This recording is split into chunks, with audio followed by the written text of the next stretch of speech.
Honour and Redemption, written by M.A. Nichols, narrated by Madeleine Brolly. Prologue, Oxford, Fall, 1820. Climbing up top, Patrick Lennox took his seat behind the coachman, sliding over to make room for his brother on the passenger's bench. He cast his eyes upwards and felt a swell of gratitude for the clear skies and unseasonably warm temperature. Patrick hoped the weather would hold for the entirety of the journey home. The last time, they'd passed through a deluge that had frozen him to the bones, and he did not fancy repeating that miserable affair.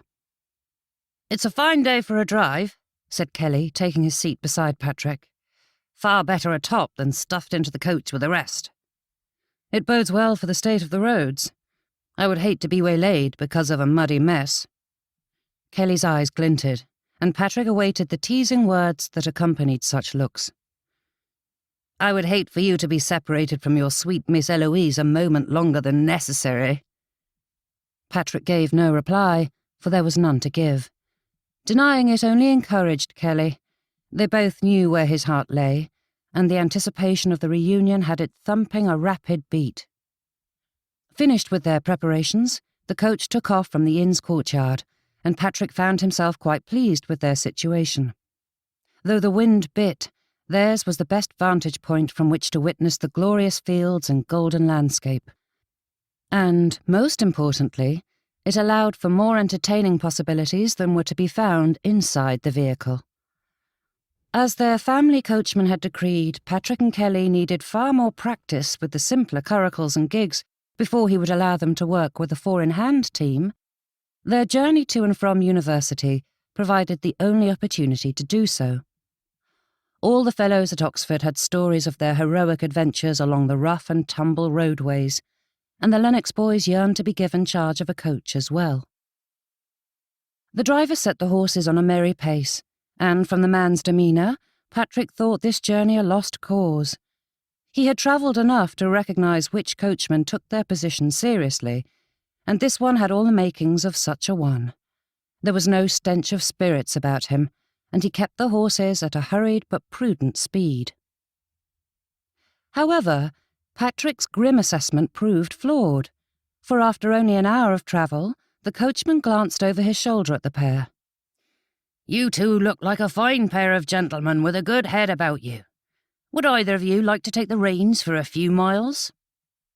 While he kept one hand firmly on the ribbons, the other he offered up in clear invitation, and the lads were quick to drop a guinea into the outstretched palm.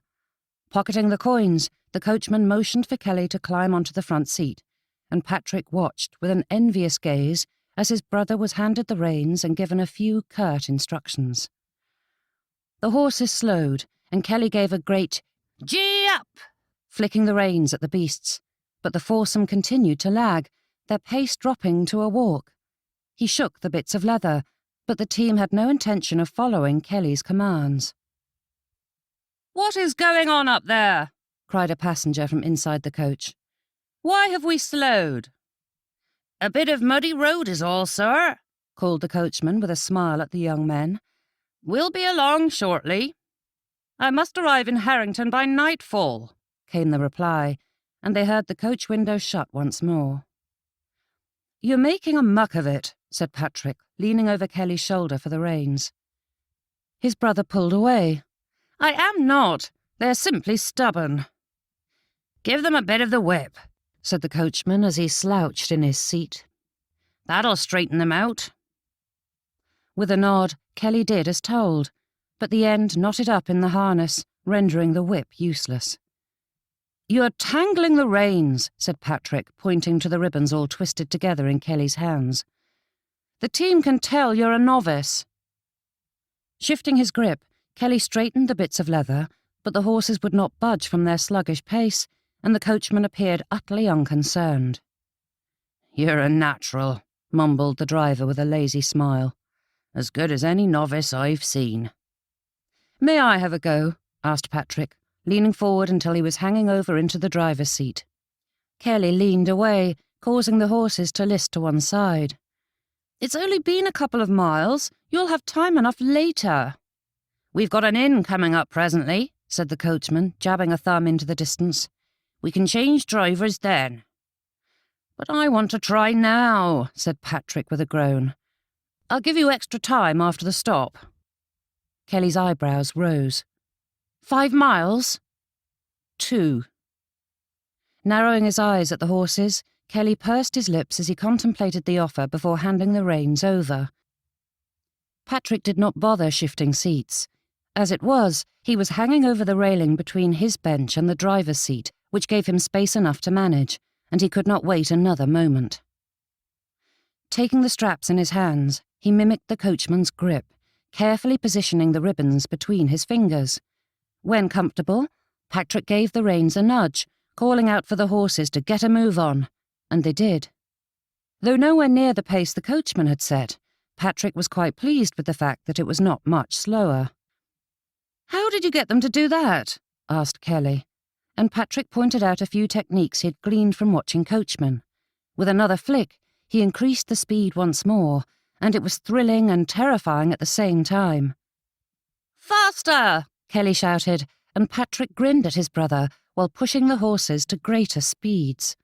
The coachman tapped Patrick's arm, motioning to the right lead horse, whose ears were pricked and at attention. The foursome tugged at their leads, but Patrick kept a firm hand on them. "Give the reins over," said the coachman. "I have it." The coachman reached for the ribbons, but Patrick held fast as one of the horses shied away from the road. Connected to the other 3, it tugged the others along, causing the coach to lurch. The horses wrenched away from each other, fighting to get free of their harnesses, and Patrick pulled on the reins, struggling to keep the creatures in hand. The coachman shouted at Patrick, but the ribbons tangled in his fingers as the horses jumped and danced along the roadway. Grabbing Patrick's hands and the reins all in one, the coachman yanked, but 2 snapped clean off, leaving limp bits of leather to tangle in the harnesses and hooves. Horses and passengers screamed, and Patrick fought to free himself while balanced on his belly across the back of the coachman's seat. The coach shuddered and tipped side to side, and Kelly grabbed Patrick, holding him in place as they wobbled. Patrick's hands came free of the reins as the coach lurched, listing into the ditch. Leaning the opposite direction, they tried to right it, but there was nothing to be done. Gravity's pull was too strong, and the coach toppled onto its side. Patrick leapt free and landed with a painful twist of his knee. He screamed, but forced himself to stay upright and get clear of the vehicle as it slid across the ground. "Kelly!" Patrick shouted when it came to a halt, but the groans from inside the coach drew his attention. Limping to the bottom side, he found the coachman already there, bruised and bloodied and trying to get the frantic horses under control. The beasts reared and kicked as they fought their harnesses, each other, and the driver. The other passengers were climbing free, but Patrick didn't see his brother. "Kelly?" Leaning against the coach, Patrick hobbled around it, shouting for his brother. Sticking out from under the front end of the coach was a misshapen pair of legs. Ignoring the throbbing pain in his knee, Patrick ran to where his brother lay pinned beneath the edge of the carriage. He shoved against the coach, but it was no use. Patrick could not lift the hulking thing, and the horses were in no fit state to help. Shouting for the gentlemen of the party, he gathered them around, but even their combined strength could not budge it. "Move!" he screamed at the wreckage, pushing until his muscles shook. Even after the others quit, Patrick kept shoving, not relenting until the last of his energy was spent, and he collapsed onto the ground beside Kelly. Patrick's heart pounded in his chest as he searched for anything he could do, but someone had already gone for help. He listened to Kelly's agonized whimpers, unable to give him any comfort, for his brother's body was so mangled that Patrick dared not touch him. "Don't fret, Kelly. Help is coming, and we'll have you right in no time." His brother's eyes fluttered open, but they were filled with mindless agony. Blood dripped from his lips, falling onto the grass, and Patrick hovered over him, wishing for anything to relieve Kelly's suffering. His chest tightened at the wheezing, gurgling sound of his brother's breath. "All will be well, Kelly," whispered Patrick, kneeling beside his brother while the rest of the party kept their distance from the dark tableau. "Help is coming," he repeated as the minutes stretched on. Lying there beneath the carnage, Kelly moaned as his blood seeped into the ground. Patrick clung to that uneven, halting sound and the flutter of his eyelids, but the breaths came slower. The twitches grew weaker, and Patrick could do nothing but watch. It was not a peaceful passing, and Patrick felt every painful moment as his brother's soul passed from this world and into the next. The sun beat down on Patrick's back. The last vestiges of summer were out in full glory, painting the world in a wash of golden light that mocked the solemn day. Standing beside the freshly turned earth, he stared at his brother's grave. The others had left after the vicar's final words, but Patrick was in no mood to face the mournful gathering at home. Tipping the bottle up, Patrick took a deep swig, revelling in the burn of the spirits as it coursed down his throat. The pain brought with it a blessed numbness that wrapped his mind and heart in a downy cushion. Staring at the stone slab that marked his brother's final resting place, Patrick's muddled thoughts dredged up a convoluted mess of memories, the good and bad all mixed together to fill his mind with thoughts of Kelly. But the drink helped. "Patrick?" Even in his inebriated state, Patrick recognized her voice, and just the sound of it filled his heart with warmth and peace. Eloise Andrews always had a gift for calming his soul, but he did not deserve such happy sentiments. "Leave me be," mumbled Patrick, taking another pull from the bottle. Her hand brushed his arm, giving a sympathetic squeeze, which only made his heart twist in his chest. He did not deserve the sympathy, the sorrowful looks, the kind words. His was not some shared grief. Patrick had killed his brother, and everyone was behaving as though a bit of empathy would erase that fact. Through the drunken haze, Patrick heard his brother's final breaths and saw the mangled twist of Kelly's body. Ignoring the fierce pain the liquid brought, he downed another gulp. If he could not erase the memories, he could only hope to make himself so pickled that it didn't matter. "Patrick, please stop," said Eloise. "I'm worried about you." "Nothing to worry about," he mumbled, fighting to get the words out. He turned to look at her but stumbled. "I'm just honouring my mother's heritage with a proper Irish wake." "Patrick!" "Leave me be." "Patrick, please." Through the fog, Eloise's face came into view. Her cheeks were pale, though her light eyes were red, and tears clung to her lashes. She reached for the bottle, but Patrick yanked it away. "Leave me be." He shoved her with more force than intended, and Eloise stumbled, barely keeping her feet. The last rational vestiges of his mind screamed at him for his behaviour, but with a few more drinks, he silenced them. "Please, Patrick." Eloise's words were broken as she fought against a new bout of tears, but Patrick refused to listen. "Leave, Eloise. I don't want you." The words came out stilted and slurred, but they came out, and some part of Patrick's mind recognized the pain they inspired, but he could not make sense of the world around him any longer. The better son had died.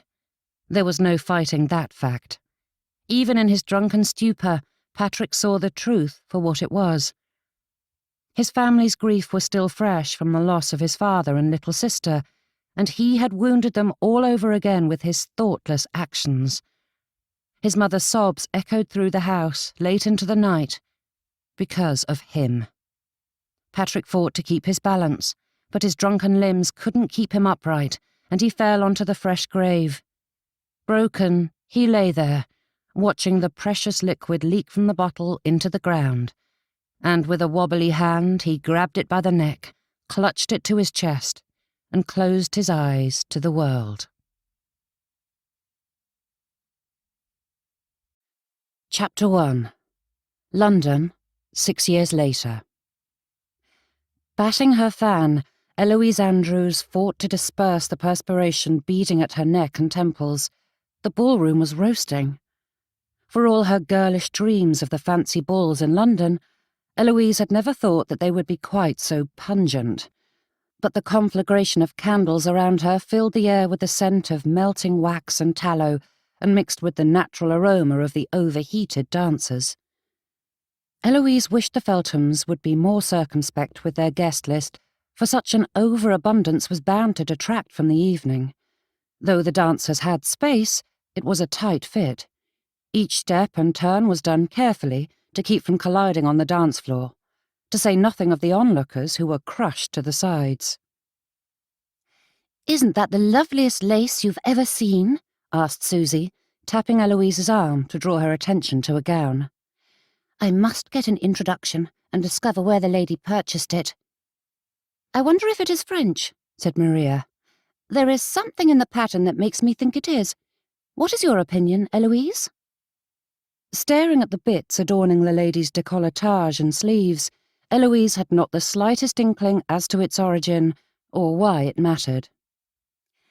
"I am certain you are right, Maria," said Susie with a smile. "You have such a good eye for lace and fabrics." Eloise had nothing to add, so she smiled as well, allowing the others to make of it what they would. "And look at the drape of that skirt," said Maria, pointing to another lady in a green gown. "I am positively envious. I must see if Madame Toulouse will fashion one for me." Shaking her head, Eloise scanned the crowd.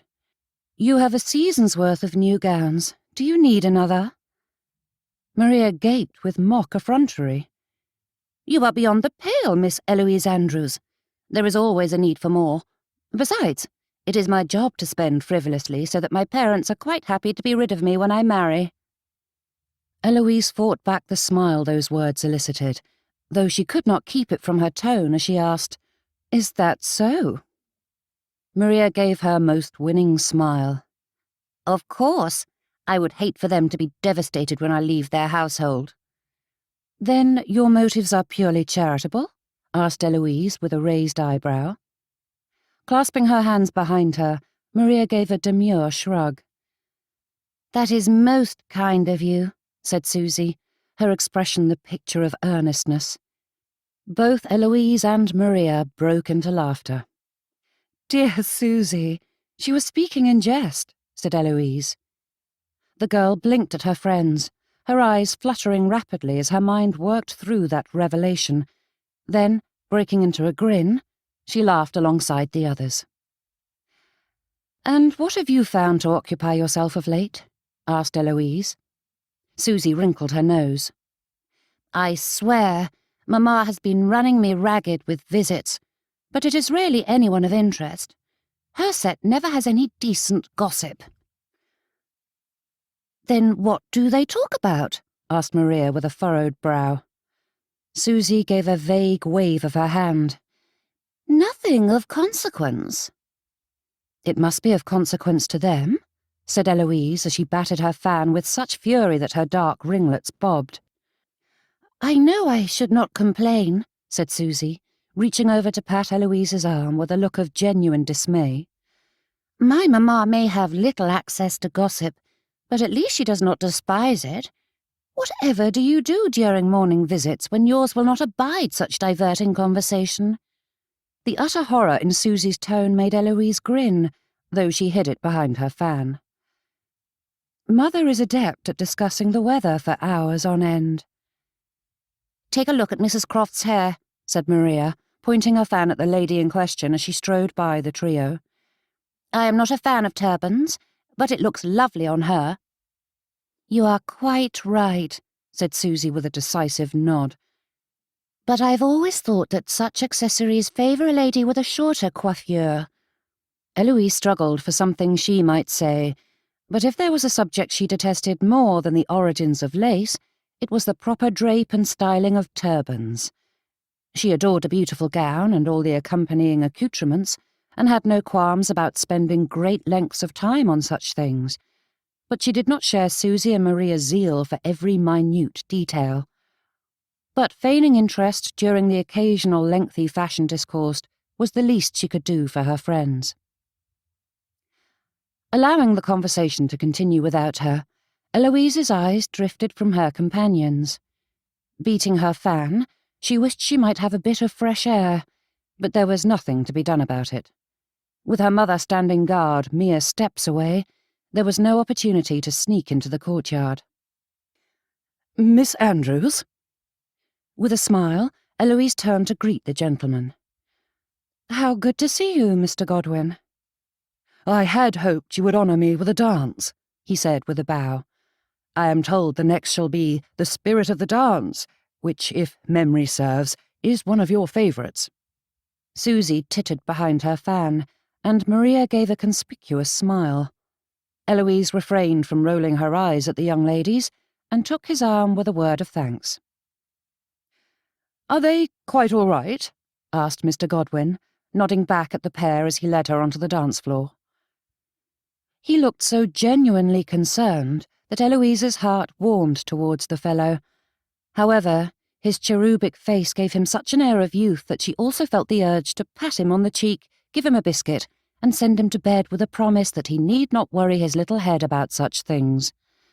Not exactly what Eloise hoped to feel towards the gentleman vying for her heart. "They are simply laughing at my expense," she replied, taking her place in the line. Mr. Godwin's head cocked to the side. "Why would they do that?" Again, his sweet concern inspired a smile, but no fluttering in Eloise's chest. "Because they are my friends, and like all the best ones, they tease me mercilessly when necessary." His dark brow crinkled. "I should think not. It is better to surround yourself with those who are kind and uplifting." Eloise merely smiled and gave a vague nod in response as the dancers took their places. There was no point explaining herself. As kind and good a gentleman as Mr. Godwin was, the fellow did not appreciate witticisms, even when Eloise did her best to bait him. More's the pity. The musicians struck their opening notes. Eloise took the first turn, throwing herself into the joyful steps, and nearly knocked into another lady. With a hurried apology, she continued through her part, keeping a weather eye on those around her. The floor was so filled that she struggled to get through the dancers and make the proper movements without colliding. Eloise held back the scowl threatening to form. She adored a good country dance, but it was difficult to lose herself in the frivolity when the dance floor was more packed than Hyde Park at the height of the season. "I am sorry to have missed our drive this afternoon," said Mr. Godwin as they passed each other. "Yes," said Eloise, for it was all she could manage while navigating the swell. Luckily, he did not speak again until they reached a pause in the dance. "Would you join me tomorrow?" "If you wish me to." "Then I shall be at your townhouse at our usual time," he said with a smile that did little to help the situation. He was by no means chubby, but when Mr. Godwin smiled, his cheeks had a roundness to them that made Eloise wish to pinch rather than kiss them. "Might I inquire after your mother?" Fighting back another scowl, she remained composed, though her eyes flicked over to where her mother stood. Eloise would be surprised if the lady had ever been ill in her life. Mother would not stand for such an affront. "She is always in good health, sir." "Very good," he said, clasping his hands behind him as he glanced at the others while they awaited their turn. But the rest of the world faded from Eloise's notice at the sight of the phantom standing in the ballroom entrance. Her hands drew around her middle as though she could melt the block of ice that settled there, but its cold tendrils snaked through her veins. His grey-blue eyes met hers, and though Eloise wished to look away, she was trapped. Patrick Lennox was here. Chapter 2. Eloise had never felt so discomposed. Her breaths matched the rapid pace of her heartbeat, her limbs quivered like those of some soppy Gothic heroine, and she felt decidedly faint, though she had never fainted in all her 22 years. How she wished to flee from that place and hide until that spectre disappeared once more. The adjacent lady nudged Eloise, and she belatedly noticed that Mr. Godwin had turned once more, and she had missed the first steps of their round. Eloise's feet moved on instinct, but her head whipped back to the gentleman standing on the edge of the dancers, watching her with an intensity that both chilled and warmed her. Biting her lips, Eloise forced herself not to cry. She would not shed another tear over that man. She had promised herself to never think of him again, but her mind could not rip itself away from that taboo subject. If only her legs would work properly. They were so weak and shaky that she struggled through the skipping steps. Just as she placed her hand in Mr. Godwin's, Eloise tripped. Though there was a titter from the few who had noticed, his quick assistance kept her from tumbling to the floor and making an even greater fool of herself. "Are you quite all right?" whispered Mr. Godwin as the pair made it through the last steps and paused once more to await their next pass. "I fear I am not myself at the moment," she said, dabbing at her forehead. Her eyes shot to Patrick and then back to Mr. Godwin with equal speed. "Allow me to take you to your mother."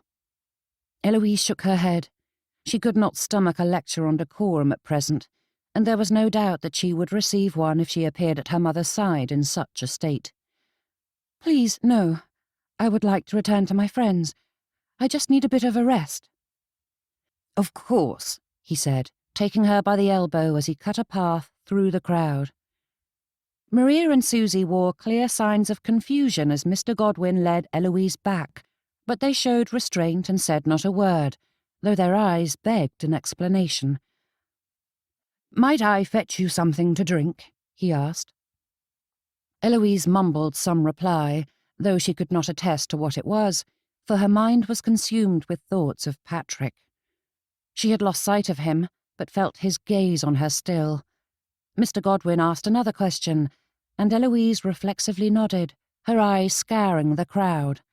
The gentleman smiled, bowed, and departed, leaving Maria and Susie free to pounce. "What is the matter, Eloise?" asked Maria. "You look as though you've seen a ghost," added Susie. That was a very apt description, for though she knew Patrick Lennox was a living, breathing man, his sudden reappearance was akin to the supernatural. Perhaps her mind had conjured a vision of him. That seemed more likely. However, Maria quickly dispelled that hope. "Who is that gentleman?" she asked with unabashed admiration. Eloise cast her eyes on the subject of Maria's inquiry. Patrick had been captured by Mr. Fortescue, who seemed eager to spend the evening conversing. She felt a brief moment of relief, until Patrick's longing gaze turned to her once more. "You think him handsome?" asked Susie. "Don't you think he looks wonderfully roguish?" asked Maria. Eloise gave a quick huff. He was far too lanky and fair-haired to be considered such a thing. "Roguish? Patrick Lennox?" Both girls swung their gazes to Eloise with equal measures of curiosity and eagerness. "As in Mrs. Lennox's son?" Maria asked, while Susie asked, "You know him?" "Their family is our nearest neighbour, and our mothers are quite close," said Eloise. "We knew each other as children." Maria's eyes sparkled with the same excitement she displayed when chasing down a piece of juicy gossip. "Were you two close?" Eloise struggled to swallow. "We were friends of a sort at one time, though I haven't seen him in years." "He looks dashing," said Susie, with a longing that surprised Eloise. Her eyebrows rose. "Dashing?" Maria nodded. "Most certainly. His scars make him look like a villain from a Gothic novel." Susie sighed, her gaze softening as she stared at Patrick. Eloise fought back a scowl. "You two are ridiculous. No Gothic villain has Venetian curls like Patrick." "What curls?" asked Susie, but Maria latched on to a more pertinent detail. "Patrick?" "I mean Mr. Lennox, of course," said Eloise, blushing at her silly slip of the tongue. But the point of the matter is that he is not some dark, dashing figure. I hate to disagree, but your Mr. Lennox is quite dashing, said Susie with that same love-struck tone. Turning her gaze to their subject, Eloise tried to reconcile the Patrick she knew with the figure they described. She had long thought him handsome, but dashing was a stretch, for the fellow was tall and lanky with light colouring that gave him an impish air. Eloise fought to keep her breath steady at the sight of his awaiting eyes. Mr. Fortescue still held Patrick captive, but she knew he would be coming for her when he freed himself. "You were only friends?" asked Maria. Her tone broke Patrick's hold once more, and Eloise turned to her friends, who looked at her as though they knew the unspoken truth of the matter. Though she did not wish to dredge up that past, she knew they needed some explanation. "At one point, perhaps," she whispered, hoping that the throng around them would keep any possible eavesdroppers at bay. "I had certainly hoped," Eloise struggled for the words. "Nothing was spoken, but I had thought we would marry." Susie's eyes widened, and she took Eloise by the hand, holding it fast in wordless support. "Why have you never said anything about him before?" asked Maria, nearly gaping at Eloise's confession. Eloise nibbled on her lip. "Things did not end well between us, and I have neither seen nor heard from him in 6 years. I did not wish to relive the pain of our parting." "Certainly," said Susie, her expression crumpling with sympathy. Maria's lips pursed at the scant details, but she gave a half-hearted nod. "Of course, you need not speak of it if you do not wish to, but we are always here to listen, if you do." Eloise shook her head. There was no need to dredge up that history again. Her heart was rid of Patrick. This discomposure was due to the shock of seeing him after his self-imposed exile. A sudden fright, nothing more. "With the way he is looking at you, I would hazard to say he is interested in renewing your acquaintance," said Maria, glancing between the pair. But Eloise gave another, more vehement shake of her head. "I assure you, he made his feelings clear, and even if he's had a change of heart, I no longer welcome his attentions." "It is a shame, for he is terribly dashing," said Susie with another sigh. Eloise allowed herself a moment to examine Patrick, and she tried to see what the others saw, but was greeted with the face she'd known for many years. However, his riotous curls had been shorn, giving a more mature air to his features. Of course, he was 24 now, so that would have something to do with it. His face turned fully towards her, and Eloise sucked in her breath. She avoided his eyes, refusing to trap herself in them once more. But that was when she finally noticed what Susie and Maria had meant when they'd dubbed him roguish. Along the side of his face, a nasty scar spiraled out from his cheekbone like a crack in a window pane. Scouring her memory, Eloise tried to think how it had happened. Surely it wasn't from the accident. Though she had seen him only once after that unspeakable event, Eloise was certain his face had been whole. The scene at Kelly's graveside had been burned into her memory, and she would have noticed. Though Susie and Maria obviously felt it enhanced his appearance, it made Eloise want to cry at the sight of it. The angry lines must have hurt him dearly, and she felt the pain of them in her own cheek. For one brief moment, she wanted to rush over and embrace him, as she had done so many times when he had needed comfort. With a deep breath, Eloise forced away the sympathy the scars garnered, forced herself to remain calm and collected, forced herself to pull her eyes from him. Patrick had made his feelings clear. He did not welcome her in his life, and she would not force her company on him. 6 years of silence testified to how little he regarded her. Yet, when Susie warned that he was approaching, Eloise knew she had not the strength to face him. Not yet. She was too overwrought, and she would not give him the satisfaction of seeing her so agitated. "Mother is calling for me. I must go see what she wants." Her friend stared after her as Eloise scampered away, hunting for a place to hide. Chapter 3. Columns stood sentry around the edges of the ballroom, and the Felthams had hung long swaths of fabric between them like massive curtains.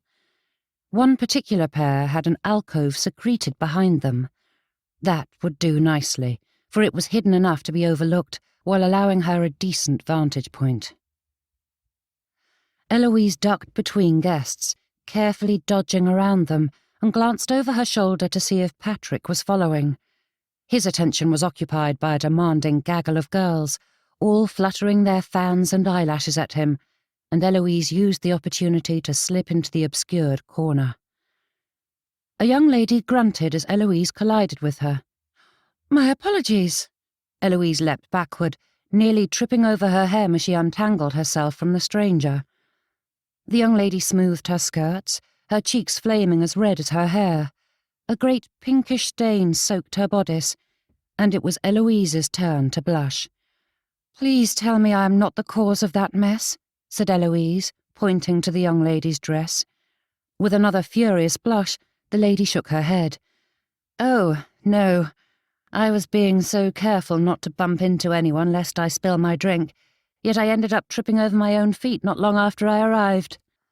Sticking her toes out from under the hem, the mystery girl displayed a gorgeous set of blue slippers with vines and flowers embroidered across the top.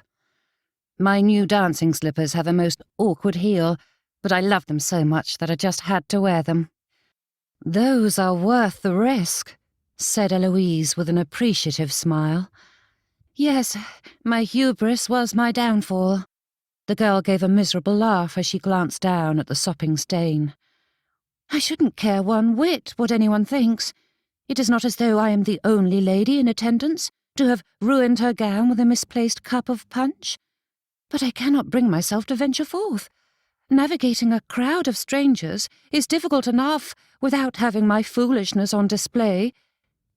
The lady finally paused to take a breath and gave Eloise a chagrined smile. "I apologize. My mouth has a tendency to run away with itself when I am anxious." The young lady was equal parts disarming and acutely uncomfortable, and in a strange way, it made her all the more endearing. As there was no one around to fuss about improper etiquette, Eloise gave a curtsy and introduced herself. "I am Miss Eloise Andrews, and there is no need for you to be anxious.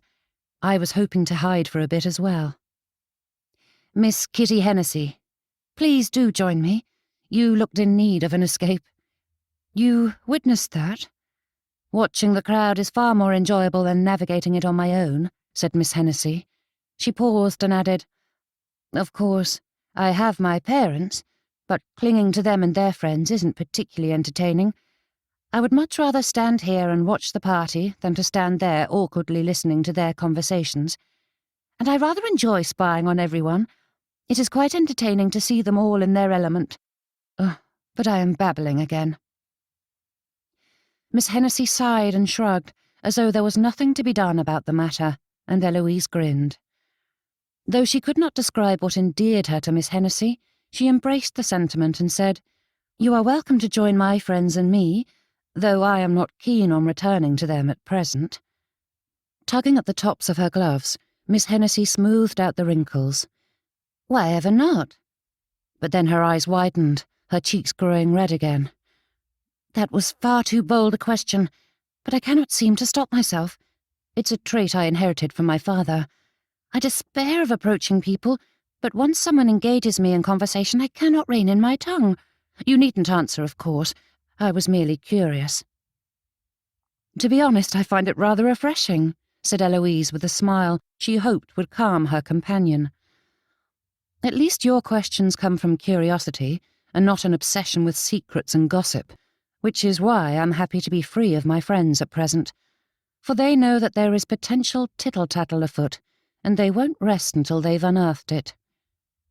Miss Hennessy peered through the curtains at the scene around them, and her eyes fell on Patrick. The eager energy that filled the air around her faded as the young lady watched him. "Would it have anything to do with the gentleman who was stalking you across the ballroom?" The tone was so quiet and sombre that Eloise was startled into a reply. "Unfortunately, yes. He was a dear friend at one point, but we have not spoken in years, and his sudden appearance has me a bit shaken. It is bad enough that my friends wish to know our history, but they have it in their heads that he looks like some romantic Gothic villain." Straightening, Miss Hennessy turned away, glancing out the darkened window behind them. "Villains are not romantic." The mercurial lady kept her eyes fixed on the glass, though there was nothing to be seen in the darkness, and Eloise wished she could say something that would lighten the poor girl's saddened expression. "Is this your first season?" Miss Hennessy's eyes darted to Eloise. "In London, yes. I've been out for 4 years, but I spent those seasons in Bath. My parents thought a change of scenery would be good for us." Emboldened by Miss Hennessy's open nature, Eloise felt free to share a bit of her own honesty. "Well, I am glad they did, for I am very pleased to have made your acquaintance." Eyes wide, Miss Hennessy beamed, but before another word could be said on the matter, Eloise heard a familiar and unwelcome voice. "Eloise, there you are." Her mother pushed past the curtains and stepped into the alcove. Though she knew Eloise Andrews as well as anyone could claim to know the creature, Eloise had no way of discerning the thoughts going through her head. Her mother's face was as expressive as a statue. Less, in fact, for statuary had some emotion etched into their frozen faces. "Good evening, Mother," said Eloise with the required curtsy. "I needed a rest from the dancing, and Miss Hennessy was kind enough to share her sanctuary." With a few words, Eloise introduced Miss Hennessy to her mother, and all the proper salutations and niceties were exchanged before Mother put an end to Eloise's respite. "We must return to the party. It is rude to hide." "Of course, Mother." She dutifully followed the lady out, but before they left, Eloise reiterated her previous invitation to Miss Hennessy. "Please, do come and join my friends. I would love to introduce you to them." Miss Hennessy smiled and nodded, but Mother cleared her throat, drawing Eloise's attention away from the alcove. "You really must behave with more decorum, Eloise," whispered Mother as she led her daughter through the throng. "I was worried you'd gone missing." "I needed a moment away from the crowds, and it was better than sneaking off into the garden unaccompanied," said Eloise, garnering a glare from her mother. "Do not jest about such a thing. Behaving recklessly will ruin your reputation in a trice." Eloise merely nodded, turning her attention to the crowd. Though she scoured the faces, she did not see Patrick among them. She told herself she was grateful for it, but her heart sank as she realized he had disappeared once more. Chapter 4. Glancing back at the alcove, Eloise wished she was still hiding with Miss Hennessy, but there was nothing to be done about it now. Mother would not be so easily thrown over again. "You must be more circumspect about the people with whom you associate," said Mother, speaking that oft-repeated refrain as she led her daughter through the ballroom. Though Eloise wanted to simply accept the lecture with her usual meekness, she could not let such a condemnation go unchallenged. "Miss Hennessy is a sweetheart," said Eloise as her mother pulled her to the side of the ballroom. "I hope to count her as a friend." "That is because you are unaware of her reputation. Whether or not Miss Hennessy is a sweetheart is immaterial, for her sullied name will taint your own." "That is ridiculous, Mother." "Emmeline is often ridiculous, but we adore her all the same for it," said Mrs. Lennox as she joined the pair. "Now you are being ridiculous, Deirdre," said Mother with pursed lips. "And you adore me all the same for it, Emmeline," said Mrs. Lennox with a cheeky smile. Mother merely blinked in response. Mrs. Lennox ignored that and grabbed Eloise up in a hug. "It is good to see you, dear heart. It seems an age since we last spoke. Are you enjoying London thus far?" Eloise sighed. "Not when my mother is insisting my association with Miss Kitty Hennessy will bring about the ruination of the family." "You are being overly dramatic," said Mother.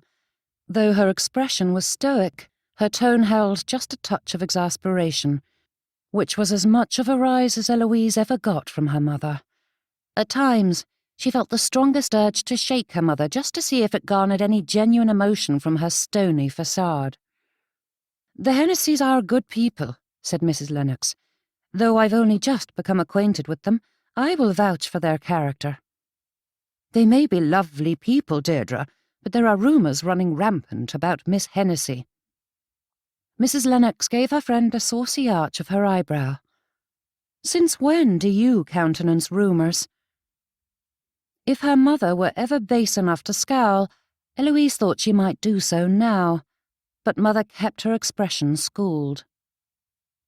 "I do not participate in such things, but my distaste for gossip is immaterial. As long as others bandy such things about, I cannot risk my daughter or family being tainted by association." "That is ridiculous, Emmeline. From what I've heard, Miss Hennessy is the victim," said Mrs. Lennox. "What happened?" asked Eloise, but Mother shook her head. "It is not appropriate to speak of such things. All we need know is that her name has been sullied, making her an unfit acquaintance," said her mother. Eloise scoffed. "So you do not listen to gossip, but you would judge her by it nonetheless? You cannot be serious, Mother." The lady's lips pinched together for the briefest of moments. "It may seem unreasonable to you, Eloise, but regardless of your own feelings on the matter, others judge Miss Hennessy, and you by association. I will not allow anything to jeopardize your reputation." Before Eloise could say another word, her mother held up a staying hand, and Eloise fell silent as another lady approached. "Mrs. Andrews, you must come and talk some sense into Mrs. Lowry," said Mrs. Greenberg. "She is quite set on having our next charity event be a poetry reading, even though we already decided it should be a musical soirée."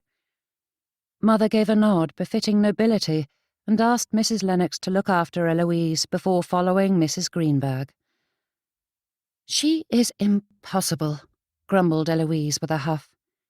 Mrs. Lennox took her by the arm, squeezing it with a sad smile.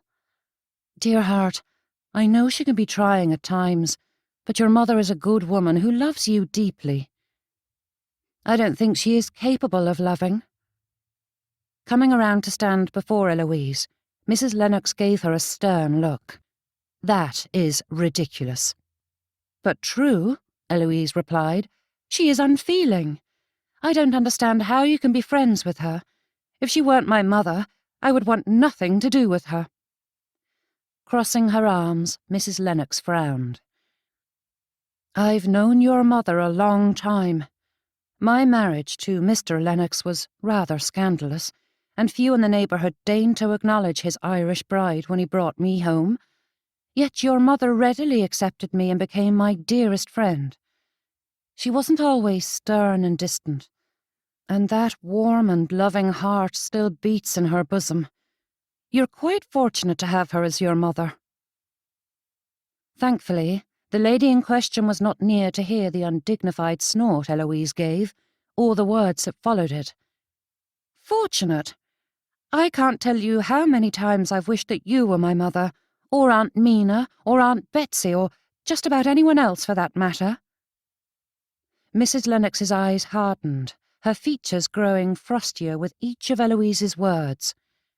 "Your mother has her faults. Heaven knows I am well acquainted with how infuriating she can be, but Emmeline Andrews is a good woman, and far better than she was raised to be. Uncle Simon grew up in the same household, and he is a good, kind man who dotes on his wife and children. Your uncle had the same parents, but not the same experiences, and I will not listen to you castigate my dear friend. Your mother is difficult, but only because you do not understand the demons with which she wrestles." Eloise gaped. But nothing. Though she may not show it in the manner that you wish her to, she loves you dearly." There was no point in arguing. Mrs. Lennox could be intractable when she wanted to be, and Eloise had long ago learned that the stronger her Irish brogue became, the more intractable she was going to be. Though there was little hint of it left during a normal conversation, the full sound of her motherland grew in her tone as she spoke to Eloise. "She is right," came a voice from behind Eloise, making her jump. "But then, my mother usually is." Eloise tried to school her features, tried to keep her pulse from racing, tried to control the sudden shaking of her hands, but she felt Patrick at her back, and having him so close brought back so many memories and emotions that she could not control the tempest consuming her. Closing her eyes, Eloise took a breath and called upon her mother's many lessons. It was the only time in her life in which Eloise wished to mimic that lady, but at that moment she was grateful for that stony example. "Mr. Lennox," said Eloise. Their positions forced her to turn to face him, but she did not meet his gaze. "I hadn't heard you were in London."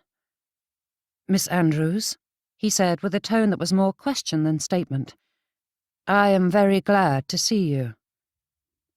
As her mind could not formulate a response to that nonsense, Eloise nodded while still refusing to meet his eyes. "I had hoped to speak with you," he said in a quiet tone. Her gaze snapped to his. "I have no idea why you would wish to, when you were content to be silent for the past 6 years." Growling internally, Eloise wished she had better self-control, for Patrick Lennox did not warrant any more of her attention. Nor did he deserve to know how her heart had broken, or the anguish she had suffered over the years. Those memories belonged to her alone. Yet she feared that if she kept talking, there would be no controlling her wayward tongue. "May I call upon you tomorrow?" he asked. "I see no point. You've made it perfectly clear you do not wish to be acquainted with me," said Eloise. From the corner of her eye, she saw her salvation striding towards her. "Mr. Godwin, how good to see you." "And you, Miss Andrews," he said, offering up his arm to her. "I was about to ask the lady to dance," said Patrick, and Eloise's hand itched to slap the bounder. "But she has already promised me the supper dance," replied Mr. Godwin. Eloise perked at that. With all that had happened, she had not realised the evening had grown late. But this was her deliverance from further conversation with the dratted Patrick Lennox. "You've already had your dance with Miss Andrews," said Patrick. "Only the first of the evening," said Eloise, before striding away with her preferred partner. Chapter 5. Patrick's heart fractured as he watched his love depart on the arm of another. Gritting his teeth against the nausea seizing him, he fought through the familiar tickle at the back of his throat. His mouth grew dry, begging for a sip of something refreshing. That desire grew in him, picking at his hard-earned control like a pickaxe. With a slow inhale, he took a calming breath, though the air was too warm and malodorous to be soothing. "I hadn't realised they were courting," he murmured. His mother took his arm and pulled him close. "They are and they aren't, love. Eloise has not wanted for admirers since her entrance into society, but Mr. Godwin is the only one who seems determined not to retreat, even if they are ill-suited for each other." "This was a mistake," said Patrick, stretching his neck as though that might loosen the cravat choking him. Patrick cursed the cowardice that had convinced him tonight was the proper time to approach Eloise. Meeting in such a public space had saved him from the tongue-lashing he rightfully deserved. Of course, his decision hadn't been helped by the hefty dose of eagerness he'd felt to see her again. The thought of waiting yet another day had been unbearable. "I hurt her," he said, not bothering to hide the distress he felt at having witnessed the truth of the matter. Patrick was no fool. He had known his final words and the subsequent silence had wounded her gravely, But some nonsensical part of him had hoped the pain was minor or fleeting. Seeing it blazing in her eyes was an agony no man should endure, though Patrick knew he deserved it. "Be honest and she will forgive you. It will take time and effort, but she loves you still," said his mother. "She ran away." "And she will continue to do so until you can convince her you won't break her heart again," she replied. Ignoring the crush of people around them, she took his hand in one of hers and patted his cheek with the other. "You have much to atone for, but you are a good man, Patrick. I know you can make it right. Until Eloise tells you that she does not and will not love you, you must keep trying." "And hound her into submission?" he scoffed. "Of course not," replied his mother with a frustrated huff. Levelling a look at her son, she said, "But do not assume you know her heart, and do not make the decision for her by simply disappearing from her life once more. Your father learned that lesson the hard way, and I'm hoping you are not as stubbornly blind as he once was." Patrick opened his mouth to reply, but his mother hushed him. "Don't cry retreat so soon. Make amends, show her your heart, and then let her decide if she will accept it." Noise choked the air like a malodorous vapour, and the crowd jostled Eloise until she was certain she'd discover a few bruises tomorrow.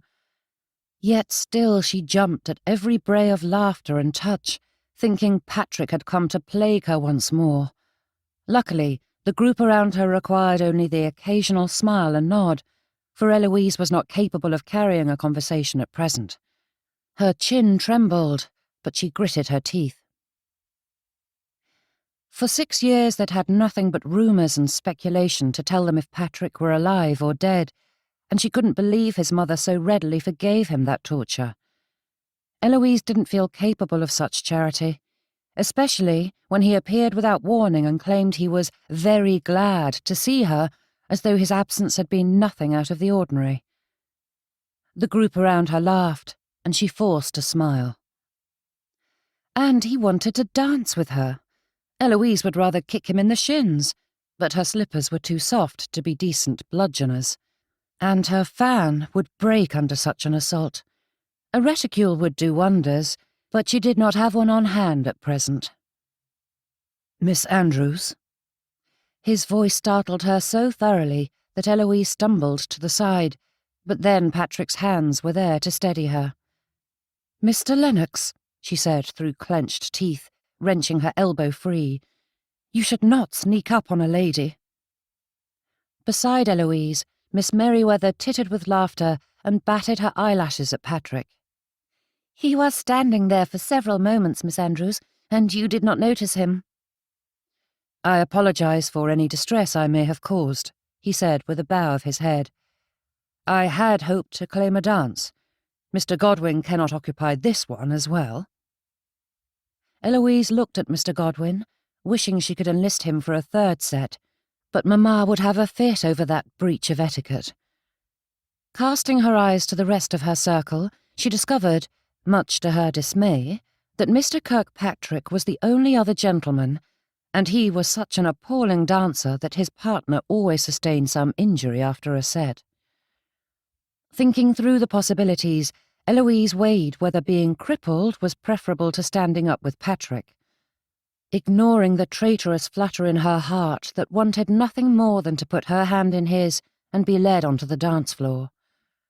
Now was not the time for sentimentality. Giving in to hope had hurt her far too many times, and Eloise had learned her lesson.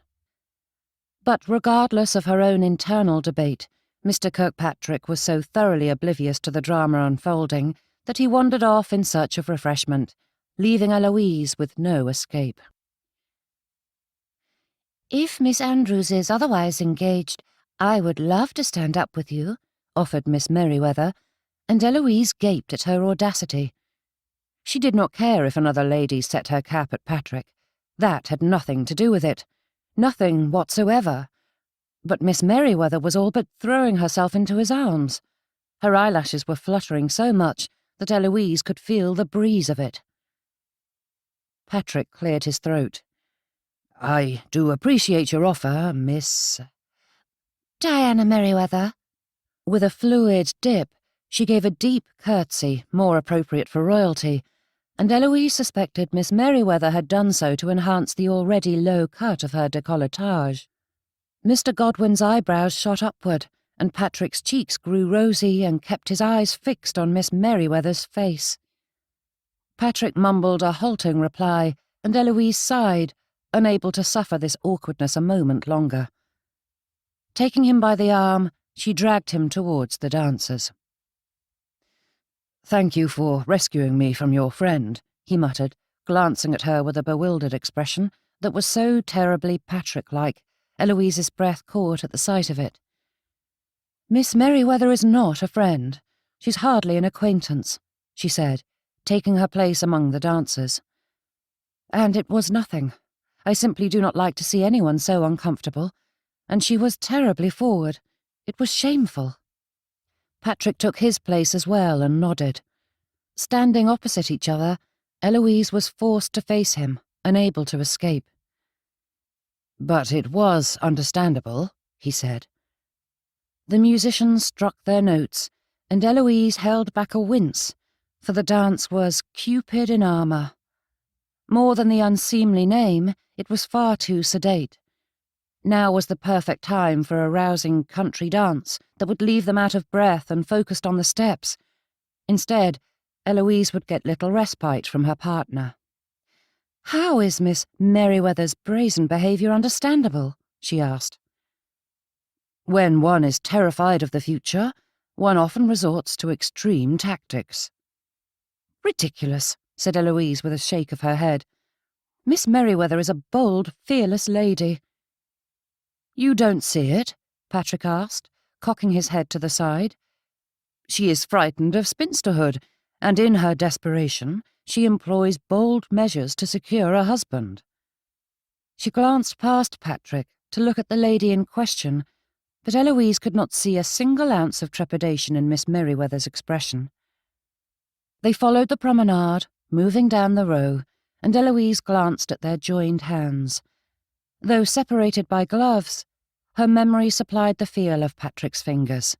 He'd held her hand so many times that his touch was indelibly marked on her heart. She felt his eyes on her, and it set her cheeks ablaze. Her throat tightened, and Eloise blinked rapidly, surprised at the delicate sheen of tears that had gathered. Turning her eyes away, she focused on the dancers. That was safer. "I've wanted to speak with you for a long while," whispered Patrick. "I cannot imagine why," she replied, refusing to match his tone. "We both know there is much to say after what has passed." "It was nothing," she replied with a forced smile. Eloise would not meet his eyes once more, so she could not see his expression, but she felt the discontent radiating off him. "It was not nothing, Eloise." They reached their destination, and she ripped her hand from his. "I am Miss Andrews, Mr. Lennox, and it meant nothing." Though she faced him, Eloise forced her eyes not to linger on the gentleman. But Patrick remained silent for so long that curiosity got the better of her. His eyes bored into her, and with his new scars, it gave him quite the brooding air. For a brief moment, Eloise mourned the sight of it, for this was not the boy she had known. Again, she wondered what had happened to him during those silent years, but she refused to allow herself to go down that path. Patrick's past, present, and future were not her concern any longer.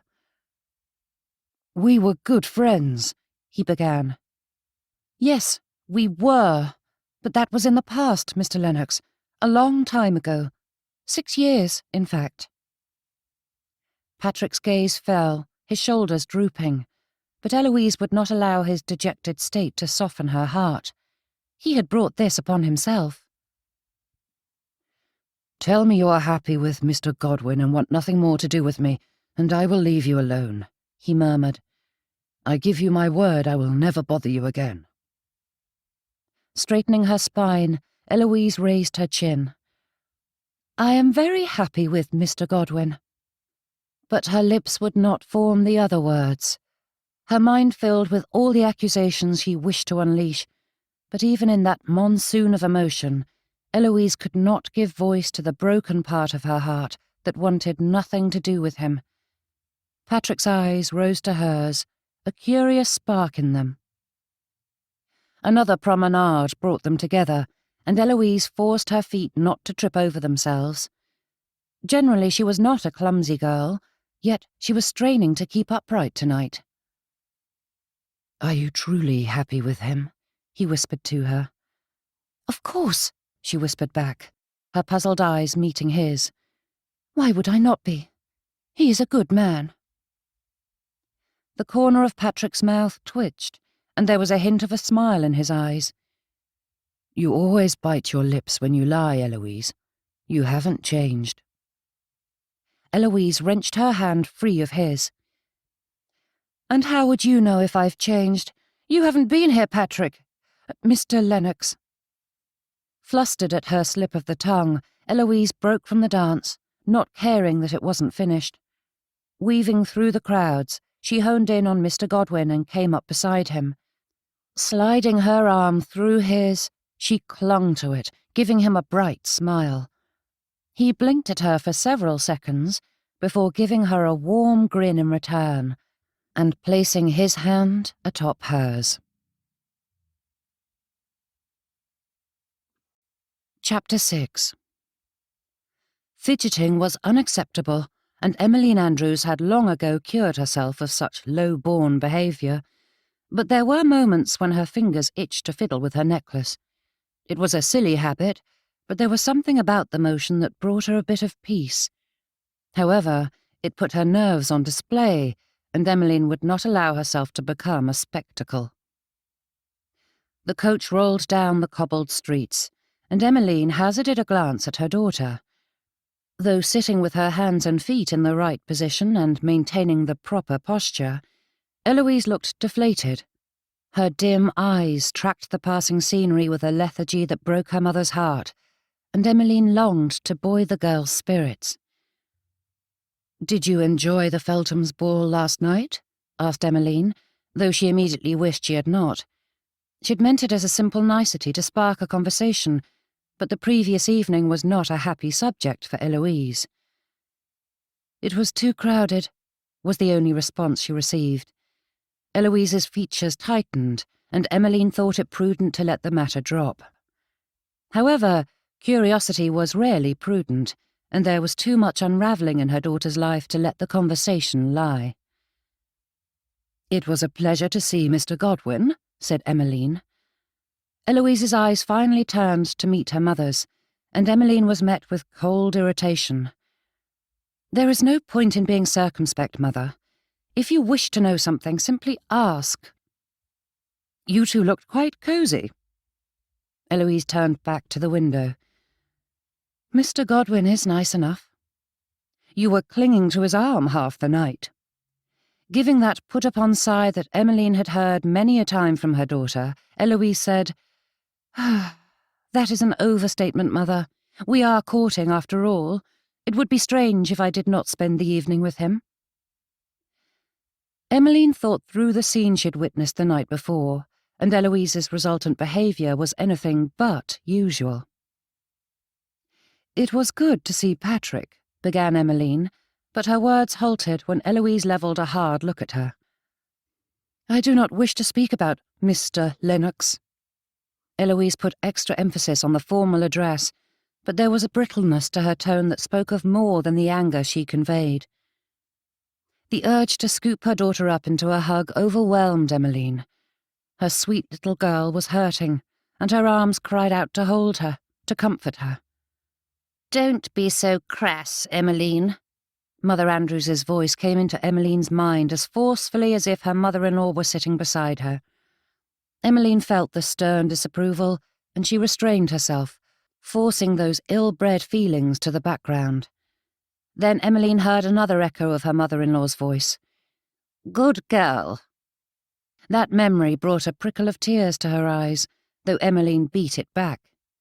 It had been over a year since that dear lady had entered her eternal rest, and Emmeline still felt the loss keenly, especially at times like this, when she was so desperate for guidance.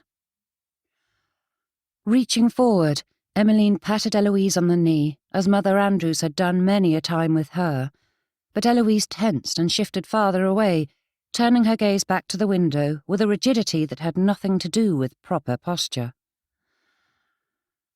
Holding in the sigh that desperately wanted out, Emmeline watched her daughter, wishing she knew the words to heal the breach between them.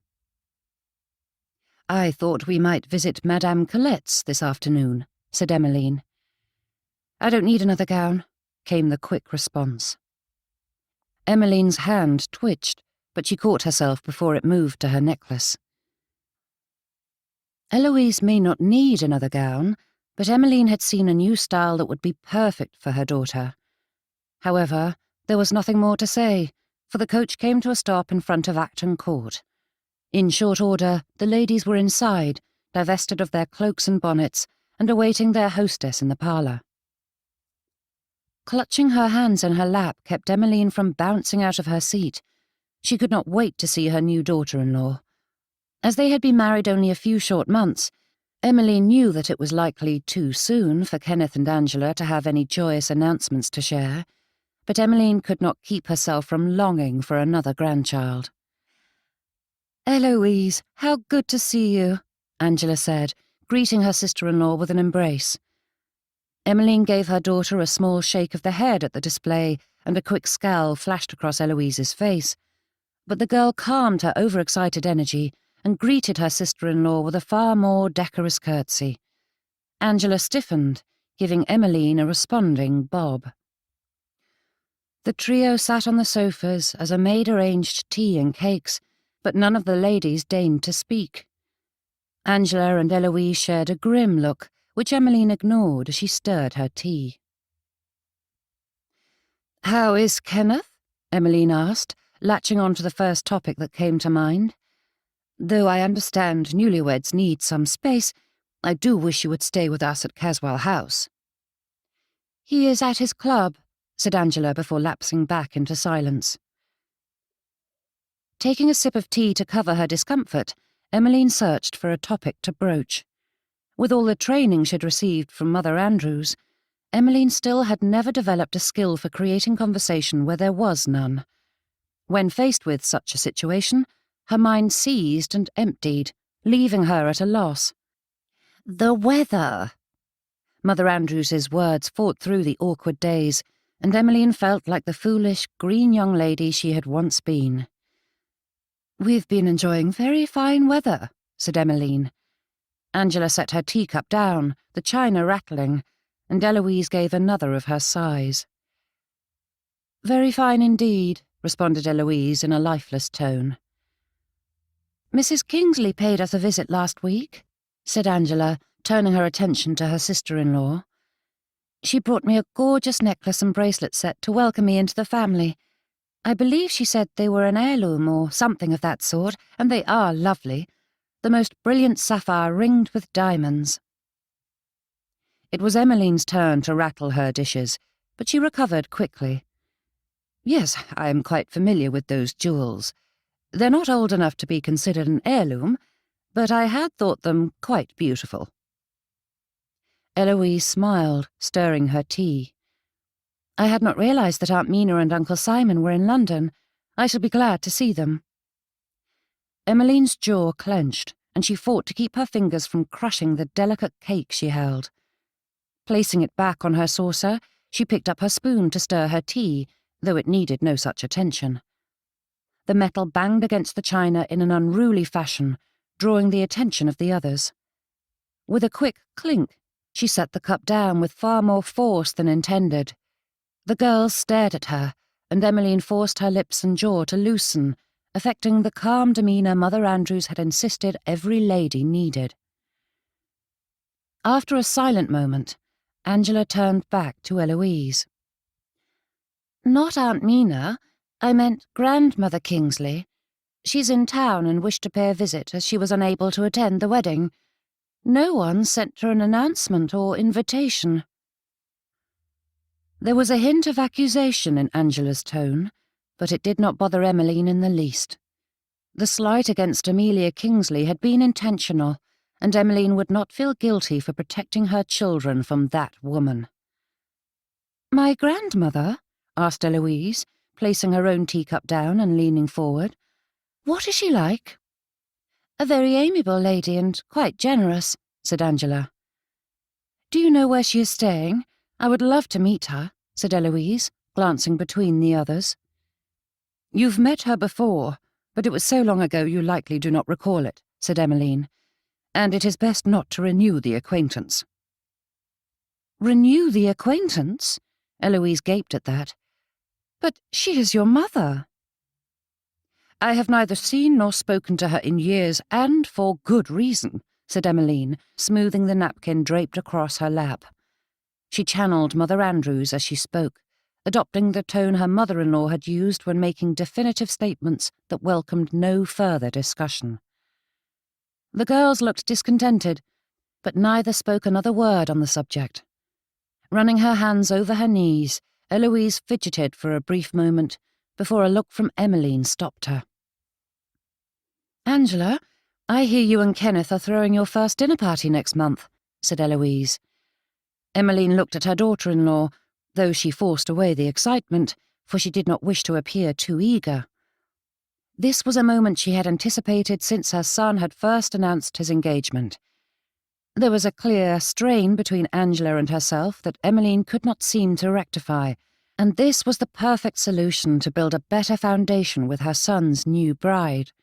It was just such an occasion that had forever altered her relationship with Mother Andrews, and this was Emmeline's chance to take her own daughter-in-law under her wing. "How wonderful for you," said Emmeline, clasping her hands in her lap. Angela's lips pursed at that, and Emmeline was at a loss to understand how that innocuous statement had upset the girl. Eloise gave her mother a pleading look, as though begging her to be civil, but the words had been nothing but civil. Changing tack, Emmeline asked, "Who is to be in attendance? The proper guest list is imperative to a successful party and must be approached with much forethought. And have you begun work on the menu? Such things can be quite tricky to coordinate properly, and I would gladly offer up my assistance. I do have much experience in planning such gatherings." "I assure you that my mother taught me well, and I am more than capable of handling such things," said Angela, straightening with a near scowl. Before Emmeline could say a word in response, Angela stood and said, "Thank you for your visit, but I'm afraid I have another engagement and must be on my way." Finding herself summarily dismissed and back in her carriage, Emmeline tried to comprehend what had happened. Her mind told her not to dwell on it, but her heart felt differently. With it brought remembrances of all that Mother Andrews had done for her, and Emmeline realised how much she had hoped to mend things with Angela. And to her horror, Emmeline's chin trembled. Focusing on keeping her breath steady and face impassible, she watched the passing city, the rows of buildings, the trotting horses, the people weaving between them. But her thoughts ignored the sights before her and called up images and memories best left undisturbed. "Mother, are you unwell?" asked Eloise. Calling on her emotional reserves, Emmeline turned a peaceful face towards her daughter. "There is a park not far from here that your father and I used to frequent with Joanna and Lucinda when they were small." Eloise looked puzzled at her words and shook her head. "I cannot imagine you in a park." For one moment, Emmeline allowed a smile to form on her lips as she recalled those happy days they'd shared. The girls adored feeding the ducks. We'd take a picnic and spend the afternoon stuffing those fowl until they were fit to burst. Eyebrows raised, Eloise stared at her. "Joanna was especially fond of scaring the poor things," said Emmeline, recalling the memories of her little girl's brown braids bobbing behind her as she chased the birds, forcing them to scatter and take flight. "Until one of the ducks relieved itself as it was flying over her." The memories came in a wave, filling her mind with all those precious moments. When Emmeline finally came back to herself, she found Eloise watching her as though she were some alien creature.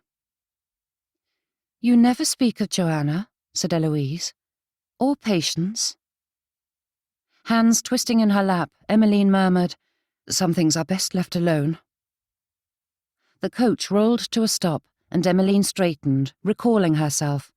This was not the time nor the place to be having such maudlin conversations. "Address," said Emmeline. Eloise cocked her head with a question in her expression. "We must get you a dress," said Emmeline. "There is a new style that will look perfect on you." "Mother—" But before Eloise could protest, the door opened and Emmeline alighted, leaving her daughter to trail after her. With a tug of the ribbons, Eloise removed her bonnet and handed it to Isaacs as their butler collected their things. Casting another look at her mother, Eloise wondered what was occupying the lady's thoughts. She had hardly said more than cursory words during their shopping excursion, and appeared content to continue in that vein. Her mother seemed the same as always, calm and implacable.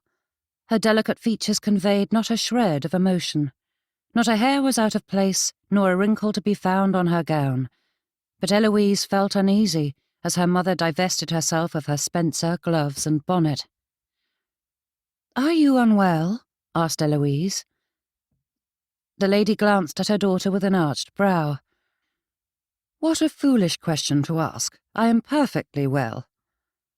Eloise's mouth snapped shut before she could speak another foolish word, and her mother turned, taking the stairs. "I am spending the afternoon on my correspondence, and am not at home to visitors, Isaacs. I do not wish to be disturbed." With a sigh and shake of her head, Eloise left the foyer and wandered through the halls in search of a diversion. But none came to mind, for her thoughts would not stray from her mother's extraordinary behaviour. The visit with Angela had been an unmitigated disaster, but nothing out of the ordinary. Her mother had a knack for finding fault at every opportunity, so her rudeness was not surprising. Though Eloise still felt a rush of embarrassment at the cold manner in which Mother had questioned Angela's ability to play hostess. And then that carriage ride. She struggled to believe that she had, in fact, heard her mother correctly. Though the lady occasionally subjected herself to a drive through Hyde Park, Eloise could not think of a single time in which her mother had actually traversed one on foot. But then, it had also been nearly 2 years since Eloise had heard her mother speak Joanna's name. Eloise wandered the house, her feet carrying her from room to room, though her thoughts were too preoccupied to recognize where she travelled. "Some things are best left alone." Mother's words sprang to mind, and Eloise's spirits withered beneath that stark declaration. It had been 2 years since Joanna died, bringing sweet Catherine into the world, and Mother carried on as though nothing were amiss. Eloise had been too young to recall much about Patience's passing, but Mother didn't seem distraught then either. The detachment she displayed chilled Eloise's heart, making her wonder if the woman had any heart at all. Mothers were supposed to love their children. A shiver ran down her neck, and Eloise decided it was time to stop thinking about such things. There was no understanding Eloise Andrews, and it was pointless to try. Clearing her thoughts, Eloise knew precisely what she wished to do for the rest of the afternoon.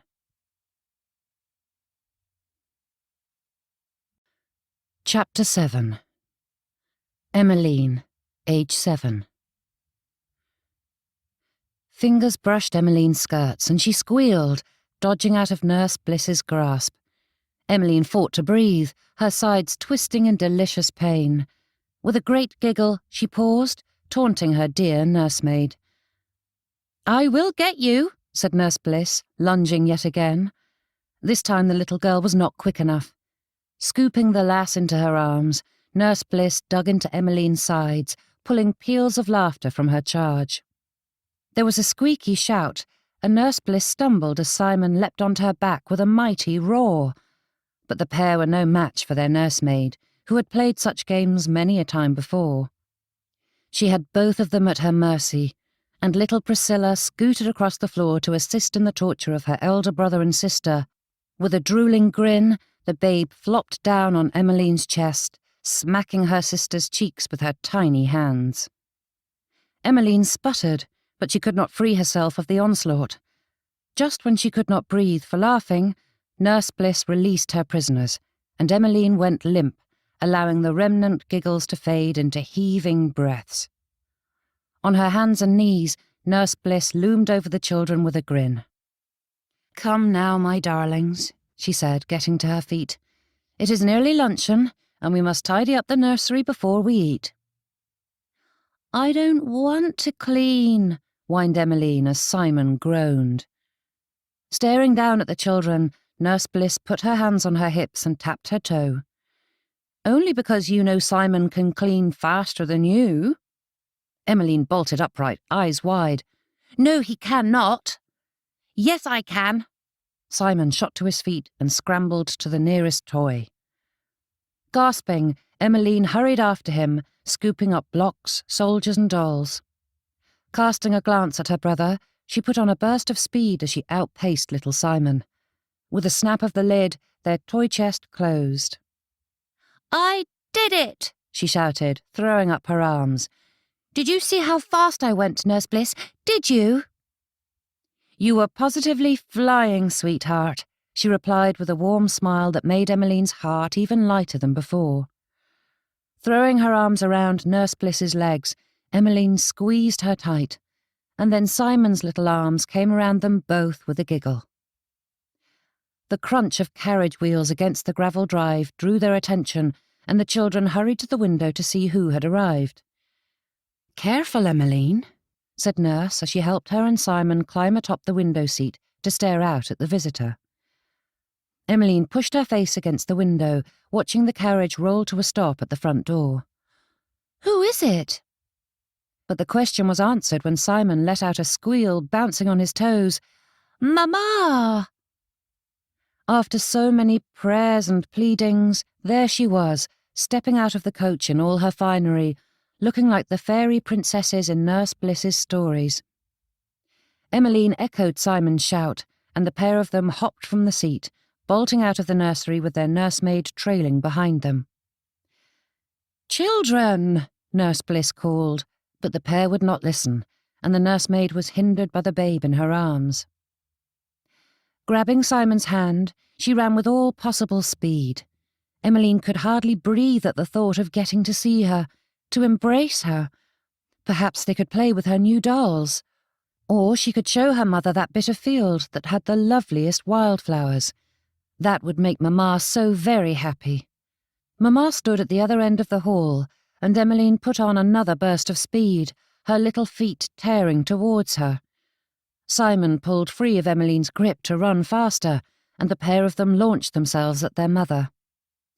But with a firm hand, Mamma pulled free of the children's hold. "Mamma!" Emmeline grabbed at her mother's skirts, but the lady's face looked wrong. A great grimace pulled at her features, and Emmeline could not understand what the matter was, for she had been very good whilst Mamma was away. There was no reason for her mother to scowl so. Nurse Bliss and Papa would tell Mamma that she had been a good girl. "Not now!" Mamma barked, pushing past them and stomping down the hall. Simon stared after her with tear-filled eyes, and Emmeline grabbed his hand, though her own lip quivered as their mother burst into their father's study.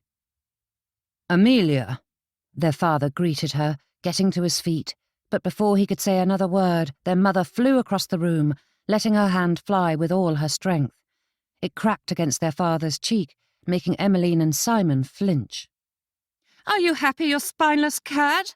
she shrieked, bringing her hand back once more.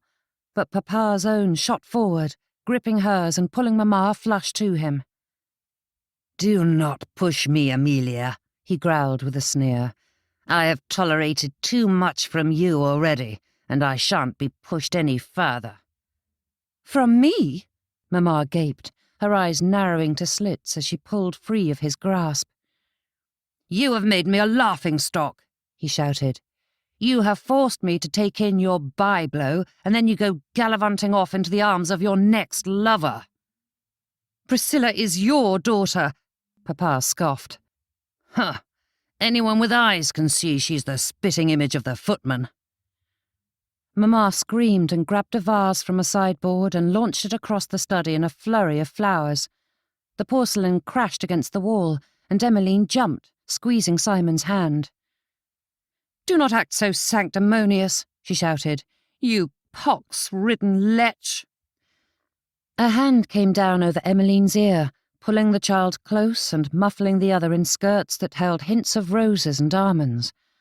Her complexion was her one vanity, Nurse Bliss liked to say, and though it cost her a pretty penny, she could not do without her milk of roses. The scent of it filled Emmeline's nose, bringing with it a peace that wrapped around her little soul. Her nurse was here. With a nudge, the nursemaid herded them back to her domain. But try as she might, Nurse Bliss could not protect both children while holding the babe in her arms. And though Emmeline could not understand all that was said, her parents' angry words burrowed into her ears. Even after the nursery door was shut, Emmeline still heard the sounds echoing through the halls. "Emmeline?" Nurse Bliss knelt before her. With a delicate touch, she wiped at the tears streaming down Emmeline's cheeks. Bringing her arms around her nurse's neck, Emmeline clung to the woman, breathing in that heavenly scent. "I know you are scared, but you must be brave," whispered Nurse Bliss. "You've got little Simon and Priscilla looking up to you. Can you be a good sister and help them?" Nestled into the woman's neck, Emmeline gave a tiny nod. Allowing herself just one more moment in Nurse Bliss's arms, Emmeline took a deep breath. She was a brave girl. Pulling out of Nurse's hold, Emmeline went over to Simon and curled up next to him with an arm around his shoulders. Bringing Priscilla over, Nurse Bliss sat cross-legged before the pair and smiled. "Have I ever told you the story of the Raven King?" Simon's brows pinched together, his head cocking to the side. Though his words were broken with tears, he asked, "Who lived in the great forest at the edge of the world, and had the 7 golden balls," added Emmeline. "It appears it is time for new stories," said Nurse Bliss with a smile, bouncing Priscilla in her arms. "Have I told you about the princess who spins clouds?" "I love that one," said Emmeline with a smile. "I want the dragon story," he said while wiping at his cheeks. "The dragon, eh?" said Nurse Bliss, her brows drawing closer together as she tapped a finger to her chin. "I don't recall that one." "A long time ago," said Simon, straightening. "In a land beyond the sea," added Emmeline with a smile. "In the highest reaches of the highest mountains," he continued, "there lived a fearsome—" But Emmeline's words were cut short when the nursery door opened. Nurse Bliss shot to her feet, and the children followed suit, but Emmeline kept her arm firmly around Simon's shoulders as their mother entered. "Ah, my lovely, there you are," Mamma cooed, striding over to snatch Priscilla from Nurse Bliss. The infant's lips puckered, her brows scrunching together a brief moment before letting out a sad wail as she twisted in her mother's hold and reached for Nurse Bliss. Emmeline and Simon drew closer to Mamma, though they remained hidden behind the nurse's skirts. "It is past her nap, mistress," said the nursemaid as she reached for Priscilla. "Perhaps I should take her." "You will stay where you are, nurse. They are my children, and it has been months since I've seen them," said Mamma, motioning for Emmeline and Simon. Stepping forward, Emmeline wrapped her arms around her mother's legs, but the lady's eyes remained on the squalling Priscilla. Mamma patted Emmeline on the head and stepped away to look at Simon. "Come here," Mamma prompted, but Simon tucked himself deeper behind Nurse Bliss's skirts. Eyes narrowed, she ordered him again, and Nurse prompted him to obey, but the child would have none of it. Clinging to his nursemaid, Simon refused to look at his mother. Squatting down, Nurse Bliss faced the small boy. "Your mother has come an awfully long way to see you. It would make her very happy if you were to greet her properly." Simon shook his head, but Nurse Bliss chucked him under the chin. "If you do so, we may finish our story." "Promise?" "Promise." Simon dashed forward and squeezed Mamma's legs, but he returned to Nurse Bliss's side immediately. There was something so dark and angry in Mamma's eyes as she watched their nursemaid, though Emmeline could not understand why that should be. Simon had done as told. "Mistress, please," said Nurse Bliss, motioning for Priscilla, who shrieked and arched. With a scowl, Mamma dropped the babe into Nurse Bliss's arms and stormed out of the nursery. Emmeline jumped as the door slammed shut, and she drew her arm around Simon's shoulders once more as they stared after her.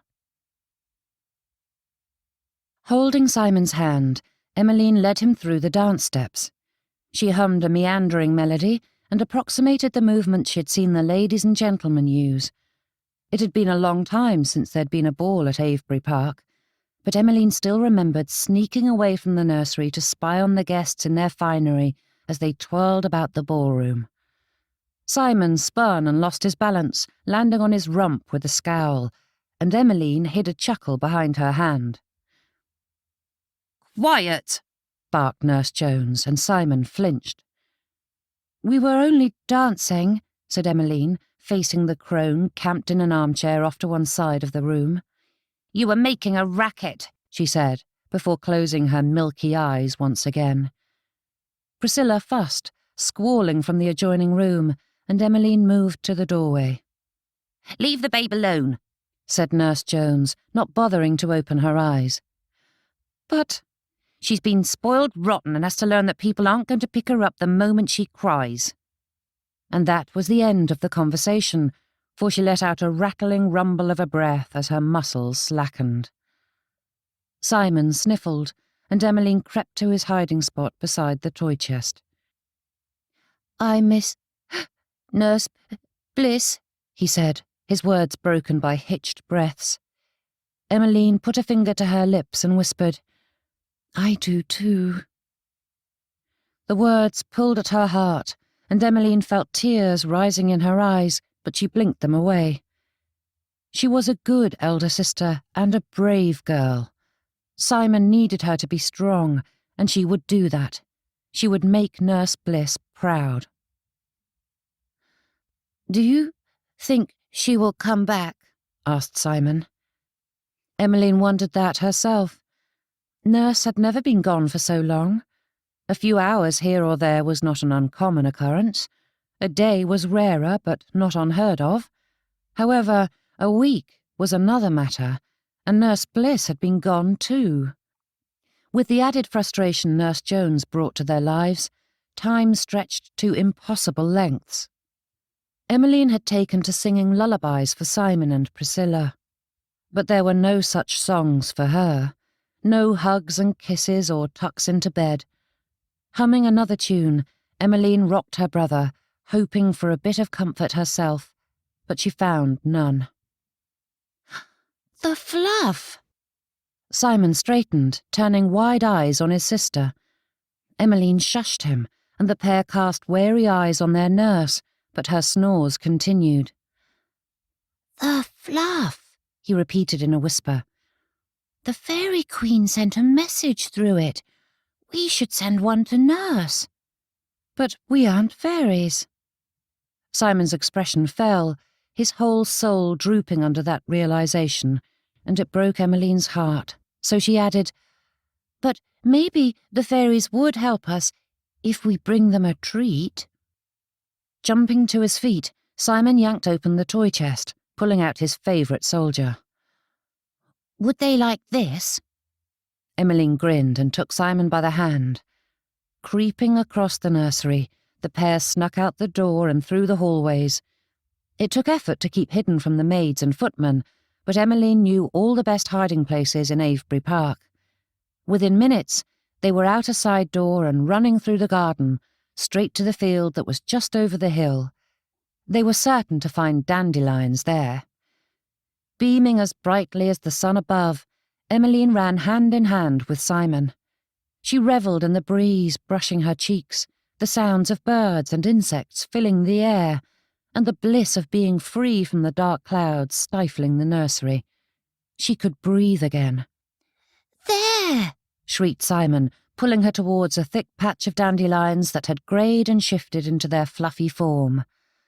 Falling to his knees, he grabbed at the stems, but Emmeline stopped him. "Wait, we must give our offerings first." Simon nodded, and Emmeline motioned him to a group of toadstools. They were bright red, starkly contrasting against the deep green grass around them. They didn't form a proper fairy ring, but Emmeline hoped the little creatures might still be there. Pulling her favourite ribbon from her hair, she looped it around the base of the largest one. Simon crouched beside her and placed his soldier in front of it. "Please get this message to Nurse Bliss," said Emmeline. "We miss her," added Simon. With a nod, the pair plucked the fuzziest dandelions, and Emmeline thought of her dear nurse and all the things she wished to say to her. Taking in a great breath of air, Emmeline blew the fluff into the air, watching the breezes catch the wisps and carry them out into the world. "Did it work?" asked Simon as the last of his dandelion disappeared. Emmeline stared at the bare stem left in her hand and shrugged. "Perhaps we should do more, to be safe." And they did, picking the field clean in the hopes that somehow their message would reach Nurse Bliss and she would return to save them from Nurse Jones. How Emmeline longed to see her warm smile and twinkling eyes again. She needed her lullabies and soft loving words and those dear arms wrapping around her. But Nurse Bliss never came. Chapter 8. Sneaking across the library, Eloise reached under the armchair cushion and retrieved her novel. With Mother occupied, it was the perfect time to delve into the tale of Vincenzo di Vivaldi. She said the name aloud, revelling in the Italian lilt, before opening the cover and escaping into a world of villainous monks, kidnappings, and all sorts of deliciously vile things, all of which were preferable to reality at present. The door opened, and Eloise leapt from her armchair, tucking the novel behind her back. But she relaxed when the footman merely offered up a salver with a calling card from Miss Catherine Hennessy. A spark of joy brightened her mood, but was quickly doused again. Eloise had no doubt as to Mother's feelings about Miss Hennessy, but Mother had given orders not to be bothered and was unlikely to notice Eloise entertaining a visitor. Biting on her lip, she stared at the calling card, her fingers running along the edges. "Please let her in," said Eloise, before she thought better of it. Moments later, the young lady entered with a broad smile. "Good afternoon, Miss Andrews. I hope I'm not intruding, but I was dreadfully bored at home, and thought you might join me for a turn about the park." The young lady fairly buzzed with excitement, as though the prospect were the greatest thing in the world. Eloise grinned in response, but paused. She wanted nothing more than to give an easy acceptance, but she knew her mother too well to do so. The light in Miss Hennessy's eyes dimmed, and she nodded, her shoulders stiffening. "I apologise for being so forward, Miss Andrews. I had thought you would welcome the invitation.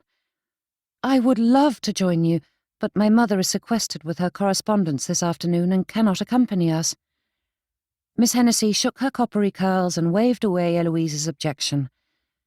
"My Abigail and a footman are in the coach, and that is enough chaperoning for a simple stroll through the park. Even sticklers would not think that untoward."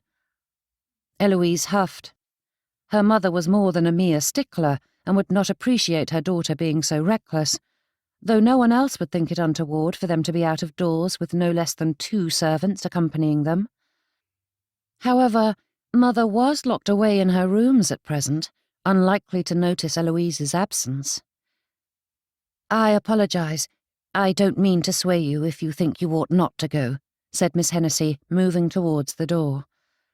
"Of course not," said Eloise, her resolve firming as she spoke. "I would love to join you." Before her nerves got the better of her, Eloise bundled Miss Hennessy to the front door and retrieved their things from the footman. It was only then that she recalled the novel in her hand, and she scoured the entry for a hiding place. Isaacs appeared and gave a subtle cough, gesturing for her to hand it over. Tucking the novel into his pocket with a wink, he stepped forward to help Eloise with her pelisse, while whispering, "Is this wise, Miss Eloise?" "We are simply going to a park to walk for a bit, and shall return before Mother notices," she whispered back. "At least take Daniel or Gregory with you." "Miss Hennessy's footman and Abigail are accompanying us. It will be fine and proper." Worry wrinkled the butler's brow. "I am not worried about propriety, miss. I am worried about your safety. London is dangerous." "Not in this part of the city." But his furrowed brow did not ease, and when the girls hurried off to the waiting coach, an Andrews footman trailed behind them and climbed onto the boot at the back. The promised Abigail sat inside, her attention fixed on her needlepoint, and the Hennessy footman and coachman occupied the box seat, ensuring that the young ladies had quite the entourage. Scouring her memory, Eloise tried to think of another time when she had been in the city without a relative accompanying her. Not that this was a solo outing, as her new friend and 3 servants were in attendance, 4 if she counted the coachman. But still, Eloise felt euphoric. This was freedom. "Are you a great reader?" asked Miss Hennessy. At Eloise's questioning glance, the young lady continued, "You were holding a book, and I thought you must enjoy reading." Clutching her hands in her lap, Eloise replied, "Not a great one, not as good as I should be, at any rate. I fear I cannot abide stodgy tomes meant to improve one's mind. I do have a fondness for novels, though my mother believes novels are a vulgar diversion and liable to do damage to my delicate mind." "Do not say you're an avid reader of Gothic novels," said Miss Hennessy with a good-natured wrinkle of her nose. Eloise laughed. "I am afraid to disappoint you, but I do enjoy a lurid tale. I find the works of Mrs. Radcliffe and Mrs. Shelley quite tantalizing. It is impossible not to get swept up by such stories, even if I find them ridiculous at the same time. And now I am afraid to disappoint you, but I find I would much rather haunt the halls of an art gallery than read about the ridiculous haunts in those books," said Miss Hennessy. With a dramatic sigh, Eloise shook her head. "Then I am afraid this friendship is doomed to fail, for I am not at all entertained by dusty old paintings." Miss Hennessy laughed at that and tucked her arm into Eloise's. "We are a hopeless pair, but perhaps if I try one of your novels, I might entice you into looking at some dusty old paintings." Eloise tried to remain stoic, though there was a spark of mirth in her eyes. "I suppose I might be willing to subject myself to such an abhorrent pastime. Perhaps." The coach filled with laughter, and upon coming to a stop, the ladies spilled out into the afternoon air. Arm in arm and with a string of servants behind them, the pair walked along, their conversation skipping along with an ease that Eloise had rarely experienced. In fact, she could think of only 2 people with whom she had shared such an easy friendship, and those brothers had both been absent from her life for a long time. It was too early for the fashionable crowd to be present, which suited Eloise. The few times she had come to Hyde Park were during that mob, and it did not allow for her to truly appreciate its beauty. If it weren't for the smell of soot hanging in the air, she could almost pretend she was in the country, enjoying a bright afternoon. Miss Hennessy was so affable that they conversed about everything and nothing, their thoughts flitting from one topic to the next like energetic bumblebees as they strolled along the tree-lined lanes. "Miss Andrews!" called a voice that made Eloise's steps falter. "Isn't that the fellow who was bothering you last night?" Miss Hennessy asked as she cast a furtive glance at her companion, and Eloise's expression supplied the answer. The young lady's eyes widened, and Miss Hennessy turned them back towards the coach, though it was a fair way off. "That scoundrel," she muttered, glancing at Patrick as he hurried to catch them. "I shan't allow him near you. Our footman will send him on his way." But Eloise shook her head. "Unfortunately, he is no scoundrel. If he were, it would be far easier to be rid of him." Miss Hennessy stopped Eloise with a determined gleam in her eye. "You needn't face him if you do not wish it. I will keep him occupied while you make your escape." She turned to do just that, but Eloise held her in place. "I appreciate your offer, but it is unnecessary. Mr. Lennox is merely bothersome." Miss Hennessy studied her brows drawing close together. "Do you care for him?" The question shocked both of them. Miss Hennessy immediately apologised for being so forward, while Eloise vehemently insisted she harboured no romantic notions for Patrick Lennox. He may not be a scoundrel, but he was no hero either. He did not hold her heart and never would, or rather, he never would again. "Miss Andrews." Patrick's voice came from just behind them, and Eloise had enough forethought to school her expression before facing the gentleman. Miss Hennessy said nothing as they turned, but there were questions aplenty in her gaze. "I see you are enjoying a walk. Might I join you?" But it was his question last night that stood centre stage in Eloise's thoughts. "Are you truly happy with him?" Patrick had no right to question her about such a thing. Mr. Godwin was everything a lady hoped for in a husband. He would never abandon her and his family without a word when they needed him most. Though Eloise was uncertain whether Mr. Godwin would ever truly lay claim to her heart, she knew that he was infinitely preferable to Patrick, and she needed to convince him of that. Eloise straightened her already straight shoulders. "We'd be delighted if you joined us, Mr. Lennox." Miss Hennessy's brows drew even tighter together, though she said not a word as Eloise introduced them to one another. Though Patrick offered up his arm, Eloise ignored it and remained a polite distance apart as they continued down the lane. She kept her attention firmly on the nature around them and Miss Hennessy on her right side, but not the fellow at her left. The trio walked silently until Miss Hennessy spoke. "I gather you two are old friends," but that was quickly followed with, "My, we are having lovely weather today, don't you think?" Eloise glanced at Miss Hennessy, and the manner in which the young lady's eyes widened in silent apology made Eloise want to laugh. Her new friend was a walking bumble broth, but it was done with such artlessness that one couldn't help but like her. "Our families are neighbours," said Patrick. "Miss Andrews and I spent our youth together. Where does your family hail from, Miss Hennessy?" "A little village of no consequence in Surrey," she replied. "I adore little villages," said Eloise. "I enjoy the city as well, but country life is so peaceful and beautiful." Miss Hennessy nodded. "It's true. I am quite overcome by all that town has to offer, but I missed seeing spring in all its glory." Patrick smiled and added, "Like the haze of green that begins to show in the tree branches when the buds start to form." Miss Hennessy straightened and glanced around Eloise to grin back at him. "Precisely." Patrick's words sparked a stream of memories of all the springs they'd spent wandering the fields among the new blossoms. That smell of the snow melting away to reveal fresh soil, and the vitality floating through the air as the world awoke once more. She felt Patrick's gaze on her, and Eloise focused on the false country setting that had been cultivated in the heart of the city. It had been so lovely just moments ago, but compared to the memories that sprung to her mind, the park paled in comparison. "I am well acquainted with London," said Patrick in response to some question Eloise had not heard. "I lived here for several years, though I found it did not agree with me, and I returned to the country." "What brought you back here once more?" asked Miss Hennessy.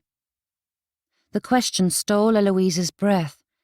She feigned great interest in the canopy overhead and the winding path before them, but her thoughts were fixed on Patrick's reply. His eyes turned to her once more, but Eloise would not meet them as they lingered on her face. "My sister Nora is soon to be engaged to Mr. David Atwell, so I came for the inevitable celebrations." But there was an unspoken sentiment lingering in the air, and Eloise sensed it as surely as if Patrick had spoken the whole truth aloud.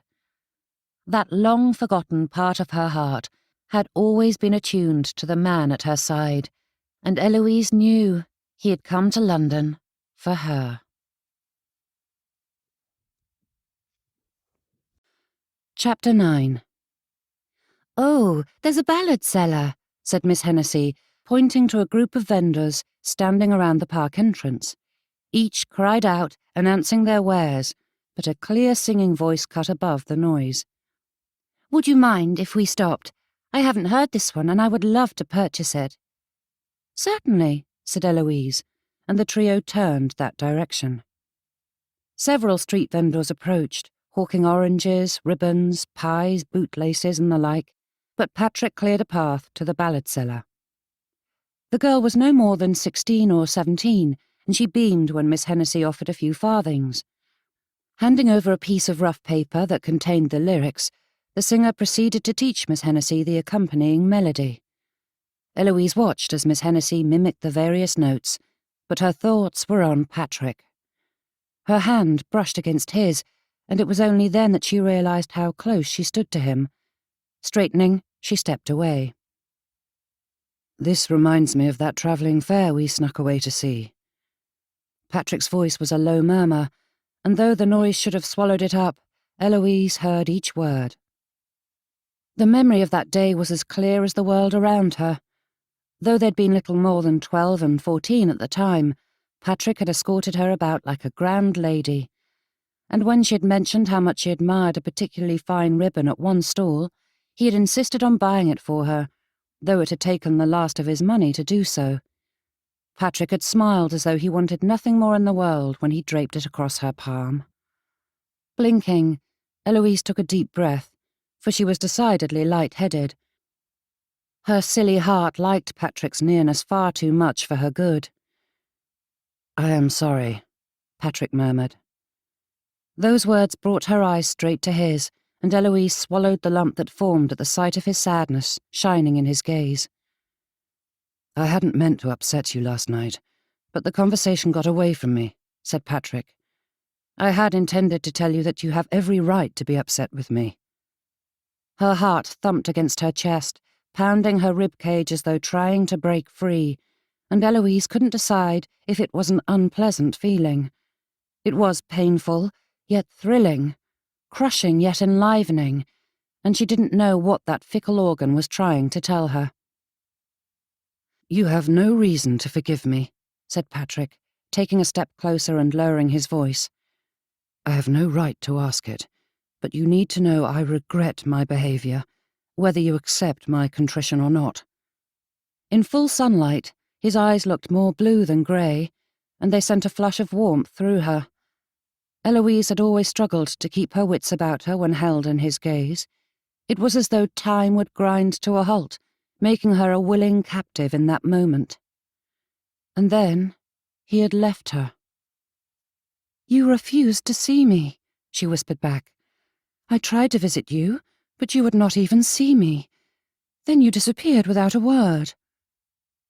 His fingers brushed hers, entwining in a feather-light touch. "When Kelly died, I was lost and broken, and it took me years to come back to myself." "You weren't the only one to lose Kelly." Eloise's chin trembled, and she fought for her composure. "I lost my two closest friends that day." "You were never just a friend, Eloise." His voice was low and rich, with an earnestness that nestled into her heart and brought tears to her eyes. Patrick reached for her face, but caught himself, glancing at the crowd around them. "I know there is no way to undo the hurt I've caused, but please tell me how I might earn your forgiveness." Her traitorous heart had the words ready on her lips, but sense gave way and held her firm. The thought of having her Patrick in her life once more was an enticement almost too strong to fight. but her eyes turned to the scraggly scar lining his cheek, reminding Eloise of all those dark, ugly years that she had mourned him, and she would never recover if it happened again. "Patrick," she began, but the words fled her. Eloise could not accept or reject him. The turn of events left her so befuddled that she could not make sense of her own desires. "I don't know if I can forgive you." He stood firm before her, seeming so strong and self-possessed, but the light in his eyes dimmed for a brief moment, giving him the look of the tortured Gothic villain Maria and Susie thought him to be. But that dejection disintegrated as a new resolve entered his gaze, his muscles tightening as he nodded. "Then I shall keep trying," he said, squeezing her hand. "You are worth fighting for, Eloise, and I shan't give up until I am certain there is no hope. I broke us, and I shall set us right again." "Patrick—" But it was in that moment that Miss Hennessy rejoined them, tucking her purchased lyrics into her reticule while humming the new melody, which made Eloise realise how close she was to Patrick. Her skirts were flirting with his toes, his body nearly touching hers. Jerking away, Eloise turned from him and went to Miss Hennessy, taking the young lady's arm. "I am quite fatigued," said Eloise, turning her attention from Patrick. "Perhaps it is time to return to the coach." Miss Hennessy's eyes widened. "Of course. I do apologise for keeping you so long. I had not meant to take so much time." "It was a sudden turn," said Eloise, patting her friend's arm. "You must promise to sing your new song for me." The pair began the trek back to the carriage, with Patrick striding beside them. Eloise clung to Miss Hennessy, for she did not trust herself around him. Distance was best. Miss Hennessy glanced between the pair, her brows pinched together. Eloise knew she had questions aplenty, but the lady showed admirable restraint and said not a word as they hurried back to their equipage. Patrick remained equally tight-lipped as he handed the pair into the carriage, though his grip lingered on Eloise. With a tip of his hat, he bade them farewell, and Eloise saw another flash of steely resolve in his expression as they departed. "Are you quite all right?" asked Miss Hennessy, turning a worried look to Eloise. "I didn't intend to leave you alone with Mr. Lennox for such a long period, but the song was far more difficult to learn than I had anticipated. Do not fret. If Mr. Lennox upsets you, I shall give him a piece of my mind," said Miss Hennessy with a fierce scowl that would do a puppy proud. That declaration brought a smile to Eloise's lips, and she squeezed her friend's arm. "I assure you all is well. Mr. Lennox was a perfect gentleman. We simply have a complicated history." There was silence in the coach for a few brief moments, though Eloise swore she heard Miss Hennessy's thoughts churning. When her words finally emerged, they came in a hurried jumble of words. "I know we are newly acquainted, and you have no reason to confide in me, but if you are in need of a listening ear, I offer up my own. I find that speaking about one's troubles can help." Most ladies had female friends who filled the role of confidant, but Eloise had never been blessed with that sort of friendship. Her mother was certainly not one to empathise with plights, and Eloise did not share that sort of relationship with her sisters either. Though she had friends aplenty, they were good for passing an evening together, and not the type to entrust with secrets. Patrick had once filled that role, but as he had surrendered that position, Eloise found herself in dire need of counsel. Looking at Miss Hennessy, Eloise felt a desire to share all, not simply because she needed it, but because instinct told her that Miss Hennessy was a kindred soul and a loyal friend. But with the Abigail sitting opposite them, Eloise knew it was best to hold her tongue. "Do not worry about Hill," said Miss Hennessy with a wave. The lady's maid glanced from her sewing to her young charge with a saucy twinkle in her eye, and Miss Hennessy smiled at the ageing retainer. "She is good with secrets, and I give you my word she will not repeat anything she overhears." With no more prompting, Eloise told all, sparing no detail as she unravelled her story and heartbreak. The coachman was ordered to continue on, and the carriage wove through the streets as the story unfolded.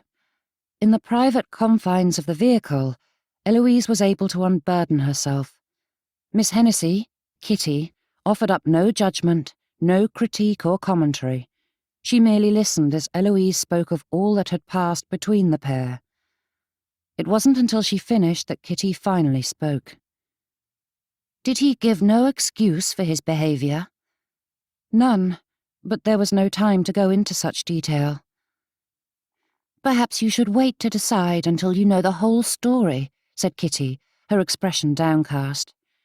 I know he hurt you, Eloise, but tragedy can cause even good people to act contrary to their nature. Eloise straightened. Are you saying you think I ought to forgive him so easily? Certainly not, but do not allow your heart to harden past the point where you cannot accept an earnest attempt to redeem himself. Kitty paused and then asked, Do you think his intention sincere? Eloise reflected on that, battling through her confusion to discover the truth beneath it. I believe him to be sincere at present, but I do not know if I can trust him to remain true to his word. Kitty smiled and squeezed Eloise's arm. Luckily you need not decide yet. Do not lose your head nor harden your heart. Give him time to prove whether he is worthy. And in the meantime, I have 2 listening ears whenever you have need of them. Thank you, Kitty. But her next thoughts vanished when she caught sight of a familiar face in the crowd outside. The coach moved slowly along the roads, navigating through the thick afternoon traffic and giving Eloise ample time to see her brother-in-law walking along the street. Eloise raised her hand to wave at him, but paused as he knocked on one of the townhouse doors and was greeted by a buxom woman with arms held wide. She gaped as her sister's husband took the woman into his embrace with a kiss that was fiery and wanton. Cheeks flushed, Eloise dropped her gaze, though not fast enough to miss James nudging the door shut behind him. Are you unwell? asked Kitty, glancing in the direction of Eloise's gaze. Did you see something upsetting? Eloise couldn't countenance that her eyes had seen the truth, and she shook her head, making some half-hearted excuse about feeling light-headed. Thoughts of Patrick flared at what she had witnessed, and she struggled to make sense of it. But it had been James. Eloise knew it. Chapter 10. Emmeline, age 11. Working the needle through the linen, Emmeline made another stitch, and another. She had already put dozens in, yet it was only the beginning of this interminable sampler. This was not the first of its kind she had rendered, and Emmeline could still not see the use in expending so much effort for such a useless thing. No, no, no, said her governess, leaning over Emmeline's shoulder to point out her flaw. Without looking up from her work, Emmeline moved on to the next stitch, which she took great pains to make even more askew than the others. You shall never excel if you do not take greater effort with your needlework, said Miss Hardy with a sigh and a shake of her head, which set her ringlets bouncing. How will you ever find a proper bow if you produce such shoddy work? Emmeline held back a scoff, keeping her face composed, as she asked with perfectly feigned sincerity, At what stage of courtship does one reveal one's needlework?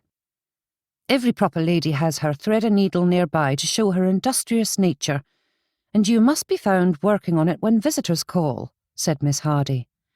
Neat stitches and intricate designs show determination and can serve as a mark of superiority.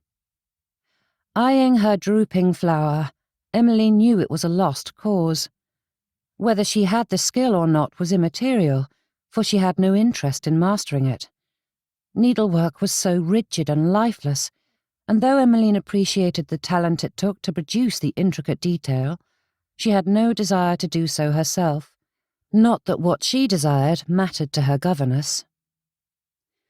If only she could join Priscilla in the nursery, Emmeline would love an hour or two to play with her little sister.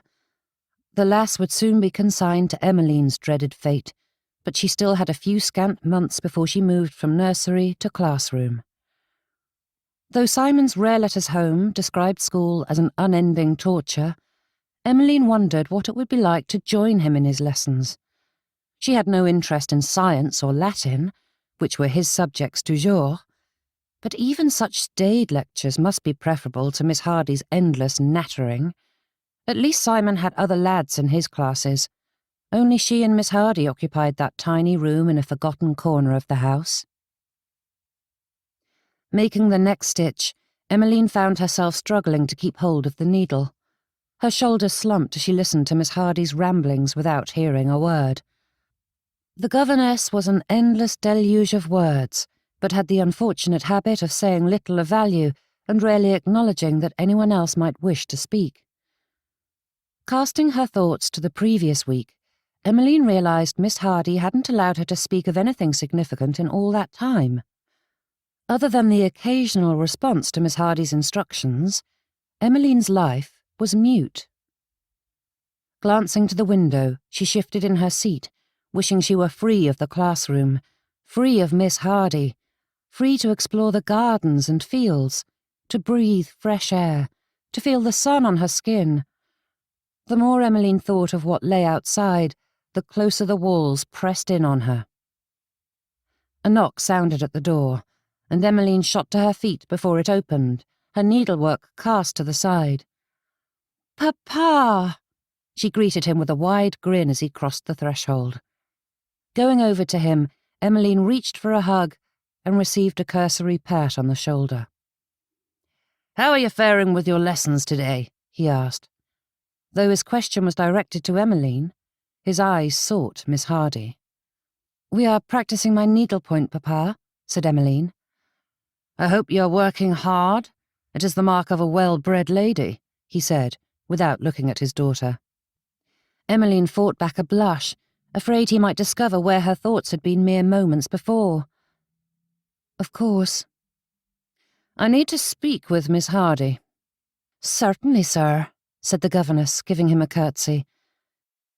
"Continue working on your sampler, Emmeline, and I will check your progress when I return." With a sigh, Emmeline returned to her seat, retrieving her dreaded needlework, as Papa led Miss Hardy from the room with his hand at the small of her back. Their footsteps retreated some distance, fading into silence. There was not a sound to be heard, no tick of the clock, no ambient movement, not a word or breath. It was as though she were trapped in the silence. Emmeline tapped her toe against the floor just to give some life to the room as she worked, but it was not enough. As much as she disliked Miss Hardy's chattering, the oppressive silence was worse. Emmeline moved to the window, staring out at the beautiful summer day. Her fingers traced the pane of glass, and she wished she could leave. Even a few minutes in the garden would be a blessed relief. Without a clock, Emmeline couldn't know how much time had passed, but it had been a fair bit. Going to the door, Emmeline peeked out, looking and listening for any sign of her governess. A few minutes, that was all she needed. Emmeline hurried down the hall, slipping silently through the corridors until she was free of the suffocating walls.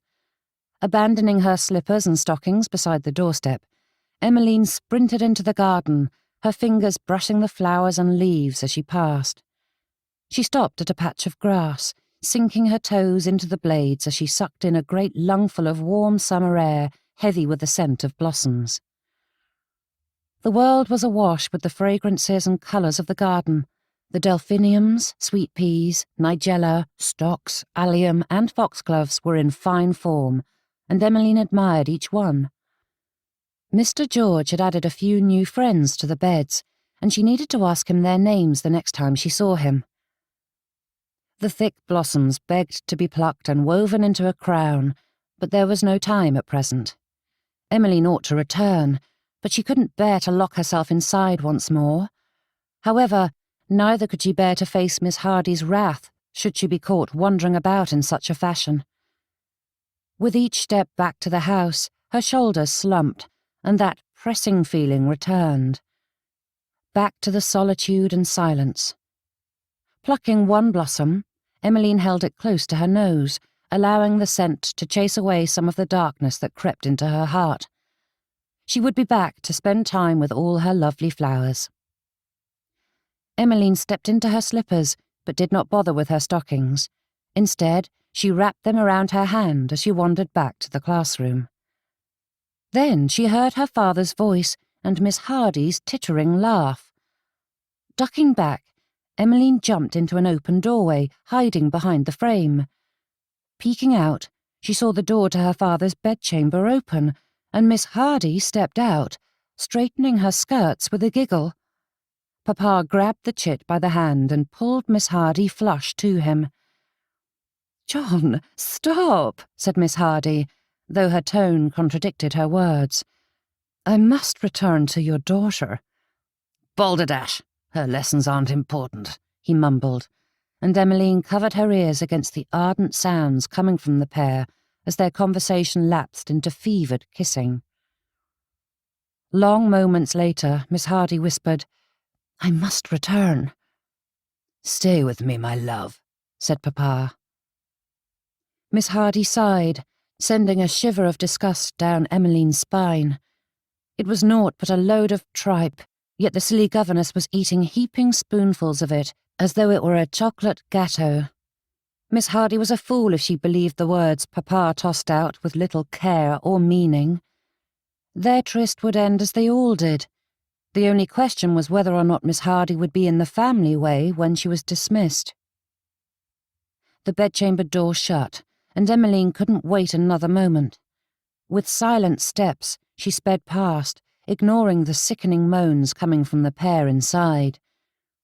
This was a scene she had stumbled on one too many times, and the memories came roaring back into her mind like demons sent to torture her. There was only one solution. Sneaking past her classroom, Emmeline crept into the nursery to find Nurse Jones in her usual chair, while Priscilla played silently in the corner with her dolls.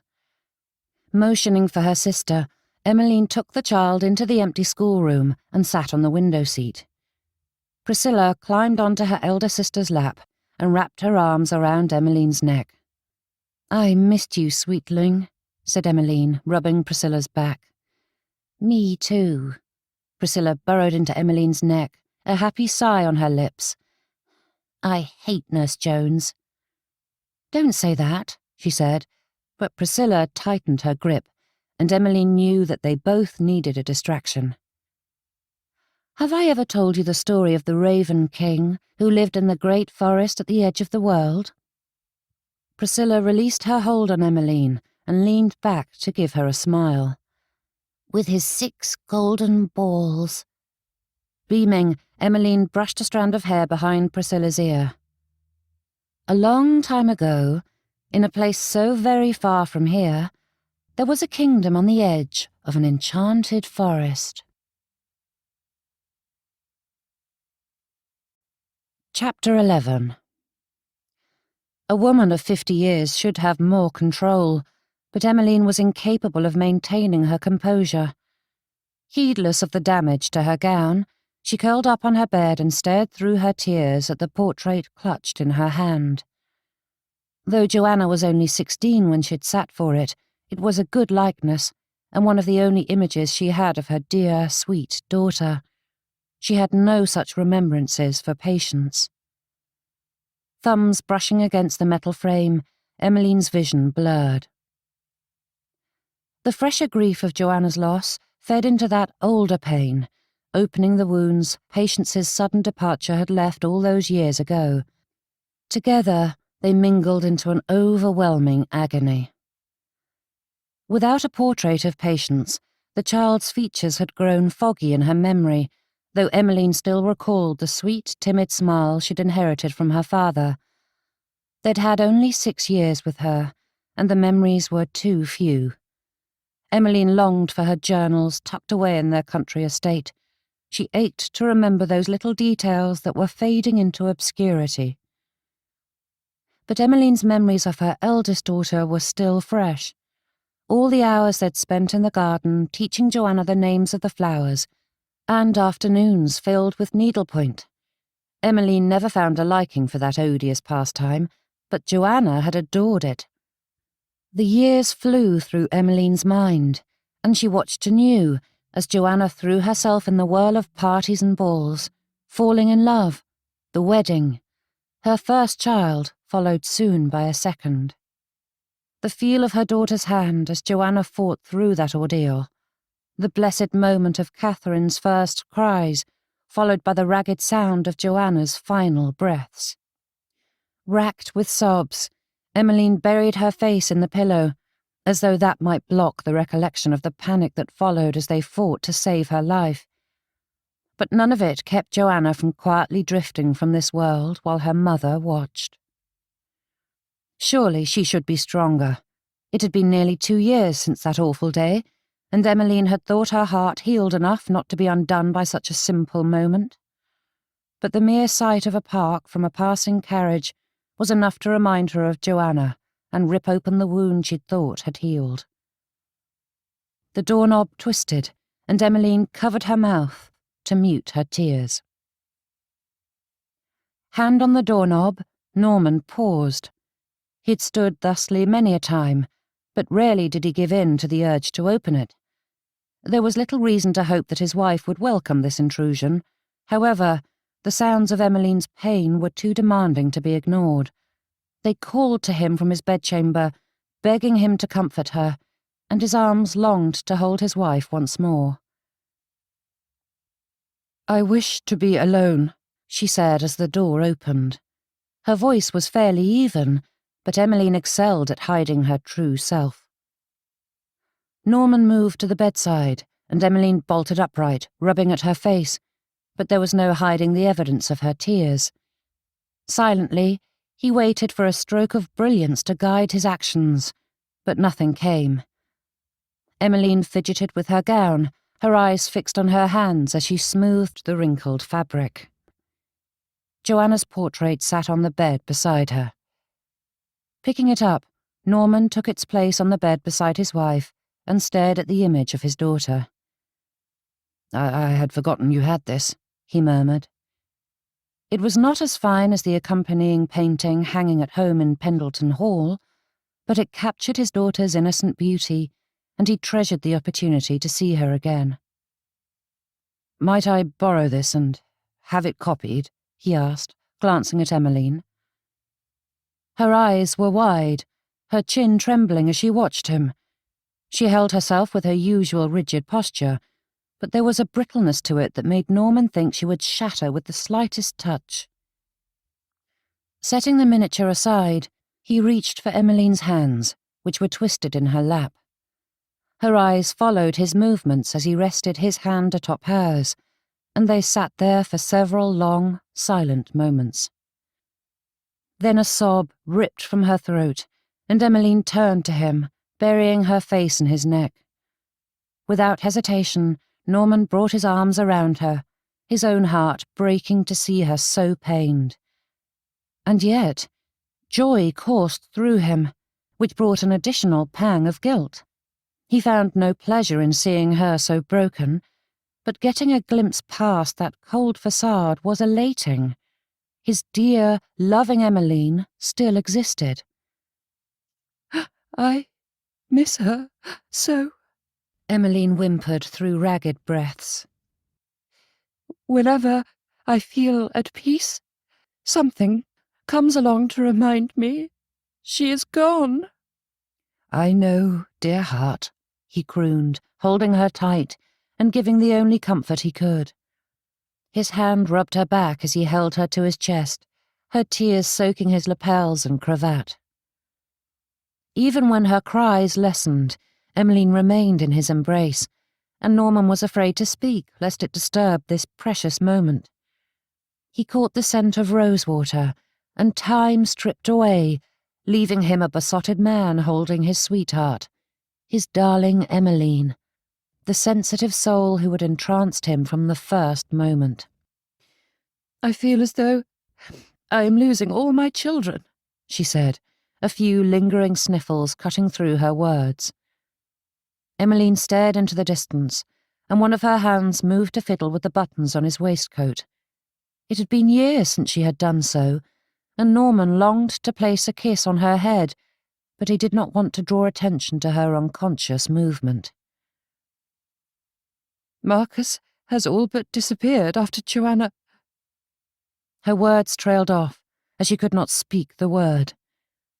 "He won't respond to my letters, and I fear I shan't see my grandchildren again.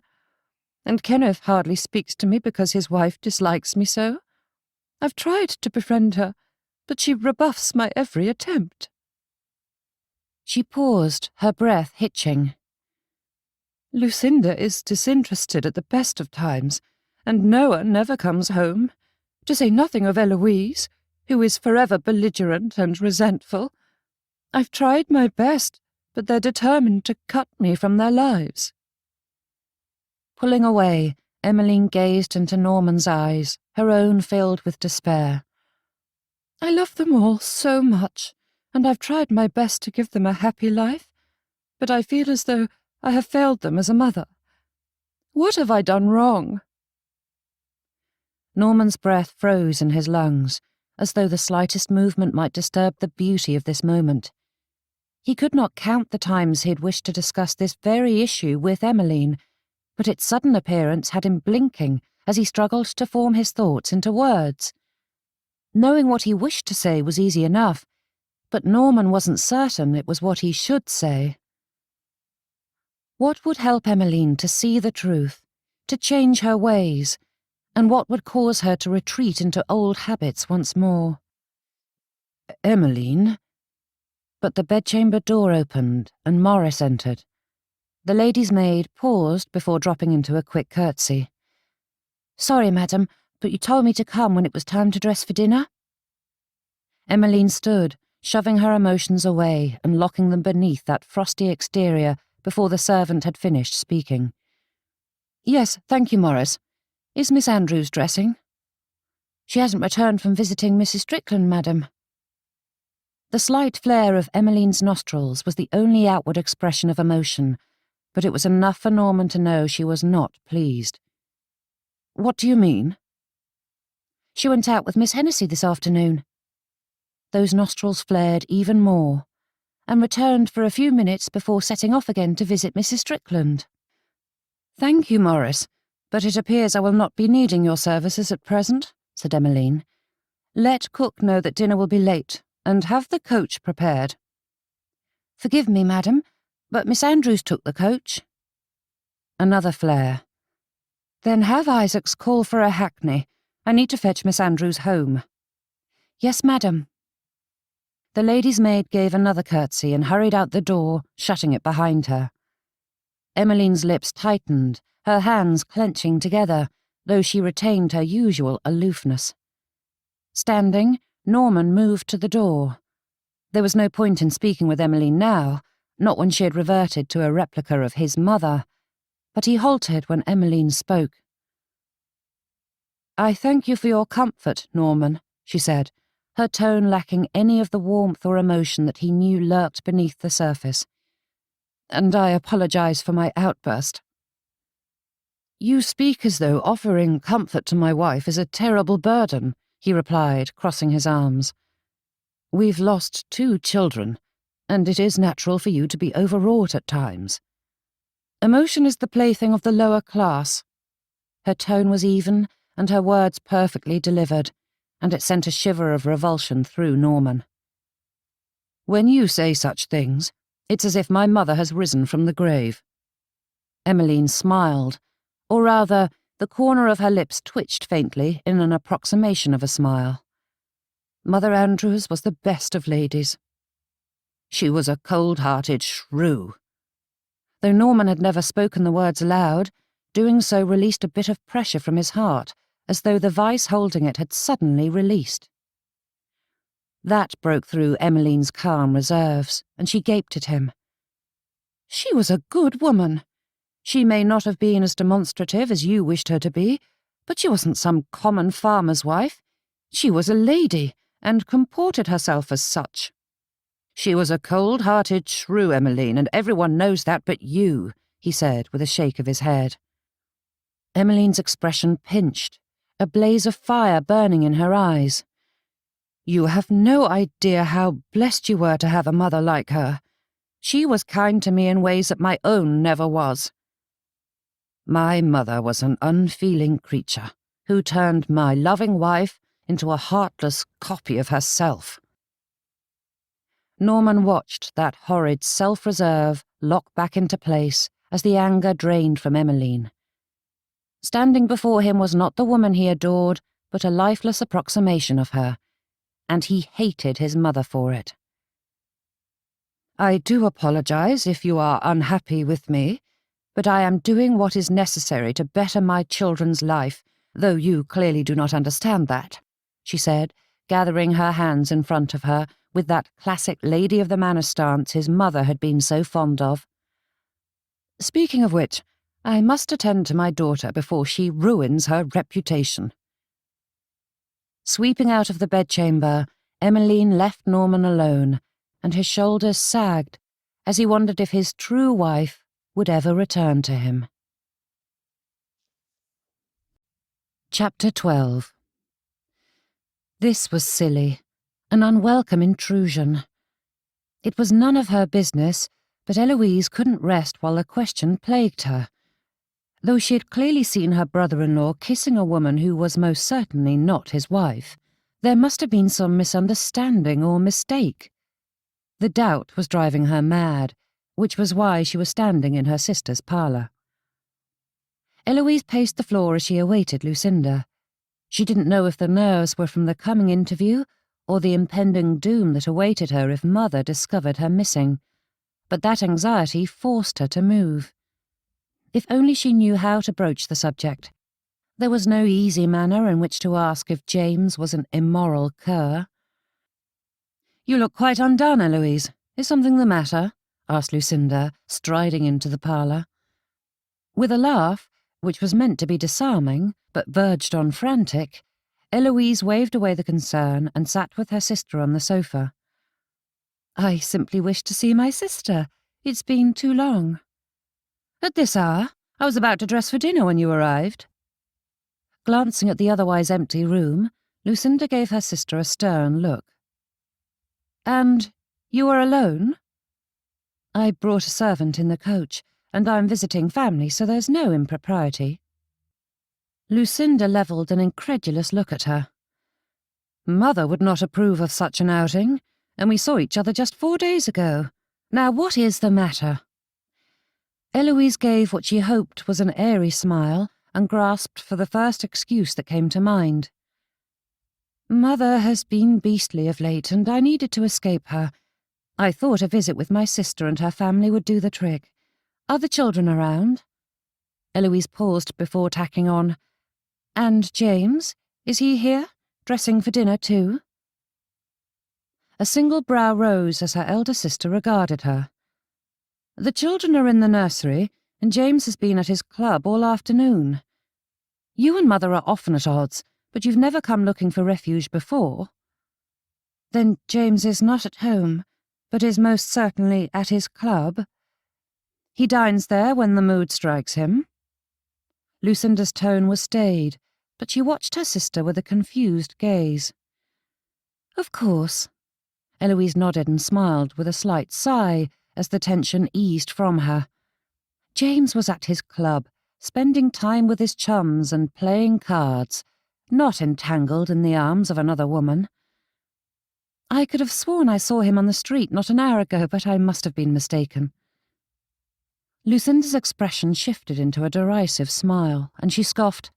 "Huh, you mean you saw him over on Barrington?" Eloise bit her lip and shifted in her seat. "I don't know what street it was, but clearly it wasn't him if he's at his club, and it is a mighty relief. For a bad moment I thought the worst of him." "Because you discovered him visiting his ladybird in the townhouse he keeps for her?" Lucinda asked with another arched eyebrow. The blood in her veins frosted over, chilling her through as Eloise gaped at Lucinda. "How did you guess?" Her sister laughed, though it was not a happy thing. "Do you really think gentlemen spend as much time at their clubs as they claim? What did you see?" Eloise blinked, her mind struggling to comprehend this turn in the conversation. "He stopped at a townhouse where he was met by a woman, Her cheeks blazed, and her words faltered as she recalled the wanton display. "You need say no more, for your expression speaks volumes," said Lucinda with a shake of her head. "It appears James and I need to have a discussion about discretion." "Discretion?" Eloise gaped, leaning onto the edge of her seat. "You are not upset about the—" She dropped her voice to a whisper. "Other lady?" "Mademoiselle Justine is hardly a lady," replied Lucinda with a shake of her head. "Mademoiselle Justine," she repeated with a mocking sneer. "As if anyone really believes that Manchester doxy is a French émigré." Eloise had no response to that, for her body was frozen through, stiff and unmoving as a statue. Lucinda's expression softened, though it held more pity than concern. "Are you really that naive, Eloise? All men have mistresses. It is part of life. They have their needs, and I am grateful he has someone else to see to them. I've done my part in furthering the family line." But... Eloise stuttered the word a few times before the rest of her words could form. "How can he carry on like that and claim to love you?" Her sister's eyebrows shot upwards, and her voice took on a pitying tone. "Love? Marriage is a contract. It's about merging bloodlines, fortunes, and social positioning. Love has no part in it." "That is absurd!" Lucinda huffed, shaking her head. "I've seen enough of love and marriage to know they don't mix. Men play the lovelorn swain during courtship, but that disappears the moment they marry. What need have they of such romantic overtures when their lady is already snared? Those who claim to have loving marriages are merely putting on a good show." Just as Eloise was formulating a valid argument, the parlour doors opened, and Mother strode into the room. Though she would never be so gauche as to cause a scene, there was a fire in her eyes that Eloise hadn't seen before. With clipped words, she thanked Lucinda for looking after Eloise, and they took their leave. Once Eloise was deposited in the coach and they were on their way, her mother finally spoke. "What possessed you to do such a foolhardy thing?" "Kitty Hennessy is allowed to travel with escorts, so why shouldn't I?" Her mother clasped her arms and gave as much of a scowl as the lady was wont to do. "Miss Hennessy has little reputation to protect." "Kitty is a good person and a dear friend," said Eloise, crossing her arms. Mother's nostrils gave a slight flare before she spoke. "Whether or not she is good is immaterial. She is not appropriate company, and I will not have her reputation blackening yours.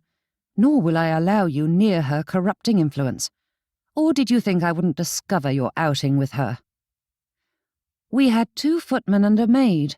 We were hardly without protection or chaperoning. Plenty of young ladies are allowed that privilege, so why can't I?" Eloise jutted out her chin, her muscles tensing. "Because you are my daughter, and though you may not appreciate my efforts, I will do everything in my power to ensure your reputation is pristine. I will not allow anyone to ruin your future," said Mother, her tone so final that Eloise knew there was no use in arguing, though that did not mean that she accepted the dictate. In fact, she should invite the Hennesseys to tea. Mother would never withdraw an invitation once extended. Eloise smiled to herself and vowed to write Kitty the moment they returned home. "But you have not answered my question," the lady continued when Eloise gave no further protest. "Why could you not wait until tomorrow? I would have gladly taken you to visit Lucinda if you were so desperate to see her." Eloise sat silent for a moment before replying, "It could not wait. I needed to speak with her immediately." "About what?"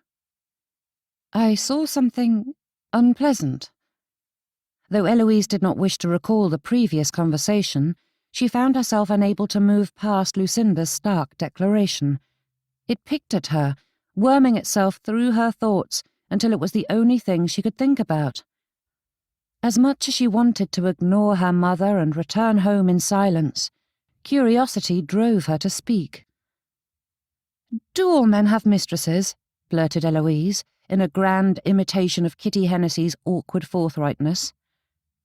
Her mother's eyes widened for mere seconds before the shock disappeared, as though it had never existed. "Where did you hear such a thing?" "Lucinda," she replied, her hand rising to grip the pendant at her neck. Twisting it along the chain, Eloise explained, "She said all men are unfaithful to their wives." Mother remained silent for several moments before asking, "You saw James doing something indiscreet, didn't you?" Eloise did not meet her mother's eyes as she nodded. "Yes," came Mother's reply. When Eloise met her mother's gaze, there was the barest hint of sadness there. It disappeared as quickly as the shock did before it, and Eloise was left to wonder if she was imagining these emotions, as Mother continued, "All men are unfaithful, though there are plenty of women who are just as guilty." Sucking in a quick breath, Eloise's gaze fell to the floor of the carriage as a lead weight settled in her stomach. The scattered, dizzying thoughts that had filled her head fled, leaving her in a vast nothingness. "All men?" Eloise finally whispered. "Even father?" There was a pause before the quiet answer came, "Yes." Eloise longed for a cup of tea or cider or anything that might quench the barren desert in her mouth, and she bit down on her lips to keep the tears from coming. She did not have a weak constitution, but for the second time in less than a day she felt faint. Reaching up, Eloise touched a hand to her head. Though she had never thought her parents' marriage a loving one, her father was a good, honest man, the type who honoured his marriage vows and treated his wife with respect, if nothing else. Eloise could not reconcile the man she knew and loved with the type who spent afternoons in illicit townhouses.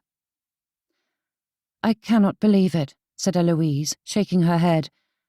"I am not fool enough to believe all gentlemen are faithful to their marriage vows, but father would never behave in such an underhanded manner."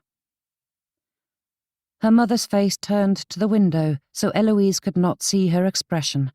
Not that it would have mattered, for there was little emotion to be found on her visage.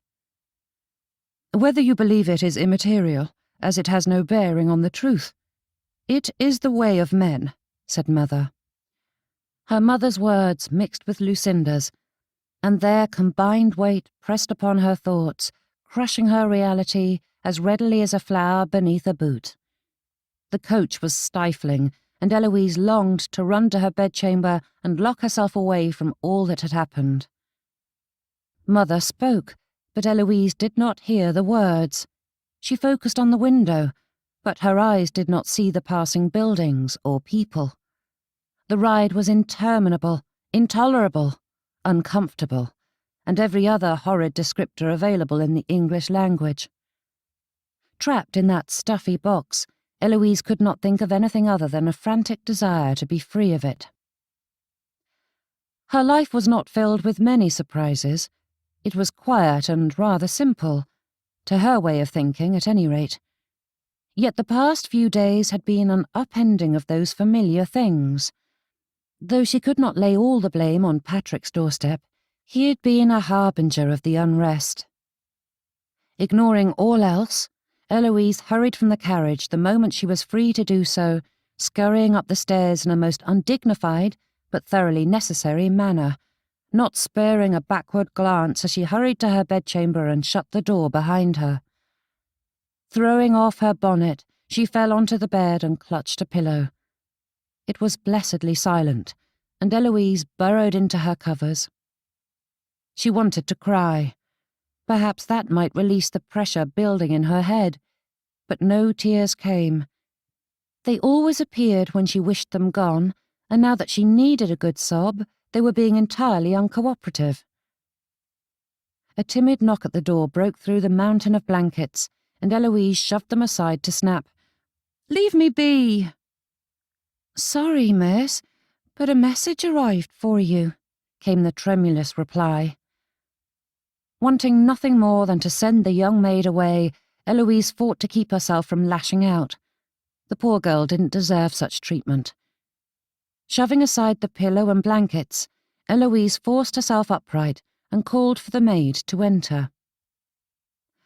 The girl wasn't much younger than Eloise, and the maid looked ready to shake apart as she approached. With a trembling curtsy, Lucy offered up the letter and a small linen bundle, and then hurried out the door the moment her task was completed.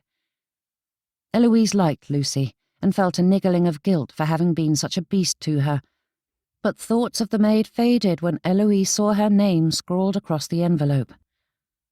It was handwriting she knew all too well.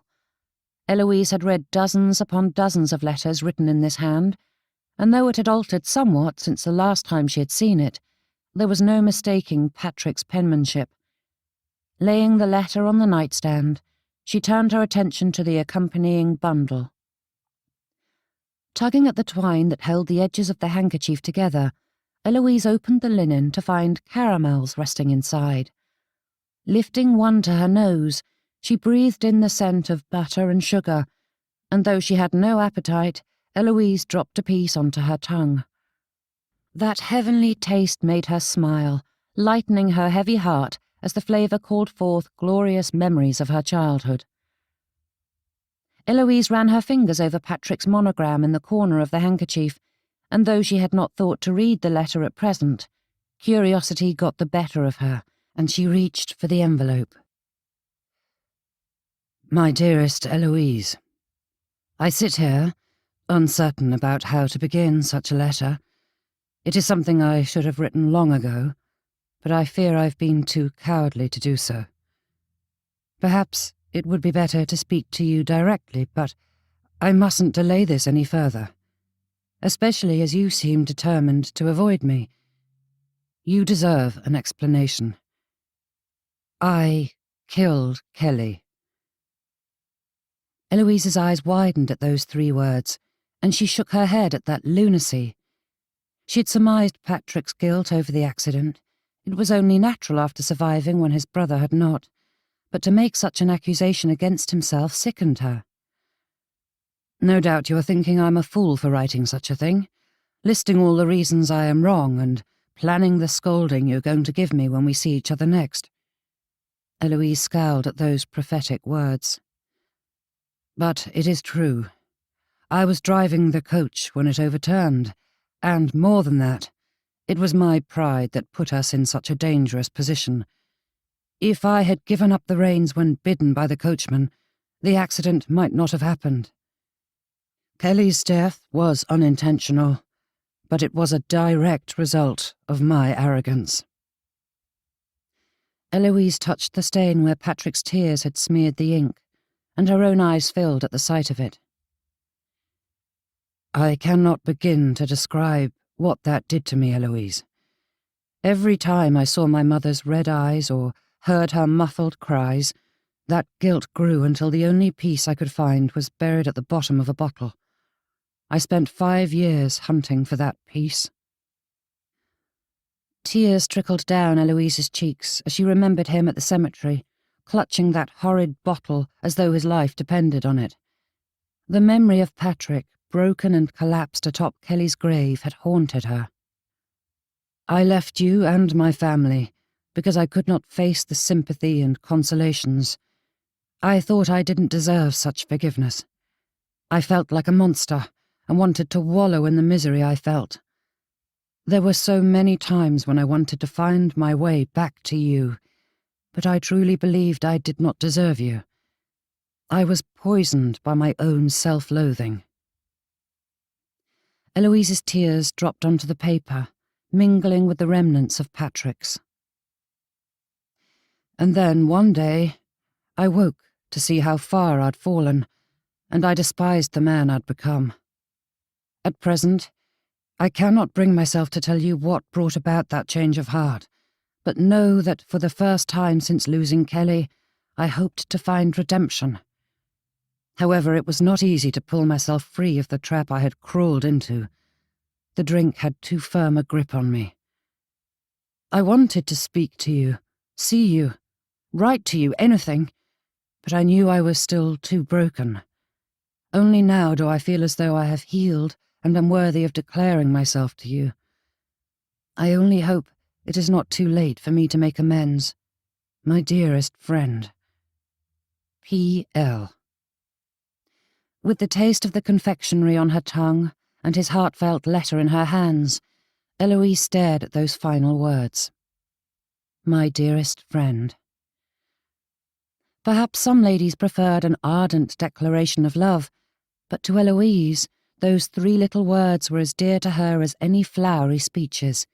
They sunk deep into her heart, dredging up memories of all the years they had spent together.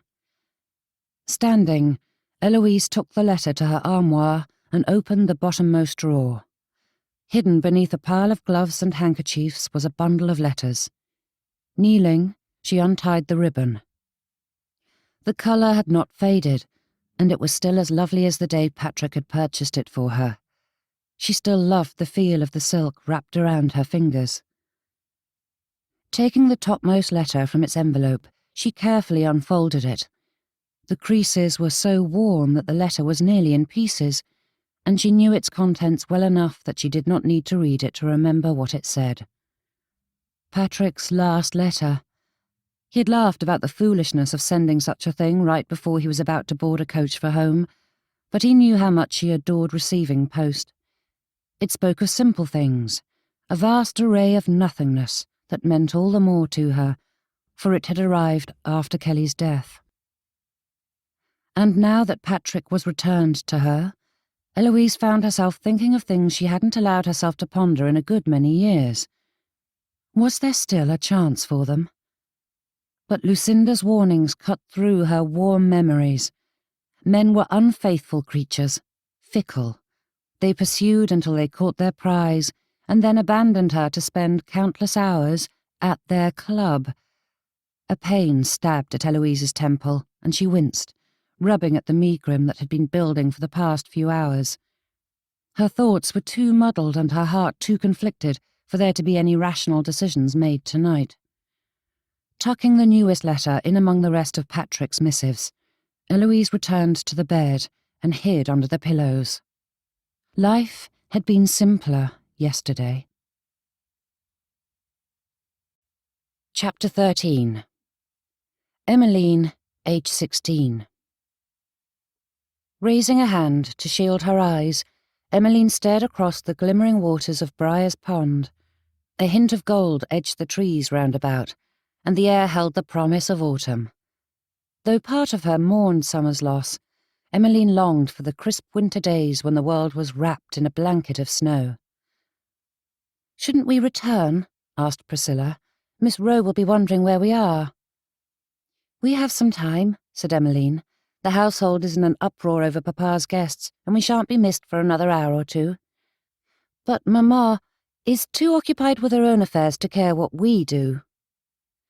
Priscilla crumpled a bit of grass and tossed it into the water, while Emmeline sifted through the stones at her feet. Finding a perfectly flat one, she threw it with a flick of the wrist, skipping it along the pond's surface. "Isn't that the Orbrooks?" asked Priscilla, shading her eyes with one hand and pointing to the right. Before Emmeline answered, the lass grabbed her by the hand and dragged her off in that direction. "Sally! Rebecca!" Priscilla shouted, waving at the pair. Hand in hand, the sisters moved to the tree where the Orbrooks and their governess had set up a picnic.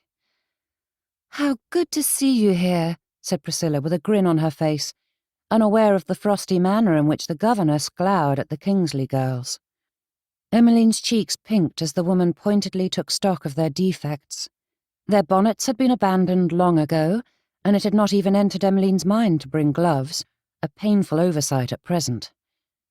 Bending a touch, Emmeline hoped her skirts hid her bare toes, but from the pinching of the woman's lips, Emmeline knew they hadn't. "Are you and Emmeline coming to the Harvest Festival?"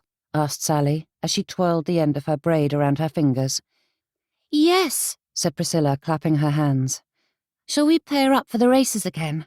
I just know we can beat Jonathan Bixby this year." "No, you cannot. That's ridiculous," said Rebecca. Emmeline held back a burst of laughter at the girl's haughty manner. For being merely 13, she was certainly lauding her extra 3 years over poor Sally and Priscilla. "Come, girls," said the governess, rising to her feet. "But we just arrived," said Sally, "and we have enough to share with Priscilla and Emmeline. May we stay?" "Absolutely not," came the reply. "But Miss Dolly—" "Hush, Sally." Miss Dolly put everything in the picnic basket and had them marching away in short order.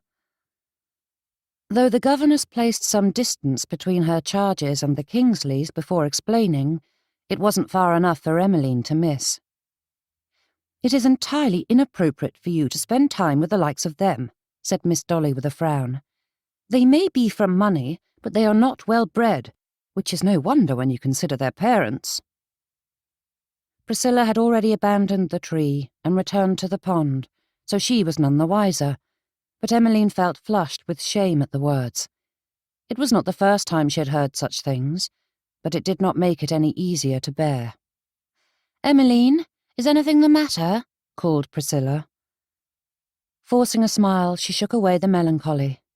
"No, dearest, but we must return to the house." And so they went, retrieving their cast-off articles along the way before Emmeline surrendered herself to the necessary preparations for dinner. Perhaps there was some joy to be found in dinner, but to Emmeline's thinking, they were naught but hours of awkward conversation, though she would admit that readying herself for such an event was not wholly distasteful. "You look lovely," said Priscilla when the last hairpin was placed and Emmeline was ready to face the evening. Emmeline hardly recognised herself in the mirror's reflection. Her thick hair was arranged in an intricate series of hairpins, and though she preferred her hair down, the style lengthened her neck in a becoming manner. And the gown was gorgeous, moss green and feather light, so fine and soft that she kept brushing the bare bits of her arms against it just to feel it. The Emmeline before her wasn't the girl she knew, but some foreign creature, a lady, and the sight of it was both joyous and frightening as she turned and watched the skirts swirl around her. "I would rather stay here with you," said Emmeline, smoothing her elbow gloves. "And I would rather go with you," said Priscilla with a dreamy tone as she spun, holding her muslin skirts out wide. "Perhaps we might trade places then," said Emmeline. Her heart thumped in her chest as her mind raced with the possibilities the evening offered. A proper dinner. Such a thing was a rare occasion at Avebury Park, and Emmeline both anticipated and dreaded it. Would she know what to say? How to act? Her long line of governesses had attempted to teach her such things, but without sufficient experience, Emmeline felt terribly ill-prepared for the task at hand. A knock at the door drew her attention away from her nerves. Simon poked his head inside. "Father sent me to fetch you." With hurried goodbyes and promises to tell all tomorrow, Emmeline left Priscilla and stepped into the hall to see Simon standing to one side, his hands tucked behind him as he stared off at nothing. "You could offer me your arm, brother," said Emmeline. Simon jerked out of his thoughts with a grimace. With as much gentlemanly decorum as could be expected of a 13-year-old boy, he threaded her hand through his arm and dragged her down the hall. "Are you pleased to be home from school?" asked Emmeline, glancing at Simon from the corner of her eye. He gave a grunt that told her as little as his scant letters had conveyed over the past school term. Scouring her thoughts, Emmeline tried to think of any subject that might engage him, but she knew so little about the young man her brother had become. "Are you enjoying your subjects?" "Some." "Are you not going to elaborate?" she teased, squeezing his arm. Simon shrugged. "There's nothing more to tell."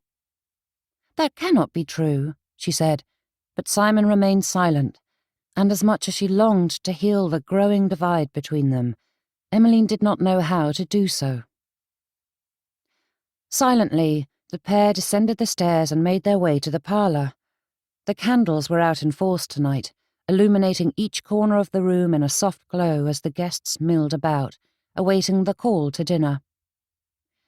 "Simon!" Papa greeted his heir, giving Emmeline a cursory nod before ushering Simon towards a group of gentlemen. And thus she found herself standing alone. Her posture grew more rigid with the ensuing seconds as she debated what to do. Mamma did not claim her as Papa had with Simon, but as Emmeline could think of no better course of action, she took a place beside the lady. Introductions were made, but Emmeline forgot the names as soon as they were spoken. With a brittle smile, she pretended to understand the conversation that revolved around people and events she did not know.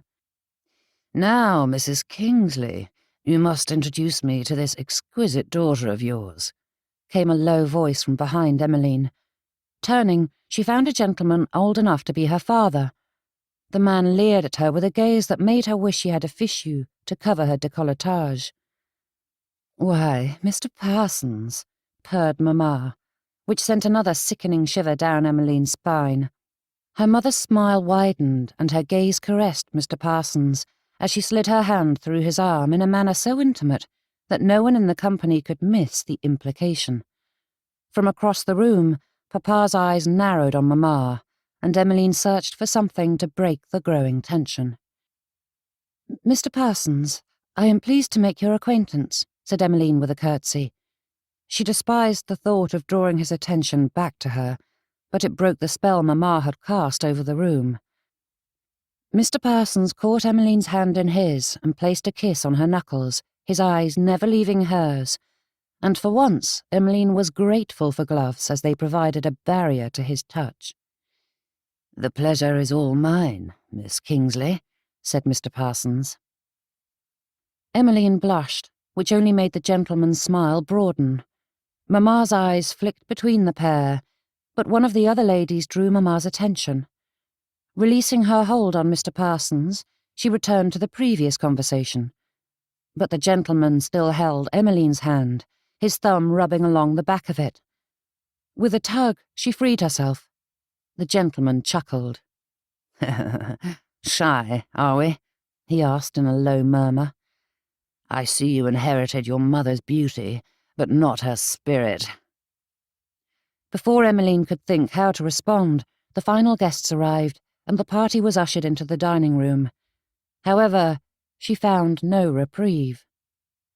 Though Mr. Parsons sat on the other side of the table, his gaze followed her throughout the meal. With each minute, Emmeline grew more flustered. She fumbled her fork and bumped her glass, spilling the drink, and Mr. Parsons grew more amused with each agitated movement, his attention never leaving her.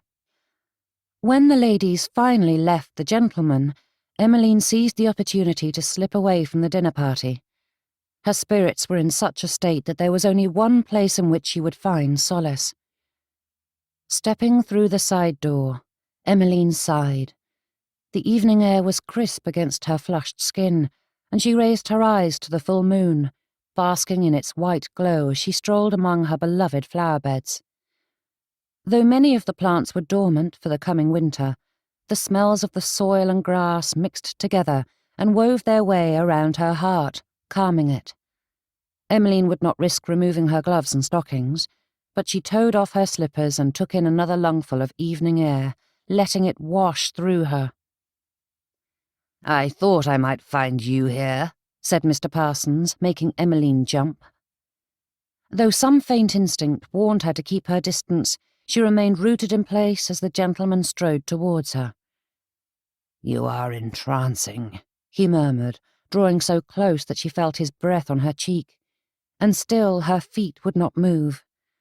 "So beautiful, like your mother, though far more." Mr. Parsons' voice lowered to a brief whisper that tickled her ear. "Coy. She was not much of a conquest, but you make a man work for your favours. I bet if I visited your bedchamber, that frigidity would melt away." Emmeline gaped at the insinuation, and she wanted nothing more than to run back to the safety of the house, but fear trapped her in place. Then his fingers grazed her neckline, his wet lip brushing her earlobe, and the shock broke her free. Stepping back, Emmeline put two firm hands between them. "Keep your distance, sir," she said, wide-eyed, though he looked mildly amused. "Are you going to continue playing the part of the prim miss?" Mr. Parsons smirked. "I am not playing a part." "There is no point in playing the saint in public as your father does, for no one believes him either," he said with a chuckle. Mr. Parsons stepped closer, and Emmeline stepped back, but he grabbed her extended hands and brought them to his lips with a wicked grin. "It is better to embrace your nature like your mother. It is far more enjoyable, at any rate." Yanking free, Emmeline stepped around him, but Mr. Parsons blocked her path with another lecherous laugh. She moved to the other side, but he grabbed her. "I've got you now," he said with a chortle, as though it were nothing but a lark. Leaning in, Mr. Parsons brought his lips towards her, and Emmeline twisted away, arching her back and struggling against his hold. But his hands surrounded her, grasping, wrenching, squeezing. His mouth hit her neck. His tongue lathed her skin like a wet snake. Emmeline threw her weight against him and they fell, knocking him atop her. Mr. Parsons looked down with fevered eyes. "I see you are all passion and fire, and such utter perfection." He shivered, and a wave of nausea rolled Emmeline's stomach, twisting it in knots as his hands pawed at her. Sucking in a breath, Emmeline tried to scream, but his mouth covered hers, leaving only her terrified whimpers as his tongue invaded. Shifting her leg, Emmeline brought her knee up and used it as leverage, rolling the pair of them. Mr. Parsons laughed when his head hit the grass. "Definitely your mother's daughter," he began, but Emmeline did not wait. She launched herself to her feet and ran for the house. A hand snaked around her ankle, and Emmeline collapsed. Scrambling upright, she tried once again, but Mr. Parsons was there, holding her from behind. "So feisty." His voice was a purr. His sticky breath clung to her ear, and Emmeline fought his hold. His hands pawed at her, rubbing and pinching as tears coursed down her cheeks. One of his hands brushed her mouth, and she chomped down, biting into his fingers. With a sharp breath, he released her, and she spun, shoving against him with all her weight. The rocks dug into her feet, ripping at her stockings and skin as Emmeline tore along the pathway. He gave chase, and her heart pounded in her ears, warning her to run faster, move quicker. He was there behind her. The thought of what would happen should he catch her spurred her on to greater speeds. And still, she felt his panting breath on her neck and heard his giddy chuckle in her ear. His fingers brushed her arm, but Emmeline knew the way blindfolded, and he was stumbling in the dark. Reaching the side door, she flung it open and sprinted to her bedchamber, not halting until she had the door shut tight behind her and locked. Sliding to the floor, Emmeline gasped for breath. The door handle twisted and soft fingers tapped at the wood as Mr. Parsons whispered her name. "Emmeline, what is the meaning of this?" Another knock, and the knob twisted harder. "You have me right where you want me. Do not lock me out now, you tease." Curling into herself, Emmeline hugged her knees, her tears wetting her silk skirts. "You've been begging for this moment since you first laid eyes on me. Open the door, and I will give you everything you desire," he murmured, his voice thick with desire as he described the many things he wished to do to her. Jumping to her feet, Emmeline hurried to the bed, diving under the covers and wrapping a pillow around her head to block the foul words that no young lady should hear. Mr. Parsons waited only a few more minutes before giving up his quarry with a curse.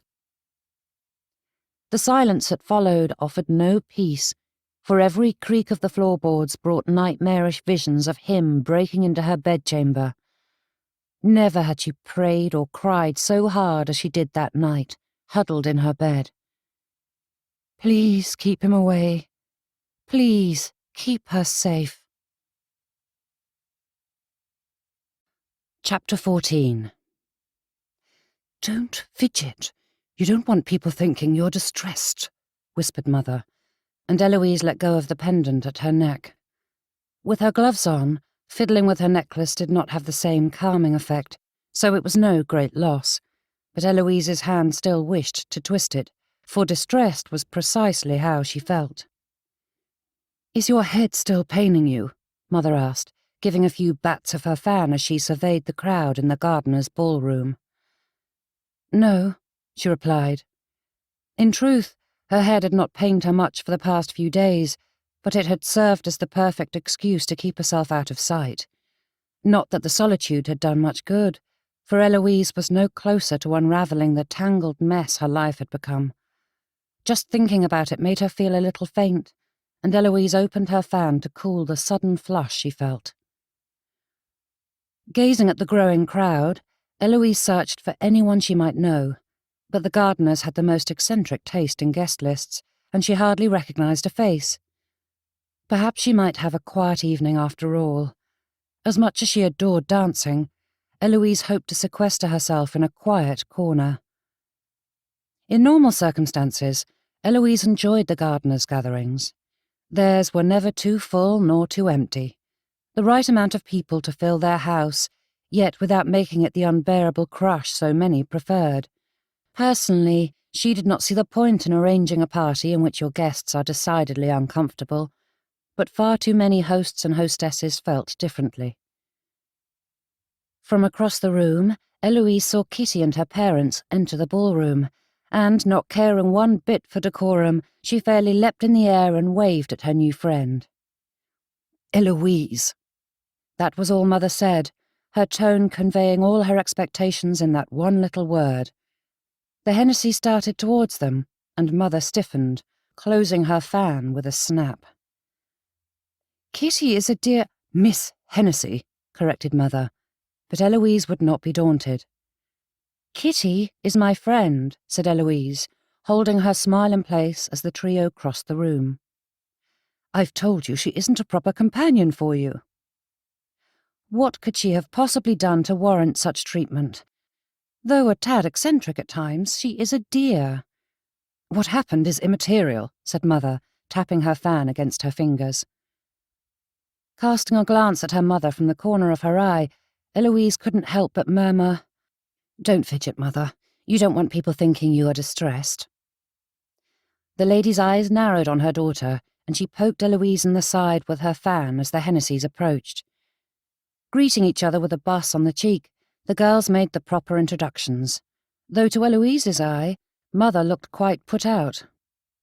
However, the lady showed the Hennessys the same cold disinterest she displayed to everyone.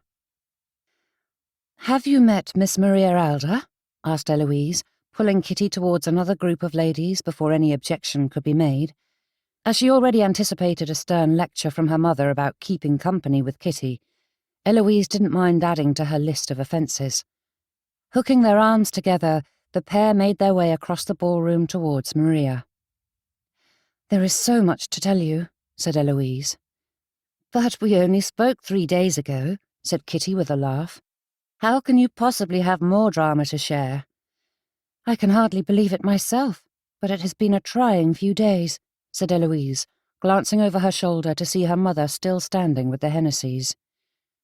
"Eloise," said Maria, greeting her with a buss on the cheek.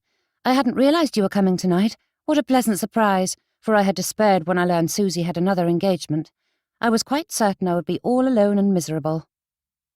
Glancing at the growing group of young ladies and gentlemen surrounding Maria, Eloise thought that highly unlikely. Kitty stood behind Eloise with a false smile plastered on her lips and the look of a frightened rabbit in her gaze. Taking Kitty by the arm once more, Eloise made the proper introductions, though the other's eyes widened upon hearing Kitty's surname. "Miss Hennessy," Maria said with a little curtsy. "How wonderful to meet you." But the moment Kitty was engaged in conversation with one of the others, Maria whispered from behind her fan, "Kitty Hennessy, Eloise. I've heard she's quite scandalous. They say she was compromised by a gentleman and then patently refused to marry him." "Nonsense," Eloise hissed. "I adore her." We met at the Fultons' ball, and I already consider her a dear friend." There were more questions in Maria's gaze, but she kept them to herself and dropped her fan. "Miss Hennessy, what a positively gorgeous gown. Gold is such a lovely colour, but I fear it looks ghastly on me. However, it is quite striking with your Titian hair." Kitty beamed, and the pair began dissecting the various fashions on display. Though Eloise had little to add to the conversation, she was quite content to observe. Watching Kitty grow more comfortable in her surroundings filled Eloise with more pleasure than was usually found at such gatherings, and that feeling only grew when Mr. Hillard claimed Kitty's hand for a dance. Couples paired off and took their places on the dance floor, and Eloise's eyes wandered the room, searching the crowd for familiar faces. "Looking for your Mr. Godwin?" asked Miss Croom. The young lady grinned behind her fan, giggling at Eloise. "He is not my Mr. Godwin, and he is otherwise engaged for the evening. A dinner party, I believe." "But you are looking for someone, aren't you?" Miss Croom spoke with such a pointed tone that one would have to be a fool to miss the insinuation beneath it, though Eloise could not fathom what the young lady meant, until she caught sight of Patrick. Miss Croom tittered behind that silly fan again, but Eloise ignored her. Patrick's eyes met hers, and he wove his way through the crowd, ignoring the other guests as he came to her side. "Miss Andrews," he said with a bow, "you look lovely tonight." Eloise murmured a polite response and gave a curtsy that was far more sedate than she felt. Her heart and thoughts were thrown back into disarray, reminding her of every agonizing question and concern of the past few days, eradicating the peace she'd gained at aiding Kitty. Yet the rapidity of her heartbeat was not an altogether unpleasant sensation. "You must be the mysterious Mr. Lennox," said Miss Croom, and Eloise's lips pinched at the young lady's smug smile. "I have heard much about you." "Not all of it is true." Patrick's smile stiffened, and it pulled at the scars marring his cheek. An old instinct told Eloise to take hold of his hand, but she kept her composure and ignored it. "Miss Croom, I think your mother is waving for you," said Eloise, pointing towards a group of matrons who were more focused on the punch and gossiping than their charges. But the diversion worked, and Miss Croom bade them farewell, which was enough to loosen some of the tightness in Eloise's chest. "Did you receive my letter?" asked Patrick. The tightness returned in force, but Eloise welcomed it, for this was a necessary conversation. This moment together would not last, and there was much to say, but still Eloise struggled to get out the words. "Yes," she said. "Thank you for the sweets." Patrick nodded and cleared his throat, his eyes falling to the ground. "You are most welcome. I hoped you would enjoy them." Her hand rose to her necklace, and Eloise nodded in return. "I did." Silence followed those two words, stretching into a long, awkward pause as both she and Patrick fidgeted and avoided looking at one another. And then Patrick huffed, shaking his head. "We never had trouble speaking when we were children." "That was years ago." Patrick sighed, his shoulders dropping as his eyes met hers. "I know. Can you forgive me for that?" There were a myriad of questions plaguing Eloise at present, but that was not one of them. Just the memory of his letter brought sympathetic tears to her eyes. "Of course, Patrick." And she meant it. She may not comprehend what had happened to her friend, but she could no longer hold his grief against him. The pain caused by his disappearance still lingered in the corners of her heart, but his explanation had granted her better understanding and empathy. "Then will you dance with me?" he asked with a smile, holding out his arm to her. Glancing at the dancers already in motion, he grimaced. "Though I feel honour-bound to warn you, I am abysmal at such lively country dances." "You cannot be as bad as all that." Patrick widened his eyes with another grimace.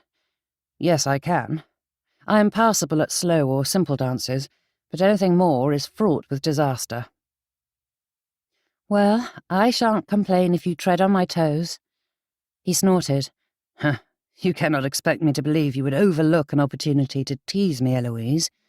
You always found great sport in amusing yourself at my expense. Tally-ho, Patrick, she replied with a grin, and his own grew in response. Tally-ho, Eloise. The pair made their way to the dancers and found an opening. Patrick had been entirely honest in his assessment, perhaps even a bit generous. He was a hopeless dancer. He turned the wrong directions and was rarely where he was supposed to be. When he had to apologize for the 6th time to his neighbour, Patrick's expression tightened, making his scars pull in angry ways. When he passed in front of her to change places with the lady to her right, Eloise caught his eye. In those scant seconds, an old instinct took hold of her before she knew what she was doing. With a puff, she blew out her cheeks like a bullfrog. The silly expression was there and gone in a flash before anyone else saw it, but she knew Patrick had, for there was a definite gleam of humour in his eye.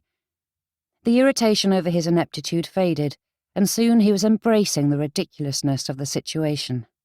With every turn, Eloise found a way to send him a private laugh. The thrill of doing so without being caught by the others only added to the fun of their game.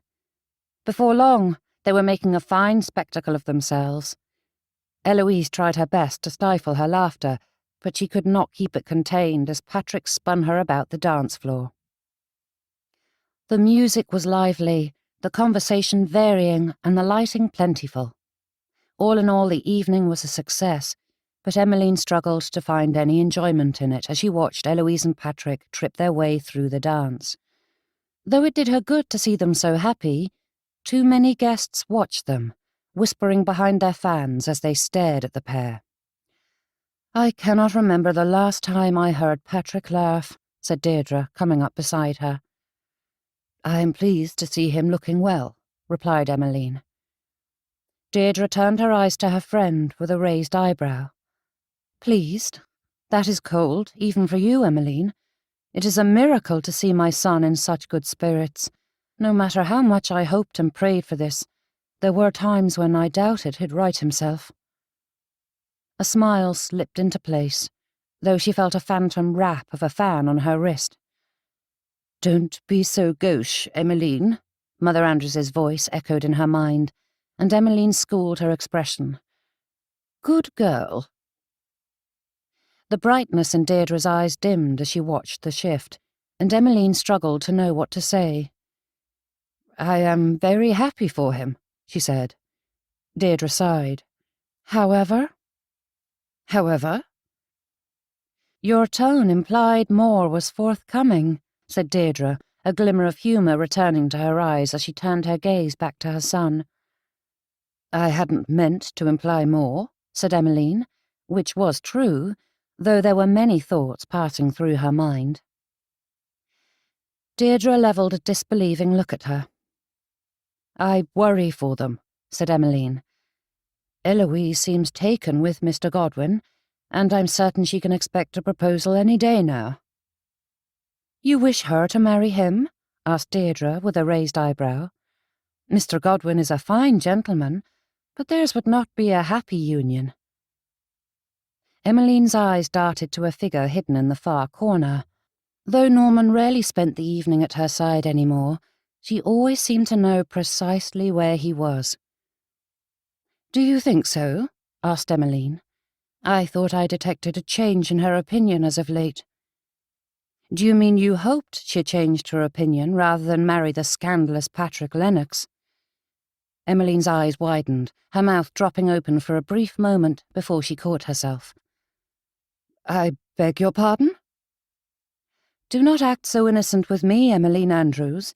You cannot be so sanguine about the prospect of him renewing his addresses." Hands tightening around her fan, Emmeline watched the couple in question.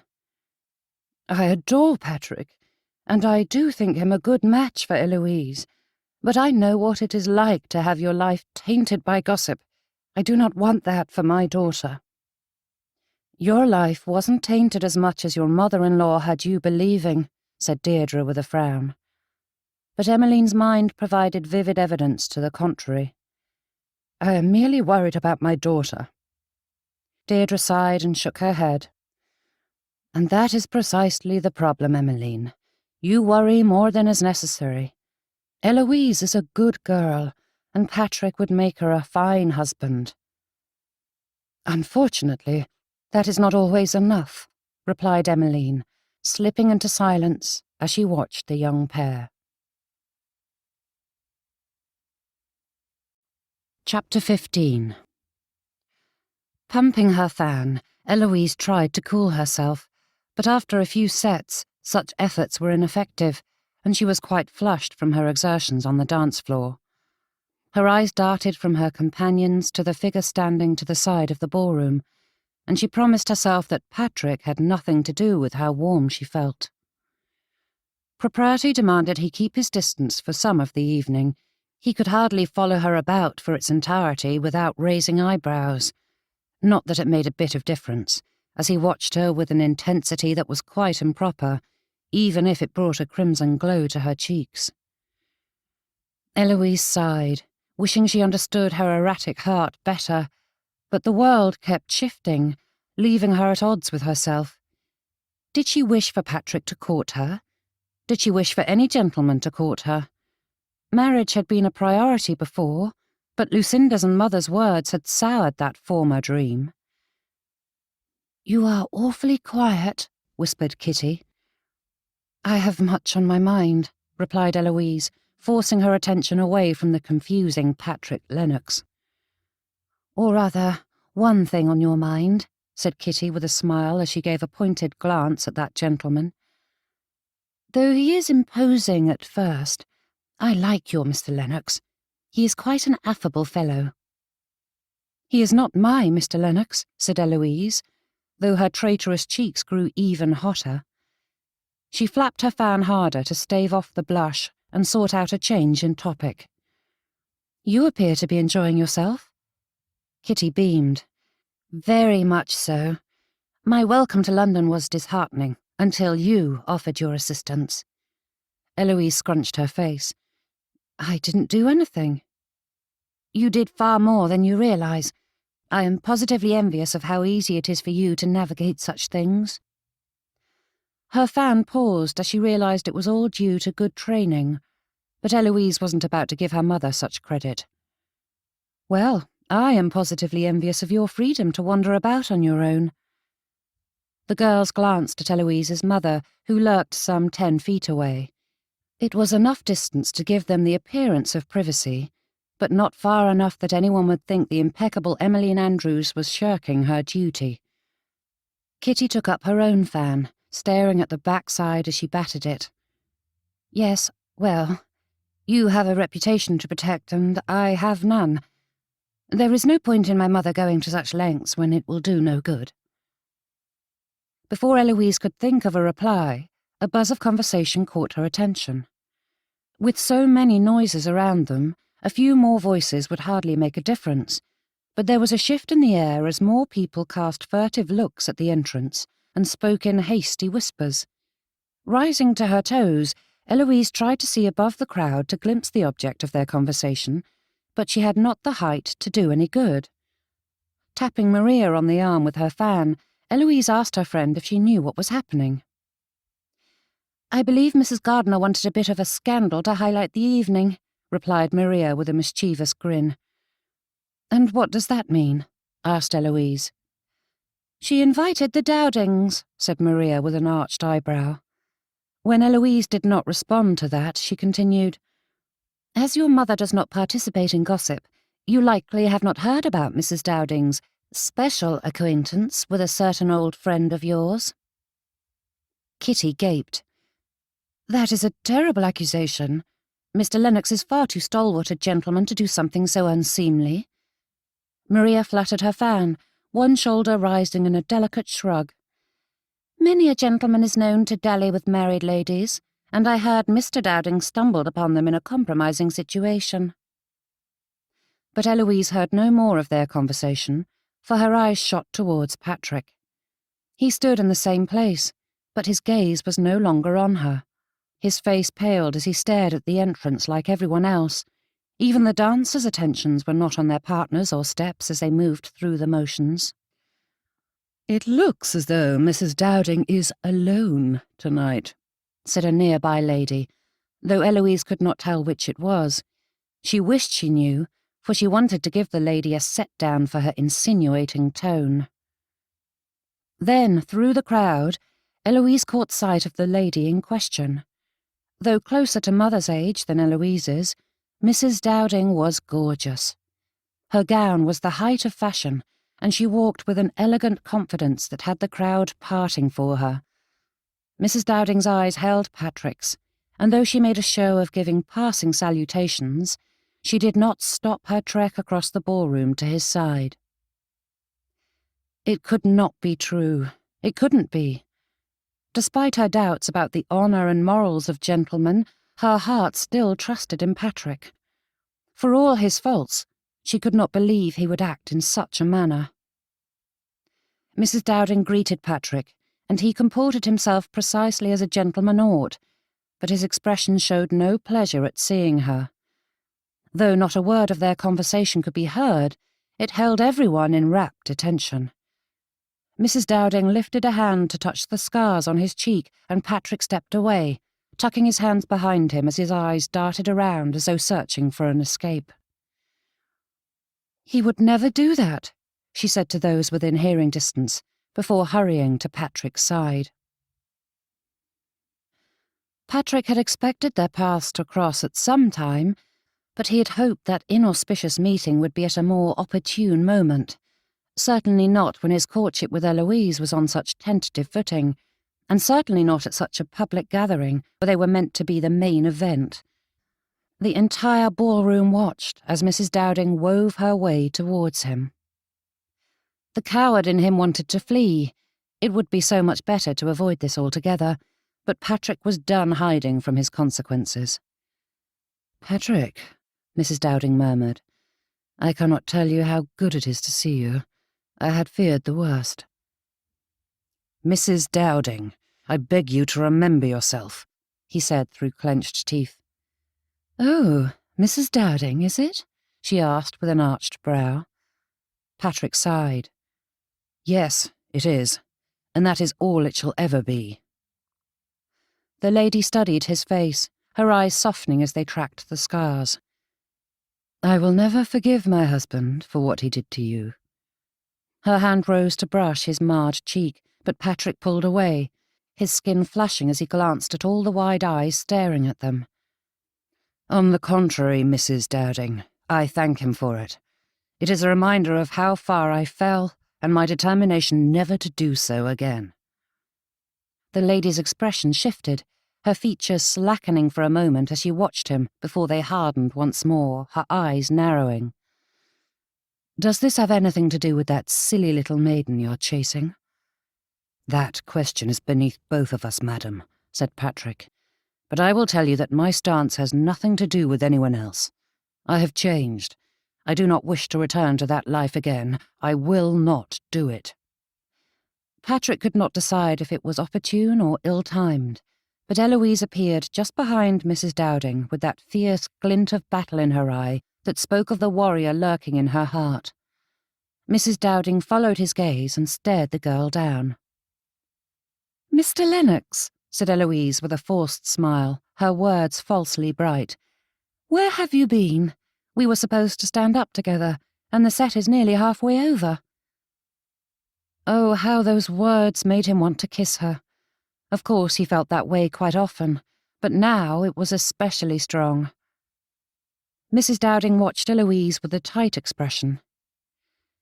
"And if he wishes to claim his dance, he will find you." Eloise ignored the lady's dark eyes glaring at her and held on to her brittle smile as Patrick blinked at the pair of them. This was a monumental mess, but Eloise had provided him an escape. "Yes," he said, straightening with a grateful smile. "Of course." "Mr. Lennox," said Mrs. Dowding with an insinuating tone that made Patrick's hackle rise, Won't you introduce your lovely young friend before you go?" Patrick narrowed his eyes on the lady. He knew better than to believe her possessive posturing meant anything of significance, for he had no hold on her heart. Whatever hurt she had felt had long since faded, and this was nothing more than pettiness at having lost her plaything before she was finished with him. "No, I will not," he said with a curt bow.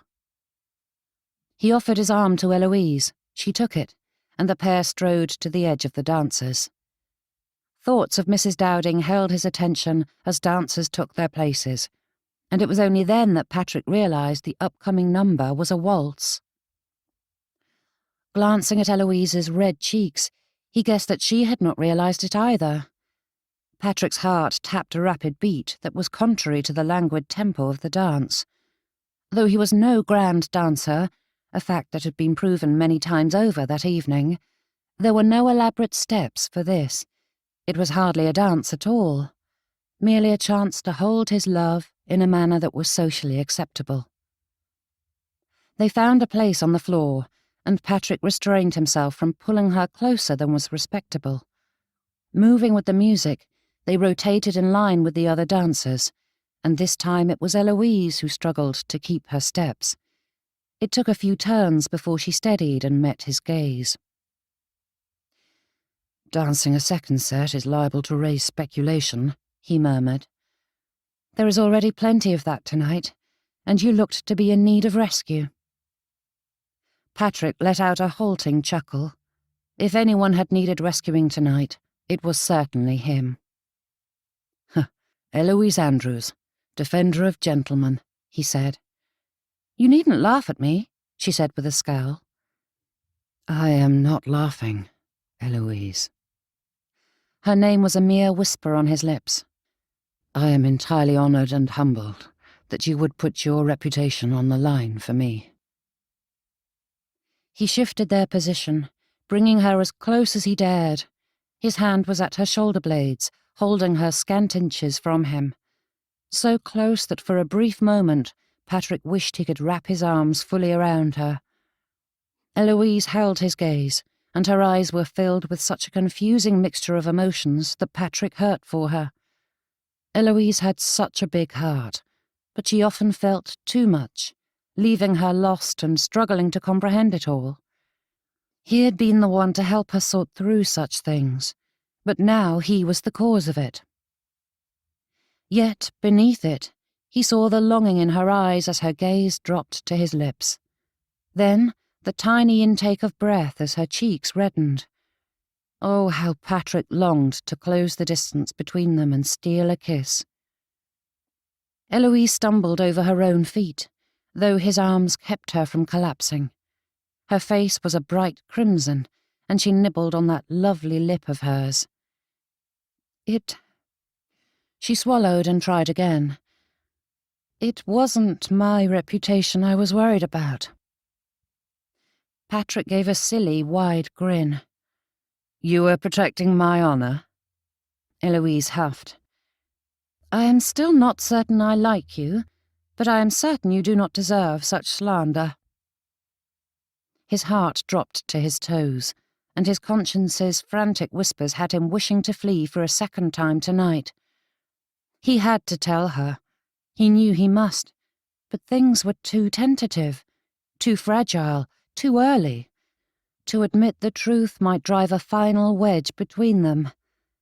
Patrick struggled for breath as the awareness of what he stood to lose spread through him, sparking each of his nerves. Tonight had been pleasant, more than pleasant, in fact. They had shared moments that were unspoiled by the past, and it gave him a hard, honest hope that with time they would have a future together. It was possible. He only needed more time. He could wait until they were on better footing and then tell her all. But even as Patrick thought such things, his conscience twisted and writhed in his stomach, telling him what he knew. Eloise deserved the truth. "And what if I said I deserved that slander?" he asked. Chapter 16. Eloise's eyes snapped to Patrick's. Do not start with that again. It was an accident, and you needn't take on every sin of the world because of it. No, I'm not speaking of Kelly. Patrick swallowed, his gaze falling to his toes. What if I told you the rumours were true, or at least some of them? Silence. Despite his determination to speak, Patrick had not the courage to look her in the eyes. Not yet. Oh. The word was quiet, but filled with shock and pain. Then Eloise gathered herself and spoke with more than a hint of relief. Surely you do not know the extent of the rumours, Patrick. They claim you and Mrs. Dowding were intimately acquainted. His shoulders sagged, his eyes closing for a moment as he tried to gather the strength to face her properly. His sad eyes rose slowly, reluctantly, but Patrick straightened his spine and met her gaze once more. I told you I fell far, Eloise, and I meant it. As much as I wish to keep such things hidden, I cannot bring myself to lie to you. Eloise blinked rapidly, her breath coming in shaky pants. But when you... She paused and tried again. I hadn't thought you meant such things. For the most part, I didn't, said Patrick. The couple behind them nearly collided with them, and he snapped back to attention, speeding up their lagging steps. Do you remember when our families visited the seaside at Wexington? Eloise did not answer, and he did not press her, for they both knew she did. The three of us waded out into the water. At first, we were content to stay by the shore, like we were told to do, but we went out a little farther and farther. Though he stumbled through the dance, Patrick held her attention with a fevered determination, caring only to explain himself now that he had the opportunity. One step here and one step there hadn't seemed like much. Until that wave struck me, Eloise whispered. And the memory struck Patrick equally hard. Though many details had grown hazy over the years, he still remembered the abject horror he had felt as the water pulled her under and swept her away. If he and Kelly hadn't acted quickly, she would have been lost. Exactly, he said, his eyes growing misty. Those years were filled with little steps here and there. One bad choice led to another, each deadening me to the danger of my situation. I met Mrs. Dowding at my lowest moment. It started as a flirtation, but then, inch by inch, I justified each line I crossed, thinking I was still within the safety of the shore. They bumped into another pair, who grumbled loudly about the incident, while Patrick apologized profusely.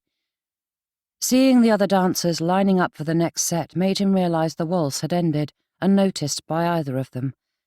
Eloise released him and stepped away, but he stayed her, leaning close to whisper, Please, give me another moment to explain.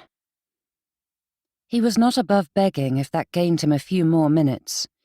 Taking her by the arm, Patrick led her to a corner, their progress tracked by quite a few of the company. Though there was no opportunity for true privacy, he continued his story once he had her as alone as they could be in a room full of people. It was innocent for the most part, said Patrick. Not entirely honourable, but mostly innocent. The thought of having to outline his indiscretions brought a bitter taste to his tongue, but Patrick took a breath and calmed the churning in his stomach. Opening his mouth, he allowed the words to spill out, for there was no point in withholding anything. I cannot describe the logic with which I justified calling on her that night. It makes no sense in the present. But in the past, I thought it perfectly rational and harmless, he said. I had turned down so many of her invitations, but this one caught me at the right time, or wrong time, rather. I arrived on her doorstep, telling myself it was merely a visit between friends, and I was in desperate need of one. Patrick paused and let out a low sigh, closing his eyes with a wince. Little steps here and little steps there. The night was a blur. But then Mr. Dowding burst in and saved me from losing the last shred of my honour. Shaking his head, he gave another shaky sigh and met her gaze again. There were tears in his eyes, his jaw tightening as he stared at her for several silent moments. It was the wave that brought me to my senses and made me realise how far I had strayed. As ashamed as I am of my behaviour, I am grateful for that night, because it forced me to see what I had become. Straightening, Patrick sniffed and cleared his throat, tucking his hands behind him as though they were speaking of mundane topics. How could he ever explain the full extent of his madness when he could not understand it himself? His broken soul had twisted logic, good sense, and the values his parents had instilled in him until they were a foreign, misshapen thing that somehow made the distasteful acceptable. "And what of the lady?" asked Eloise. Patrick blinked at her before answering. "So you haven't heard all the gossip?" Though Mr. Dowding had every reason to run me through right then and there, he did the honourable thing and called me out instead. I took my punishment, and have neither seen nor heard from the Dowdings until tonight. Eloise stared at him with a furrowed brow. "Took your punishment?" Wordlessly, Patrick turned his head to put his scar on full display. Pistols at dawn, as they say. I had honour enough to face him without raising my firearm. "You didn't protect yourself?" Eloise gaped at him, but Patrick levelled a hard look at her. Though my indiscretions were not as numerous nor as abominable as they say, I did wrong the gentleman. He had every right to demand satisfaction, and I had no right to lessen that. "He could have killed you," Eloise murmured, blinking away fresh tears. "He almost did, but I survived and made my way home." Eloise sucked in a quick breath, her muscles tightening. "Home?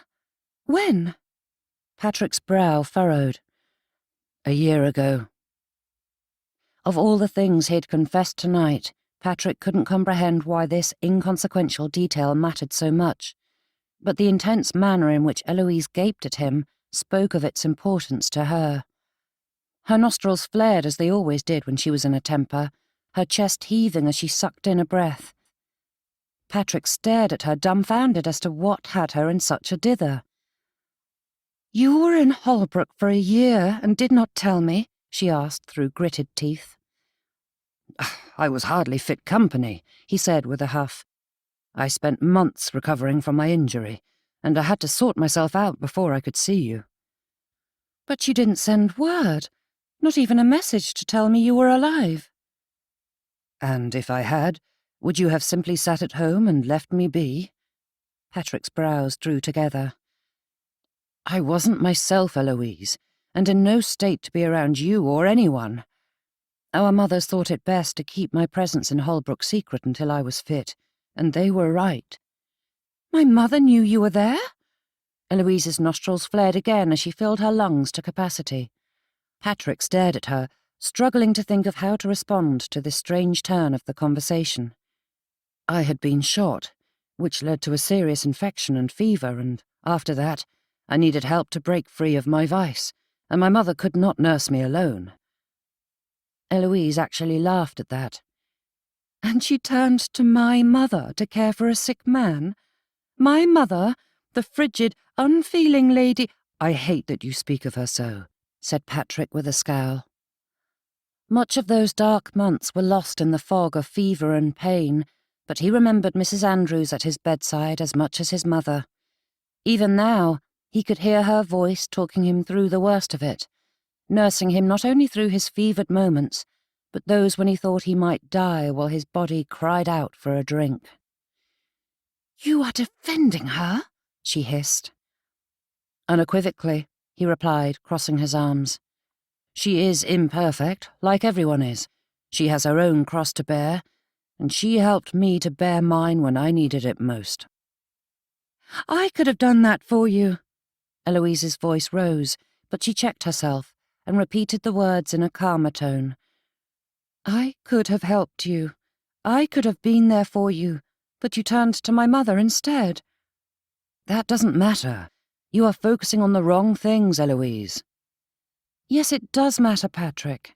You turned your back on me and welcomed my mother into your life instead, she said, placing her hands on her hips while glaring at him. Patrick frowned. You are looking for reasons to be angry with me. Ridiculous. Eloise turned away, but Patrick grabbed her hand. Please, Eloise, don't leave. I understand you're still upset. Tugging her hand free, she stormed away, and though Patrick wanted to follow, he knew better than to press the matter. For now. Chapter 17. Emmeline, age 18. Years of training and months of planning were put into a young lady's debut into society, and Emmeline hardly believed tonight marked her entrance into adulthood. Standing just inside the ballroom doorway, Emmeline beamed as she watched the servants bustling like a teeming anthill as they prepared Trafford Place for the occasion. Massive vases of flowers dotted the edges of the room, and hundreds of candles illuminated the chandeliers and sconces. Everything was primed to make her grand ball a spectacle. Emmeline's hands trembled. Though her lonely heart yearned to be celebrated, she shuddered at the thought of all those eyes on her, watching her every movement. She was bound to make a mistake, and there would be no hiding it tonight. Taking in a breath, she smelled the wax from the furniture, floor, and lights, but underlying it was the scent of the flower arrangements. If she closed her eyes, Emmeline could pretend she was standing in her garden once more. Perhaps that would be enough to calm her nerves. "Emmeline, dear, what are you doing here?" cried Aunt Vivian, dabbing at her glistening forehead. Her round cheeks were red, and she radiated frantic energy. "You should be dressing, not gawking. Your father will expect you to look your best tonight." "I wanted to see it before the guests arrive," said Emmeline. "There will be time enough for such things after you dress," said Aunt Vivian, taking her niece by the arm and pulling her towards the door. Emmeline nodded, desperately wishing her siblings were there. How she longed to speak with someone about the anxiety coursing through her, but neither Simon nor Priscilla had accompanied them to town. "My dear." At the sound of her mother's voice, Emmeline froze as if one of the fairies from her old nursemaid's tales had petrified her. Wide-eyed, she watched her mother stride through the hallway. "Amelia." Aunt Vivian spoke the name as though it were a curse and scowled at her sister-in-law. "What are you doing here?" Mother's eyes narrowed on Aunt Vivian, and she brushed past the lady to embrace Emmeline. "My dear girl, I would never miss your debut." Despite the shock, she wrapped her arms around her mother, and as they embraced, a slow smile crept across Emmeline's face. Perhaps she should be upset at her late arrival, but the heart wasn't logical, and Emmeline revelled in her mother's affection. Mamma had come, despite all worries to the contrary. No young lady should face such a day without her mamma. "We were not expecting you," said Aunt Vivian through gritted teeth. "We thought you were too busy gallivanting about the Italian countryside." Mamma turned, keeping her arm firmly around Emmeline's shoulders, and gaped at Aunt Vivian. "You think I would miss such a momentous occasion in my daughter's life, even if you and my husband tried your best to make certain I was not in attendance?" "They did?" asked Emmeline, her eyes darting between her mother and her aunt. But Aunt Vivian ignored that, her eyelids lowering as she glared at Mamma. "We assumed you would not wish to abandon your latest plaything." "Who said I abandoned him?" Mamma said with a sickly sweet smile. "As my husband sees fit to keep a slew of light skirts on hand, I think it fitting I do the same." A sneer twisted Aunt Vivian's lip. "Harlot." "Self-righteous prude," she retorted with a light tone and a taunting smile. "Now, if you'll excuse us, my daughter needs her mother's assistance to dress for tonight, and I am certain you have much to attend to." Mamma paused, inspecting Aunt Vivian's plump physique. "Though I am certain you have the food well in hand." The insult was veiled, but Emmeline blushed on her aunt's behalf. Aunt Vivian's face also reddened, though hers was due to anger rather than embarrassment. Without a further word, Mamma took Emmeline by the arm and led her through the townhouse. "Are you excited, dear?" she asked, beaming at her daughter. "You came," said Emmeline. "Of course I did," Mamma replied with a chuckle. "Do you think I would miss this?"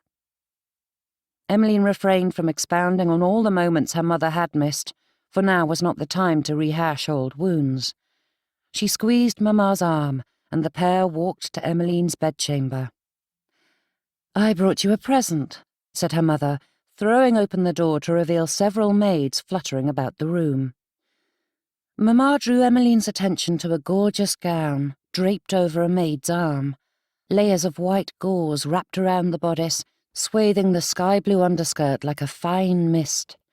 Along the edges of the neckline and shoulders, the dressmaker had embroidered delicate periwinkles. "It's perfect," whispered Emmeline, her fingers brushing the stitched flowers. "She has a gown," said Aunt Vivian with a scowl as she appeared in the doorway.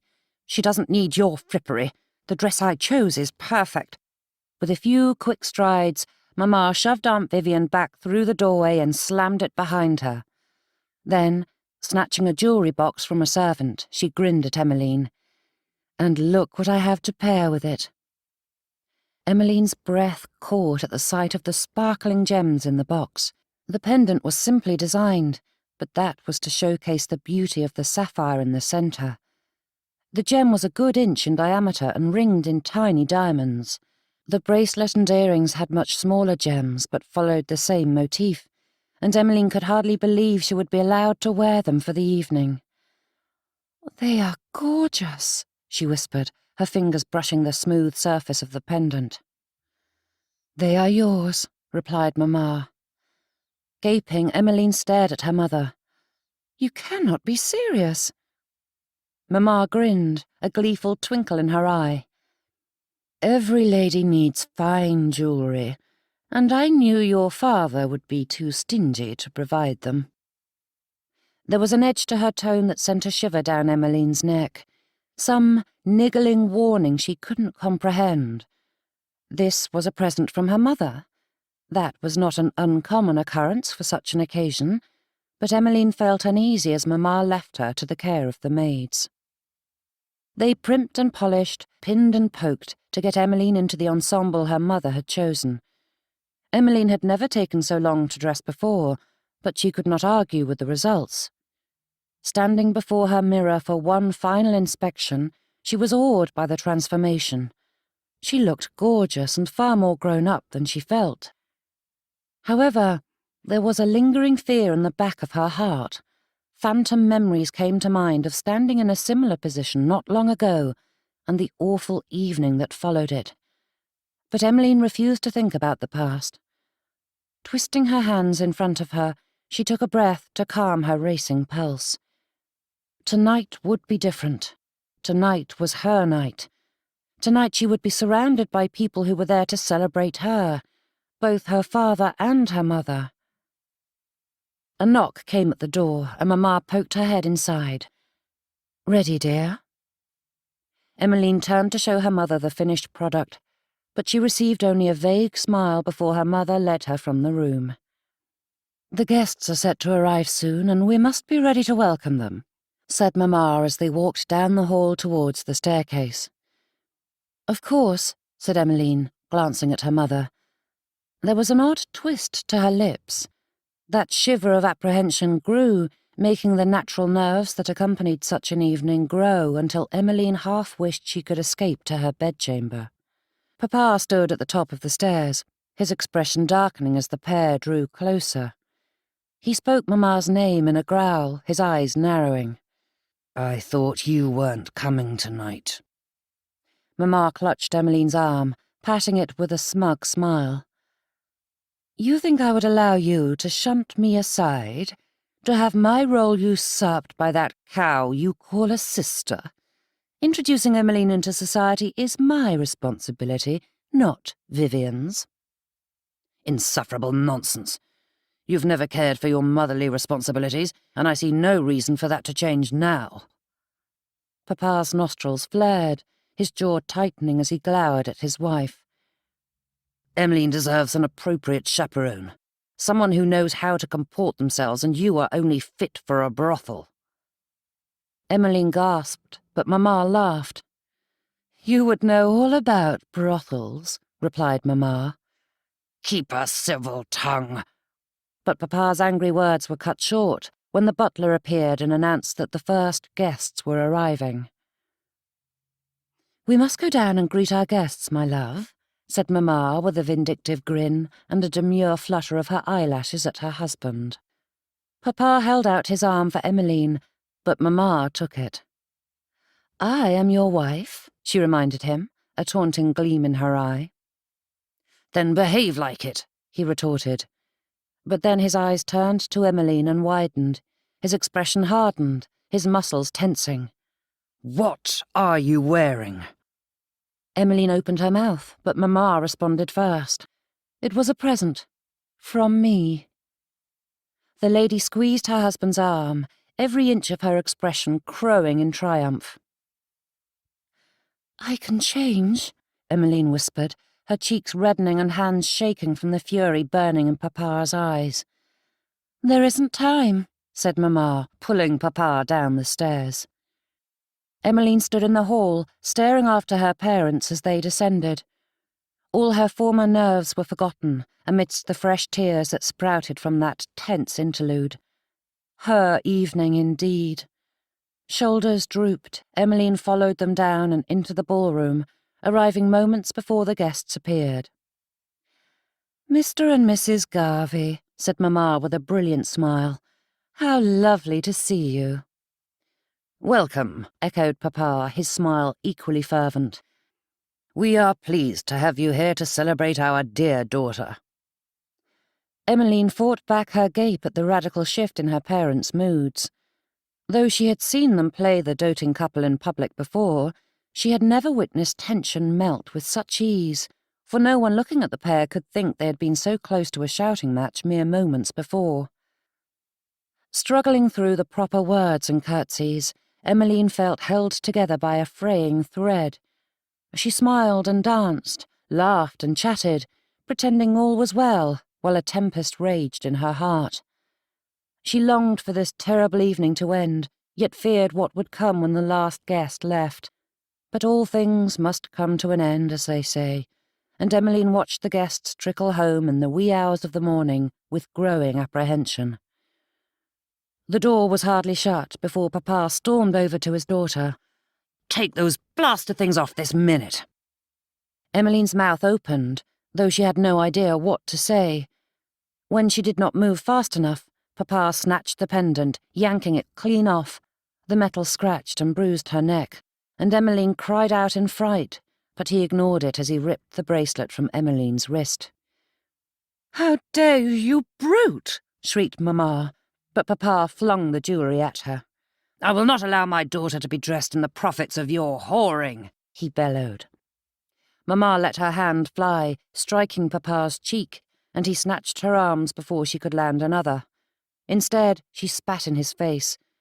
"At least my lovers give me something more than the pox." Ignoring the spittle on his cheeks, Papa leaned in close. "We both know it wasn't my lovers."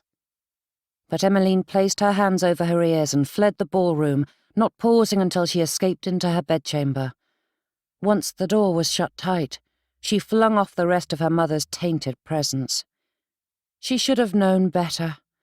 Her mother's pin money could never afford such things, and the thought of how her mother had acquired those gifts set her stomach churning. Dressed in her chemise, Emmeline collapsed onto the bed, curling into herself and wishing she could erase the entire evening. It was supposed to be her night, and now it was her regret. Chapter 18.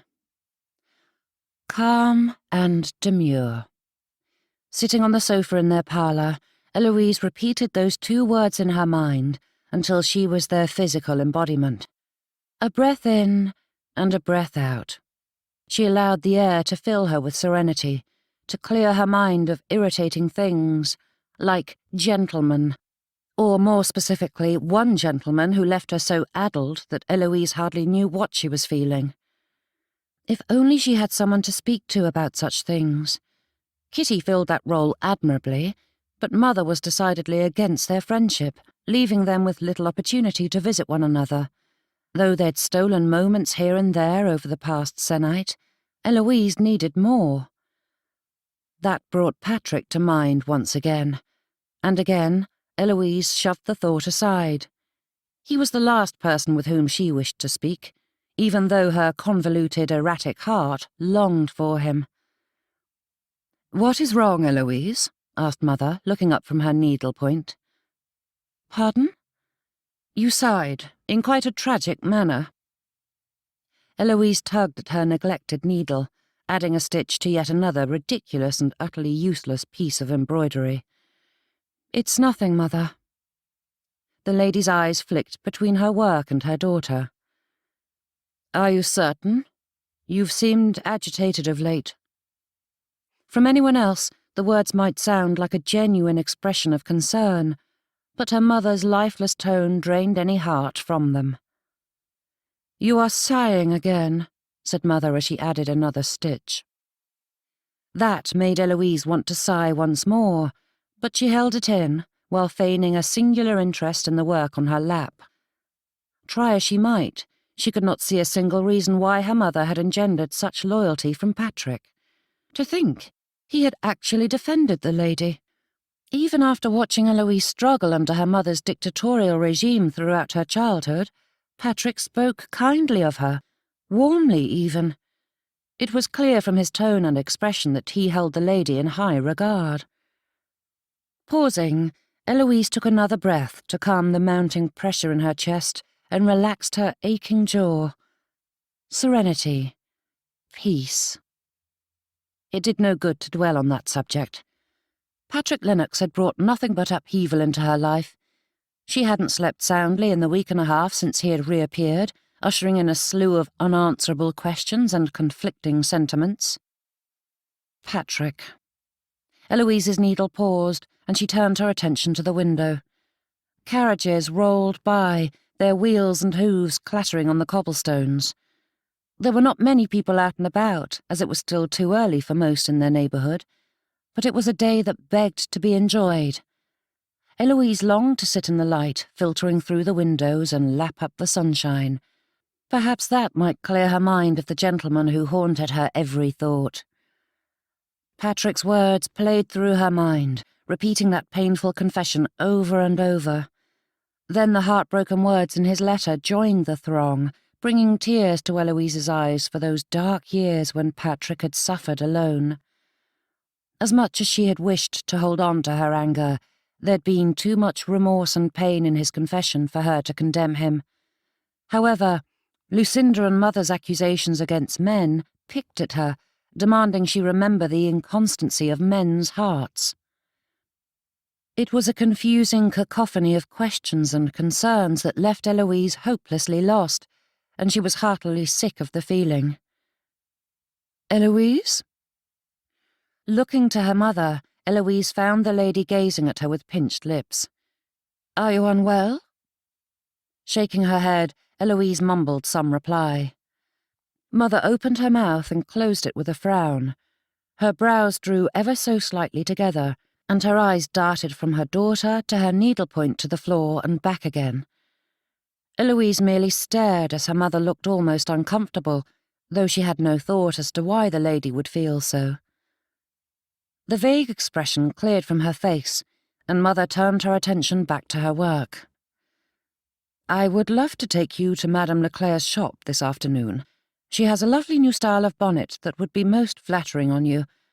However, if you feel undone, perhaps you should rest instead, as it would be most disappointing if we were forced to cancel our dinner at the Kimballs'.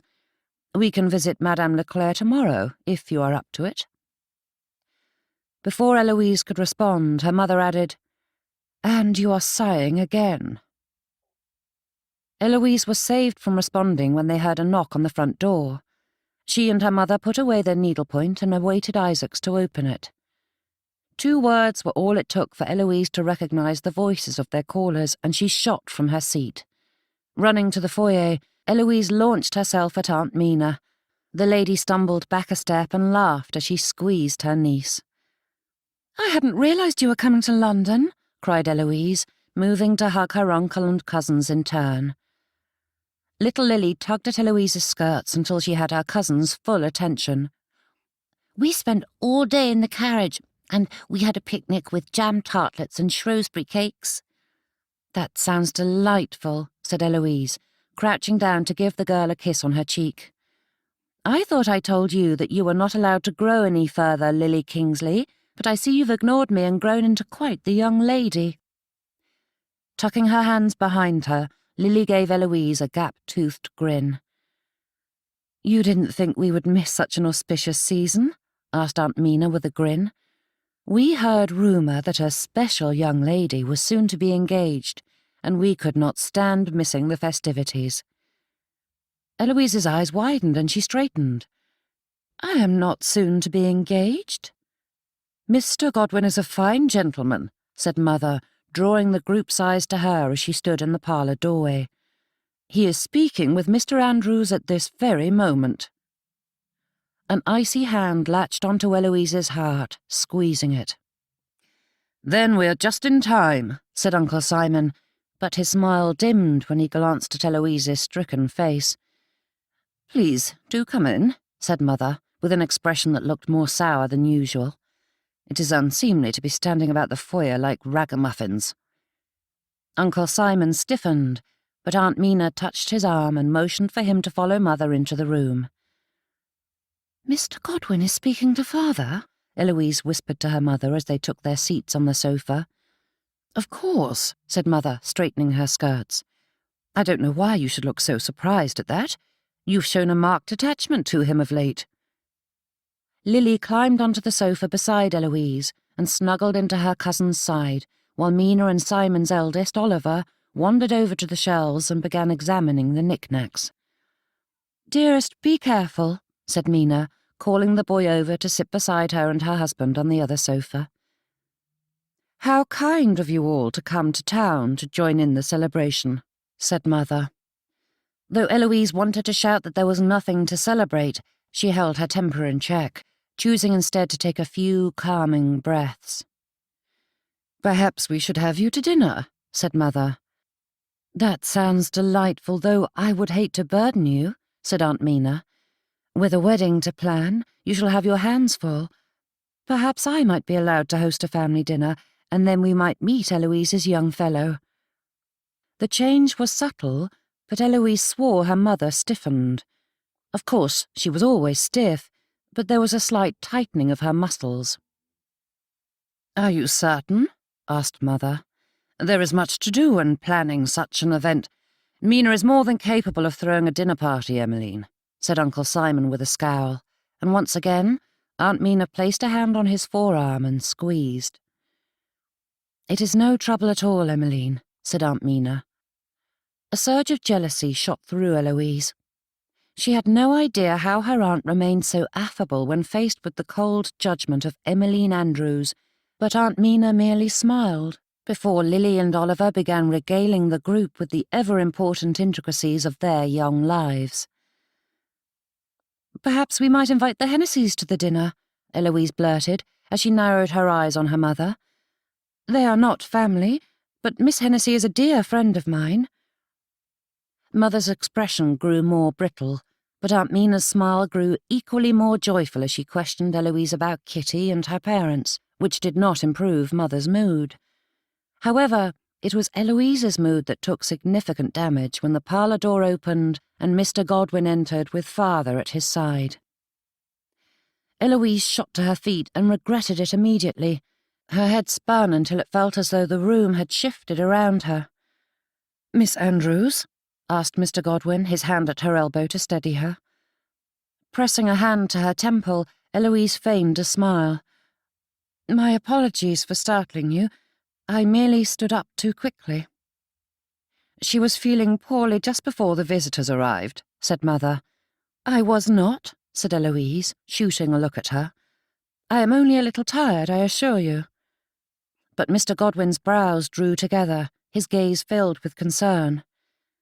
"I had hoped you might join me for a drive, but I would hate to aggravate your condition." Eloise let out a startled huff. Everyone was aggravating her condition, and there was no cure in sight.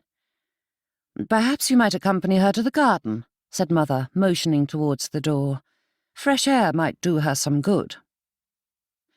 Eloise's mouth hung open while her mind refused to produce any objection.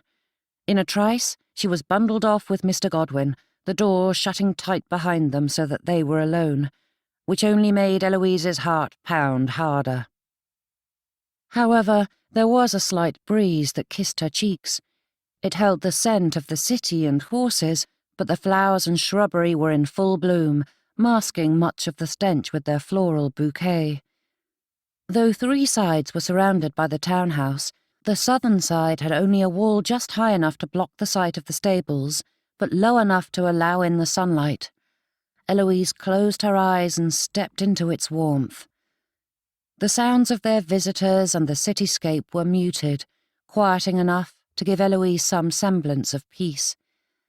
The garden was not entirely hidden from the touches of the city, but it was enough of a haven that Eloise could finally breathe and think.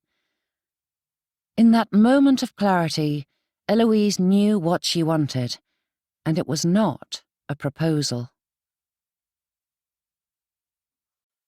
Chapter 19. "Miss Andrews," said Mr. Godwin, motioning for her to take a seat on a stone bench in the centre. Choosing the side that faced the sun, Eloise steeled herself for what she knew she must say.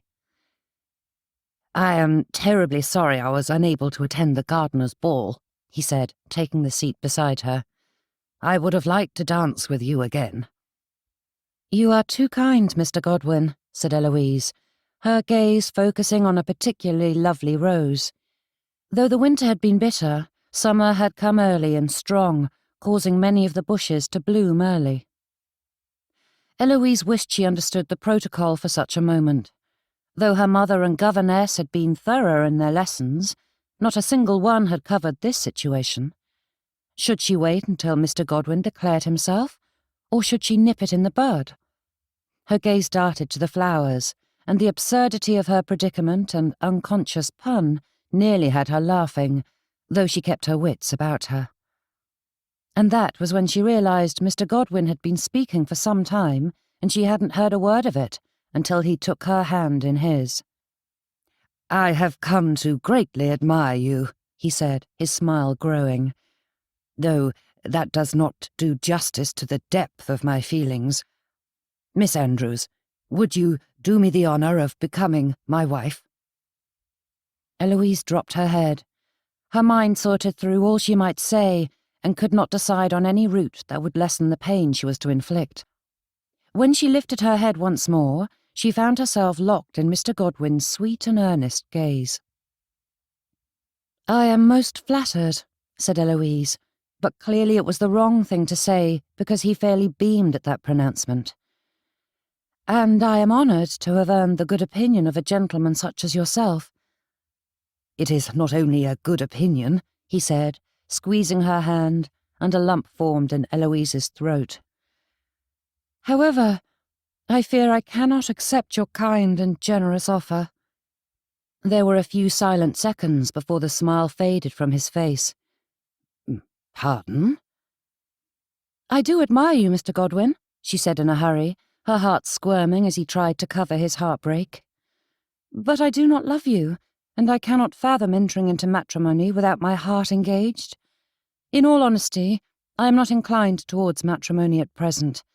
I am sorry to cause you any pain." Mr. Godwin shook his head and gave her a sad smile. "There is no need to continue, Miss Andrews.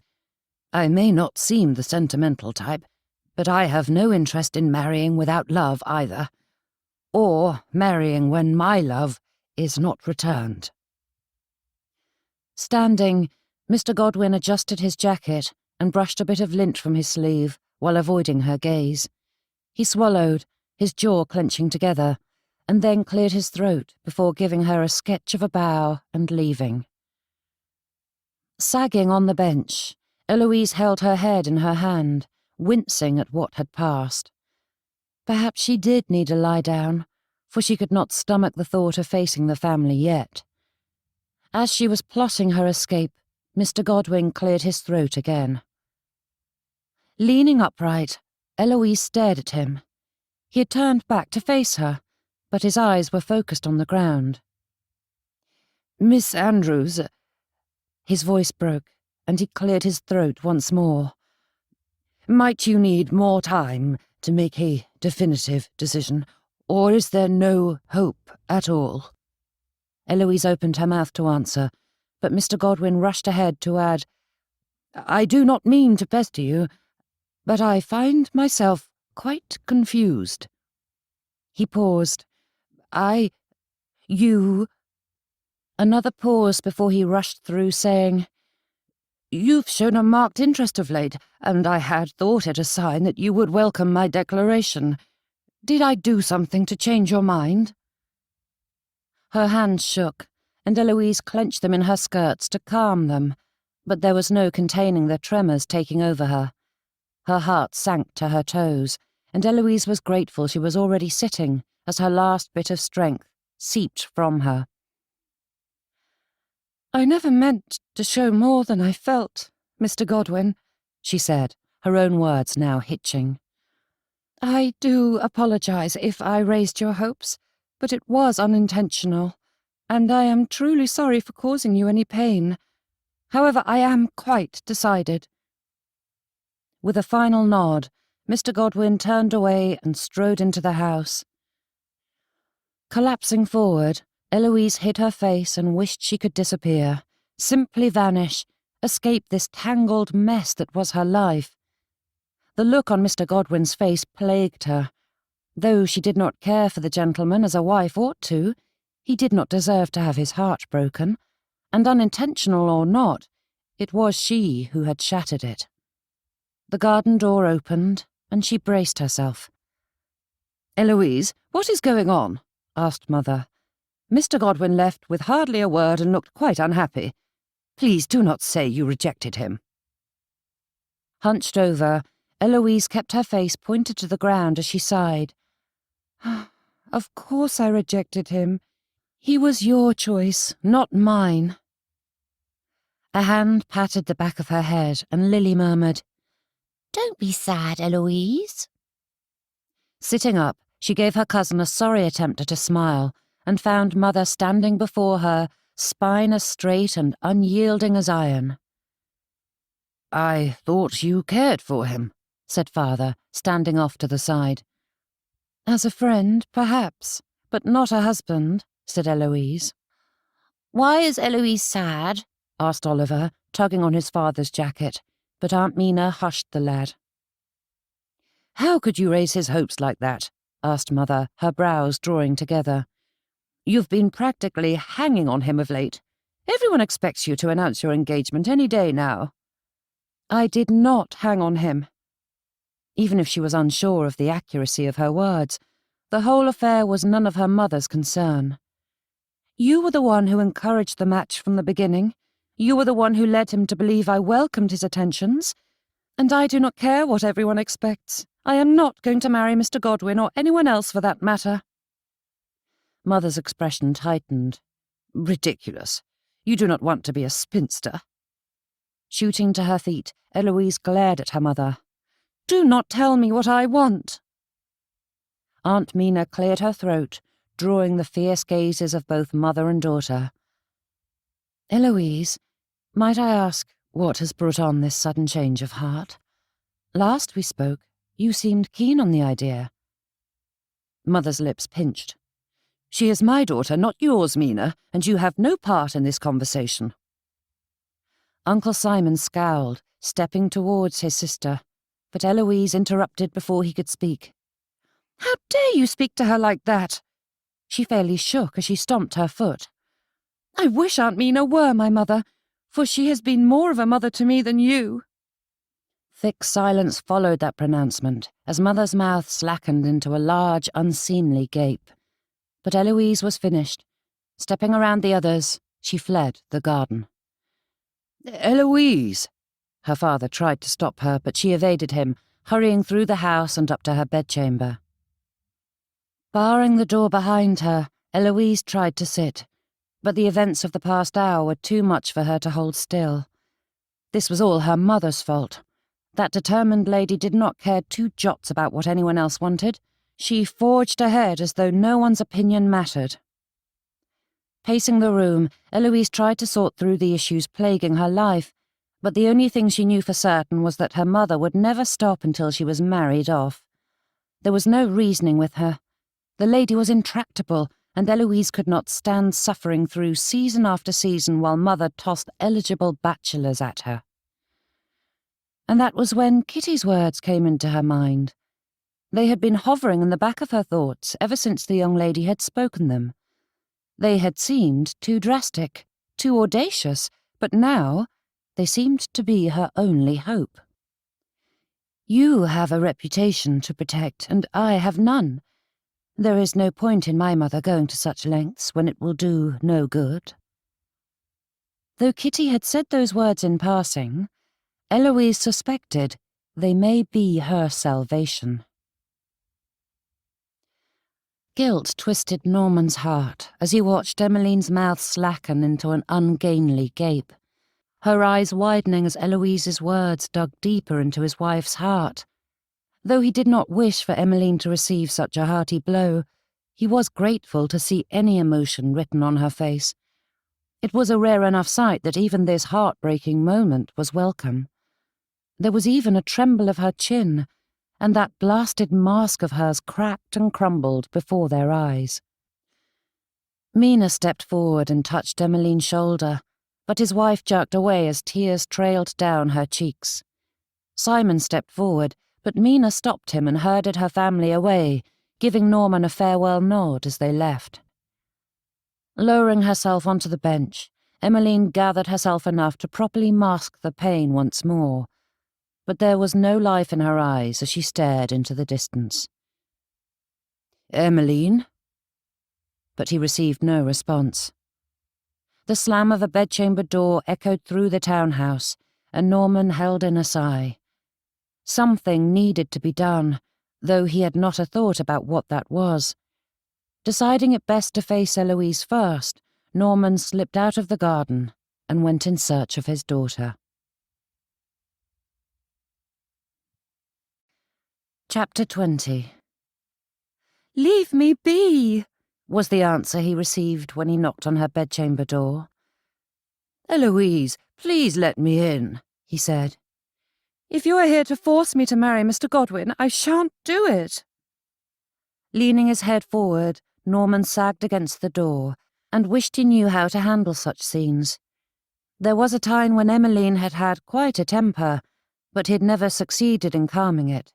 The best he could do was offer simple nods at appropriate intervals while she vented her spleen about whatever troubled her. Perhaps that was all he needed to do now, once he got past the door. "I would never force you to marry anyone," he said. "Please, let me in." The door flew open, startling him, and he saw Eloise storming back to the centre of the bedchamber to continue her furious pacing. "And I will not apologize." Eloise did not pause in her march. Jabbing a finger in the general direction of the garden, she said, "She is forever browbeating me, and I have every right to be upset." Coming over to her bed, Norman took a seat, stretching out his legs and crossing his ankles and arms. Silently he watched his daughter. Her movements and tone were so like those of Emmeline in a high temper that it struck Norman as quite funny, though he hid his amusement. Such a display would not be welcomed. "She deserved it," said Eloise, stopping at the window to scowl at the world. Those words struck Norman. Though he was not blind to the strained nature of their relationship, he hadn't thought Emmeline and Eloise were at such odds. Frowning, Norman thought back on his own behaviour and wondered if he should have done more to intervene. Eloise continued to make indictments against Emmeline, and Norman merely nodded as he mulled over that question. He would never have allowed the children to be neglected, but there was much more to this moment than a mere argument. Eloise vibrated with resentment, and Norman wondered if he had neglected his own duties by not stepping between his mother and his wife long ago. The manner in which Mother Andrews had poisoned Emmeline was having more far-reaching effects than he had ever expected. "I do not wish to marry Mr. Godwin," said Eloise. "Then you shan't," he replied. Eloise paused and turned to look at her father. "Pardon?" "My greatest desire is for my children to be happily settled. Forcing you into a marriage you do not desire runs rather contrary to that, don't you think?" Coming to stand before him, Eloise asked in a quiet voice, "And if I shouldn't like to marry at all, would you help me get settled in a house of my own?" Norman raised his eyebrows. "Running away from your troubles is not going to make you happy." Eloise straightened with a scowl. "That is not running away." Sighing, Norman dropped his gaze to the floor. Yet another example of just how alike she was to her mother. Norman wondered how the pair didn't see it. Emmeline's stubborn streak was still alive and well, and of all the wonderful traits Eloise could have inherited from her mother, being blindly bull-headed was not what Norman would have wished for his daughter. At that exact moment, an epiphany made itself known, and Norman was startled to realize his daughter had a dash of himself too, and not a part he wished to pass on. After all, he was living in a mess that was due in part to his tendency to avoid rather than confront, which was not a pleasant revelation to receive. Taking a breath, Norman decided that perhaps he needed to be a bit more direct. "I suspect it has more to do with your desire to avoid Patrick than a desire to remain unmarried." Her cheeks pinked, but Eloise shook her head, turning away so she could not look at him directly. Shoulders slumping, Norman watched his daughter as she stuttered her way through a litany of false excuses. He had never seen it as clearly as he did now, and he could not deny that his little Eloise had inherited his most despised quality. "Mother is determined to see me married," said Eloise. "If I do not put distance between us, she will harp at me until I surrender." Norman had serious doubts about that, for he was quite certain Eloise was every bit as intractable as Emmeline, but that was best left unsaid at this juncture. "Why are you so decidedly against marriage?" Turning to face him again, Eloise held his gaze for a brief moment, her hand fiddling with her necklace. Then she looked away, moving towards the window. "I don't understand why any lady would wish to marry." Coming to his feet, Norman moved to Eloise's side and put an arm around her shoulders. He had no thought as to what he should say, but he stood there as his daughter leaned against him, gazing out at the row of houses. "Why do men do it?" she asked, her words broken by a hitch in her voice.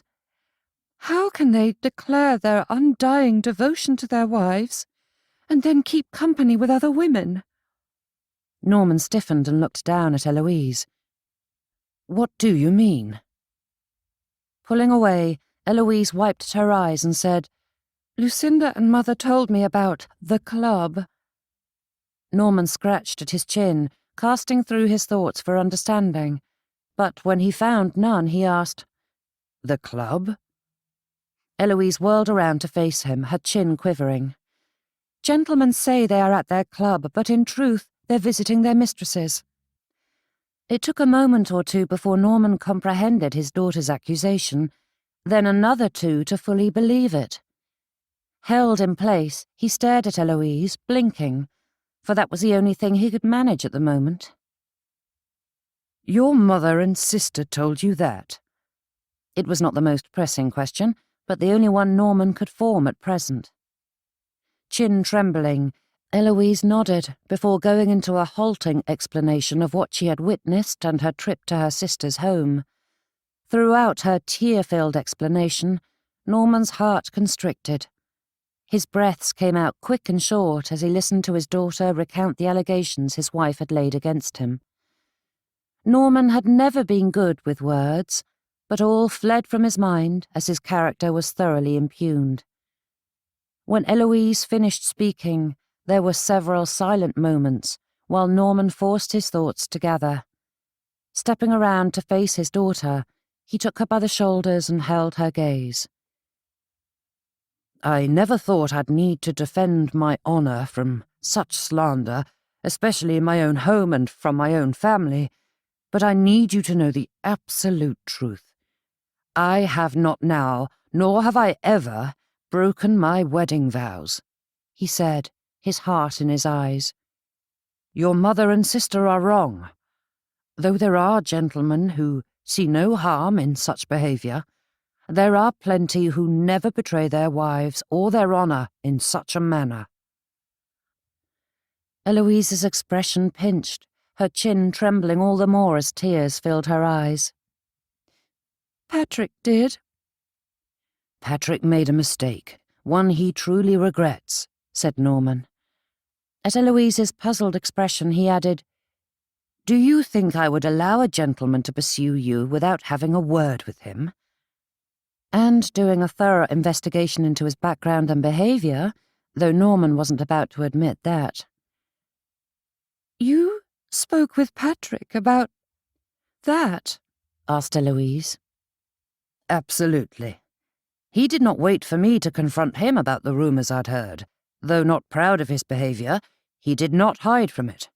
It was quite admirable. Then you think I should pursue a courtship with him? Norman wished he could give his daughter an easy solution for her questions. That is for you to decide. I am merely saying that I feel he is truly repentant, and it is unkind to hold mistakes against a person when he is trying his best to make it right. But how can I trust him? Eloise whispered, with an expression so pitiful that Norman's heart broke at the sight of it. I have no answers, Eloise. You must figure out for yourself if you feel Patrick is worth the risk, said Norman. But forgiving is a good place to start, for we are all flawed creatures. Leaning forward, Eloise wrapped her arms around her father and held him tight. Motionless, Emmeline sat on the stone bench, her eyes staring at nothing.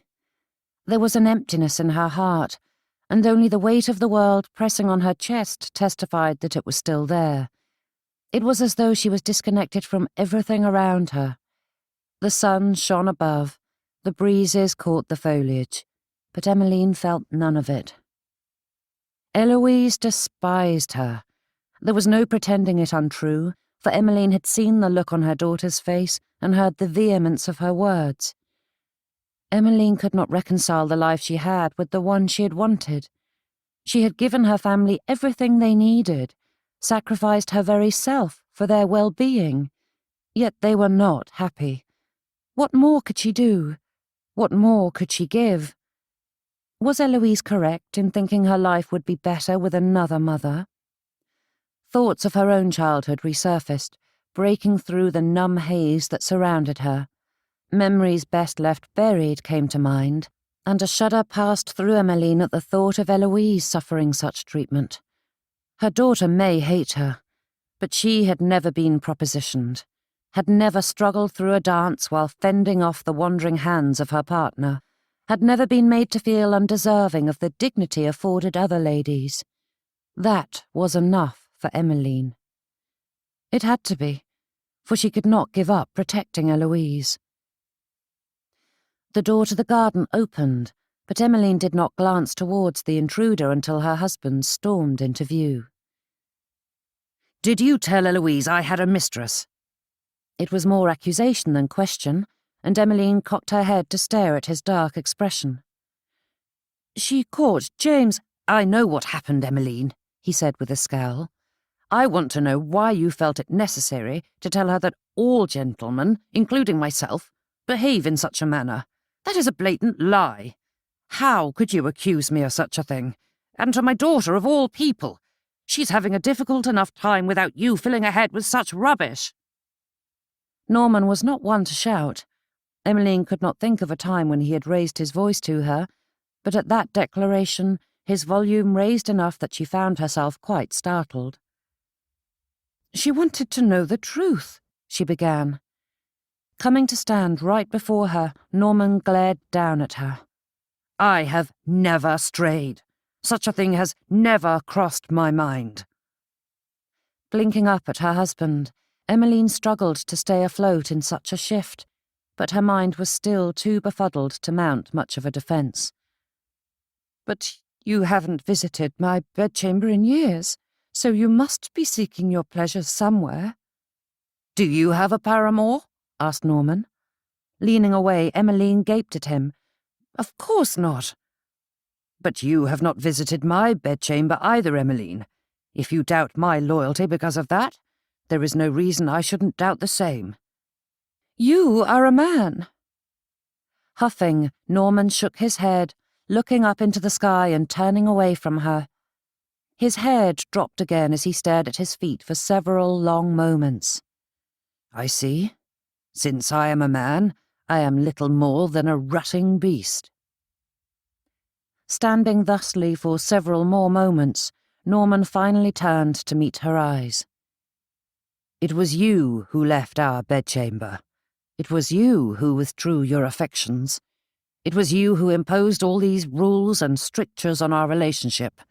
You pushed me away and then expected me to welcome you with open arms whenever you deemed it appropriate." "I did what needed to be done for the good of our children," said Emmeline. "The way we were behaving was ruining our family's reputation. Mother Andrews was quite adamant about it." Crossing his arms, Norman dug the heel of his boot into the moss, filling the gaps between the flagstones.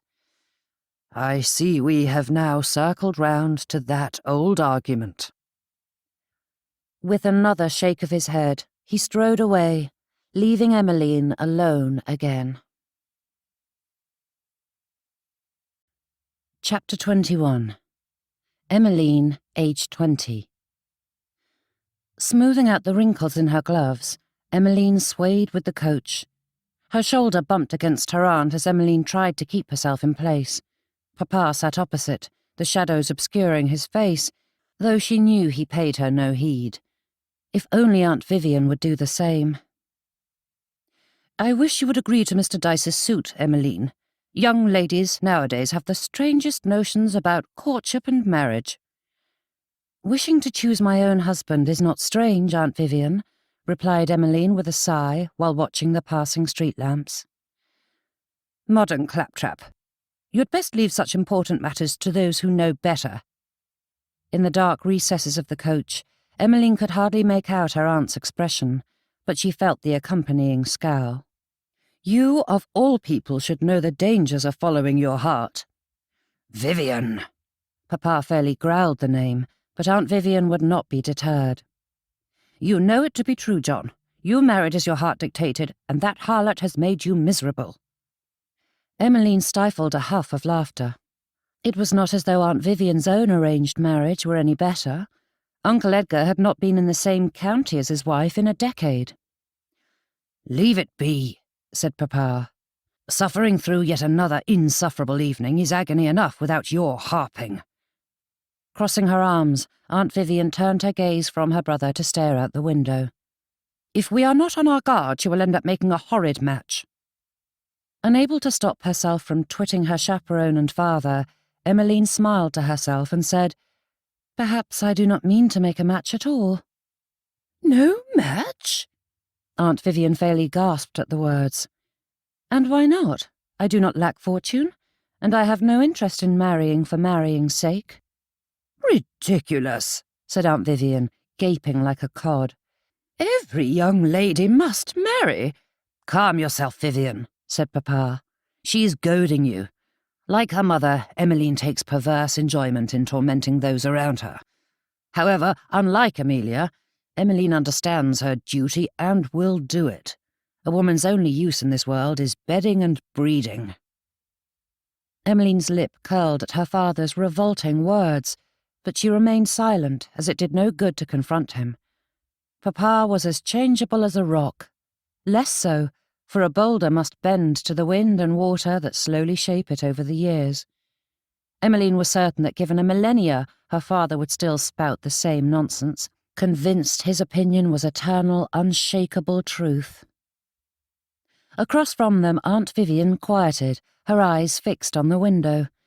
Though she couldn't see the colouring in her aunt's cheeks, Emmeline felt the embarrassment radiating from the childless lady. She placed a hand on Aunt Vivian's knee, gently squeezing it, but the lady gave no acknowledgement of the kindness. The coach rolled to a stop, and Papa emerged before handing down the ladies. Though decorum forced Emmeline to take his arm, she dropped it the moment they stepped into the Grovers' ballroom. It was one of the finest in the area, yet Emmeline had no eyes for the ornate ceiling, myriad of candles, or finely carved colonnades that lined the dance floor. Her attention was drawn to the people watching her entrance. Though she'd never thought herself vain, Emmeline was astonished at how much she revelled in the gentlemen's admiring gazes and the jealousy it inspired in the ladies. It was all a bit of foolishness. Emmeline had never wished to be the focus of such attention, but having gained it, she found it quite beguiling, intoxicating. Standing here, she was not merely the unfortunate daughter of unfortunate parents. She was society's darling, one of them. All it took was the first gentleman to approach before the rest flocked to her, and with hardly a moment to breathe, she was swept from set to set, her partners all charms and polite flirtation. "Would you care for a stroll about the gardens?" Mr. Carson asked. "You look a little flushed." Pressing a hand to her glowing cheek, Emmeline nodded. "It is quite warm tonight, and I could use a moment to catch my breath." Mr. Carson led her through the crowd and onto the veranda, with Aunt Vivian following at a discreet distance. Glancing at the sky, Emmeline wished she could see the stars, but the lights of the city dulled their shine. Taking the steps down, the couple followed the gravel pathway into the centre of the courtyard. The lamps along the edge cast a warm glow on the area, giving her enough light to identify the plants filling the beds, and Emmeline was pleased to find so many of her favourites. "You adore flowers?" asked Mr. Carson. Emmeline gave a start and looked at her companion. "Am I that obvious?" Mr. Carson smiled down at her. "You are delightfully easy to read, Miss Kingsley. Your eyes betray you every time." Blushing, Emmeline glanced down, but Mr. Carson nudged her chin upwards again. "You needn't hide from me," he whispered. The warmth in his gaze wove its way through Emmeline. In truth, she hadn't considered Mr. Carson a serious suitor before tonight, but his expression was so enticing. It was as though he truly saw her, not merely the gowns and decorations she used to attract the attention of the masses, but the heart beating beneath it. And for one so often overlooked, Emmeline had no ability to fight the magnetic pull of it. His fingers brushed her cheek, and Emmeline leaned into the contact, her eyes sliding closed. "Emmeline," he breathed, his lips drawing closer to hers. The shock of hearing her Christian name broke the spell, allowing her to lean away from him. "Mr. Carson, I am pleased to have earned your affection, but I am not ready to return it." The gentleman sighed, his breath tickling her cheek. "I know I'm not the obvious candidate for your heart, but I am the most devoted of your conquests. You will never find a gentleman more enraptured by your beauty, nor more desperate to seek your approval." "Mr. Carson?" Emmeline's voice faltered as she had no response for such a declaration. "Please tell me I have a chance of winning you." Taking her hand, Mr. Carson held it to his chest. "My heart beats for you alone." Emmeline's hand trembled, a fluttery energy taking hold of her, and she wondered if the weakness and warmth she felt was love. It was not at all what she thought love would feel like, but having little experience with it, she was at a loss to identify the emotions filling her. "Mr. Carson, I do admire you," she whispered, "but I am not ready to accept your proposal." "I will give you anything your heart desires," he said as his arms enfolded her. Though she knew she should step away, the feel of his embrace set her heart thumping in her chest, and she found herself leaning into his touch. She couldn't remember the last time someone had held her, and she revelled in it. "Trips abroad, if you wish. More jewellery and gowns than you could ever wear in a lifetime. A house of your own, and a massive garden filled with flowers." His lips brushed her cheek, and Emmeline closed her eyes for a brief moment before his words registered. "A house of my own?" Her eyes flew open, and she leaned back to stare at him. "Why would I need a house for myself?" Mr. Carson chuckled. "For you and the children, of course." Blinking, she struggled to form coherent thoughts. "You are not proposing marriage?" Brows knit together, Mr. Carson released Emmeline and stared at her. "Why would you assume I'm speaking of marriage?" "Because I am a lady and not a light skirt," she said, stepping away and wrapping her arms around her middle. "I mean no disrespect, Miss Kingsley, but you cannot expect a gentleman of good fortune and breeding, such as myself, to marry someone from a questionable family. But that does not mean we cannot enjoy an acquaintance," he said, his finger brushing the edge of her décolletage. Emmeline slapped his hand away. "Yes, it does, sir." "Then someone else holds your heart." Mr. Carson's expression fell, and she gaped at him. "That has nothing to do with it, sirrah. I am not that sort of woman and do not welcome such advances." Emmeline stepped around him, but Mr. Carson grabbed her by the hand. "Do you honestly hold out hope of an honourable offer?" The gentleman's expression was so thoroughly confused that Emmeline longed to slap him, but with Aunt Vivian watching in the distance, she refused to cause a scene. The last thing she needed was an audience to such a humiliating moment. "And why should I not, Mr. Carson?" she demanded. "Though you have a low opinion of me, there are plenty of other gentlemen with honourable intentions." Mr. Carson gave a faltering chuckle, his head cocking to the side as he stared at her. "You think the gentlemen rush to your side because they wish to marry into a scandalous family and taint their name and bloodline with such a connection? You cannot be serious. Your dowry and beauty are not large enough to balance that sacrifice." Wrenching her hand from his grasp again, Emmeline took several steps away, her chin quivering at the implications. Not caring two whits about ruining her silk gloves, she dabbed at her eyes, wishing she had the composure to hide the heartbreak. Mr. Carson's expression fell, his brow furrowing. "Miss Kingsley, are you well? I did not mean to upset you." He reached for her again, but Emmeline shook her head and fled. Though Aunt Vivian hurried after her, the lady was too far to intercept her before Emmeline hurried from the garden. Taking a trembling breath, she fought to keep the tears at bay, but there was no way to stem the sorrow filling her heart. Disappearing into a quiet corner until the ball ended was the best course of action. Stealing along the edges of the crowd, Emmeline slipped into a sitting room and collapsed onto a window seat, tucked off to one side. Curling inward, Emmeline let loose a torrent of tears. Nothing had changed. The gentlemen had grown more subtle in their propositions, but they were no less filthy. She had given Mr. Carson no reason to believe she'd accept such a demeaning arrangement, yet he thought her eager for it. He had known her for some months now, and still thought her that sort of woman, not good enough to wed, but good enough to bed. "Miss Kingsley?" The voice was little more than a whisper, yet it startled her, making Emmeline jump from her seat. Turning away from the intruder, she wiped her face. "I do apologize," said the gentleman, his voice faltering. "I didn't mean to frighten you." Emmeline tried to respond but could not form the words, and then a handkerchief appeared before her.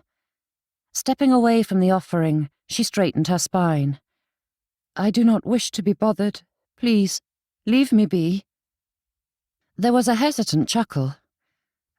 I hate to contradict a lady, but it is you who intruded on my solitude." Casting a cautious glance at the stranger, Emmeline asked, "Pardon?" The gentleman's cheeks reddened and he cleared his throat. "I was hiding here when you burst in, so it was you who bothered me, not the other way around." Emmeline blinked, startled that she hadn't noticed him before. He gave her a hint of a smile, his eyes softening as he offered up his handkerchief once more. Her eyes darted between the gentleman and the linen in his hand. "I mean you no harm," he said. "Truly." Her mind warned her not to forget the duplicity of men, but her heart warmed to this gentleman who had little polish and an air of utter earnestness. Though his hair must have been combed at some point, it now stuck up in the most amusing manner. His clothes were of the finest quality, but they hung askew. Clearly someone had attempted to refine his sensibilities, but the gentleman had not the interest in maintaining the polished facade. Even as she watched him, his dark brown eyes darted away from her, his cheeks reddening as he rubbed his right shoe against the back of his left leg, which made the stocking sag. Inching her hand forward, Emmeline snatched the handkerchief from him and dabbed her cheeks. "My thanks," she said. "And my pleasure," he replied. Emmeline moved to the far side of the sitting-room, and the mysterious gentleman moved in the opposite direction, giving her the space she craved. Prudence told her to leave. She should not remain in such a compromising situation, but the thought of facing the masses was enough to bring on more tears. Emmeline saw a similar war between propriety and discomfort reflected in the gentleman's gaze. "Is there anything I might do?" he asked. "I could fetch someone for you." Emmeline shook her head, dabbing as more tears trickled down her cheeks. The pair stood there awkwardly with only the sounds of her sniffles breaking the silence. The gentleman's eyes darted between her and the floor, but he seemed no more inclined to speak than she. Giving in to her shaking legs, she returned to the window seat. "I apologize for intruding on your solitude, Mr. Andrews," he said, his voice catching, which made his cheeks burn brighter. "Mr. Norman Andrews, Miss Kingsley." Emmeline's eyebrows rose. "Have we been introduced before?" Mr. Andrews shook his head.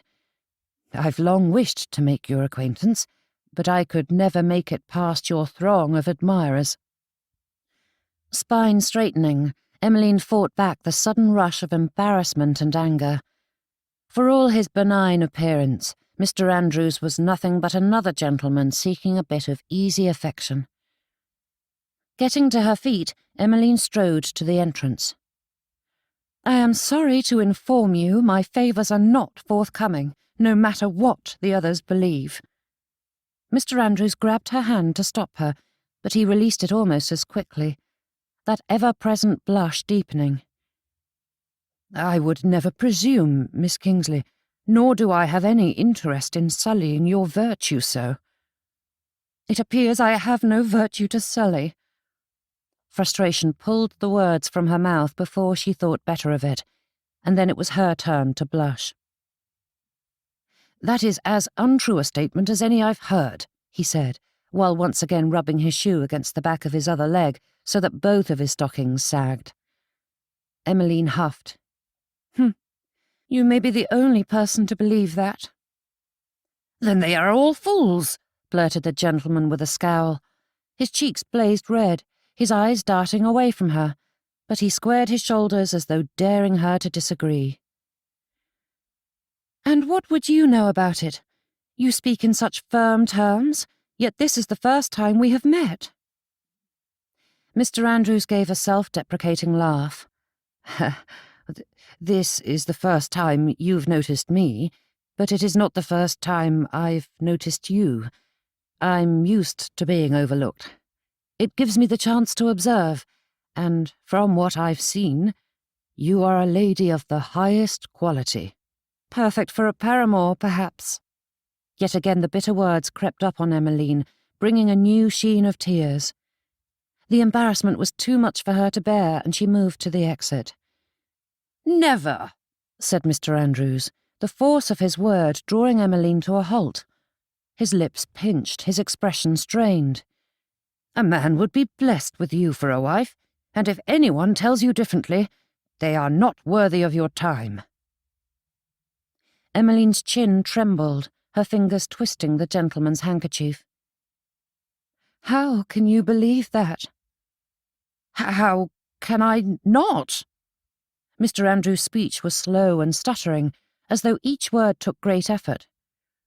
"Anyone with eyes can see you are kind-hearted and comport yourself with honesty and dignity, though your upbringing likely taught you the opposite. You have every reason to follow your parents' example, yet you choose a better path. That is a rare and admirable quality." He stood apart from her, not using any of the flirtatious nonsense other gentlemen employed. Mr. Andrews simply spoke the truth as he saw it, and each unpolished word sank into Emmeline's heart, inspiring a new sheen of tears. It was perhaps the greatest compliment she had ever received, and Emmeline could not think of another person who thought so highly of her. "Mr. Andrews—" The door to the sitting-room shot open, and Aunt Vivian came flying in. "There you are, girl! Why did you disappear so suddenly? You should know better than to go wandering off." But Aunt Vivian's tirade halted as she saw Mr. Andrews. "What have you been up to, Emmeline?" she demanded, coming over and taking her niece by the arm. "I assure you it was harmless," said Mr. Andrews. "Miss Kingsley was distressed, and I was offering my assistance." Aunt Vivian's disapproving frown did not ease as her gaze travelled Mr. Andrews, catching each imperfection. Emmeline's own eyes narrowed at the judgment showing in Aunt Vivian's expression. Rumpled or not, Mr. Andrews did not deserve such harsh assessment. "Come, dear," said Aunt Vivian, pulling Emmeline towards the exit. "Mr. Bentley hopes to claim you for the next set." Emmeline's stomach twisted and wrenched at the thought of leaving her sanctuary and facing the polished pretenders in the ballroom. But duty called, and Emmeline had no choice in the matter, not with Aunt Vivian tugging on her so. "Thank you, Mr. Andrews," said Aunt Vivian with a dismissive wave. But Emmeline could not leave things as they were. "Would you care to join us for tea tomorrow?" she asked. Mr. Andrews blinked at her, his eyelids fluttering in rapid succession. "Me?" "Of course," said Emmeline. "It would be my honour," he replied, with a low bow. But Emmeline was certain it was hers. Having met a wealth of gentlemen, she was intrigued by this odd specimen. He had none of the usual airs and graces, but that only enhanced his charm. As Emmeline had discovered, earnestness was far more important than eloquence, and Mr. Andrews had that superior quality in abundance. Chapter 22. Clutching her reticule, Eloise stood outside the servants' entrance and took a breath of the afternoon air. The scent of the city was unpleasant, but the feel was invigorating, though more so because of what she was about to do. Eloise studied the stairs leading up to the street and braced herself for the larger step she was taking. To walk unaccompanied through London would not go unnoticed, and there would be consequences, but they were the unavoidable toll for liberating herself from mother's control. Surely Maria and Susie would not snub her, would they? Shaking her head at herself, Eloise clung to the knowledge that Kitty would not abandon her once her reputation was well and truly tattered. Though she had planned a more regal ascent into freedom, the sounds of servants behind her forced Eloise to move with more economy than grace. Hurrying up the stairs, she scurried down the street and did not halt until there was some distance between herself and the townhouse. With light footsteps and head held high, Eloise meandered along the pavement. A barouche drove towards her, and she was especially pleased to see the hood fully down, allowing the occupants to witness her scandalous behaviour unobstructed. "Good afternoon, Mrs. Collicott," said Eloise with a nod as the lady and her companion passed. The biddy looked fairly agog at the sight of the young lady parading around alone, which set Eloise giggling. Was it possible that the sunshine was brighter and the air more fragrant? There was little birdsong to be had in the city, but Eloise heard it all the same, those happy melodies swirling around her. And so Eloise strode through the streets, calling greetings to all who crossed her path. Though the majority of the fashionable people were still at home, Eloise was pleased with all the work she'd done. Years of mother's harping undone in a quarter of an hour. It was positively marvellous. However, there was still more to do. Eloise hailed a coach and imagined the tabbies tittering over tea about the scandalous Miss Andrews hiring a hackney. Gasp! For shame! The driver stood in his box at the back of the vehicle, watching her as she approached the hackney steps, but the fellow did not alight and assist her. Eloise waited on the pavement, watching him as he stared right back. "Are you getting in or not?" he barked. Giving a faltering smile, Eloise stepped forward and fumbled with the door latch. With a few silent grumbles, she managed to climb in and situate herself. "Where to?" And that was the question. Eloise had thought to visit the park, but as this was one of the rare moments in her life when she could do as she pleased, it was wiser to go somewhere Mother would never allow. A particularly intriguing place. "Burwell Terrace on Farthington Road. It is 5 houses down from the apothecary's on the corner of Havering Street," she said with a smile. "My, but you are a pretty little thing, aren't you?" said Grandmother Kingsley as they stood in her parlour. She grabbed Eloise by the chin, turning her face this way and that in a manner that made her feel like a horse being inspected by a buyer. "Yes, quite lovely." Eloise smiled and pulled back, freeing herself of the lady's hold. "And it is good to finally meet you, Grandmother Kingsley." The lady's expression pinched, her lips puckering into a sneer. "Oh, my dear, please do not call me that, for it makes me sound so old. I prefer Amelia. Please, sit." A woman of middling years sat in a corner of the parlour, her knitting needles flying through her work. "Do not mind Mrs. Bell. She keeps me company, since my children refuse to visit me," said Amelia with a wave. But Eloise found it difficult to dismiss the woman, as the click-clacking of her needles served as a constant reminder of her presence. "I apologise for dropping by unannounced," said Eloise. "Nonsense. It is a pleasure to see you, though I cannot imagine your mother will be pleased to discover that you are missing." At that the lady smiled, her wrinkled face beaming, though there was something in her eyes that made the back of Eloise's neck to prickle. The door opened and a maid carried in a tea tray. "Over here," said Amelia, pointing beside her. But when the woman set it as directed, Amelia waved it away. "Not there." She pointed in a different place than before. "Here." The maid laid out the array of tea and sweets and disappeared with a curtsy.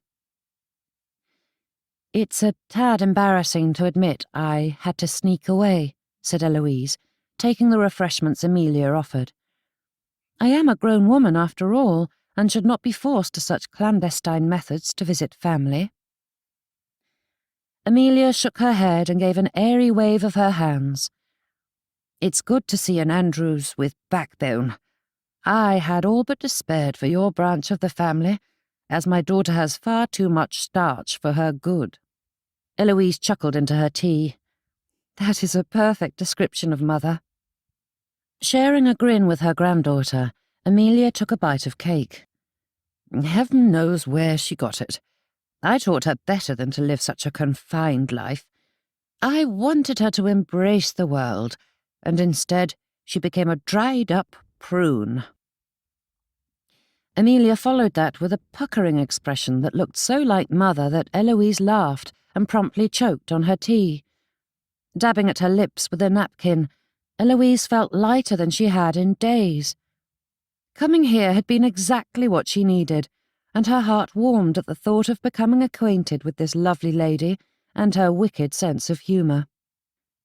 "It's a shame we shan't see her when she discovers I am gone," said Eloise, echoing Amelia's impersonation but twisting it even further, causing Amelia to laugh heartily.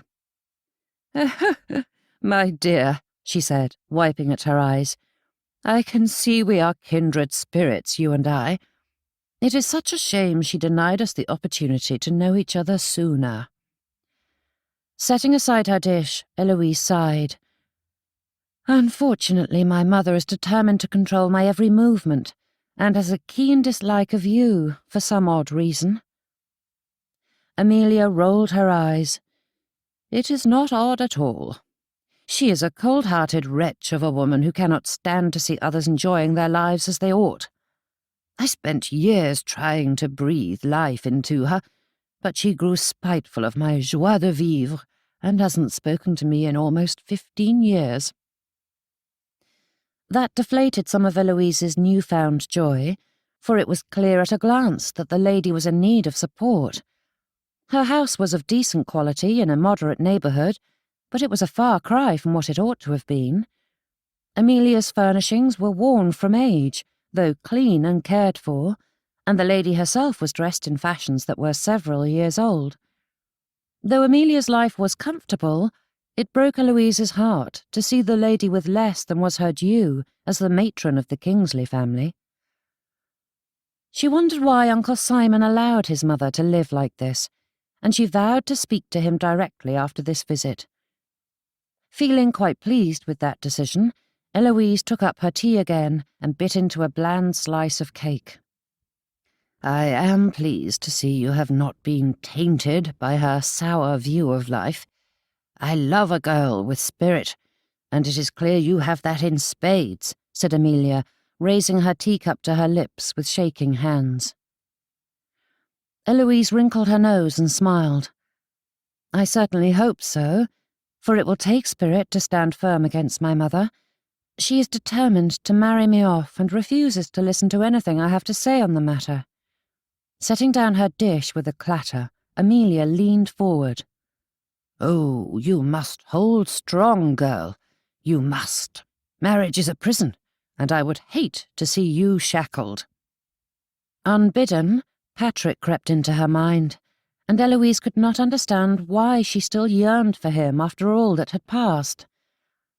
Yet even as she tried to dismiss all thoughts of matrimony and love, she could not forget his arms encircling her as they danced, or the way her heart stuttered when he smiled, or that she missed him at the oddest times, or how much she longed for his advice and clarity.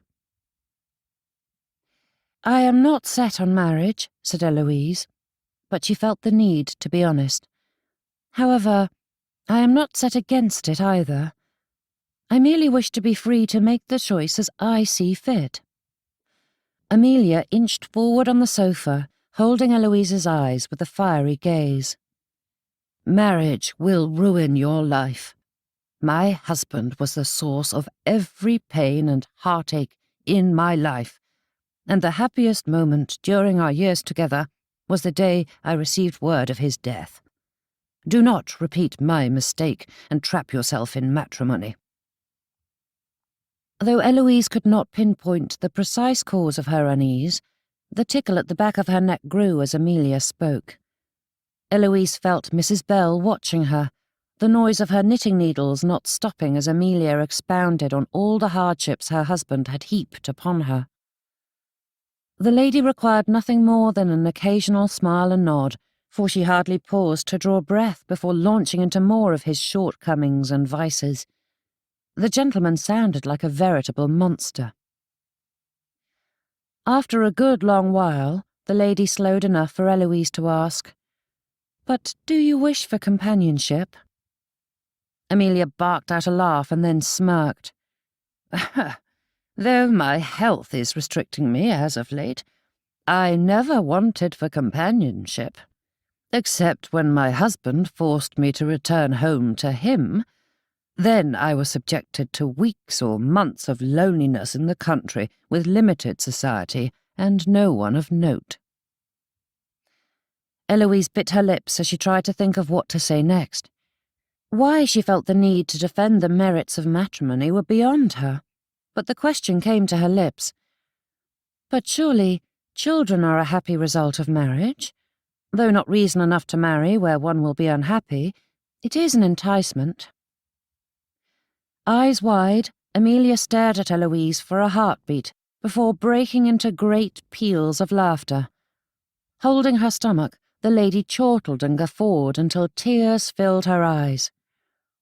"Oh, my sweet, naive girl," said Amelia when she was finally able to speak once again. "Children are the results of the bedchamber, whether or not marriage vows have been spoken." Perhaps if Amelia had made such a suggestive comment at another time, Eloise would have gasped or blushed or reacted in the proper fashion, but there had been too many shocking revelations in the past few days for her to take much notice. "And children are not a happy thing. Many a lady has cried her heart out at the thought of being weighed down by another squalling brat," continued Amelia. "Most children are a disappointment. Mine certainly were. Only my poor Priscilla was worth the bother, and her child killed her. Emmeline was a constant pest, always demanding my attention and never giving me a moment's peace when I was at home. And Simon turned out to be just like his father, dictatorial and uncompromising." Shock jolted Eloise, forcing her to speak. "Uncle Simon is hardly dictatorial. He's very kind." Amelia waved that away. "You wouldn't say that if you'd seen him in a temper. He is a cruel and heartless man who's treated me poorly, though I do think most of the blame can be laid at his wife's door. He was a decent son until she turned him against me." Eloise gaped at that, unable to picture her dear, sweet Aunt Mina forcing a wedge between mother and son. The people Amelia described were nothing like the uncle and aunt she adored. "I understand you might have hard feelings toward them." Though Eloise could not understand it at all, it seemed like the right thing to say. "However, I believe them to be good people, and I do not like hearing them spoken of in such a harsh manner." Amelia arched an incredulous brow at Eloise. "Are you honestly defending that horrid creature? My son's wife is pathetic. She was only able to find herself a husband by latching onto a poor, heartsick man who married her out of desperation. That hideous pig." Shooting to her feet, Eloise scowled at her grandmother.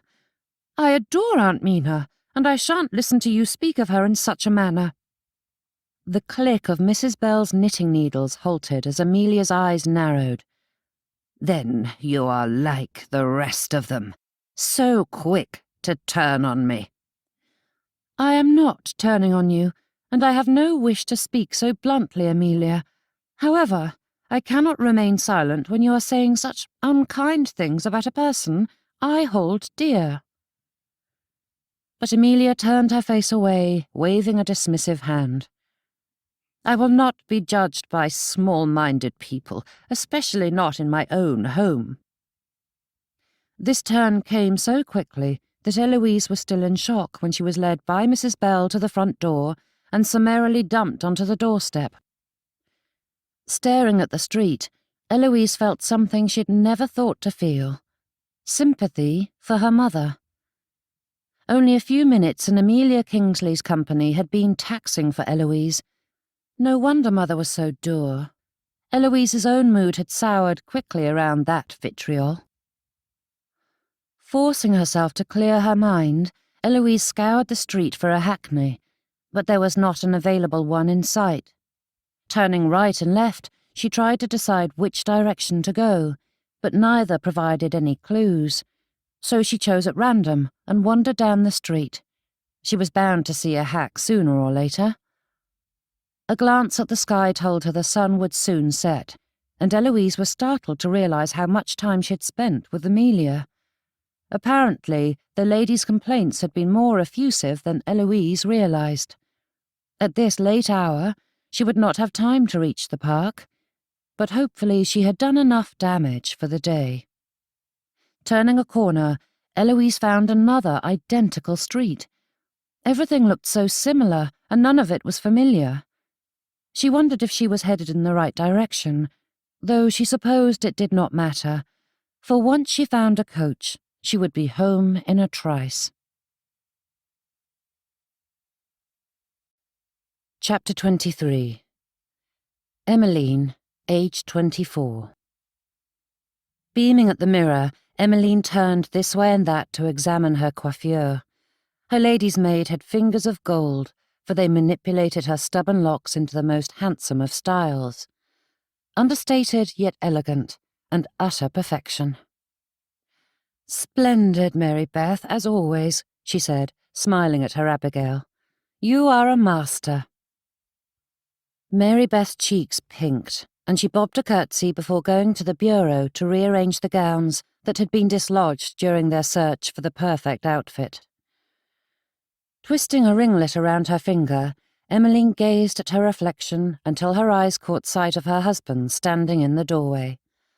Though dressed in his finest, Norman still looked slightly rumpled, as though his cravat were not entirely starched and his clothes improperly ironed, though she knew it was untrue on both accounts. And, heaven help her, Emmeline thought it adorable. Her husband. Those two little words made her heart sigh with satisfaction. Though it had been 4 years since their marriage, Emmeline was still awed that she had captured the heart of such a gentleman. Mr. Carson may have been a vile and vulgar fellow, but Emmeline would be forever grateful for his crude proposition at that fateful ball all those years ago. Otherwise, she might never have met her beloved Mr. Andrews. Striding over, Norman pulled her to her feet and brought his lips to hers. 4 years since their first kiss, and Emmeline still felt giddy in his embrace. Her pulse quickened at his touch, the scent of his cologne enveloping her, and she returned his affection with interest. He released her several long minutes later, but Emmeline wanted nothing more than to pull him close again. "I'm afraid you ruined Mary Beth's handiwork," she murmured as a lock of her hair tumbled free of her hairpins. She did not know when his hands had travelled there, but the evidence was clear enough.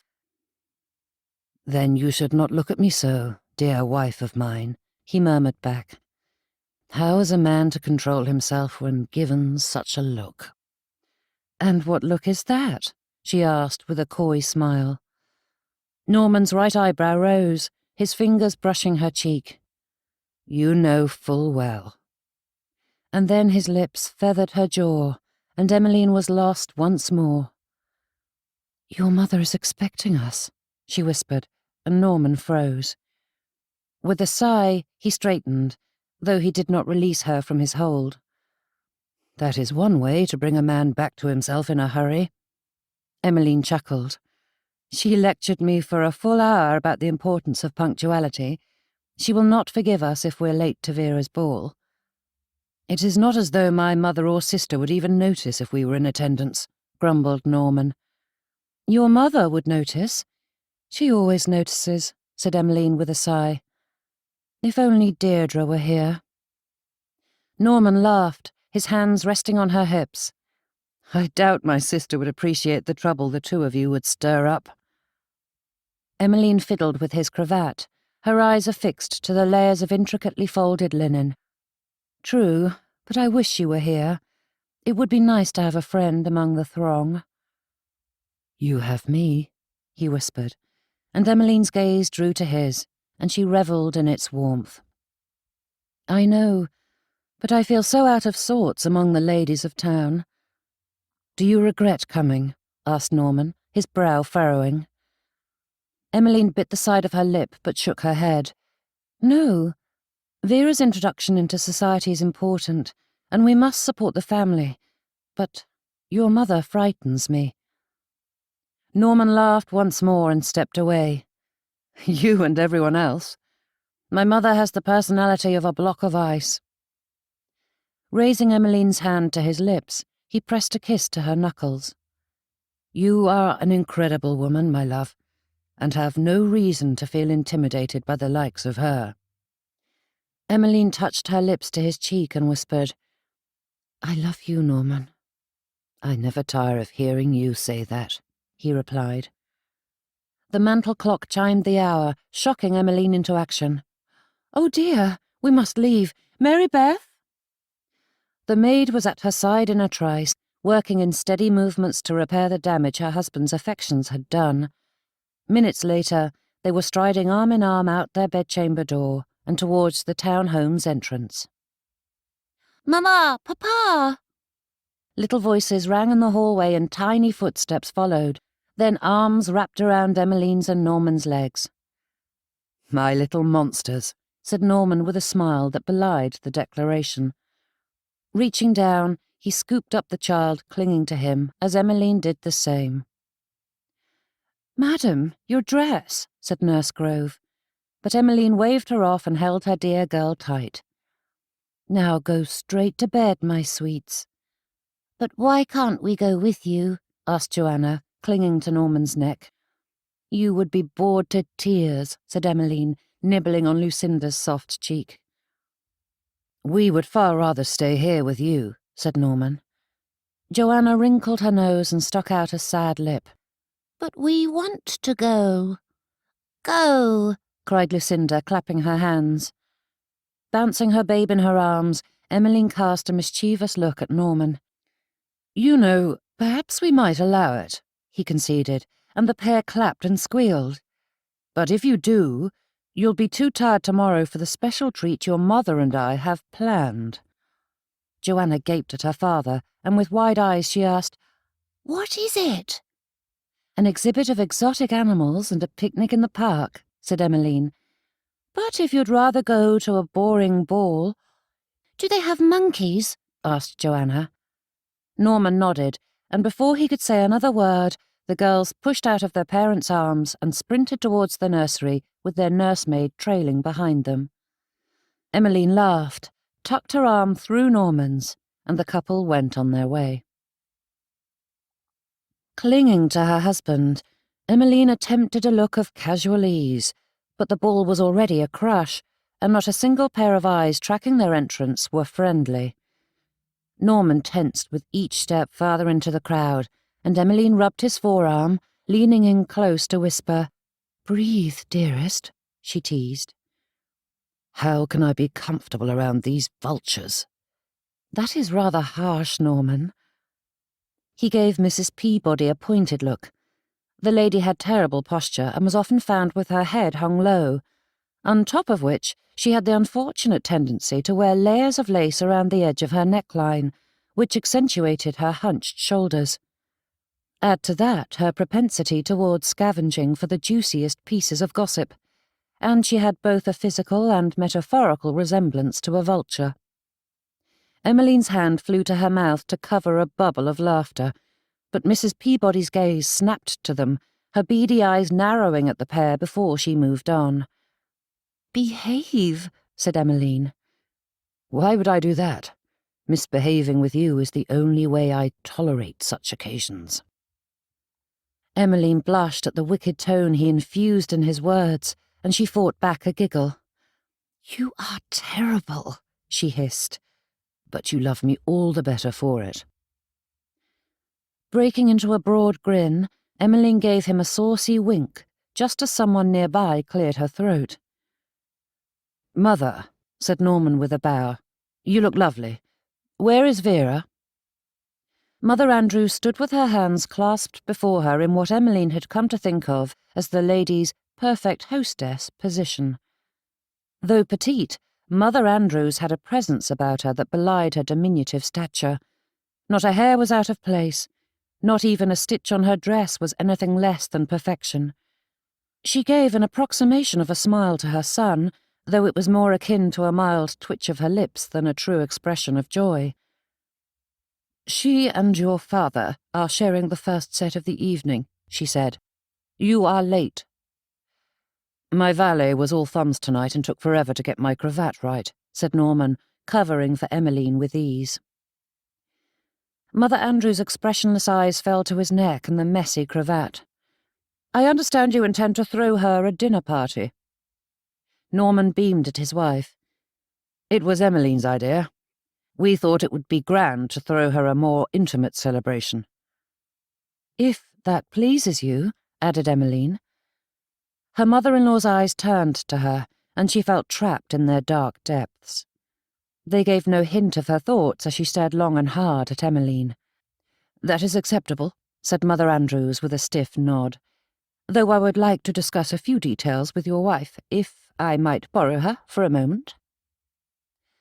Norman looked about as pleased with the separation as Emmeline, but as there was no way to refuse her steely look, which commanded more than asked, they were forced to listen. Giving Emmeline a kiss on her hand, Norman moved away in search of a quiet corner in which to hide.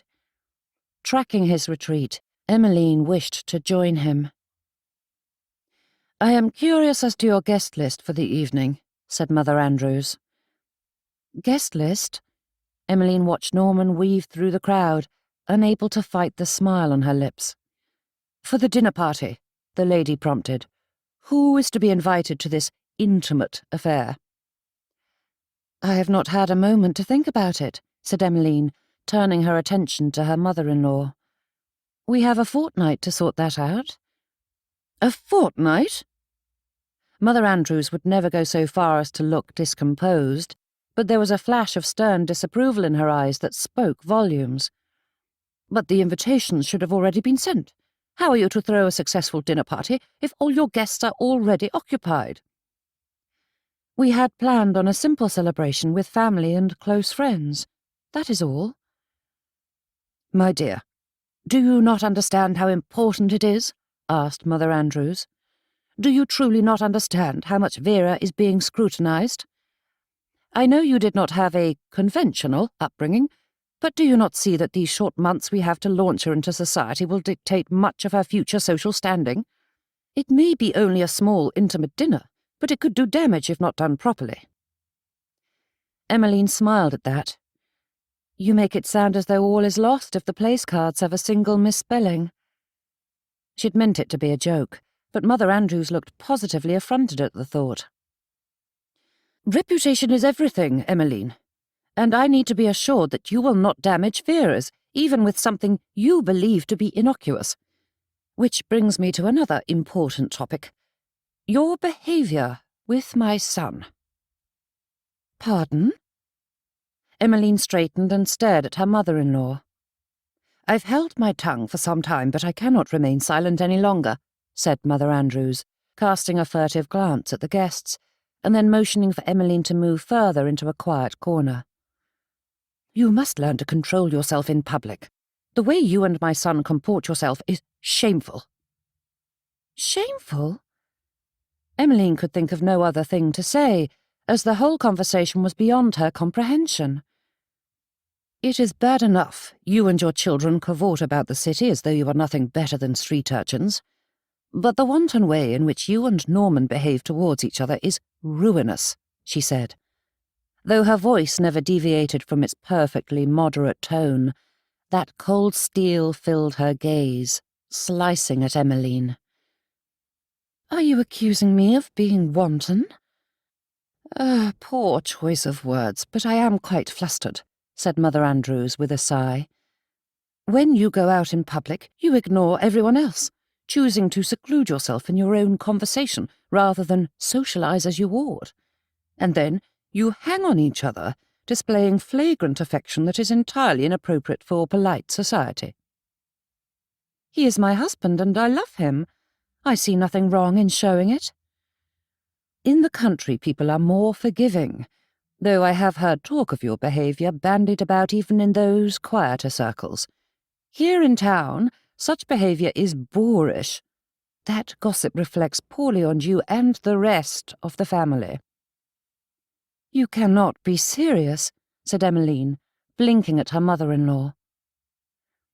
If possible, Mother Andrews grew even stiffer and more rigid, and though the room was warm from the throng of people and burning candles overhead, the temperature cooled by several degrees. "I am always serious when it comes to my children's futures. Surely you understand how much damage a mother's behaviour can do to her child? I would hate to see such things happen to your dear girls." Emmeline stepped away, but Mother Andrews snatched her wrist, holding her in place. "I do not say this to be cruel, Emmeline. I only wish to protect my children. Though men like to believe they hold the reins, it is often the women who set the tone for the physical side of marriage. Please, show restraint in public and protect what little reputation you have left." With that, Emmeline pulled free and hurried away, searching for the one person in the house whom she loved and loved her in return. Her gaze scanned the rooms as she passed through them, hunting for Norman, but he had disappeared. Slipping out of the ballroom, she went straight for his favourite place and found him in the library, relaxing in an armchair by the fire. Norman sighed and smiled at the sight of her, standing to pull Emmeline into his arms. Clinging to him, she buried her face in his neck and breathed in the citrus scent of his cologne. "Dearest, what is the matter?" asked Norman. With a few words, Emmeline recounted the exchange, and Norman listened with that calm, reassuring air of his. "She is wrong," said Norman. As much as Emmeline wished to reject her mother-in-law's words offhandedly, she could not bring herself to be as cavalier as her husband. "Perhaps she has a point." "We are nothing like your parents, and anyone with sense would see a world of difference between us and them. Not that it matters what they think." It was impossible to argue with him when wrapped in his arms. Emmeline adored his touch too much to keep him at a distance, as decorum dictated. But a wriggling worm of a thought burrowed into her mind, leaving her to wonder if Mother Andrews was correct. Norman was blind to the judgmental stares they elicited in public, but she had always attributed them to her own history, and that tiny worry whispered that her parents' reputation wasn't the problem in this instance. But that was silly. Emmeline shoved away that depressing thought and brought her lips to his.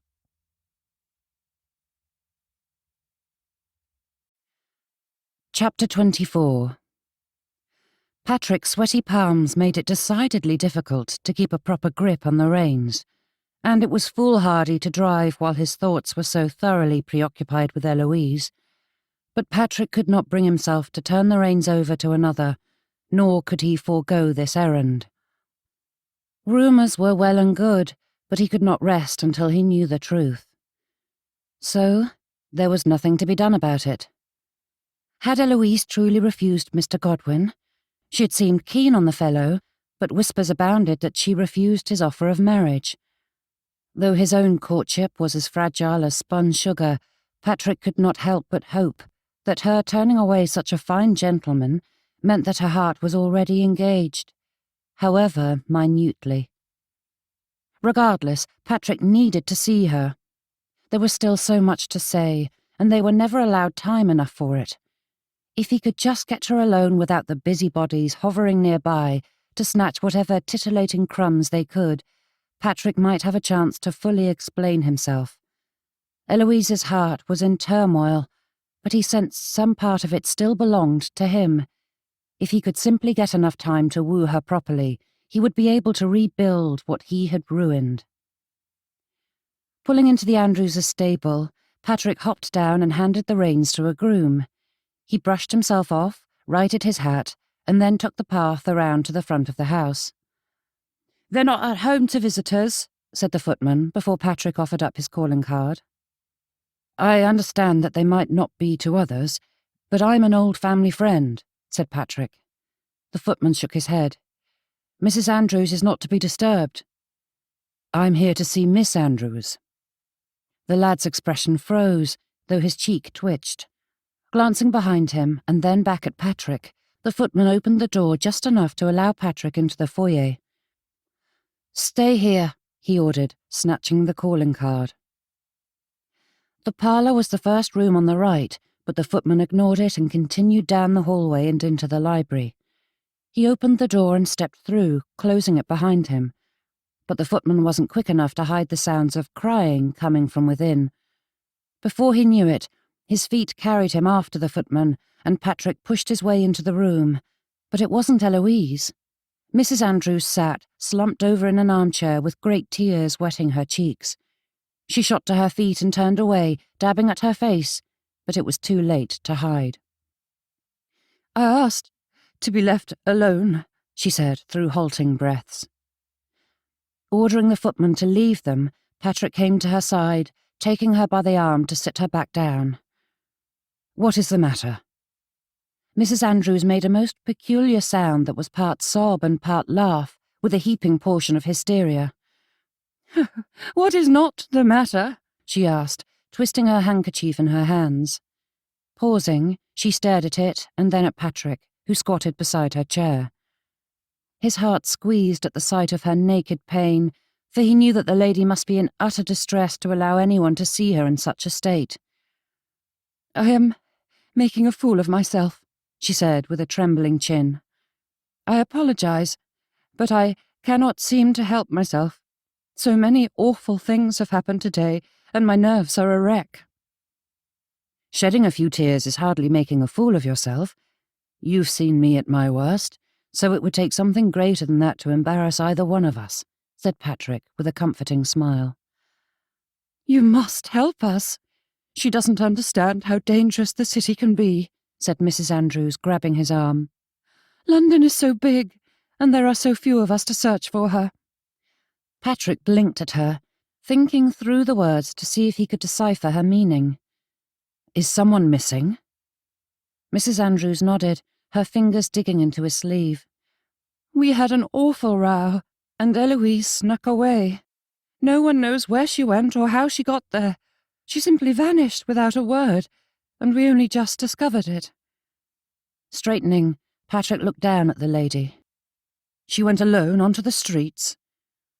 "I don't know what she was thinking, but she could get lost or hurt." Mrs. Andrews' voice trailed off, and Patrick's heart seized at the implications the lady could not say aloud. There were far worse things that could happen to her in London. "We sent most of the footmen to look for her, and Mr. Andrews left on horseback a few minutes ago," said Mrs. Andrews. "The grooms are readying the coach for me, but the city is so large, and we need assistance." "Of course. I would do anything for your family." The footman re-entered with a bow. "The carriage is ready, Ma'am." Mrs. Andrews wobbled as she rose to her feet, and Patrick steadied her. Looking at him with eyes so like Eloise's and filled with such anguish, Patrick could not restrain the impulse to hug the poor lady. Though a wholly improper thing to do, he'd known Mrs. Andrews for too long to be confined by such things, especially when he sensed how desperately she needed it. She stiffened for a moment before wrapping her arms around him. "We will find her," said Patrick. "You know Eloise is so headstrong. She likely went to her aunt's and is sitting in the Kingsleys' parlour with a pot of tea, oblivious to the uproar she has caused." Mrs. Andrews pulled away and nodded, wiping at her cheeks. Taking a breath, she closed her eyes and straightened, though there was a frantic energy lying just under the composed surface she gathered about her. With another nod that was far calmer than anything Patrick could manage, the pair strode from the library and hurried to their carriages. The Kingsley townhouse held too many memories for Emmeline to feel comfortable there, and that unease only grew when she thought of those she would find inside Trafford Place. In her present state, Emmeline could not think of a place she desired less to visit than her brother's home, but it was also the most likely place in which Eloise would seek asylum.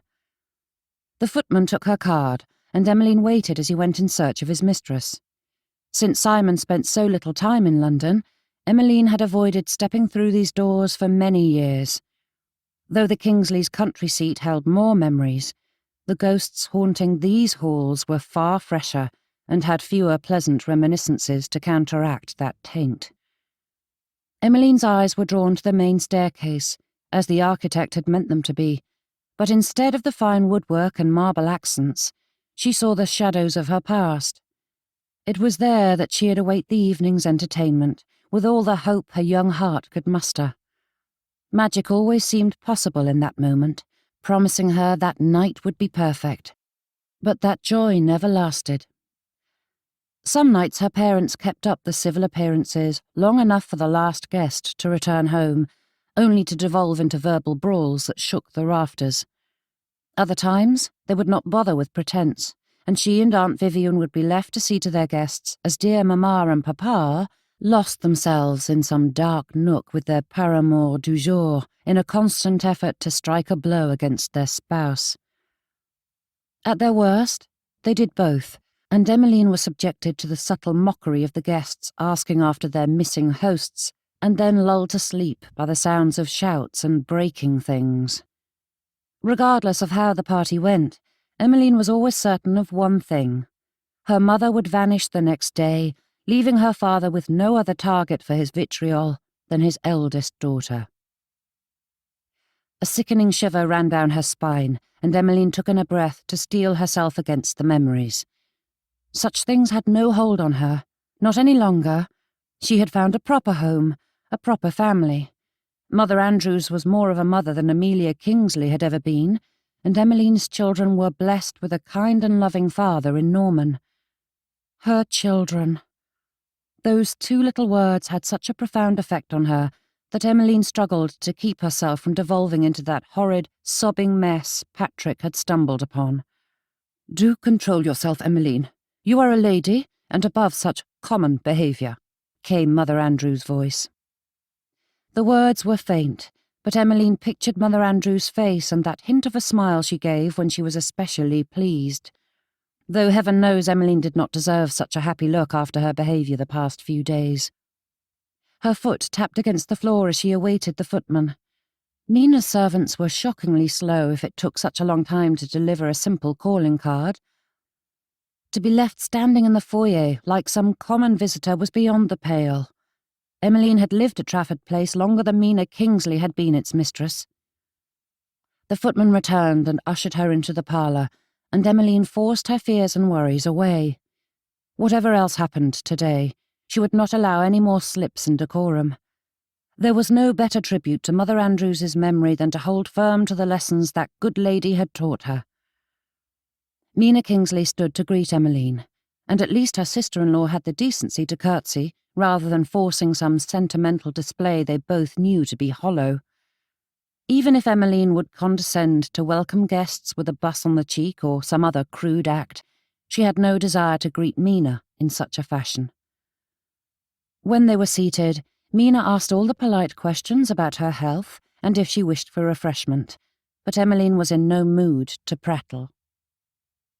"I am here to fetch my daughter," she said. Mina's brows creased. "Why do you think Eloise is here?" The lady continued to speak, but Emmeline only heard the pounding of her heart. The time required to travel to the Kingsleys' home had allowed her to calm herself, and with that had come a certainty that Eloise would be here. Even without the confirmation Eloise had given her just hours before, Emmeline had long known her daughter adored Mina, worshipped her even. If Eloise was distraught, she would cry on her aunt's shoulder. "Emmeline, are you unwell?" asked Mina, leaning forward with a concerned look. "You look quite distraught.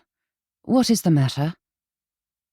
Shaking her head, Emmeline stood and moved as though to leave, but Mina came to her feet and grabbed her sister-in-law by the arm. "Is it Eloise? Has something happened?" Emmeline jerked her arm away. "She disappeared, snuck away and ran off." Mina's eyes widened, her hands coming to her mouth as she cast a glance at the window and the dimming light outside. "Let me fetch Simon. We can help. I do not need your assistance," said Emmeline, stepping towards the door once more. But Mina grabbed her yet again. "But we must find her before it gets dark." Wrenching her arm from Mina's hold, Emmeline whirled on her. Any thought of decorum fled her mind as she stared into Mina's watery eyes. Her expression was so pained and so innocent that Emmeline felt a surge of pure venom shoot through her, breaking through her fragile control. Yes, of course. Perfect Mina Kingsley will come to the rescue. Mina flinched at Emmeline's tone, leaning back with wide eyes as her hands clenched the sides of her skirts. Why do you hate me so? The breath in Emmeline's lungs froze, her expression hardening. Some small, niggling impulse warned her to remain calm, but she was beyond reasoning. Her heart was strung too tightly, her nerves too frayed, and the perfect target for Emmeline's anger stood before her. Everything I do is scrutinized, said Emmeline, her voice low and rough as she glowered at Mina. Society judged Emmeline Kingsley the moment she was born, and it is not enough for me to be good. I must be perfect. Every misstep I make overshadows any good I do, so I can never step out of bounds. And you wonder why I hate you? Mina blinked at her. I have never said a word about you. You swan about, flouting the rules, and people ignore it or laugh and say, "Oh, that's our Mina." Emmeline's chest squeezed, her chin trembling as her muscles quivered. Her vision blurred, but she could not move to wipe away the tears. Standing there, she glowered, pouring all those hidden feelings she had harboured for so long into her gaze. You do as you please when it suits you, and yet no one ever speaks ill of you. No one speaks of me at all, said Mina, gaping. I am below anyone's notice, and certainly not worthy of jealousy. An incredulous sneer twisted Emmeline's expression.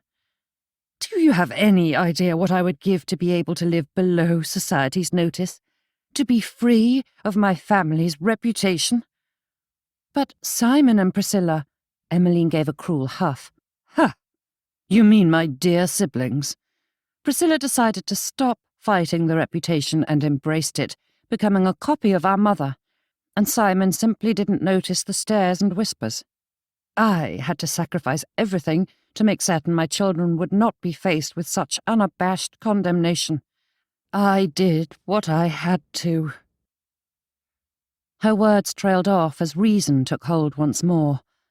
Straightening, Emmeline realised the words she had spoken and the scene she had caused, and her cheeks blazed bright red. Struggling to control herself, she drew on the memory of Mother Andrews to help, but her heart did not wish to return to its staid existence.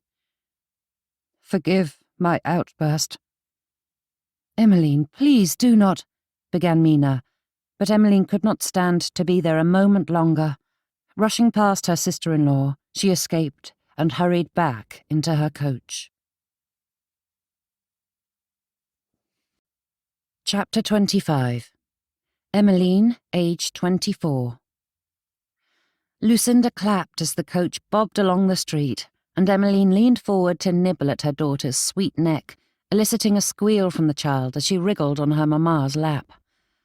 Joanna was perched on Norman's knee, and her papa struggled to keep her upright. The girl was practically hopping while she recounted their grand adventures. "I loved the rhinoceros," said Joanna. "I touched it. Did you see it?" "Yes, my darling," said Emmeline, but Joanna was not pacified until both her parents affirmed this repeatedly, while Lucinda clapped her hands and repeated, "Monkeys." "Then you enjoyed the menagerie?" asked Emmeline. Joanna's head bobbed up and down with vigour, but she stopped with a furrowed brow. "But the monkeys weren't nice. Why were they so mean? It's not nice to throw things. You and Father say so when I throw things at Lucinda. Nurse Groves doesn't like it either." Norman caught Emmeline's eye, and the pair shared a silent laugh at the memory. "Too right," said Norman. Scrunching her face, Joanna pondered that for a moment before concluding, "The monkeys' mamma and papa should have stopped it." The logic was flawless, with the exception that Emmeline was certain the monkeys' parents had been equal participants. Lucinda rocked forward, letting out a fierce growl, and Emmeline asked her, "Did you like the lions and tigers?" That was met by more clapping and another roar. The carriage slowed, and Emmeline glanced out the window to see a green haven among the cityscape. Norman alighted, helping Joanna down before retrieving a picnic basket from the coach floor. With a smile, he assisted Emmeline's and Lucinda's descent and pressed a quick kiss on his wife's hand before releasing it. Together, the family strolled down the gravel path in search of the perfect picnic spot. It was a beautiful afternoon.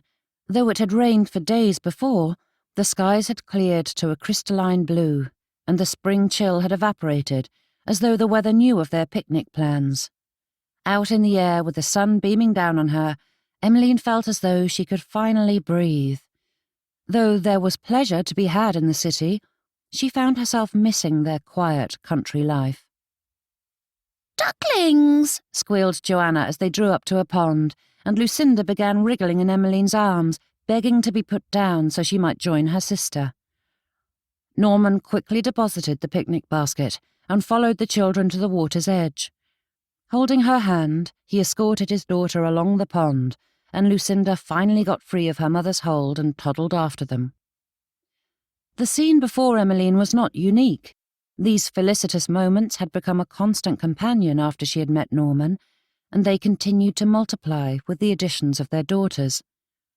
Not to say her life was perfect, but it was such a far cry from those lonely years of her childhood that the trials of daily life faded into nothing. At the oddest moments, the difference between her present and her past struck her with such resounding force that her heart could hardly contain it. It was both ridiculous and perfectly natural for tears to gather in her eyes, for though it was an ordinary scene on an ordinary day, Emmeline marvelled at the splendour of her life.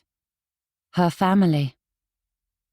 Norman had the girls in hand, so Emmeline used the opportunity to spread a blanket on the grass.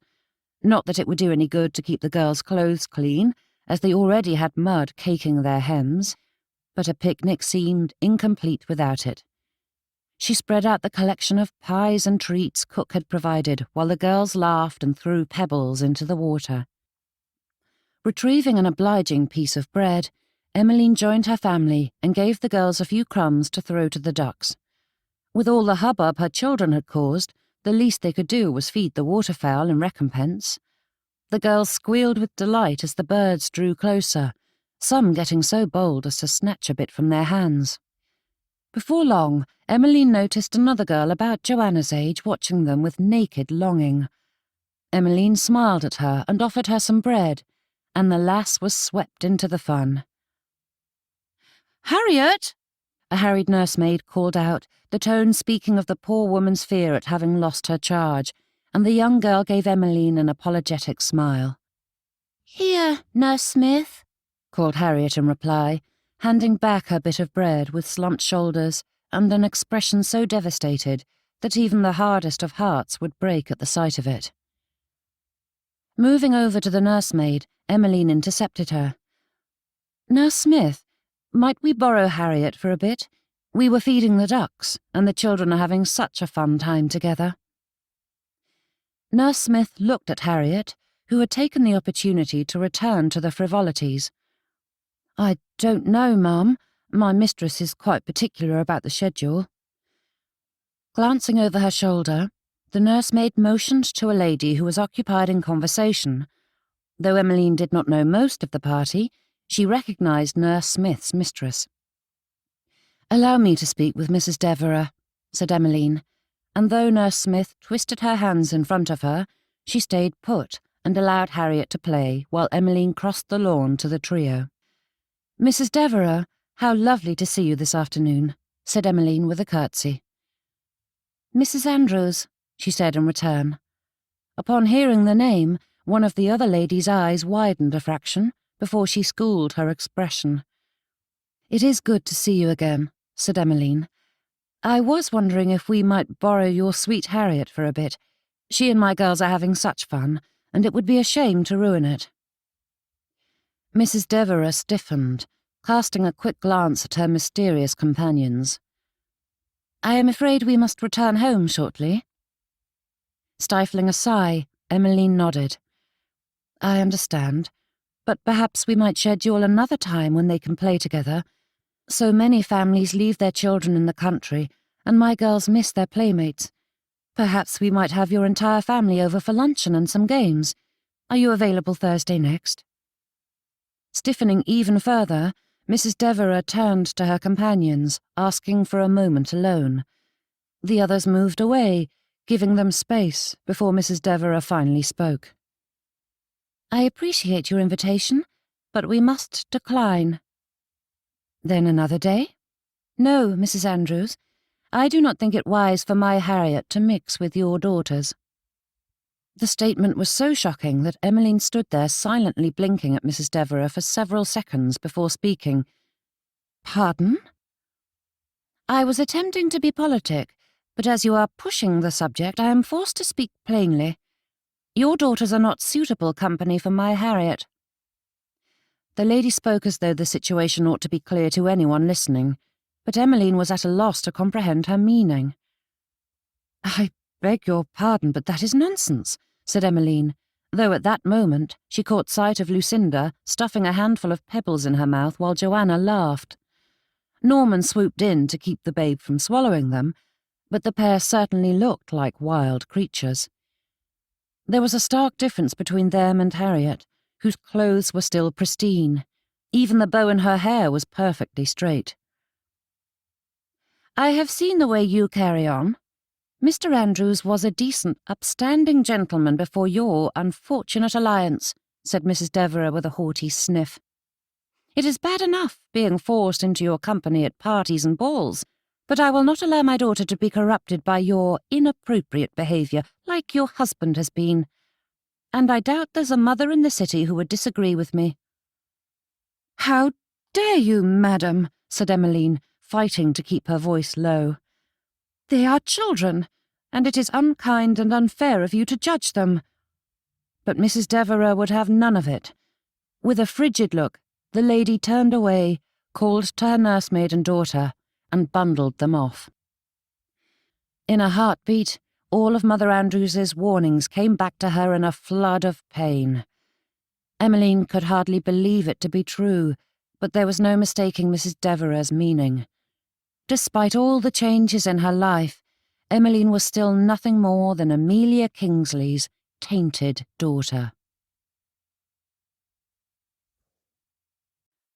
Chapter 26. Standing beneath the gas lamps lighting the street corner, Eloise stared down the crossroads, struggling to discern which way to go. With the last rays of sunlight dipping beneath the horizon, there was nothing but the street lamps to light the way, and there were few of those in this section of the city. The houses and shops along the street had few windows, and even fewer candles burning inside. Only the orb of burning gas above her head gave any illumination, and Eloise was reticent to step outside its dim glow. Twisting the drawstrings of her reticule between her fingers, Eloise prayed for help. The few hacks she had seen were occupied, and it had been some time since she had spied even those. If she could only find a thoroughfare or major crossroad, perhaps she might get her bearings. But every step only led her deeper into the twisting turns of London. Raucous laughter erupted behind her, and Eloise jumped, glancing at the sound. They were nothing but grey figures stumbling in the dark, but she felt their eyes on her. Straightening, she tried to swallow the lump forming in her throat, but her mouth was too dry. Now was not the time to stand about dissembling, so she pointed herself in the opposite direction of the strangers and walked. Surely she would run into something familiar soon. Running her hands over her forearms, she tried to warm herself, but the temperature was falling with each minute. Her Spencer had been plenty warm for the daytime, but the cool night air seeped through the thin layers of fabric. A bottle crashed to the cobblestones, and Eloise jumped once more. The sound had come from somewhere to the left, but she could not make out from where precisely. When the last of the glass stopped skittering, silence fell. She had never heard the streets so quiet, yet there was not a whisper of sound. And then a few footsteps echoed behind her, followed by a low chuckle. Prickles ran down her spine, and Eloise resumed walking, though she moved at a brisker pace. Her own footsteps drowned out the ones behind her, and she glanced around to see if anyone was still there, only to find 3 or 4 figures following. With a hop in her step, she moved faster.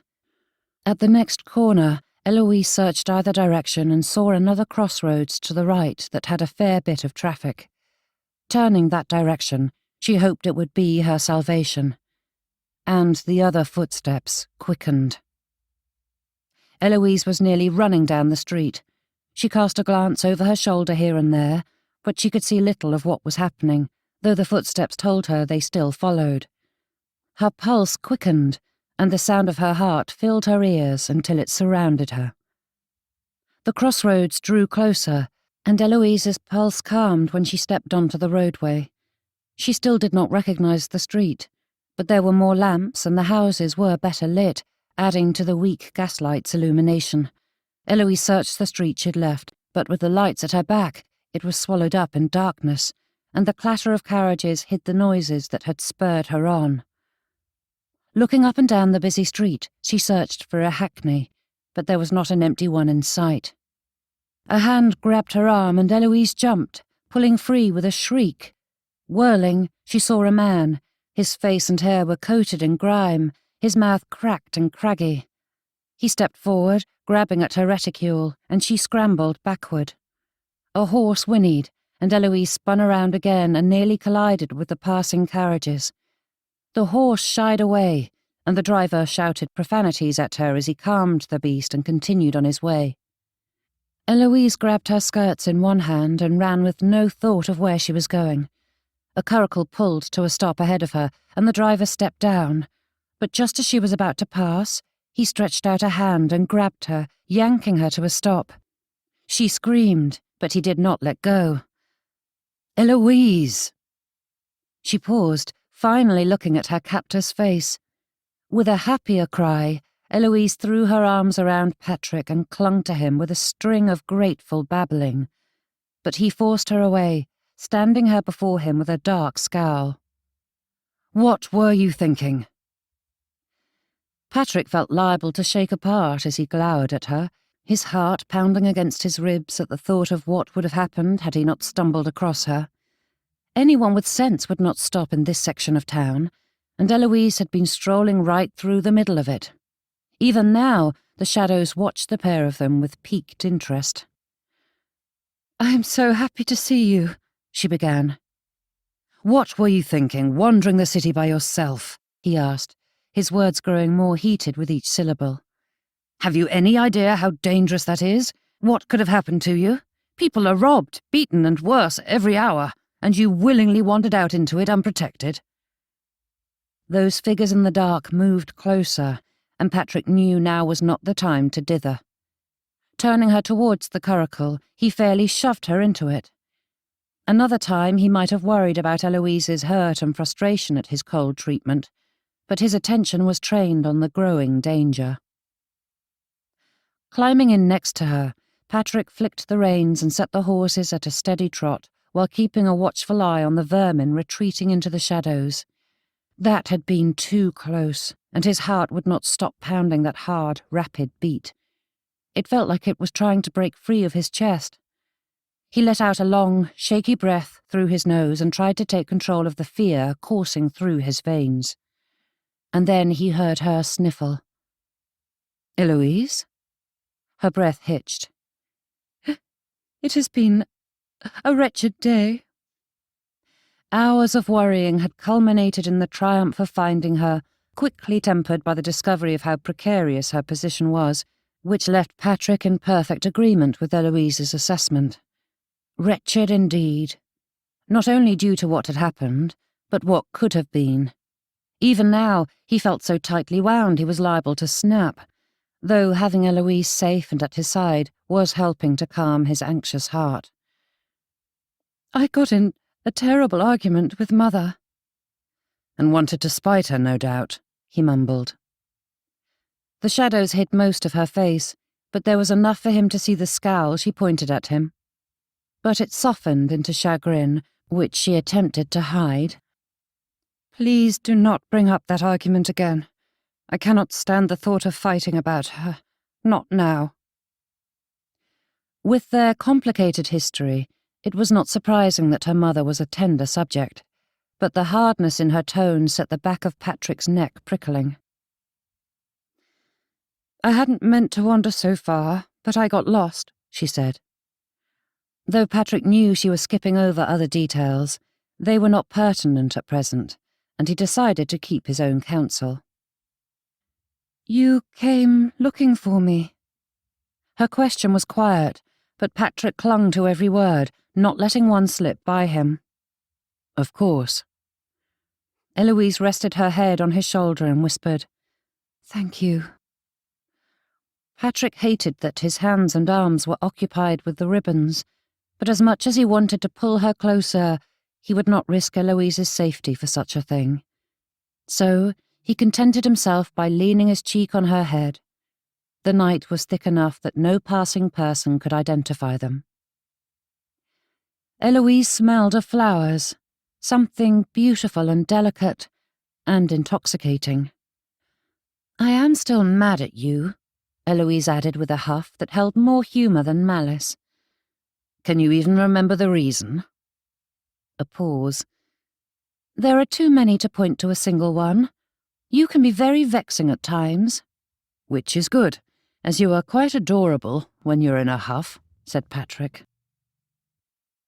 Several silent moments passed before Eloise spoke again. "I feel lost, Patrick, at odds with everything and everyone, and I don't know how to right myself." Patrick's heart fell at the sight of Caswell House. Though it was best for her to return home immediately, for her parents' sake if nothing else, they had finally found a bit of calm, and he worried it would be some time before they were granted another such moment. "I am always at your disposal, should you need to talk," said Patrick, steering the horses to stop before the townhouse. Lifting her head, Eloise stared at him through the darkness. Patrick felt her eyes tracking his features, studying him before she replied, "You are at the heart of the problem, Patrick." With the curricle paused, he released the reins. A footman hurried from the front door to take hold of the horses. Turning to her, Patrick clasped her hands, his thumbs running over her gloves. How he wished to pull them off and feel the real Eloise. They had held hands many a time in their youth, and it had been too long since he'd felt the touch of her skin. "When I said I would leave you be if you should desire it, I meant it. Do you wish me gone?" Though he hated to ask the question, he knew he must. Eloise's expression shifted, the muscles moving between all her emotions, but there was not enough light for Patrick to see each tiny aspect of her heart playing out on her face. He felt as though he was back on that street corner, nervous energy racing through his veins as he awaited her answer. "No," she said. It was no declaration of love, and was spoken with such hesitation that Patrick knew he was still far from securing her heart, but it was enough. Raising her hand to his lips, he pressed a kiss to her knuckles, and he heard her breath quicken. Stepping out, Patrick helped Eloise down, and the lights from the house illuminated her face. Her eyes were wide and so uncertain, but there was a smile. Small and uncertain, but it was there. Tucking her hand in his arm, Patrick led her up the front steps. "Eloise!" Mrs. Andrews stood in the foyer, looking so faint that Patrick was about to come to her side, but she hurried over to her daughter, arms outstretched. "I am tired. I need to lie down," said Eloise, avoiding her mother's touch. Pulling away from Patrick, she escaped up the steps to the bedchambers. Mrs. Andrews dropped her arms, her eyes dimming as she stared at the place where her daughter had been. The lady stood there for several quiet moments, and Patrick wondered what he should say to her. "She had a bit of a shock," said Patrick. "She was quite overwrought when I found her." Straightening, Mrs. Andrews turned away. "That had nothing to do with a shock, Patrick. She detests me." "It's been a trying time for her," but Mrs. Andrews shook her head. Her expression veered between stoic and anguished, as though she were fighting with herself to gain control, but without the strength to maintain that tight hold. "I fear I have lost my daughter," she murmured. Staring at the lady's sagging posture, Patrick had no idea how he might comfort her. Searching his thoughts, he tried to cobble something together, but nothing felt right. His words were not enough, but a few of hers came to mind. "In one of my darkest moments, a wise woman told me that all is not lost until you choose to surrender." Mrs. Andrews looked over her shoulder at Patrick, her expression pinched as though she were too afraid to even hope it was possible. "I fear I was too optimistic when I said that. Some causes are hopelessly lost." "You did not allow me to say such things back then, and I will not allow you to say them now," said Patrick. "Without you and my mother, I would not have made it." Mrs. Andrews moved to the stairs, gripping the banister for support with a defeated sigh. Her gaze grew vacant as she stared off at nothing. "So many things are not going as they ought, and I have no idea how to right them. I can barely keep myself in check. Even now, I hear Mother Andrews's voice cautioning me to be more circumspect in what I am saying, but I am just so worn through that I cannot muster the energy to do so." Reaching for the pearls at her neck, Mrs. Andrews twisted them around her finger. "I wish she were here. I miss her so. Mother Andrews was always so much better at solving problems, and I am lost without her." Clasping his hands behind him, Patrick wondered what he should say, or if he should speak at all. The lady seemed to be speaking to herself, but curiosity got the better of him, and he could not hold his tongue. "You are capable in your own right, Mrs. Andrews, and that was not your mother-in-law's doing." The lady's eyes rose to meet Patrick's, but they were as sad as the smile that pulled at her lips. "Perhaps, but she was such a wonderful confidant and always knew the right thing to say. She was so kind and loving, better to me than my own mother." Patrick's eyebrows rose at that. "I am not certain we are speaking of the same lady. The Mother Andrews I knew was a cold and judgmental creature.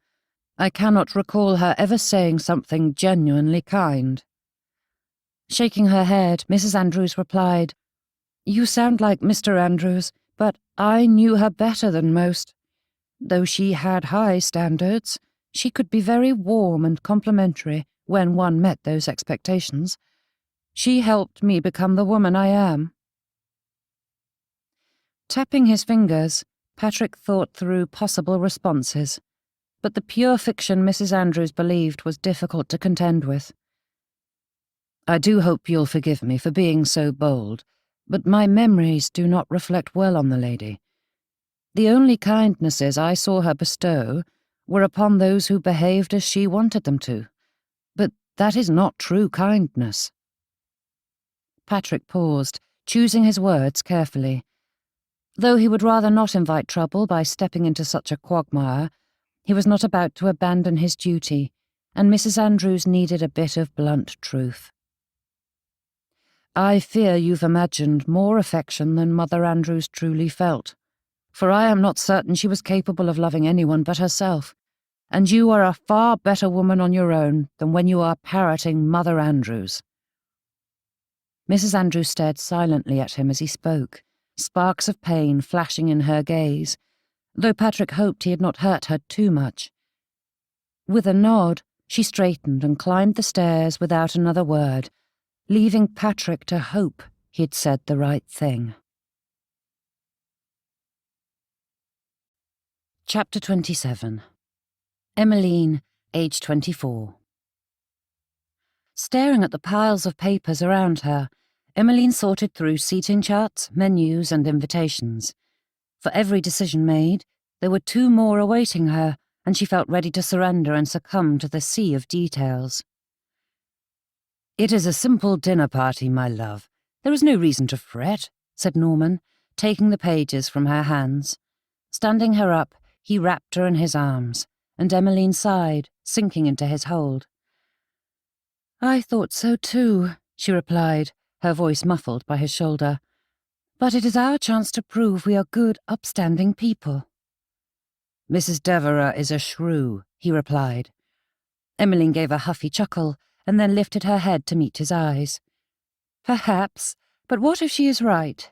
My parents' reputation ruined mine. What if we are doing the same to our children? I could not live with myself if it were true." Norman's expression darkened, his brows knitting together.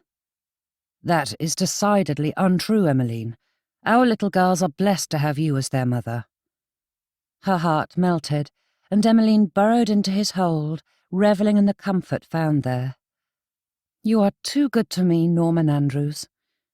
"Never," he murmured, pressing a kiss to her head. "Now, are you going to drop all this nonsense and plan the simple dinner party we intended?" The suggestion was so enticing that Emmeline wished dearly to accept. Her lips yearned to form the words, but there was still too much fear in her heart to be cast aside. "But what if throwing the proper party shows those busybodies I'm not like her?" Norman had no need to ask for clarification, for there was only one person Emmeline ever meant when she spoke of her. "Might I point out that she knows how to throw proper parties?" "Mamma never did a proper thing in her life," said Emmeline, meeting his eye once more. "But if it could help even a little, don't you agree it would be well worth the effort? For our daughters' sakes?" With a sigh, Norman replied, "It sounds as though you've decided the matter, and I must submit to being tortured by endless discussions about table linens and place cards." His look of resignation was too comical for Emmeline not to laugh. Leaning close enough that her lips brushed against his, she murmured, "What if I promise to make it diverting?" A smile grew on his face, and a wicked gleam sparked in his eye, but before he could speak, another voice chimed in. "Really, you two," said Mother Andrews. "You have been married for several years, and you still behave like a couple of cow-eyed fools. Such displays are common. You walked into our home unannounced, Mother, so you cannot be appalled at having witnessed a private moment," said Norman, refusing to release his wife. Mother Andrews moved to the sofa and sat down without invitation. Leaning into Norman's ear, Emmeline whispered, "I shall keep her occupied. Make your escape." With a peck on her cheek, Norman whispered back, "You are the best of wives." And with a few polite words, he hurried from the room. "With the way you two carry on, it's a wonder you get anything done," said Mother Andrews. "Might I offer you some tea or refreshment?" asked Emmeline, choosing to ignore her mother-in-law's words. In short order, the accepted offer was carried out, and the ladies were plied with tea and cakes. When the last of the servants closed the door and left the pair alone, Mother Andrews spoke. "How are the preparations for the dinner party?" she asked between demure sips of tea. "All is in hand." It was far from the truth, but her mother-in-law did not need to know the full extent of Emmeline's ineptitude. But the severe look she received in return made it clear she had fooled no one. Putting down her cup, Mother Andrews frowned. "Don't be coy. Every young lady needs assistance with their first social functions." Emmeline's foot tapped the floor beneath her skirts as her eyes darted away from her mother-in-law's hard gaze. "I appreciate your offer, but I have everything in hand." Mother Andrews's eyes narrowed, and Emmeline nearly quailed under the sternness. "I know we do not always agree, but I had thought you respected me enough, to be honest." "It is not disrespect that holds my tongue, madam. It is fear." The confession was not spurred by bravery or frustration, but rather desperation and a fair dose of exhaustion. Too many restless nights followed by too many anxious days had addled Emmeline's wits. Rather than looking affronted or shocked at the declaration, Mother Andrews simply nodded. "That is how people often view me, but that is neither here nor there, and dwelling on the obvious is hardly constructive." When Emmeline did not reply, Mother Andrews's lips pinched.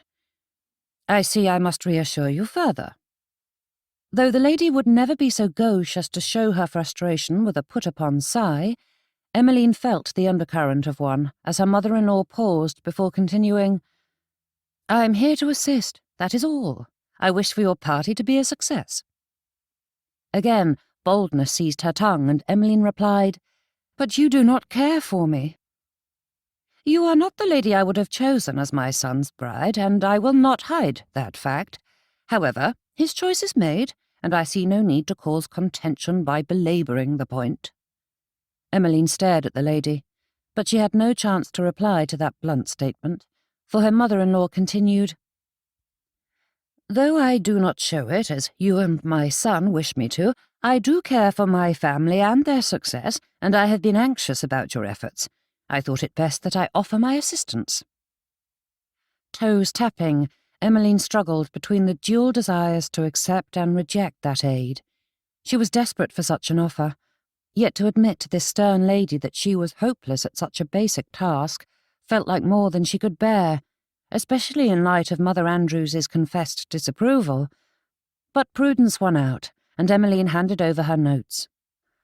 If Mother Andrews could help make the evening a success, it was worth the humiliation. "And where is your plan for the table settings?" asked Mother Andrews. Emmeline's head tipped to the side. "The footman and butler oversee such things." "They manage the place settings, but not how the food is displayed," said Mother Andrews, peering at Emmeline from over a page. "Table setting is an art, and you and your household will be judged on its presentation." At that implication, Emmeline felt a flush of heat pass through her. One of her many governesses must have covered such a weighty topic, but any such lessons escaped her mind. "Surely it is not as serious as all that," said Emmeline. Mother Andrews's eyes narrowed again, and she set the papers down on her lap, folding her hands in front of her. "Appearance is vitally important. For good or ill, it is one of the key aspects on which people judge you. Most never gain a close enough acquaintance to see beyond the surface, which makes it all the more important, for it may be the only thing people know about you." The logic was sound, and Emmeline knew too well about the judgments of others.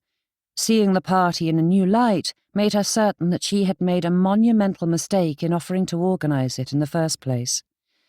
She was better off in the country, where society was far less stringent in its strictures. "Oh, this is worse than I feared," said Mother Andrews. "You are wholly unprepared." "I was taught by my governesses," insisted Emmeline. "Governesses, as in plural? How many were there?" Given time, Emmeline could have counted them all, but the pause she gave as she thought it over answered the question well enough. Mother Andrews's posture stiffened further, her jaw clenching. "Ridiculous. Such constant changes must have left you with gaping holes in your education." Emmeline had nothing to say in reply to that, for the words made her feel so inferior and lacking that she doubted there was any point in attempting to fix the situation. Surely it could not be done. "Now don't get weepy on me, Emmeline," said Mother Andrews with pinched lips. "Tears never solved a thing, and this situation is not beyond hope." Gathering up Emmeline's notes, the lady moved to her daughter-in-law's side, taking a seat on the sofa beside her. "This is not your fault, young lady," said Mother Andrews. Though her posture and expression remained as rigid as ever, there was a softening at the corners of her mouth and eyes that gave Emmeline a start. In the years she had known Mother Andrews, this was as close as Emmeline had ever come to seeing any sort of warmth from the lady. Reaching over, she gave Emmeline a brisk pat on the knee. "It is a mother's responsibility to educate her daughters, and not just in the schoolroom, but in practical settings as well. Now you are bearing the consequences of your mother's reckless disregard for her duty to her children. But do not fear. I shall set you straight." Chapter 28. Glancing up, Eloise marvelled at the Hartleys' ballroom ceiling. Perhaps that was a silly thing to stare at, but it was entrancing. Though others relied on ornate chandeliers to provide the ornamentation, The Hartleys had the most beautifully preserved frescoes. Eloise was by no means well versed in art, but even she appreciated the vibrant motion the artist had captured in the figures, as though they were living, breathing creatures and not mere dabs of paint on plaster. A tap on her wrist brought her attention down to where it ought to be, and Eloise sighed at the reproving look her mother gave her. The ballroom was stuffed with people, yet she was sequestered with some group of insipid matrons mother had deemed acceptable company. Gazing about, Eloise wondered if she might be able to sneak away, but mother had been vigilant since the incident. And other than brief interludes, Eloise had not spoken to Patrick since his rescue last week. Perhaps it was for the best. "I hear you had quite the excitement last week," said Mrs. Hugo. Eloise stiffened, her heartbeat quickening. Perhaps rumours were finally circulating. "I don't know what you mean," said Mother. Mrs. Hugo gave the young Miss Andrews a pointed look, and Eloise fought to keep her smile at bay. It had worked. The gossip was spreading. Opening her fan, Eloise battered it, affecting an innocent air as the lady continued. "I heard from a reputable source that a certain young lady was wandering the streets alone." But Eloise's triumph was short-lived when Mrs. Elkins chimed in with a vehement headshake, the plumes in her hair fluttering back and forth. "Oh, that is most wicked of you to imply any wrongdoing on our sweet Miss Andrews's part, for it was quite innocent, even kindly." Turning to Eloise, Mrs. Elkins patted the girl on the arm. "You are a dear to visit your grandmother. I hear she is doing poorly." Mother could not hide the flash of surprise, her eyes widening as she turned to Eloise, but she quickly recovered, turning back to the ladies. Mother's expression shifted in a vague manner that gave the ladies free rein to believe Mrs. Elkins' story, and Eloise was astonished to see how much her mother could imply without speaking a dishonest word. "I apologize for believing anything was amiss," said Mrs. Hugo, and Eloise struggled not to gape at that. This was all going so horribly wrong. Though it did have all the appearance of being inappropriate, one could never suspect an Andrews girl of impropriety.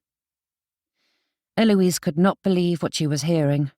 All she had gone through that day had amounted to nothing. "Oh, yes," said Mrs. Elkins, patting Mother on the arm. "Though there were times when I thought you quite wild in your younger years, the Andrews family has proven to be quite the making of you."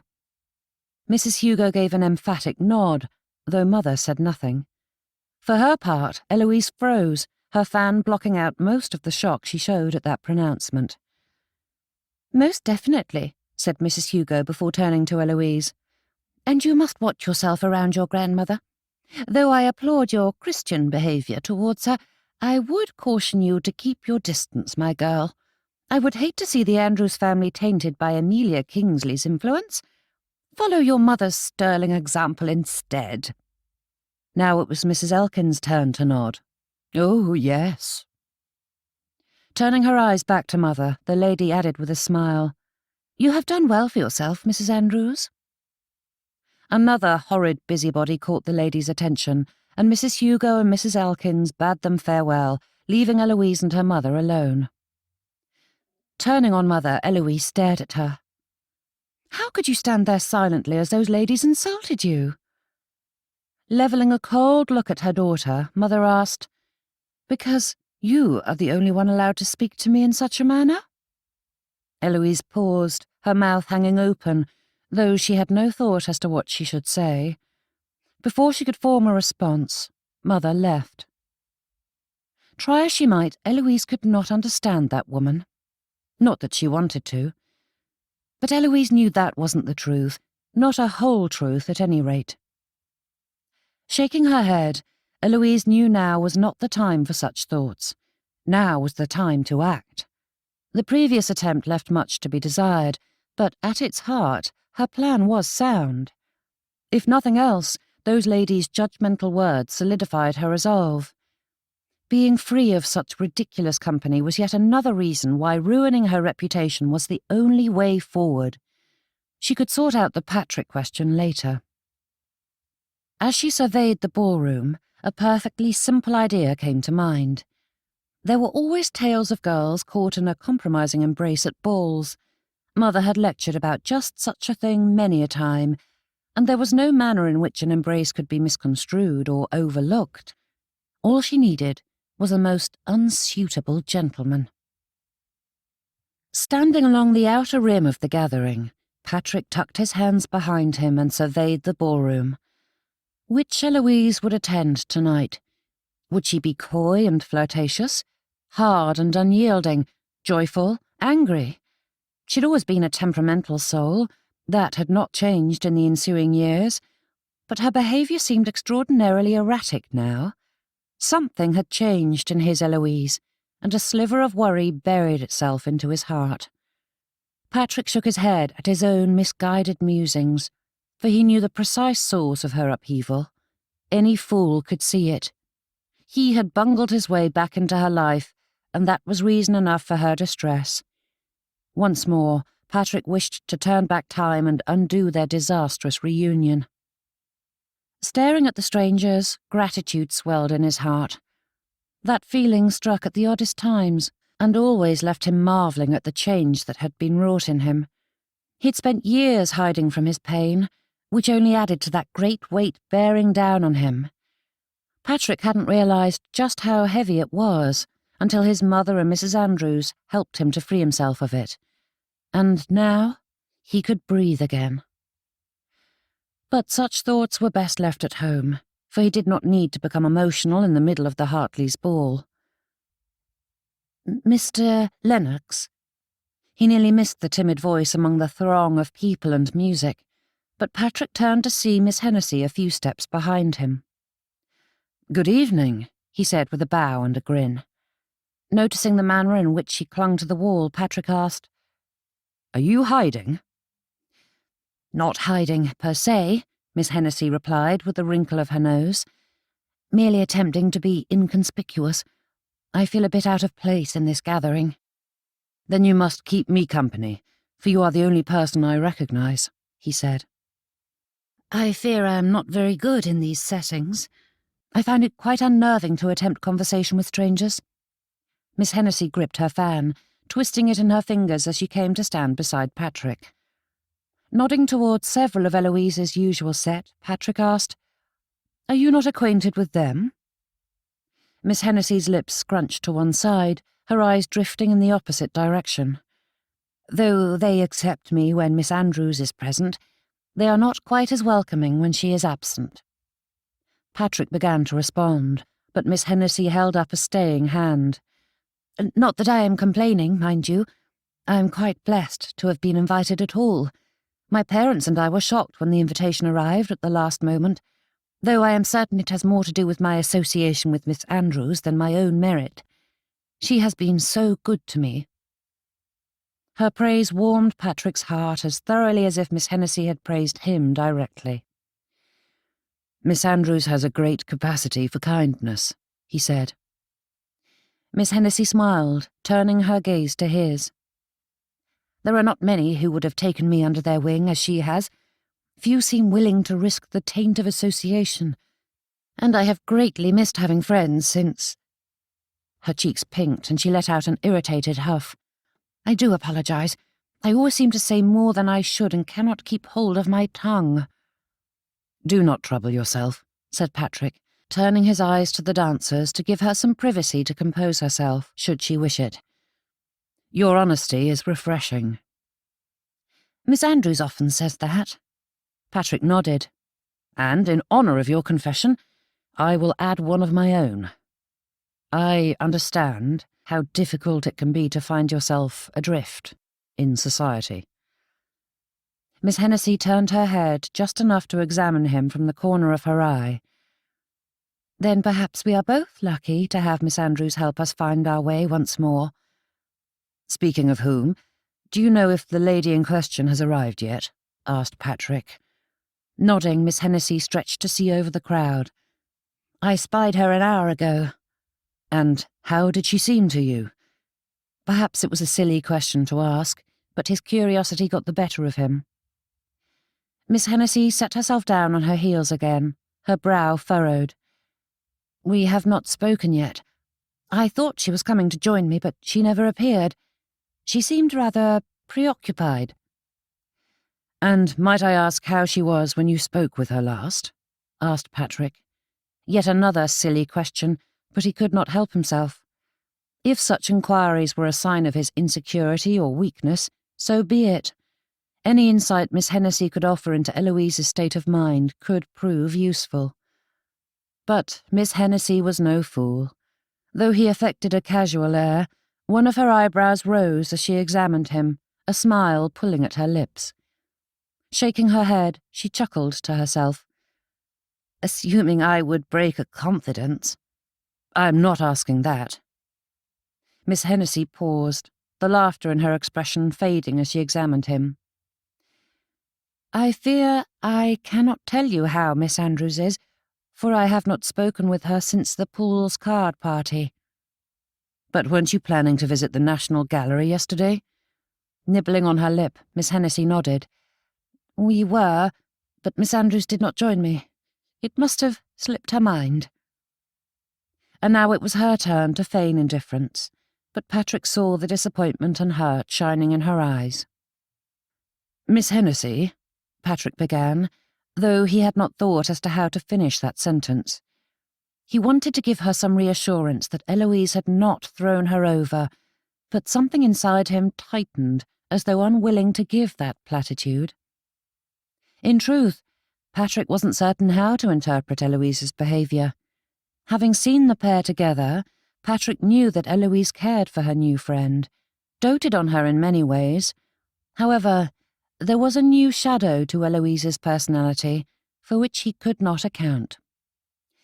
"Do not trouble yourself, Mr. Lennox," said Miss Hennessy, her smile brightening, though sadness lingered in her gaze. "I count myself blessed for having gained any bit of Miss Andrews' good opinion, however fleeting." "You have certainly gained mine, Miss Hennessy, though it is not worth much to most people," said Patrick, with a slight bow of his head. Her cheeks blazed red and her gaze drifted out to the crowd, but it was accompanied by a pleased smile. "Thank you, Mr. Lennox. You are most kind—" Her words halted, her flushed cheeks paling as Miss Hennessy stared with panicked eyes at the dancers.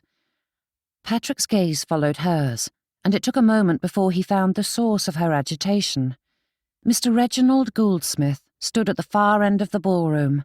His back was to them, but Patrick knew exactly who it was from just the occasional flash of his handsome profile. Though ladies swooned at the sight of his alluring smile, it had always raised Patrick's hackles. He had not needed to hear the plethora of rumours and whispers about his abhorrent behaviour to know that Goldsmith was a gentleman in name only. Miss Hennessy's eyes flicked to the floor and back to Goldsmith, as though she wished to avoid seeing him, yet did not want to lose sight of him.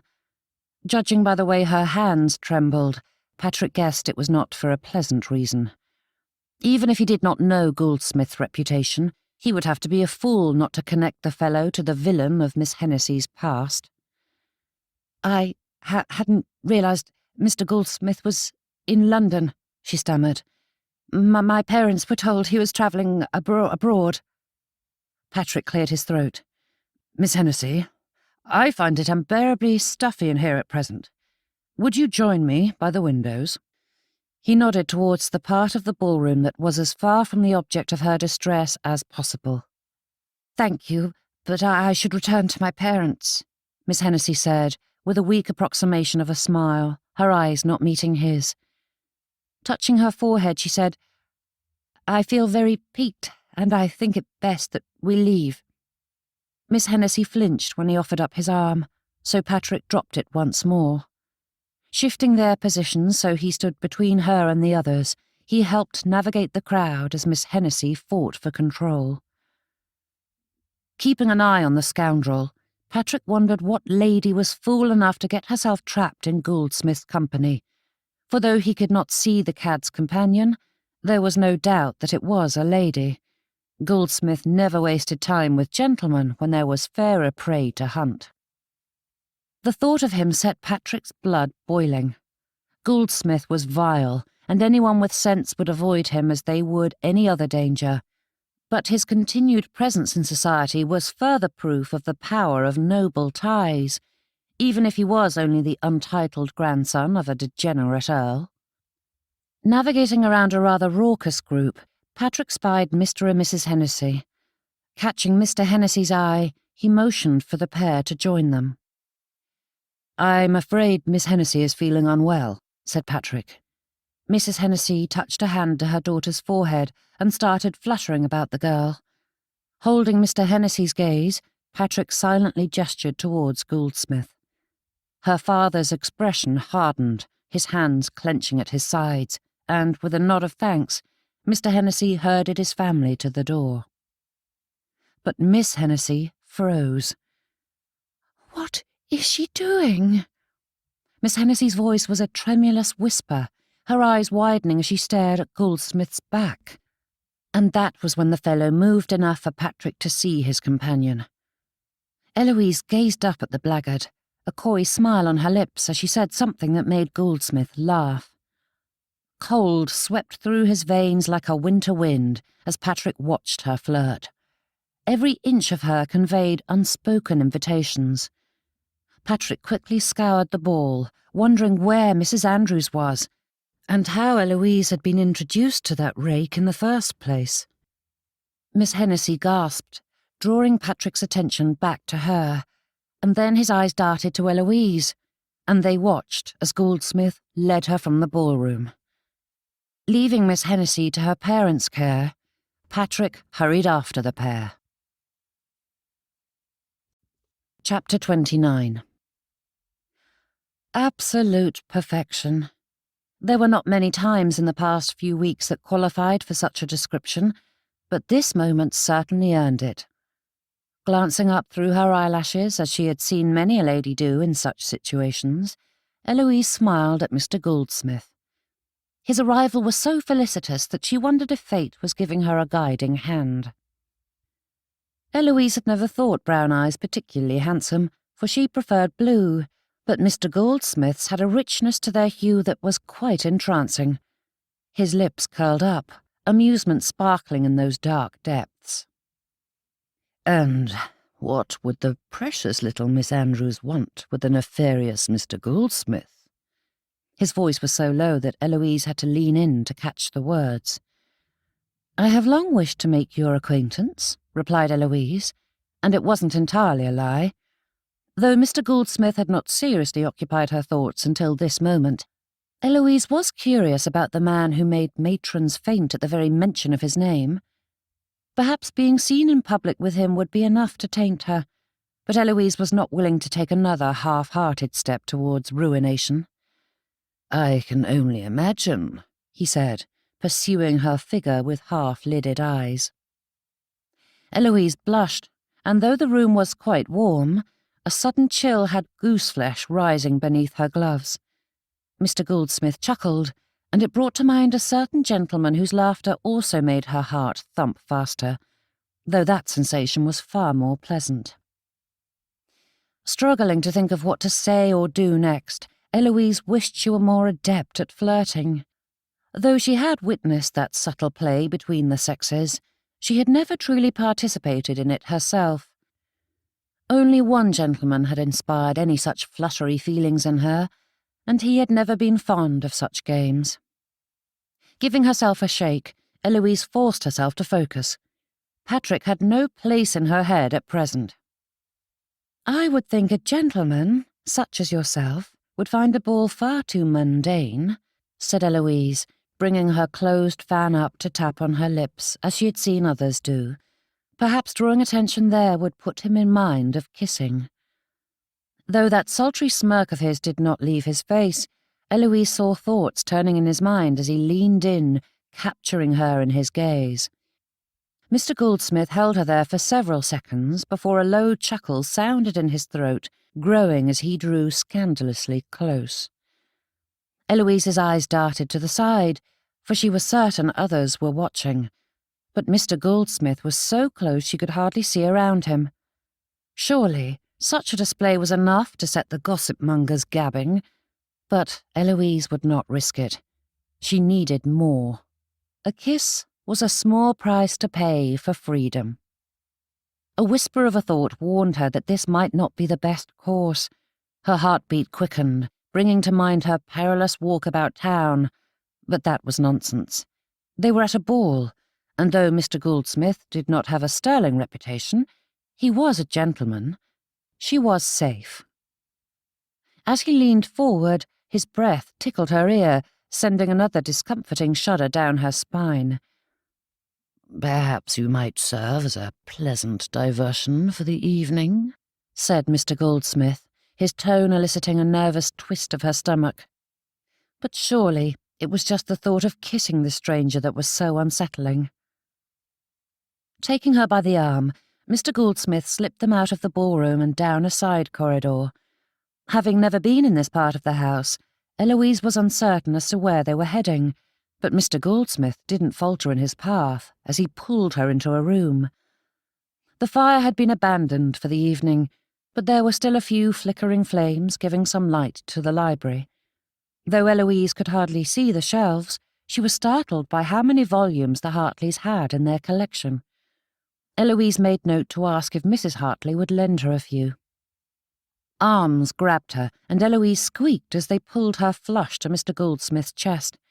His face drew close to hers, and she jerked back, fully forgetting that kissing was precisely what she wanted. The gentleman paused, and though she could barely hear it, Eloise felt his chest rumbling with a laugh. "Such a shy little maiden," murmured Mr. Goldsmith, "trying to play the part of the seductress." His fingers moved to her hair, running through her thick tresses. Eloise winced as he pulled her hairpins free with sharp tugs of her scalp, but Mr. Goldsmith only smiled and leaned in again. And Eloise jerked back. Mr. Goldsmith's eyes sparked with something new that she did not fully comprehend. It was almost like glee, but with a coldness that had Eloise looking towards the door. But Mr. Goldsmith's hold was firm, and he walked her backward at a quick clip, her feet tripping over themselves. Eloise gasped when she collided with the wall, wincing as he pressed her against it. The library door swung open, crashing against the wall, and Patrick rushed the room, lunging at them. Wrenching the man off of her, he dragged Mr. Goldsmith away from Eloise, shoving him towards the exit. "Get your hands off me, Lennox!" bellowed Mr. Goldsmith as he steadied himself. "What is the meaning of this?" "You know full well," said Patrick as he stood between the pair. His back was to her, so Eloise could not see his face, but his tone was angrier than she'd ever heard before. "Get out!" With a few tugs, Mr. Goldsmith straightened his clothes and hair, giving Eloise a slow perusal that had her covering her décolletage. Patrick stepped forward, blocking her, and Mr. Goldsmith chuckled. "Until next time, Miss Andrews," said Mr. Goldsmith before taking his leave. Her unease fled as Eloise realized she had failed once again. "Why did you run him off like that?" Patrick whirled on her, fury hardening his expression and crackling in his light eyes. "What were you thinking? What possessed you to go off with that cad?" Straightening, Eloise opened her mouth to answer, but Patrick continued before she could speak. "Do you have any idea what he was going to do to you?" Crossing her arms, Eloise shook her head, moving past him to give herself some room. "A few kisses are hardly worth getting all lathered up like a snarling dog, Patrick. It was none of your concern." Patrick's tense posture relaxed, but his expression did not warm. He stared at her, gaping as though she were some oddity. "Are you truly that blind, or merely that ignorant of Goldsmith's reputation?" Waving an airy hand, Eloise huffed. "I've heard the stories, which is precisely why I chose him. A scandalous embrace would ruin my reputation and release me from my mother's constant harping. I wish to be free, like Kitty." Blinking, Patrick watched her as though he could not form words, and in that silence, Eloise heard footsteps. A quick glance at the door showed that it was still open, and in a heartbeat, Eloise knew what was needed. even if her original partner was no longer available. Just as the footsteps drew closer, Eloise lunged for Patrick, bringing her lips to his. The world had shifted multiple times in the last quarter of an hour, and none so greatly as when Eloise kissed him. Wrapping her arms around him, Eloise pulled him to her, and even with anger burning in his veins, Patrick could not resist her. One touch of her lips, and all other thoughts fled his mind. Patrick held her close, revelling in her embrace. They'd shared a few kisses before, but those had been little more than an innocent brush of skin. Now Eloise clung to him, and Patrick deepened the kiss, his heart fueled by years of longing, and she returned every ounce of his passion. There was nothing in the world but this moment. It was only them, and the love that made his heart swell until it was fit to burst. Patrick wished they could remain secluded here, free from all the headaches and drama that plagued them. This was where he belonged, with his Eloise. As the kiss slowed, Patrick gazed at his beloved, whose eyes were unfocused and dazed. He was practically holding her upright as her lips pulled into a hesitant smile. Her hand moved up his shoulder to brush his cheek. "Patrick," Eloise murmured, her lips grazing his. Gasps came from the doorway, and Patrick swung his head to see 3 ladies gathered in the hallway, watching with wide eyes. His gaze shot to Eloise, who blinked rapidly for several seconds before her confusion gave way to comprehension. Patrick's mind refused to clear. His thoughts moved sluggishly as they tried to decipher what was happening. Eloise still stood on her toes, firmly wrapped in his arms, and her hair tumbled down her shoulders, making her look thoroughly rumpled. "Fetch, Mrs. Andrews," said one of the ladies, batting her fan as she stared at the couple. Eloise gaped. She wanted to say something that would right the situation, but she remained mute as understanding dawned in Patrick's eyes. Her heart broke as his ardour faded to confusion before shifting into disappointment. Euphoria gave way to a lead weight that dropped into her stomach, and Eloise fought to think of a way that she could revive that light of love that had been burning in his expression, for she would give anything to return to that blissful moment they had shared. "Patrick," she began, but Eloise had nothing to follow it. The kiss had seemed like the right thing to do, but she had intended it to be a means to an end, not something that upended her entire world. His arms fell away, and Eloise dropped from her toes, stumbling at the sudden withdrawal. Patrick steadied her, and she hoped for some hint of warmth from him, but his eyes were averted, and his hand retreated the moment it was no longer needed. "Patrick, please," Eloise murmured, reaching for him, but he pulled away, tucking his hands behind him. "You got precisely what you wanted, Eloise," he whispered, his head turned away from her. And he was right and wrong at the same time. Though Eloise had felt regrets before, never had she gone from desiring a thing to despairing over it in such a flash. Standing there, watching Patrick distance himself, Eloise struggled to understand how she had believed that kiss was the right course of action. It had seemed so logical at the time. The world around her continued to move, but Eloise was trapped.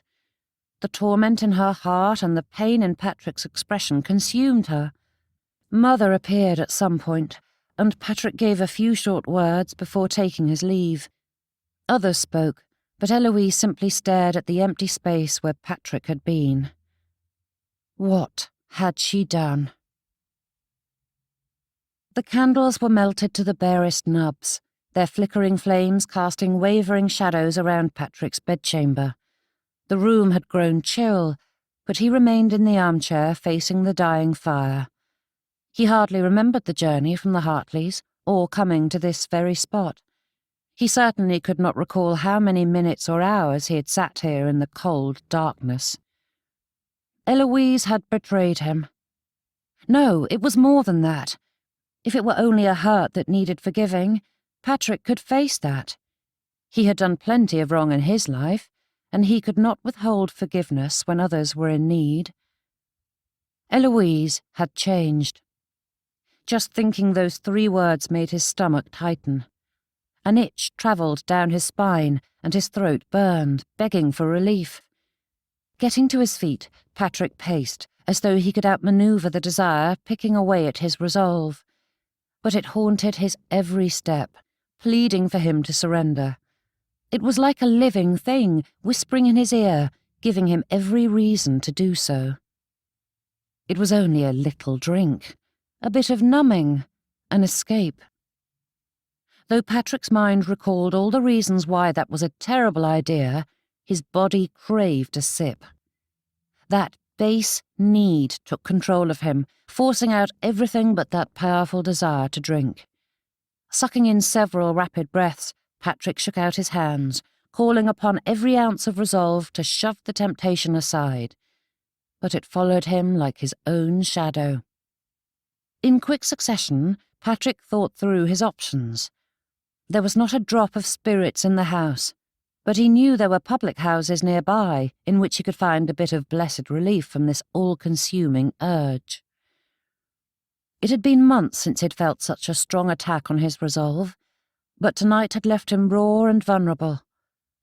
Closing his eyes, Patrick opened his heart, crying out for any divine intervention that might help ease this burden he could not bear alone. Scrubbing at his face, as though that might erase the craving consuming him, Patrick paused at the feel of the scars along his cheek. His fingers traced those angry ridges, following those familiar lines, and for a moment the ground settled beneath him. With a deep breath, Patrick remembered the agony while the surgeon had worked on him, the sounds of his mother's tears, the sight of Mr. Dowding's pistol aimed at him. But more than all those harrowing memories, Patrick recalled the deep-seated disgust he'd felt when caught in Mrs. Dowding's embrace. Patrick did not want to be that man, and he knew, fully and unequivocally, that if he gave in at this moment, he would return to that life, and salvation would not be so easily reclaimed. His fingers followed the scars, bringing a dash of peace with each movement. It was tremulous and faint, but it came, and Patrick embraced it, focusing on that as the minutes and hours ticked away. Chapter 30. Emmeline, age 26. Fiddling with the glittering gems adorning her neck, Emmeline's eyes stared sightlessly at the wall as Mary Beth added a few more pins to her coiffure. Flowers and food were all prepared and properly arrayed. The dance order finalized long ago, the invitation sent with time to spare. All was as it should be, yet Emmeline could not stop sifting through the details in search of anything she might have overlooked. Mary Beth bobbed and stepped away, but Emmeline did not move from her dressing table. Tonight had to be perfect, not so much for herself or for the guests, but for Mother Andrews. Emmeline could never express how grateful she was for the hours of effort her mother-in-law had put into training her, but showing her newly gained proficiency would be a start. A kiss pressed to her neck, startling her, but Emmeline's eyes drew to Norman's, reflected in her looking-glass. "It's going to be a fine evening," said Norman. Emmeline gave him a weak smile.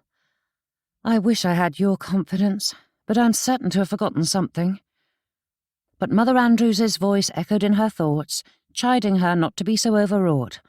A lady always maintains her composure.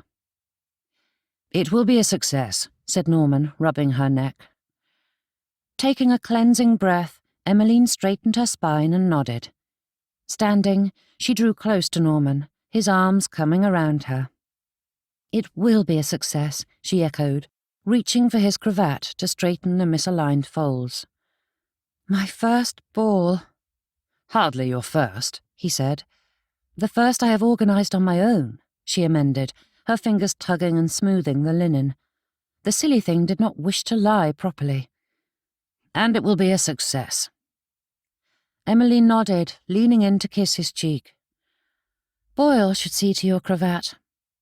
Glancing down at his neck, Norman shrugged. "It looks like it always does." "No," she said with a shake of her head. "It looks a fright. You cannot go down with it like that." Norman pulled such a grimace that one would think that she had asked him to leap out of the third-story window. "I know I am being a bit demanding, dearest," said Emmeline, drawing close to feather a kiss at the edge of his jaw. "I promise to be at ease once this is over." Norman gave a low grunt, turning his mouth to capture her lips.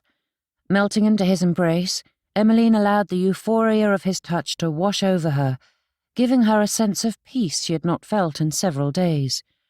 Though she wished to throw away all caution and crush herself to him, there was not time enough to redo Mary Beth's work, and Emmeline kept herself in check. Breaking off the kiss, Norman whispered, "Perhaps we might spend a bit of the evening in our secret spot." Emmeline sighed at the wonderful possibilities latent in his suggestion, but drew herself back to reality. A host cannot abandon his party. "As if anyone would notice me gone," he said. "I would miss you greatly." "And that is why you should slip away with me." Norman gave her a warm smile, though they both knew it would not happen. His shoulder slumped as he released his wife. "I will be the dutiful host and greet all our guests. But promise me I shall be free to disappear to a quiet corner with Pottlesby once the ball is underway." Emmeline rang for Norman's valet, and then turned to the mirror for a final inspection of her outfit. "I will release you the moment it is acceptable, if you please. But Mr. and Mrs. Pottlesby are not going to be here tonight, so you shall need to find another chum for the evening." "I am surprised at that," said Norman, pulling his watch from his pocket to glance at the time. "Perhaps I should send a note around to ask after Mrs. Pottlesby." "Whatever for?" Emmeline secured her earring as she turned to see every side of herself. "Why else would they have thrown us over? I saw Pottlesby this afternoon, and he assured me he had no commitments this evening." Emmeline paused and dropped her hands to face her husband with a furrowed brow. "They weren't invited, my dear. We spoke about this weeks ago. They do not rub along well with the Stricklands." Norman sat on the bed with a frown. "Now don't be downcast, my darling," said Emmeline, coming to his side to hold his hand. "There will be plenty of others, and I'm certain you shall find someone else to talk to." Turning his gaze to hers, Norman looked no more appeased than she had expected him to be, but there was nothing to be done about it. The Pottlesbys were not the right sort of people to have at an event such as this, and for the sake of their family, everyone must make sacrifices. "I promise it will be a wonderful evening," she said with a squeeze of his hand. Though Norman did not voice the sentiment, Emmeline saw the doubt stamped on his face, and she could not fault him for it. As much as she loved her dear husband, he had not the knack for socializing.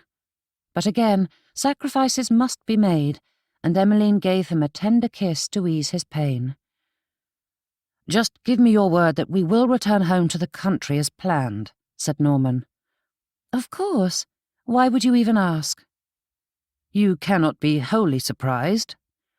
"I do not want to argue about this again, Norman," said Emmeline, stepping away to face the mirror once more. "Mother Andrews was right. The children are better off in the country. Yet you act like I am an ogre for following her sound advice, and it's only a few weeks, hardly any time at all." Norman deflated, his eyes dimming as he gazed at his wife. "I miss our life, Emmeline." "I know, darling, but we are doing this for our children." But Emmeline's words were cut short as a knock came at the door and Boyle entered. Between his and Emmeline's instructions, the pair had Norman looking polished in minutes, while Emmeline kept a firm eye on the time. They must be ready to receive their guests momentarily. With a final inspection, Emmeline took her husband by the arm and led him downstairs. "Mr. and Mrs. Drake, how kind of you to come," said Emmeline. Mrs. Drake replied in kind, but Emmeline could hardly pay attention to her with the way Norman was behaving. He was not the type to fidget. With his quiet manner and unlimited patience, he was the epitome of an even temperament, but he was growing more fractious the longer they stood there. With a few more pleasantries, the Drakes moved along, and the pair were afforded a brief respite.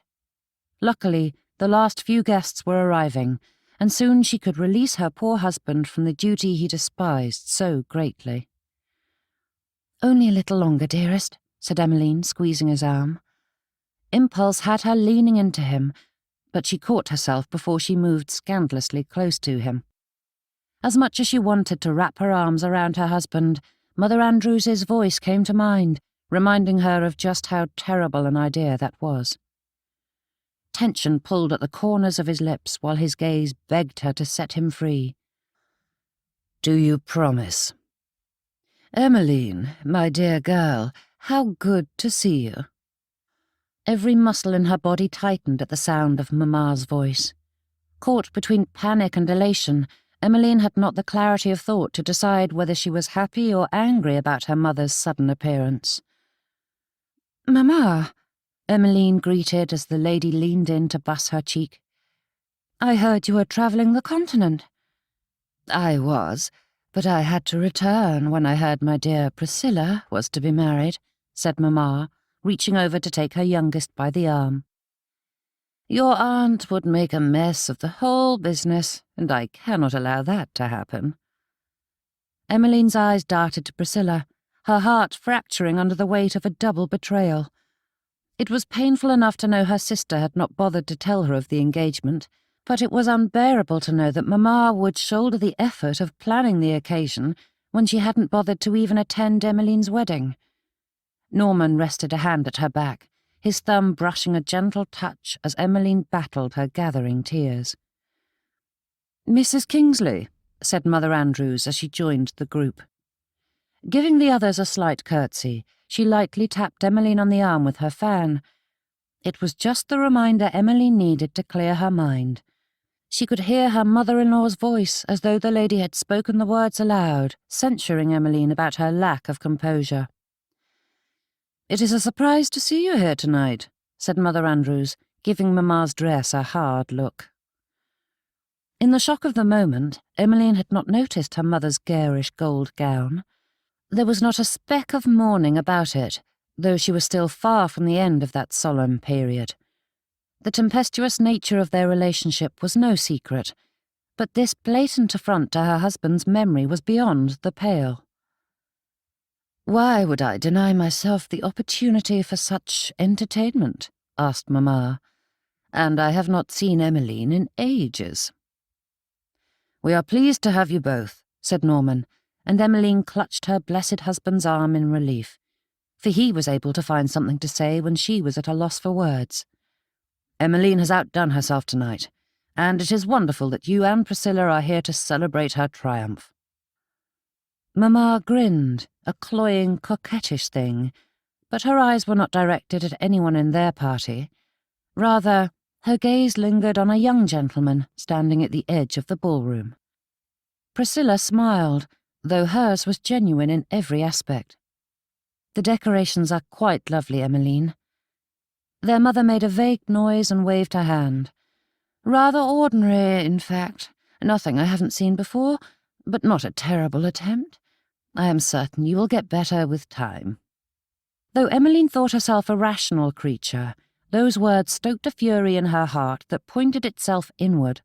Her teeth nearly cracked beneath the clench of her jaw, and she swallowed down the seething rage which burned in her stomach.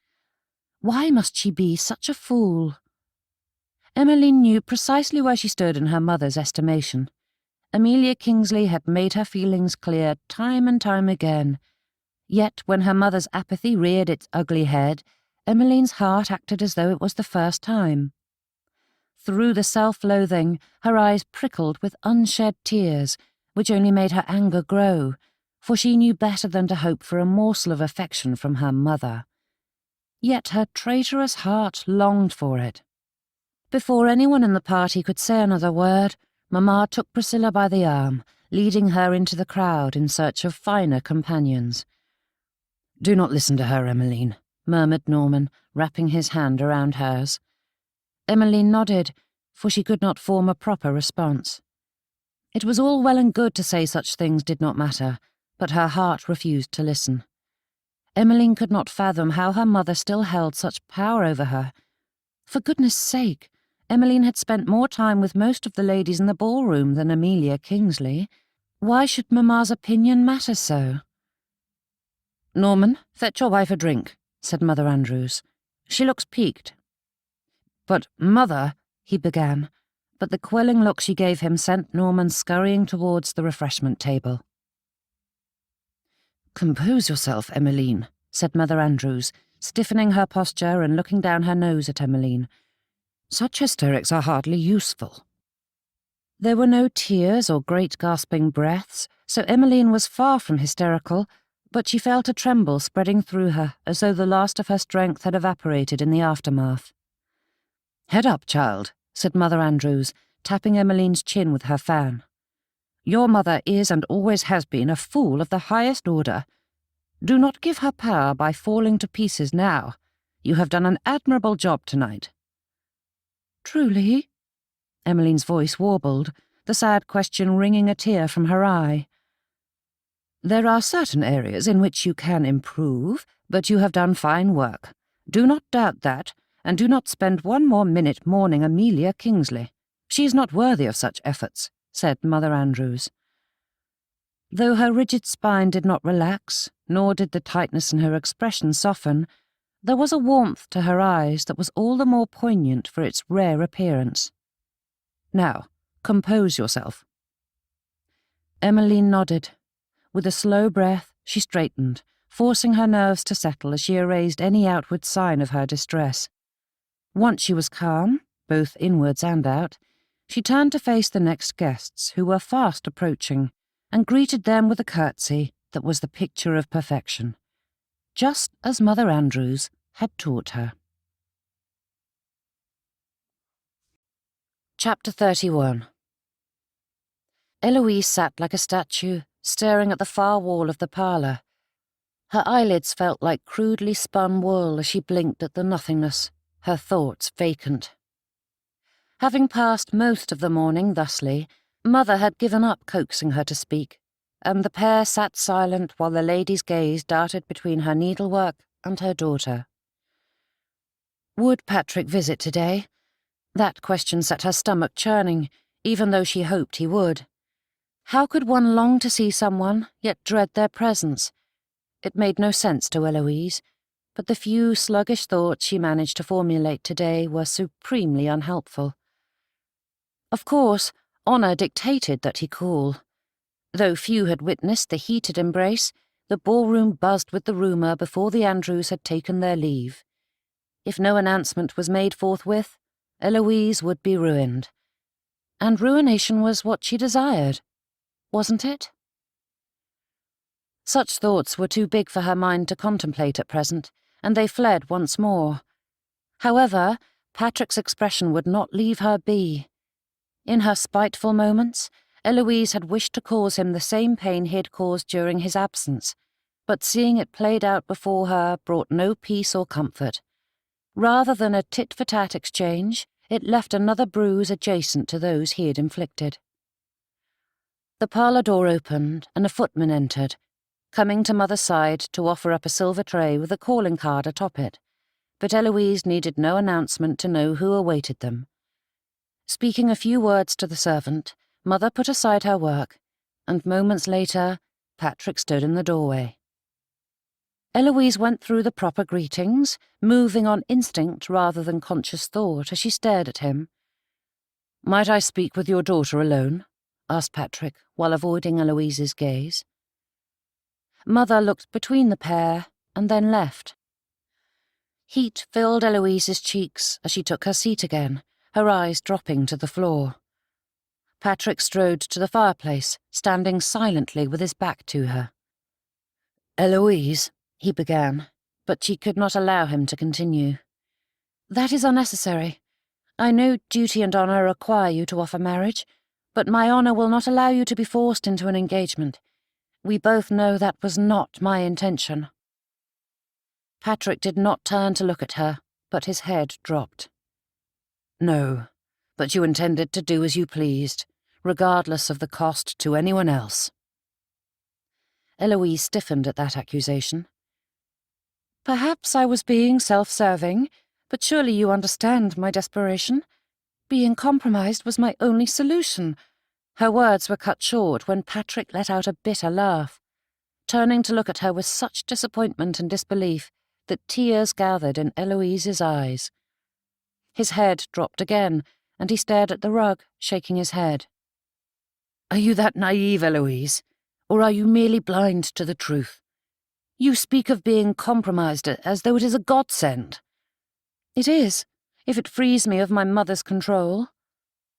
Patrick's gaze shot up to meet hers, and she leaned away from the intensity in his eyes. "Have you ever asked Miss Hennessy about her experience with it?" Eloise frowned as she thought back to their conversations. They had spoken about so many things, but Eloise could not recall Kitty ever having broached the subject.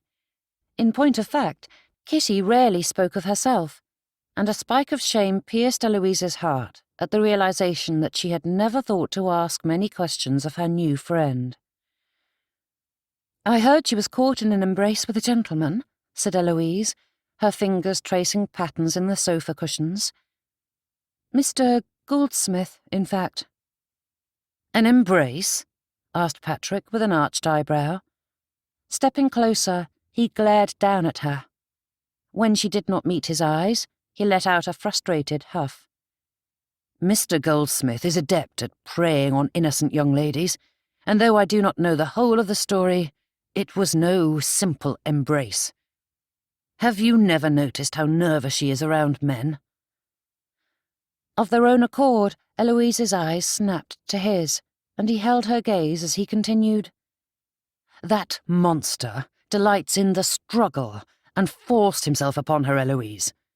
If others had not heard the commotion and caught him before the deed was done, he would have ravaged her." Patrick's face blurred as tears filled her vision, trickling down her cheeks. Her chin trembled as she pictured her poor friend in such a wretched situation. "I had no idea," she whispered. "I know," said Patrick. "But what I am trying to decide is if you were always so blind and self-centered. Did I simply not see it?" Shock held her tongue silent, and tears fell freely. Never had words hurt so much, and perhaps the most acute pain came from the prickle of conscience that told her Patrick was right to say such things. "You have such capacity for kindness, Eloise, but I see so little of it at present. I have watched the way you treat people, and I cannot reconcile the girl I knew with the young lady sitting before me." Patrick pinched his nose. Turning away, he faced the fireplace once more, leaning against the mantel. "I grant you I've been preoccupied of late, but you make it sound as though I am purposefully cruel." Looking over his shoulder at her, Patrick gave her a sad smile. "Not purposefully, Eloise. It would have been easier to see the truth if it had been purposeful, but I have watched you abuse good people for your own gain." Eloise gaped. "That is a terrible thing to say." "But true," said Patrick. "Mr. Godwin, for one." Gripping the edge of the sofa cushions, Eloise leaned forward. "I did not mean to break his heart, but he inferred a deeper attachment on my part." Straightening, Patrick faced her, tucking his hands behind his back.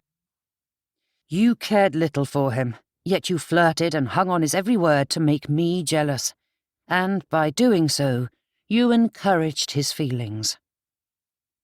Opening her mouth, Eloise wished she had words to fill it, but there was no defence she could mount. She had only to recall the broken look on Mr. Godwin's face to confirm the accusation. "And Miss Hennessy," but Eloise spoke over him. "Whatever else you may accuse me of, Patrick, you cannot fault me for her." He gave her another sad look. "Can you honestly say your decision to befriend Miss Hennessy was not fueled by a desire to disobey your mother?" Eloise paused, gnawing at the edge of her lip. perhaps a bit at first, but I do care for her." "Yet you ignore her whenever it suits you," said Patrick. She opened her mouth to defend herself, but he continued, "You should have heard Miss Hennessy. Even after you missed your outing and fairly ignored her last night, she still praised you, saying she was simply grateful you showed any kindness to her." Chin trembling, Eloise fought to breathe. In truth, she had not recognized those slights until Patrick mentioned them. Each was unintentional, but her conscience would not allow her to excuse them. "You complain about your reputation," said Patrick, his voice quivering. He paused, cleared his throat, and began again. "You act as though you are jealous of Miss Hennessy's situation, but you have no comprehension of what a blessing it is to have a sterling reputation like yours. Miss Hennessy was ostracized by even her closest friends, yet with only a few words from you, that changed." "But you have no idea how difficult it is to be controlled by it," said Eloise, throwing her arms wide. "And that does not change regardless of how good or bad your reputation is. Unless you have a magic spell that can change human nature, people will always judge. It is inevitable and irrefutable. And reputation is a commodity of which you have an abundance. However, rather than doing something good with it, such as raise the standing of those who cannot do so on their own, you choose to toss it away." Eloise's posture slumped, her voice warbling as she tried to speak.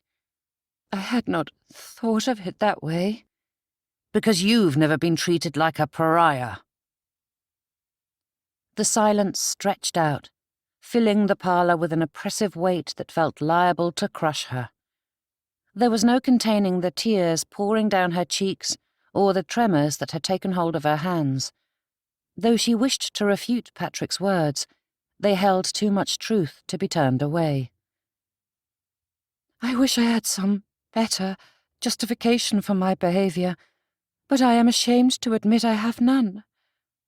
I am sorry," she whispered, staring at her fingers as she picked at the sofa cushion seams. Glancing at Patrick, Eloise searched for any sign of his thoughts, but they were locked away beneath his stony facade. "Please say you forgive me." Patrick stood there, inscrutable, and Eloise's heartbeat raced as she stared up at him. "You have asked for my forgiveness so many times, and I have freely given it," she said, but then paused, her expression crumpling as her heart twisted. "Perhaps not as freely as I should have, but I have forgiven you. Can you not forgive me?" Another long moment of silence before Patrick spoke. "I forgive you, Eloise. I understand weakness too well, and would never resent you for yours." Eloise broke into a watery smile and rose to her feet, but Patrick stepped away as she drew closer. She clasped her hands in front of her, wringing her fingers. "I am leaving for Ireland," he said. Eloise straightened, her hands falling to her sides. "Pardon?" "I am to inherit my grandfather's property one day, and I need to study under him for some time," he said, his gaze falling away from Eloise. "I had planned on putting it off until later, but I feel it is best if I go now." "Now?" Patrick gave a stiff nod. Eloise stared at him, pleading for him to look at her, but he did not meet her gaze. "But you said you forgive me," she whispered. "Forgiveness is not the issue, Eloise." Patrick shifted from foot to foot, tucking his hands behind him. He did not continue his thought, but as she had not the words to prod him, Eloise merely stood there, staring at him. "I feel that I may have been too hasty." He halted, shifting once more before continuing. His eyes rose from the floor and met hers, tears shining in them. "You helped me through the darkest days, Eloise. Even when I was too lost to find my way back, you were that bright, shining hope for me." His words faltered, and Patrick paused, his gaze jerking away as he blinked back his tears. When he had control again, he met her eyes. There are moments when I catch a glimpse of that sweet spirit that has entranced me for as long as I can remember, but I fear the girl I loved became someone I do not recognize. The strength left her legs, and Eloise had to sit once more. Patrick cleared his throat. The darkness of my past still lives inside me, Eloise, waiting for a weak moment to seize control again. I had thought I was strong enough, but I am not able to hold firm while you play your games. There are no games, she began, but an exasperated look from Patrick had her rethinking her words. You are never willing to set me free, yet you are unwilling to open your heart to me.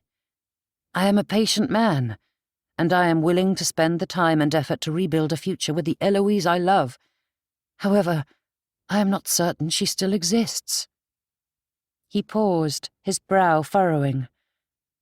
Or perhaps she was merely a construct my broken spirit pieced together to give me a light amidst the darkness. Shaking his head, Patrick waved it away and continued, Regardless, I don't have the strength to stay and sort it out. I must leave or risk losing myself once more. I thought I was strong enough, but I was wrong. Clarity came too late for Eloise. Her doubts and fears had seemed so important and insurmountable, yet when faced with a life devoid of Patrick, Eloise's heart broke as thoroughly as anyone who had ever loved. Though his departure after Kelly's funeral had devastated her, there had always been a flickering hope that he would return, but she felt it flee under the finality of his tone. Patrick would not renew his addresses.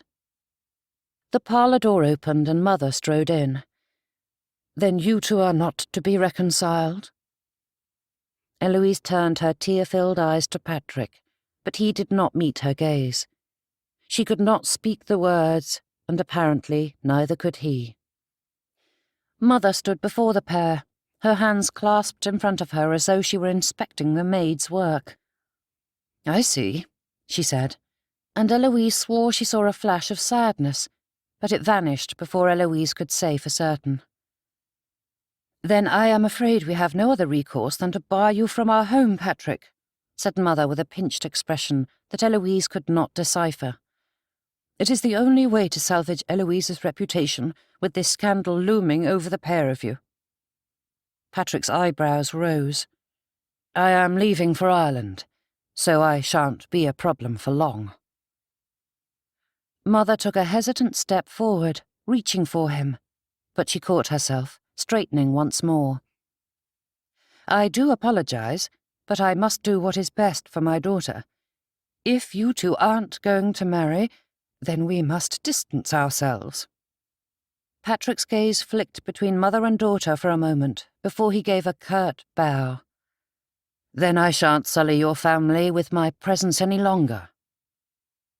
And with that parting blow, he left, taking Eloise's heart with him. Chapter 32. Emmeline, aged 28. With a sigh, Emmeline rubbed at a spot her babe delighted in kicking. Yet another month before the child would make its grand entrance into the world, and Emmeline wished it were sooner, for the babe liked to treat her like a dance floor. Shifting the cushion behind her, Emmeline tried to find a more comfortable position, but it was a fruitless endeavour. Retrieving her needlework from the seat beside her, Emmeline placed another stitch along the petal's edge. In truth, it looked identical to a dozen other flowers she had stitched onto a dozen different linens, a never-ending parade of fabrics for her to embellish with the same flora and fauna. Still, she worked. If only she felt the same love for her stitched garden as she did for the real one. But a genteel lady did not muck about in the dirt. Her fingers paused in their work at the sound of laughter coming from the window. Abandoning her needlepoint, Emmeline crossed the sitting room and looked to see Norman chasing the children about the garden. Lunging for Joanna, he gave a mighty roar and the child shrieked, speeding around a planting bed with her father close at her heels. Lucinda and Kenneth chased after him and latched onto his legs, giggling as he continued to stomp around the garden with the pair riding his feet. The gleeful scene moved Emmeline, lightening her heart and bringing a smile to her lips, and she yearned to join them among the flowers and sunshine, but it would not do. Even as she watched Kenneth clap, pointing up at the birds swooping through the sky, she knew the frivolity needed to be curtailed. Mother Andrews was fond of saying, "How are they ever to learn to be proper adults if they go about like vagabonds?" And as much as it pained her, Emmeline knew her mother-in-law was right. The children's clothes were a mess, and the girls were behaving like savages. Emmeline had put off hiring a governess for Joanna, but she feared it was long past the time for her eldest to be in the classroom. "Mamma!" shrieked Lucinda, running to the window. "Come and play." Emmeline shook her head. She had to be strong for their sakes. No matter how much she longed to join them, Emmeline knew she must maintain her composure and dignity. Even one misstep could undo all the goodwill she had garnered over the past few years. Norman paused at that and joined his daughter, beckoning Emmeline to come outside, but she shook her head once more. With a wave, she motioned for the pair to return to their play, and Emmeline returned to her work. Seeing her children's joy made it both easier and more difficult to continue her stitches, for it filled her with a renewed sense of purpose and longing. But she would remain strong, firm, for their sakes. She would never give any reason to reproach her family again. "Emmeline, stop hiding in here," said Norman, striding through the sitting-room door. "I have work to do," said Emmeline, keeping her eyes on her needlework. "Nothing that cannot be put off," said Norman. He reached for her hand, but Emmeline shifted away without pausing in her stitches. Undeterred, he took the seat beside her on the sofa. "This is ridiculous. I cannot remember the last time you played with the children. They miss their mother. At least bring your needlework outside. We can have a chair brought round and placed in the shade so you are comfortable." "It is not appropriate, Norman." Emmeline jabbed her needle through the linen, working with more determination than care. "I must be an example of proper decorum to them, and you would do well to remember that yourself." "Emmeline, it is just a bit of fun. You seem to forget what that is." Leaning closer, Norman ran a hand along her arm, and she smiled at his touch. His hand wandered up to her neck, tickling the skin as he brushed the hollow of her throat. Emmeline turned her lips to meet his, but caught sight of Nurse Grove gathering the children. Straightening, Emmeline slid down the sofa. "Not in public, Norman." He sighed and slouched in his seat. "We are not in public." "The servants talk." "And what would they say? That their master is in love with their mistress?" Wrenching the needle and thread along the now misshapen petal, Emmeline scowled. "That their mistress is wanton." "Emmeline," Norman groaned. "How are the children to behave properly when their parents do not lead by example?" Norman frowned at that, his eyes turning away from his wife. He said nothing, though Emmeline felt all the frustration simmering beneath his quiet surface. Luckily, a knock sounded at the door, followed by the footman's appearance, which effectively severed the conversation.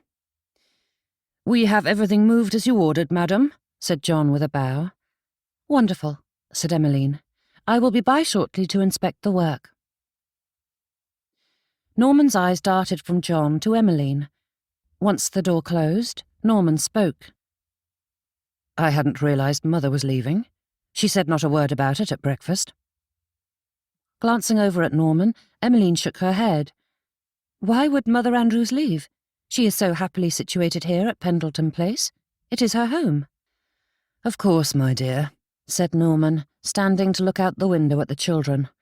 "I simply didn't think she would wish to stay now that Father is gone. She's forever complaining that the children are too noisy. The cottage I prepared for her will provide her all the privacy she craves."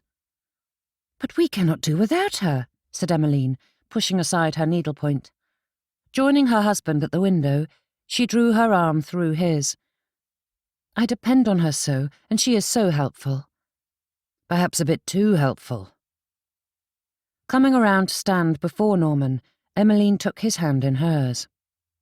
"Please promise me you will not send her away. I know you and she do not always see eye to eye, but I cannot stand the thought of losing her now. What am I to do should she leave?" "Emmeline, you are plenty capable of handling the estate and the family on your own," said Norman. "And you have Deirdre and me. Isn't that enough?" "It may be silly, but I need her, and I believe she needs us too. She may not show it, but I think it will hurt her to be sent away. This is her home." "I do not believe anything can hurt my mother, Emmeline." "Mother Andrews has a far bigger heart than you realise." And Emmeline thought of all the many little kindnesses that dear lady bestowed. Those faint smiles and the odd compliment warmed her through. A proper mother, though she doubted her husband would ever truly understand that. Pulling his wife into his arms, Norman placed a kiss on her temple. With a quick glance, Emmeline looked for Nurse Grove and saw that she and the children had moved away from the window and were nowhere in sight. Turning her face to his, Emmeline leaned in closer, her lips drawing near his.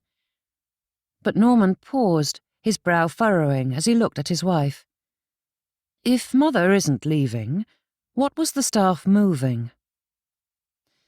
Bringing her hands around to his chest, Emmeline smoothed his waistcoat while staring at his buttons. She had wished for a better way to tell him the news, but there was no hiding the truth once the question had been asked. "They were moving my things," she said, her fingers playing with his buttons. "I thought it best if I move into the adjacent bedchamber." Norman's arms tightened around her, his body rigid as he held her there, but Emmeline could not meet his eyes. She did not wish to see the pain she knew would be there, for it was precisely what she felt. "It isn't proper for a husband and wife to share a bedchamber," said Emmeline. "It is common and vulgar." Still, Norman said nothing. The silence stretched out, and Emmeline struggled to find something to say, but she had no more words to offer up. Carefully, her eyes moved to meet his, and she was greeted with all the heartache she had feared to find. "You wish for separate bedchambers?" he asked. "Of course not," said Emmeline with a frown, "but it must be done." "Why must it? You are my wife. There is nothing shameful in spending the night together." Emmeline sighed. "You and I do not think it is shameful, but there are plenty of others who do, and their poor opinions are cast upon our entire family, including the children. I cannot allow my selfish desires to taint their standing among their peers." "It is no one's business but our own." "People make it their business, Norman." His jaw clenched, his brown eyes boring into Emmeline's with an anger and hurt she had never seen reflected there before, and she hated herself for being the author of such darkness. His arms fell away, but Emmeline refused to distance herself. "So the decision is made, no matter what I think. No discussion. You simply moved your things and tell me after the fact," he asked. Wrapping her arms around his neck, Emmeline ran her hands along the nape of his neck. "I know it is a shock, dearest, but I assure you this will change nothing. We will still have our special time together." Leaning in, she feathered kisses along his jaw. "We will simply sleep apart, that is all." Norman pulled her hands from his neck and stepped away. His eyes were anchored to the floor as he gave her a sketch of a bow and strode from the room without another word. Emmeline's chin trembled, her eyes pricking at the emptiness surrounding her. Her heart screamed for Norman, begging him to return, but she closed her eyes against the urge, forcing such reckless feelings away. Mother Andrews's disapproving voice echoed in her mind, demanding that Emmeline get control of herself, but it was impossible to silence the longing in her heart. Casting her eyes about, Emmeline spied her writing desk on the side table. Going to it, she yanked out a piece of paper. Ink freckled the surface as Emmeline grabbed a quill and allowed her heart to have free rein of her hand. Her silent agony spilled out, scratching across the page. It was not enough to satisfy the need burning in her heart, but it would have to be enough. For her children's good, She must remain in control.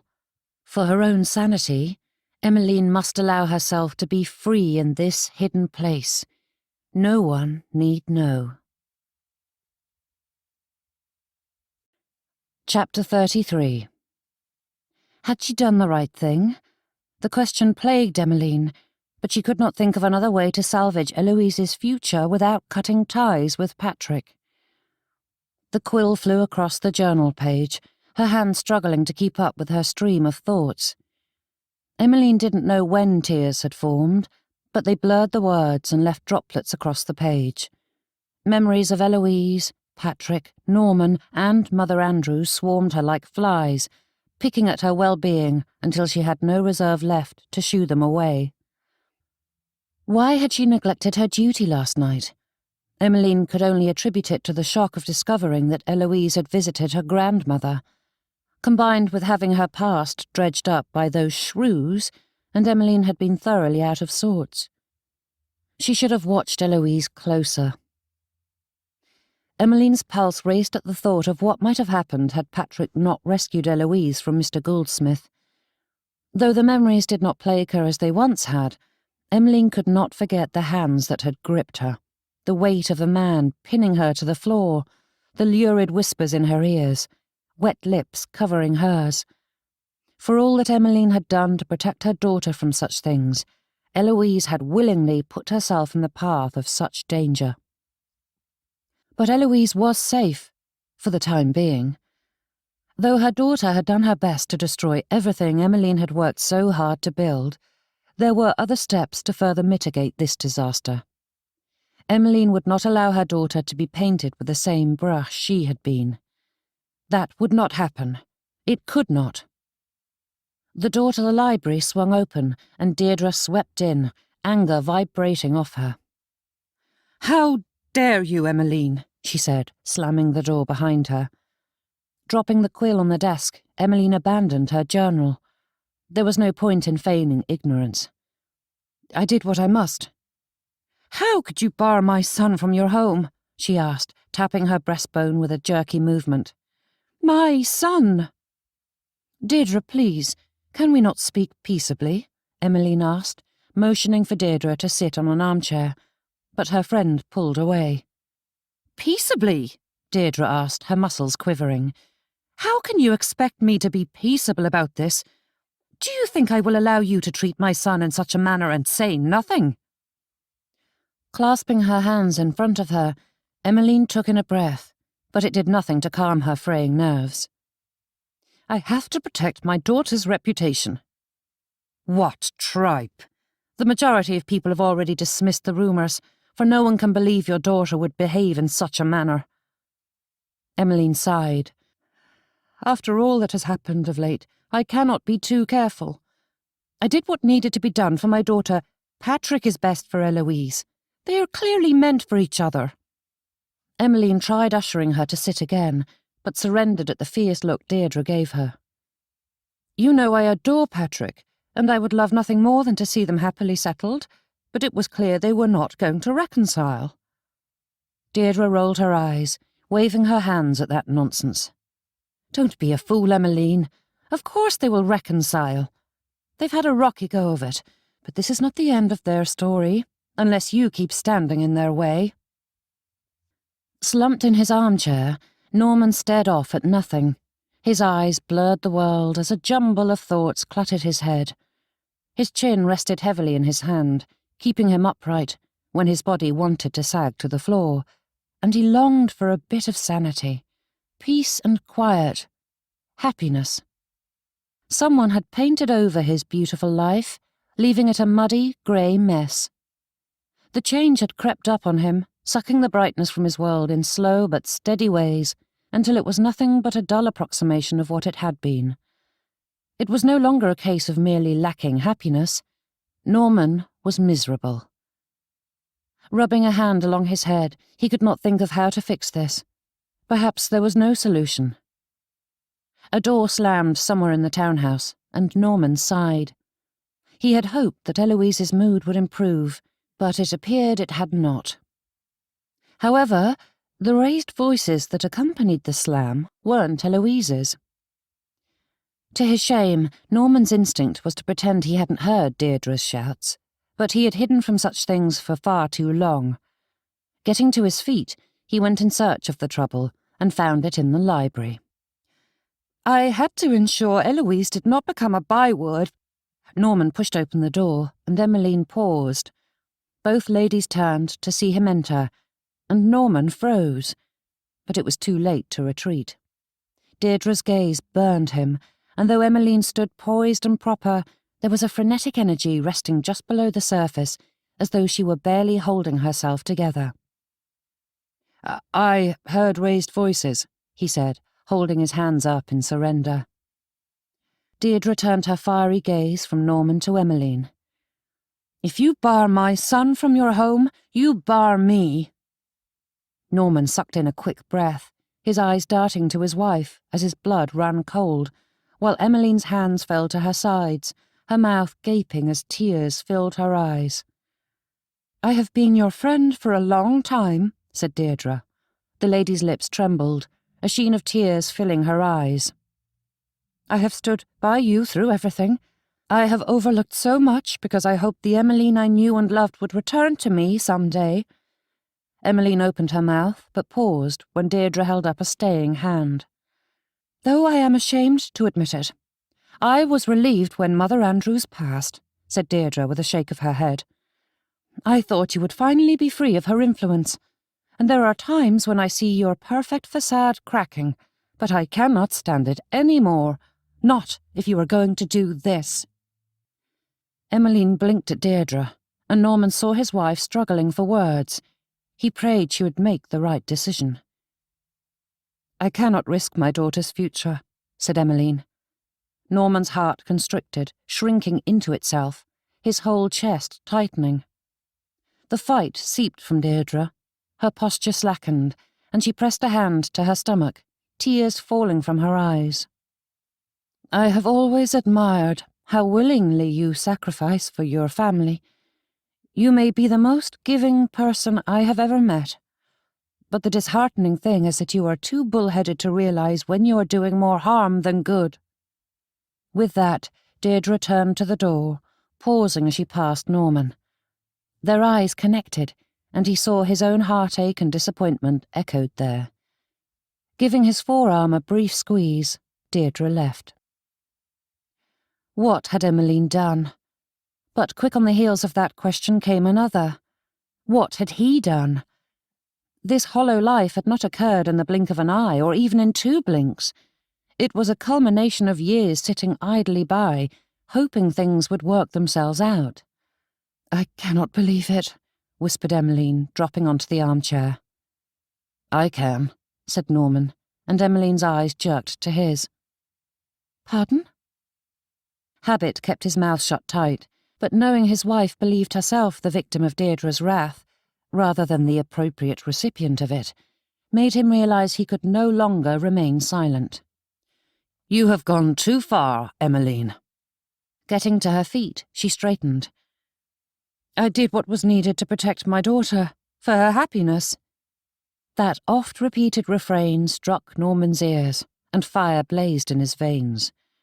The words were an old companion in their marriage, and he couldn't pinpoint the precise reason why this recitation elicited such a response, but that conflagration swallowed him whole. Do you truly believe your actions have made Eloise happy? He asked, crossing his arms.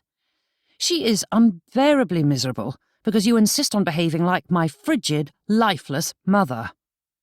Emmeline blinked away tears and stilled the trembling of her chin. I did what I must.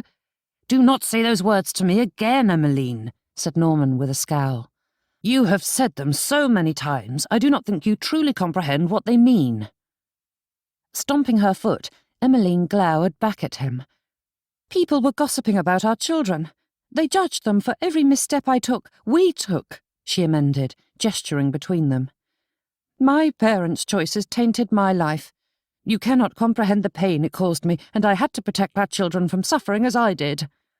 You think I didn't hear all those things? Do you know how many people warned me away from you before we got engaged? Or that some of my friends cut ties with me because I ignored their caustic advice? Do you think I was unaware that some viewed us as scandalous and that it affected their opinion of our children?" Emmeline gaped at him. "And how can you know all those things and still say I am wrong?" "Because the opinions of a few ridiculous people do not matter. We were happy," he said, not caring that his voice rose, allowing the servants to hear every word.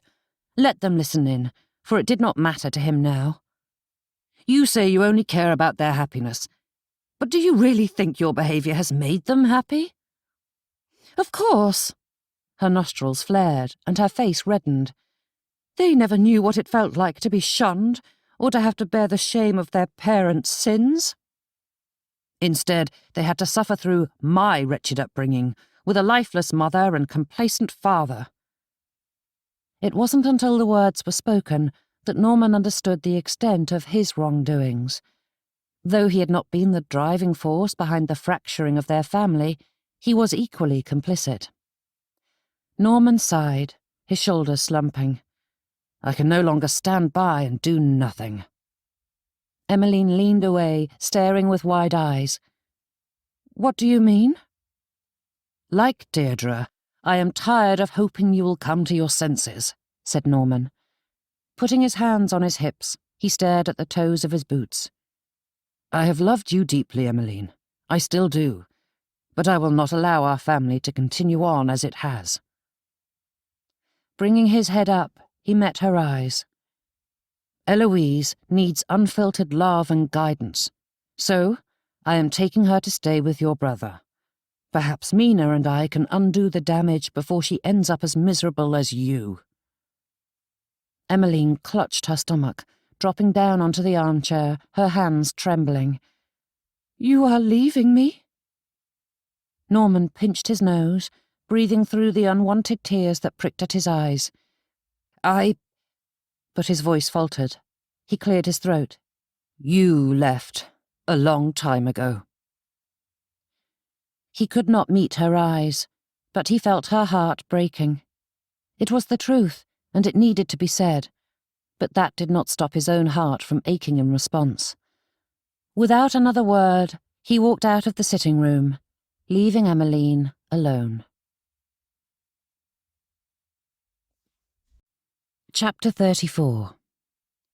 The view from her bedchamber window was unremarkable, and Eloise had never cared for it. She preferred a room overlooking the garden to the gritty, grimy streetscape. But standing there as Lucy packed up the last of her belongings, Eloise ached at the thought of leaving it. She crossed her arms, her eyes tracking each passing coach, the steady hoofbeats of the horse, the flick of the driver's reins. For these past weeks, Eloise had been in such a state of heightened emotion that she was left unprepared for the weighty emptiness that now filled her. Her heart had been strung so tight for so long, and now it had snapped, leaving a void in its place. "Do you have everything, miss?" asked Lucy with a bob. "The footmen are taking your baggage to the coach presently, and your father would like to leave immediately." Giving an absent nod to the maid, Eloise wandered from her room. This was precisely what she had wanted. When her father had announced his plans, Eloise expected elation or victory to fill the hollowness in her chest, but the void only expanded. 2 steps past the library, Eloise paused and turned back to it. With sluggish movements, she went to the armchair, digging out her latest novel from beneath the cushions. It was too big for her reticule, though Eloise tried stuffing it in, nonetheless. Not that it mattered, for she need not hide it any more. Mother would no longer curtail her novel reading. Eloise straightened, glancing over at her mother's writing box atop the side table, wondering why that realization didn't bring her more joy. Her mother's lap desk had travelled with their family for years, but Eloise could not think of a time it had been open and unattended. Mother was known to spend her afternoons scribbling away at it, but the sloped top was always kept locked with her personal papers tucked inside whenever she was away. Yet there sat her quill, ink, and a book. Years' worth of curiosity pulled at Eloise, bringing her to the desk.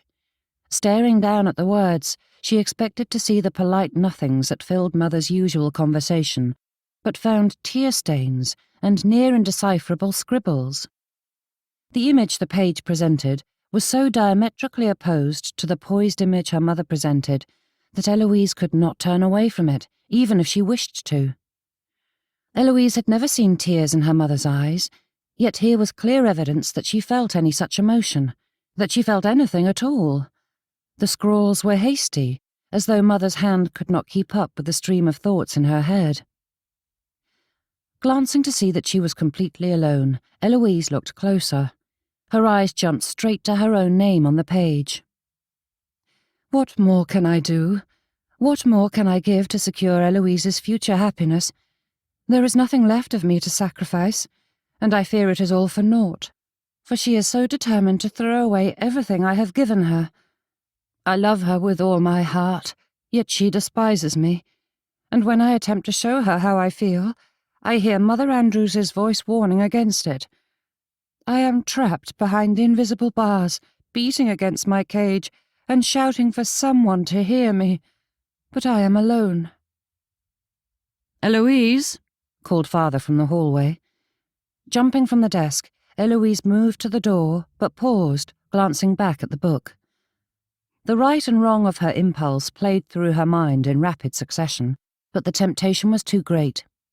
Snatching the journal from the tabletop, she scurried to her father.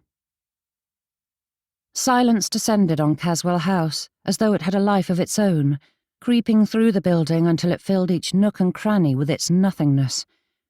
Gripping the edge of the sofa, Emmeline sat as though catatonic, her eyes blind to the world around her. But her ears could not stop hearing the silence. It choked her, stealing her breath. Emmeline had thought to escape those solitary years, but they had only been biding their time. Now they had returned to swallow her whole. A quiver began in her stomach, travelling through her chest and limbs. The parlour door opened, and the footman bowed, bringing over the silver tray with the Hennessy's calling card atop it. Shifting away from him, Emmeline turned her face to the fireplace, so he would not see the evidence of her distress, though she knew it pointless, for the entire staff were well aware of the turmoil in the Andrews household. "We are not at home," she said with a dismissive wave. "But Miss Andrews invited them for tea, Ma'am." "She is not here, and I am not receiving company." She clenched her hands and fought to keep them under control. It wasn't until she heard the door shut once more that she was able to let out a shaky breath. Emmeline's muscles tightened, her body trembling as she tried to hold the fraying bits of herself together. Her breaths were broken, jerking her with each stuttering inhale. Crumpling forward, Emmeline covered her face as a sob broke free. How had she come to this? Life had altered greatly since she had been that solitary child begging for her parents' attention, yet nothing had changed. All alone once more. Emmeline tried to lay hold of some comfort, but there was none to be found. As much as she wished to lay the blame on Norman or Deirdre or any of the others who had abandoned her, a voice from within whispered that it belonged to her. "Do pull yourself together, Emmeline," Mother Andrews's voice snapped at her, and Emmeline felt the phantom rap of the lady's fan against her wrist. But Emmeline did not wish to repress her feelings. Could she not be free to do as she pleased in private? "Don't be so childish, young lady. Such displays are ill-mannered." Pressure built in her head, begging her to let it loose, but Emmeline struggled against the urge. Mother Andrews's presence still lingered in the recesses of her thoughts and heart, looking down her nose in that disapproving manner of hers. Emmeline had to behave, be good, proper. For her children's sakes, she had to stifle her true nature. But Norman's words came to mind, accusing her of destroying her children's happiness, and there was no defence to mount against that accusation. Her children weren't happy, and neither was Norman. She certainly wasn't. Shooting to her feet, Emmeline lunged for a vase sitting on a pedestal by the window. With a scream, she launched it across the room, the porcelain shattering against the wood door. Dropping to her knees, she covered her face as she let the sobs take control of her. Curling up on her bed, Eloise stared at the heavy brocade draping from the canopy. No doubt Aunt Mina was wondering where she was, but Eloise was in no mood to socialise.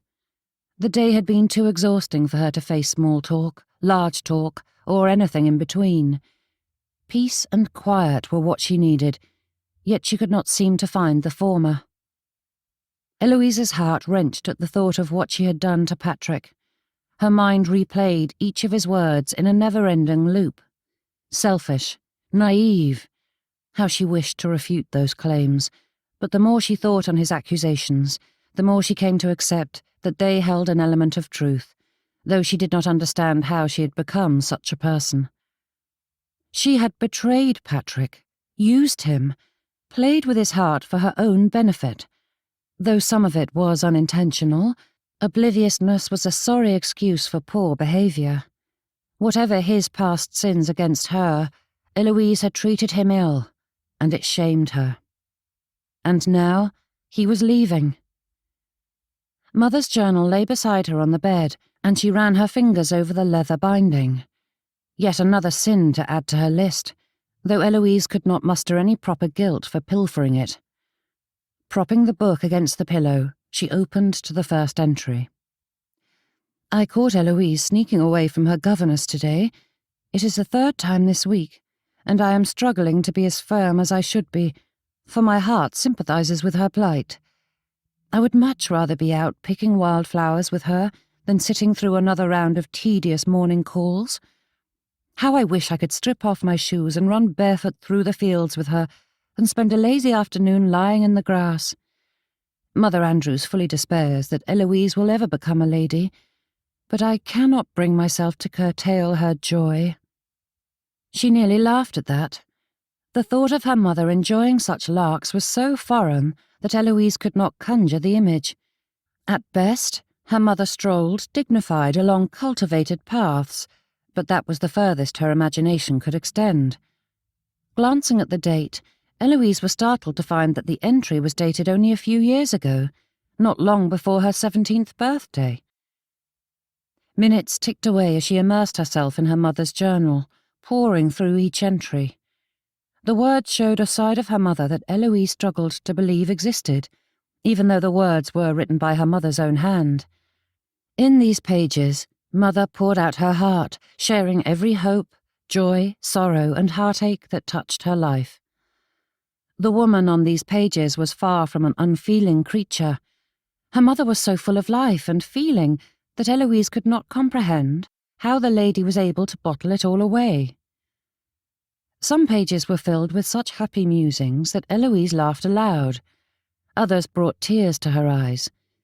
And then she came across one short entry with only 3 words. Joanna is dead. Tears littered the page, soaking through to others, and Eloise's heart broke at the sight of it. That terrible moment they had lost Joanna had caused their family immeasurable pain, yet Eloise could not recall seeing her mother mourn her daughter. Here, among these few pages, her mother opened her heart, and Eloise was desperate to know her better. With a hasty rap, Emmeline knocked on the door. They had not answered the bell, but she would not be turned away. This visit was long past due, and it was time for her to free the words she should have spoken years ago. Hardly waiting for an answer, she struck the door once more. Her fist was coming down yet again when the door opened, and a young maid-of-all-work poked her head out. Before the girl could ask any questions, Emmeline strode in. "What do you think you're doing?" the girl asked. "Tell your mistress I wish to see her." "Let her in, Louise," called a voice from the front parlour. Not bothering to relieve herself of her bonnet or spencer, Emmeline strode towards the sound to find her quarry seated on the sofa. "If it isn't the illustrious Mrs. Norman Andrews." Amelia Kingsley looked up at her daughter with a wrinkled smirk. Emmeline paused, trying to cover the shock she felt. Though it had been 15 years since she had seen her mother, the lady looked as though it had been 30. Her mother tried holding herself erect, but her spine was bowed. The gnarled hands clutching the shawl around her shoulders were shaking, as though straining under that meagre effort.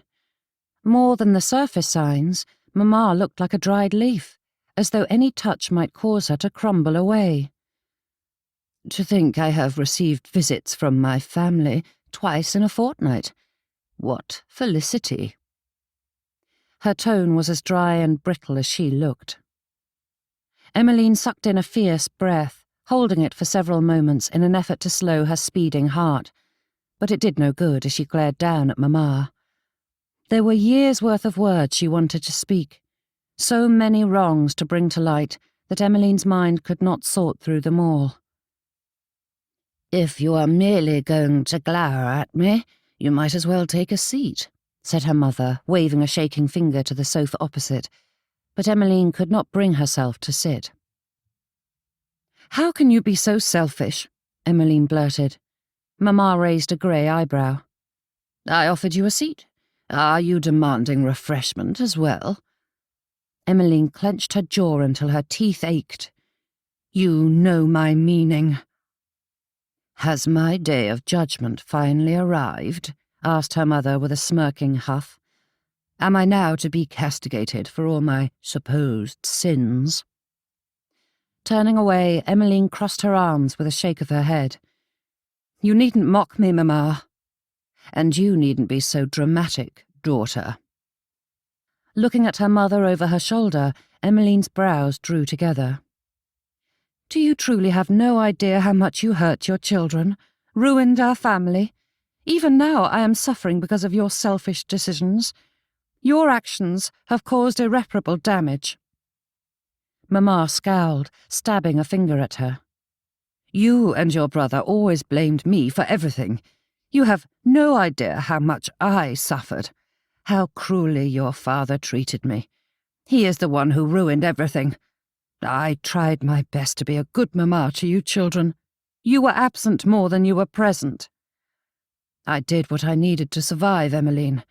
I could not stay in that house and keep my sanity. Did you expect me to waste my life in such misery?" Mamma pulled the shawl closer, turning her gaze away from her daughter. "It is your father who deserves the blame. I tried my best to be a good mother to you children, but your father made it impossible." Emmeline stood there, blinking, as the woman spun tale after tale, citing every hurt and injury she had sustained during her time as John Kingsley's wife. A thought leapt into Emmeline's head, appearing from nowhere and striking with such force that she sunk onto the sofa. As she listened to her mother shift all the blame, Emmeline knew that she was doing the same. Amelia Kingsley may have done harm to Emmeline as a child, but the harm that continued to spring from her broken childhood was the result of her own decisions. Emmeline's righteous anger sputtered, blinking out of existence as she watched her mamma. With that one insight, more came flooding into her mind. A chill ran along Emmeline's spine, and her head spun as though the air had grown thin.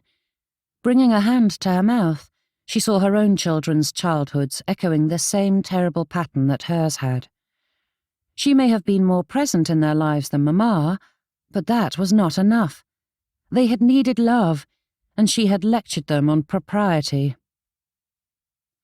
Hindsight brought painful clarity, and Emmeline's heart wrenched and twisted at the price that blindness had cost. Though her heart could not be more different than her mother's, they had followed the same path to the same conclusion. Amelia may have a servant or two, but there was no one else at her side, and the empty silence at Burwell Terrace echoed that which was to be found at Emmeline's home. "Are you unwell?" asked Mamma, with more sympathy than Emmeline had thought possible. Turning red-rimmed eyes on her mother, Emmeline knew what must be done. "I forgive you, Mamma," said Emmeline. The words were both minuscule and monumental, for though few in number, they heralded a mighty change within her, serving as the first steps she had to take on that path. They did not erase all the bitter feelings buried deep in her heart, for they were too ingrained to be so easily dislodged. But they perfectly represented Emmeline's resolve. The past would hold no more sway over her present. "I need no forgiveness. It was your father who ruined all our lives. And if he were alive, I would say the same, for he holds equal blame. Neither of you are victims of your marriage. You each did your part, and I forgive you both." Amelia Kingsley sputtered at that, huffing with indignation, but there was nothing to be gained by speaking further. With a final glance at her mother, Emmeline strode away, feeling a touch lighter when she stepped into the afternoon air. Chapter 35. A soft knock came at her bedchamber door, and Eloise shoved her mother's journal under her pillow. "Yes?" The door opened, and Aunt Mina poked her head inside. "I was wondering where you had disappeared to." Eloise feigned a smile, but she did not sit up. "I'm not up to visiting." Aunt Mina nodded, but did not back away from the doorway. "I understand you've had a trying time of late. I imagine this season has not turned out as you anticipated." Eloise snorted, and her hand shot to her mouth, as though she could cover it up after the sound had been let loose. Aunt Mina shut the door and came over to stand beside the bed. "One of the best comforts for a broken heart is a good chat," said Aunt Mina, nudging Eloise over so she could sit beside her niece. Leaning into Aunt Mina, Eloise laid her head on the lady's shoulder. "And when have you ever had your heart broken?" This time it was Aunt Mina who scoffed. Lifting her arm, she brought it around Eloise's shoulders. "I've had my fair share, young lady, and sometimes one merely needs a listening ear." Opening her mouth, Eloise was startled when a great heaving sob emerged. Aunt Mina wrapped her arms around her, holding the girl as she cried. When words were finally possible, the whole story spilled out in a flood, and Aunt Mina quietly rocked her as Eloise released it all. "Everything is ruined," cried Eloise, the words broken between jerking breaths. But Aunt Mina chuckled at that declaration. Jerking out of her aunt's hold, Eloise glared at her. "My life has fallen to pieces, and you are laughing at me." "Dear heart, I apologize," she said with a spark of humour in her gaze. "I am not laughing at the pain you are suffering. My heart breaks for you, but even you have to admit you are being a tad melodramatic." Eloise threw her arms wide. "But everything is ruined, and I cannot see how to fix it." Aunt Mina reached forward and took Eloise's face in her hands, drawing the girl's attention to her. "Indecisiveness is at the heart of your troubles, and it is time for you to decide what you want. If you wish to repair things with your mother, then do so. If you wish to be with your Mr. Lennox, then act on it. Choose a path, and fight for it, dear heart." "And how do I choose?" Eloise whispered, her chin trembling. "Neither I nor anyone else can tell you that," said Aunt Mina, taking Eloise's hands in hers. "But give no heed to your sister's opinions about husbands and marriage. When people speak about life in such absolute terms, it says more about their experience than reality." With a sigh, Aunt Mina shook her head. Lucinda was never romantic, and she treated marriage like a business arrangement. Thus, her relationship with her husband is that of financial partners and has no sentiment behind it. I can attest that a husband's attentions are anything but a burden when there is a foundation of love and devotion. Eloise's thoughts travelled back to the kiss she had shared with Patrick. Though it had started as a means to an end, it had grown into something far more, and her heart fluttered at the memory of his touch. Aunt Mina smiled. "Lucinda's truths about marriage are incompatible with my experience. From the moment my husband gave me his heart, he has been true to me in every sense of the word. Every day, Simon shows me in little ways how much he adores me still, and I know many others with similarly loving marriages. Happiness in marriage is not an anomaly." The truth of her aunt's words burned in her heart, expanding until the heat consumed her. Eloise knew it was true, felt it with such clarity that she could not deny it. It left no room for doubt or fear. She could make her marriage as she wished, but it was for her to decide, and Eloise knew what she wanted, and with whom. "But how do I fix it?" asked Eloise, her chin trembling anew as she thought of the sheer disappointment in Patrick's expression at their parting. "He is gone, and I shan't see him ever again." "Melodrama," warned Aunt Mina with a smile, and Eloise tried to stem her tears. "He was right about me, about everything," she said, sniffing. "I have berated my mother for being heartless, but it is I who has been unfeeling towards others." "That's what comes from focusing solely on your own problems, dear heart." Aunt Mina's smile turned sad. "We all have a tendency towards self-absorption. It is part of human nature. But the first step to overcoming it is to recognize the issue." Wiping at her eyes, Eloise asked, "And what is the next step?" Aunt Mina patted Eloise's cheek, and her smile widened. "You are a bright girl, and I'm sure you know what it is." There was a lightness to Emmeline's step as she descended the coach and climbed her doorstep. Isaacs greeted her, taking her things in silence, which suited her as she had much on her mind. There was a warmth in her heart and looseness to her limbs as a thrum of bright energy filled her.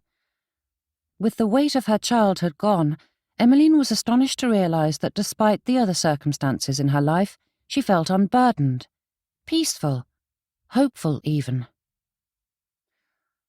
Clutching the edges of her skirt, Emmeline crossed the entry to the stairs. A tinge of regret discoloured the brightness of the sun coming in through the entry windows, as she realized she had willingly carried those heartaches for so long.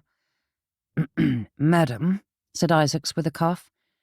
Emmeline stopped on the bottom stair and turned to the butler. "I feel I should tell you that Mr. Andrews has returned. He is in his bedchamber." Snapping around, Emmeline hitched her skirts, hurrying up the stairs in a manner that would have made Mother Andrews faint. Ignoring the maid, gaping as she sped by, Emmeline did not slow until she arrived at Norman's door. She touched the door handle and faltered. Instead, she drew her knuckles to the door, but paused again. Gripping the knob once more, indecision caught her as she tried to think of how she should approach him. "Is someone there?" he called. Taking a steadying breath, Emmeline opened the door. Norman stood at his armoire, pulling open the drawers. Sparing her no more than a passing glance, he said, "I forgot a few things." Clasping her hands in front of her, Emmeline gnawed on her lip as she watched him. That same stubborn lock at the crown of his head stood up in an awkward fashion, and Emmeline smiled at it. Mother Andrews had despaired over its unruliness and insisted he keep his hair shorn, but Emmeline was glad to see it shaggy. It was adorable and so thoroughly appropriate for Norman, and even more so with the flecks of grey colouring his black locks. "I am sorry, Norman," said Emmeline, feeling no need to prevaricate. "I've driven so many wedges between us, and I cannot think how to undo all the damage I've done." He paused, turning away from his work to look at her. His dark eyes watched her, and her heart broke at the distrust she found there. "You were right," she said, her voice hitching. Emmeline stepped forward, but stopped herself, as there was no welcome in his expression. Opening her mouth, she tried to explain it all, but there were so many thoughts clogging her thoughts that it was difficult to grasp a single one, let alone articulate it.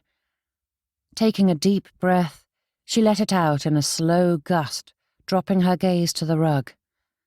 Her eyes traced the gold vines and flourishes as she sorted through her words.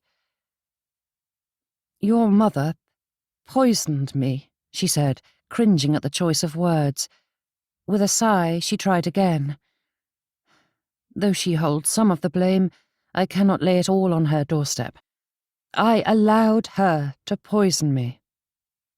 Emmeline put emphasis on that culpable word, for she knew she could not hide from the consequences of her actions any longer. "I remember visiting Simon just after he married Mina," said Emmeline, her hands clenching together. No matter how many times she ignored me, I was still so desperate to ingratiate myself to my mother. I always knew she doted on Priscilla, but foolishly thought if I spent enough time with her, she might love me as well. Emmeline sighed, her hands now gripping the sides of her skirts. There was that family Priscilla invited as well, and Mamma positively doted on the wife. My own mother could hardly spare more than a passing glance in my direction, yet she immediately took a stranger under her wing. I realized Mamma only cared for those who were like her. Priscilla had become what she needed to be to earn our mother's affection, but I refused to pay that price. The world around her blurred, and a tear trickled down her cheek. I didn't realize Mother Andrews did the same to me. I feel so blind for not seeing how she twisted my affection to make me into her mirror image. I thought I was doing what was best for my family, but Her voice broke, and she swallowed back the tears. I ruined it. I ruined us. That was all she could get out before the tears overtook her, and Emmeline's head dropped lower, her shoulders heaving with her jagged breaths. Norman's arms came around her, and Emmeline clutched him, burrowing into his hold until he surrounded her. He murmured soft things, rubbing her back as they stood there, entwined together. Lifting her head, Emmeline's watery eyes met his. "Can you ever forgive me, Norman?" His heart had already melted at the sight of her standing so broken before him, but when his beloved's pained eyes pleaded with him, Norman knew it would take a heart of steel to refuse such an earnest petition. Bringing one hand up, Norman brushed back a lock of her hair, tucking it behind her ear, his fingers grazing her cheek. "Emmeline, that is all I have ever wanted," he said, tears pricking at his eyes. Her lips quivered, great teardrops hanging on her lashes as her eyes begged for his love and acceptance. For all her 50 years of age, she looked very much like the lost and heartbroken girl he'd met in a darkened corner of a ball. Even with the troubles they'd suffered, her stumbling into his life was the greatest stroke of luck fate had ever dealt him. Norman leaned in, his lips hovering above hers, the whisper of her skin brushed his, yet he did not move. He waited, watching to see if she would rise to meet him. There was the barest breath of a pause before Emmeline pressed her lips to his. His heart pounded in his chest, and he felt the flutter of hers. The scent and feel of her in his arms took possession of him, filling every thought and feeling. This was what he wanted, his wife, his lovely, kind-hearted Emmeline. The relief it brought, and the passion it stoked, nearly brought him to his knees, but he forced his legs to keep them upright, as years of emotional and physical solitude made themselves manifest in their embrace. Then Emmeline shoved against him, sending him back a few steps as she wrenched herself out from his arms. Norman's foggy thoughts took several moments before he noticed the maid standing in the doorway, holding an armful of linens. The girl's face blazed red, and she bobbed, disappearing with all haste. His breaths came in heavy pants as Norman stared at his wife's back. Emmeline patted at her hair and dress in that horrid fashion of hers, and the softness and warmth in his heart fled as quickly as she had. Nothing had changed. Turning on his heel, Norman stormed out of the bedchamber. Emmeline called after him, giving more empty apologies and promises, but she had shown her true colours. This was nothing more than another false hope, a brief, shining light snuffed out. Norman couldn't love on Emmeline's terms any longer. Chapter 36. "Breathe, Eloise," said Aunt Mina, patting her niece's hand as the coach came to a stop before the townhouse. Glancing out the window, Eloise wasn't certain she could. She clutched the hat box in her lap, nibbling her lip. But what if they closed their door to me too? It was difficult enough being denied by the Lennoxes. I cannot stand to have Kitty do the same. How am I ever to make things right if no one will give me the opportunity? "Be patient," said Aunt Mina before leaving the coach. When Eloise followed, her aunt took her by the arm and led her up the steps. "Mending broken trust can take time, but it does no good to surrender without trying, though I do find that a peace offering helps." With said peace offering in one hand, Eloise placed a steadying hand on her middle and nodded. Their calling cards were accepted, and the door was not slammed in their faces, which she thought must be a good sign, and that hope rose even further as they were welcomed into the sitting room. However, her heart dropped when she saw Kitty sitting on the sofa, avoiding Eloise's gaze. Balancing a sketchbook on her lap, Kitty focused on the movements of her pencil as Eloise sat beside her, placing the hat box on the floor. "Mrs. Hennessy, it is a pleasure to meet you at last," said Aunt Mina. "Eloise has told me so much about your family, and I have been quite eager to make your acquaintance." The lady's eyebrows rose, her gaze darting over to Eloise and back to Aunt Mina. "That is kind of you to say." Turning to a grand bouquet on the far side of the room, Aunt Mina said, "How lovely. Did you do those yourself? I adore arranging flowers." With a few prompts, Aunt Mina had Mrs. Hennessy manoeuvred over to the vase, where they launched into a discussion of their mutual interest, leaving Eloise and Kitty with a relative amount of privacy. "Kitty, I'm so terribly sorry for the way I have behaved," said Eloise, her hands twisting in her lap. "Nonsense, Miss Andrews. It is of no consequence," said Kitty. The formal address pricked at Eloise's heart, though she could not blame the girl for using it. "I did not mean to be so callous towards you or your situation." The word stumbled and tripped its way past her tongue. It was far too light a description for what had happened to poor Kitty, but neither did Eloise feel it appropriate to address the young lady's past in too direct a manner. Kitty's pencil paused, and her eyes swung up from her page to meet Eloise's. "I've been an abominable friend," Eloise continued, "and I wish to beg your forgiveness." "You were quite a good one at first," said Kitty. But Eloise shook her head. "Even at my best I was focused on myself. I am ashamed to realize how little I know about you, for I never took the time to ask. I simply rambled on about my own heartaches." Kitty opened her mouth as though to disagree, but her eyes drifted away, and she sat there mute for a moment before closing it again. With a shake of her head, she replied, "There is nothing to forgive, Miss Andrews. I am grateful for the kindness you've shown me the past few weeks.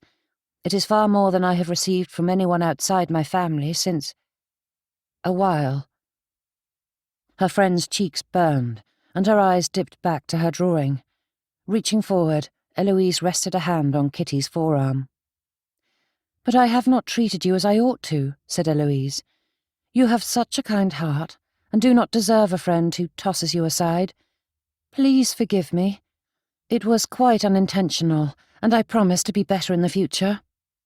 Kitty peeked at her from the corner of her eye, and Eloise hoped it was a good sign while she steeled herself for what needed to be said. "Though I do not wish to dredge up that which is painful, I must expressly apologize for my behavior with Mr. Goldsmith.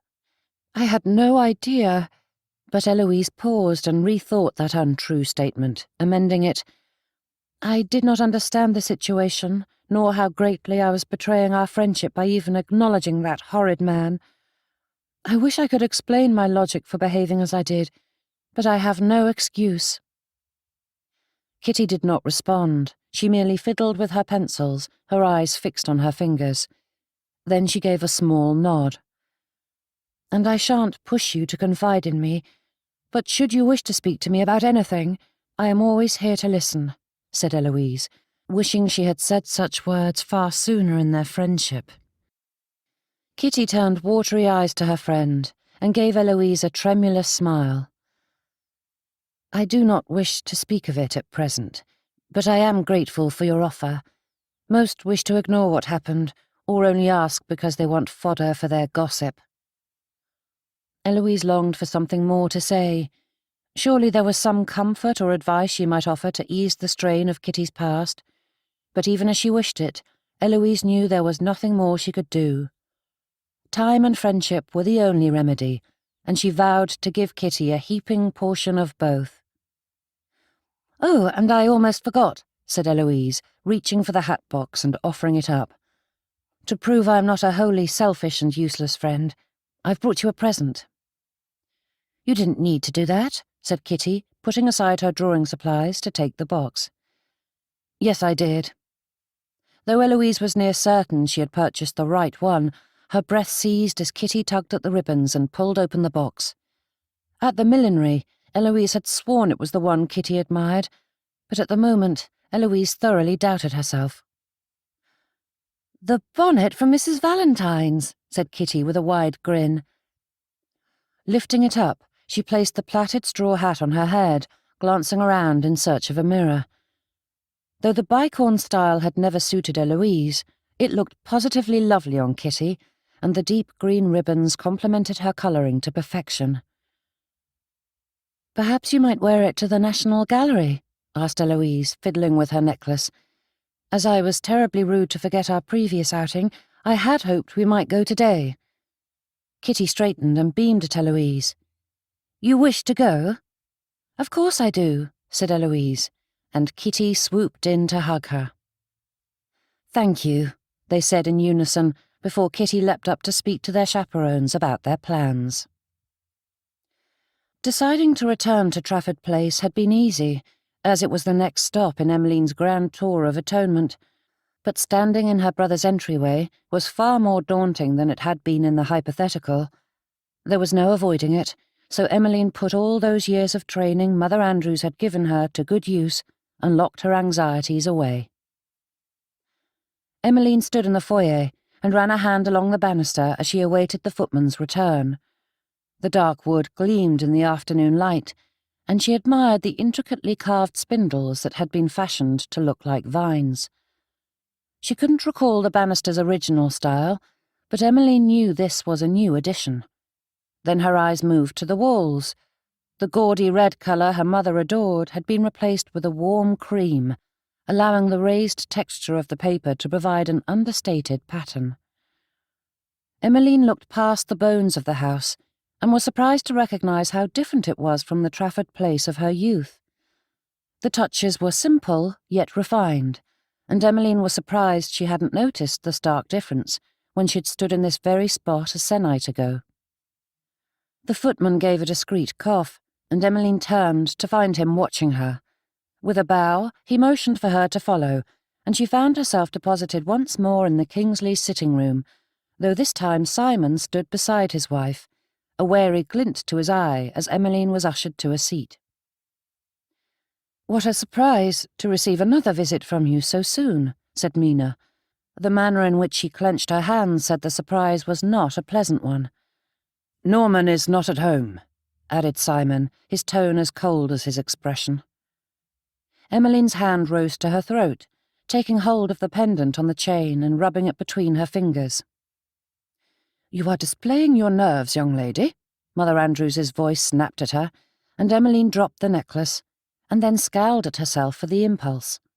Like a well-trained dog, she still jumped to follow the commands of her master. With each, it became clearer just how lost she had been, for her actions and words were not her own. Straightening, Emmeline reached again for her necklace and ignored the frisson of panic that accompanied such blatant disobedience. "I did not come to speak to Norman," said Emmeline. No, those restrictive instincts had made certain that her husband would not welcome a visit from her at present. "I am here to see my daughter." Taking a strengthening breath, Emmeline added, "And you."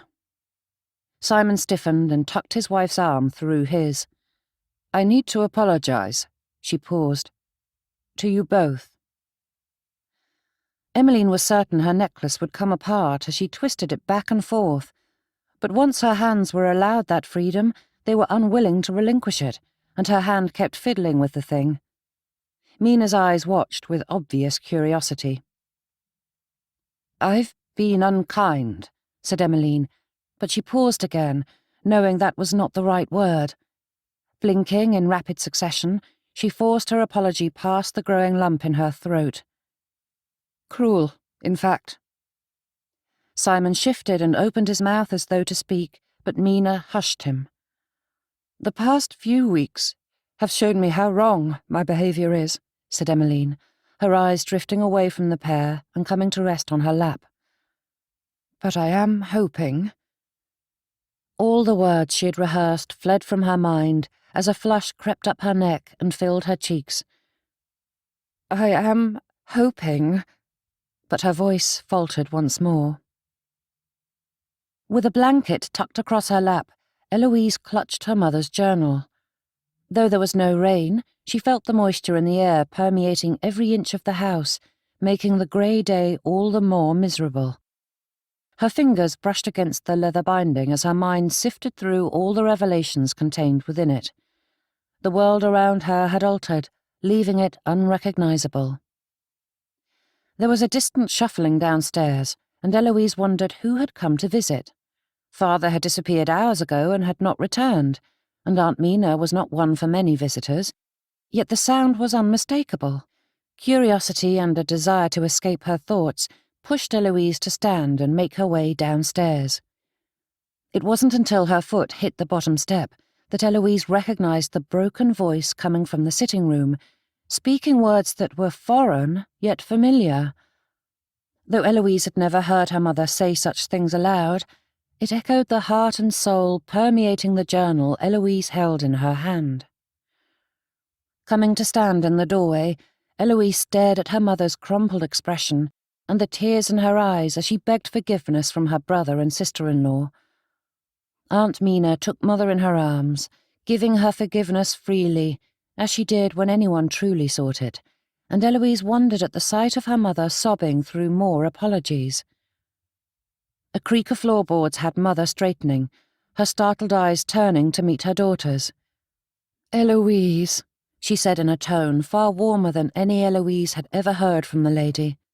Getting to her feet, Mother stepped closer, her hands wringing and gaze pleading, which made Eloise keenly aware of the fact that she held her mother's pilfered journal in her hands.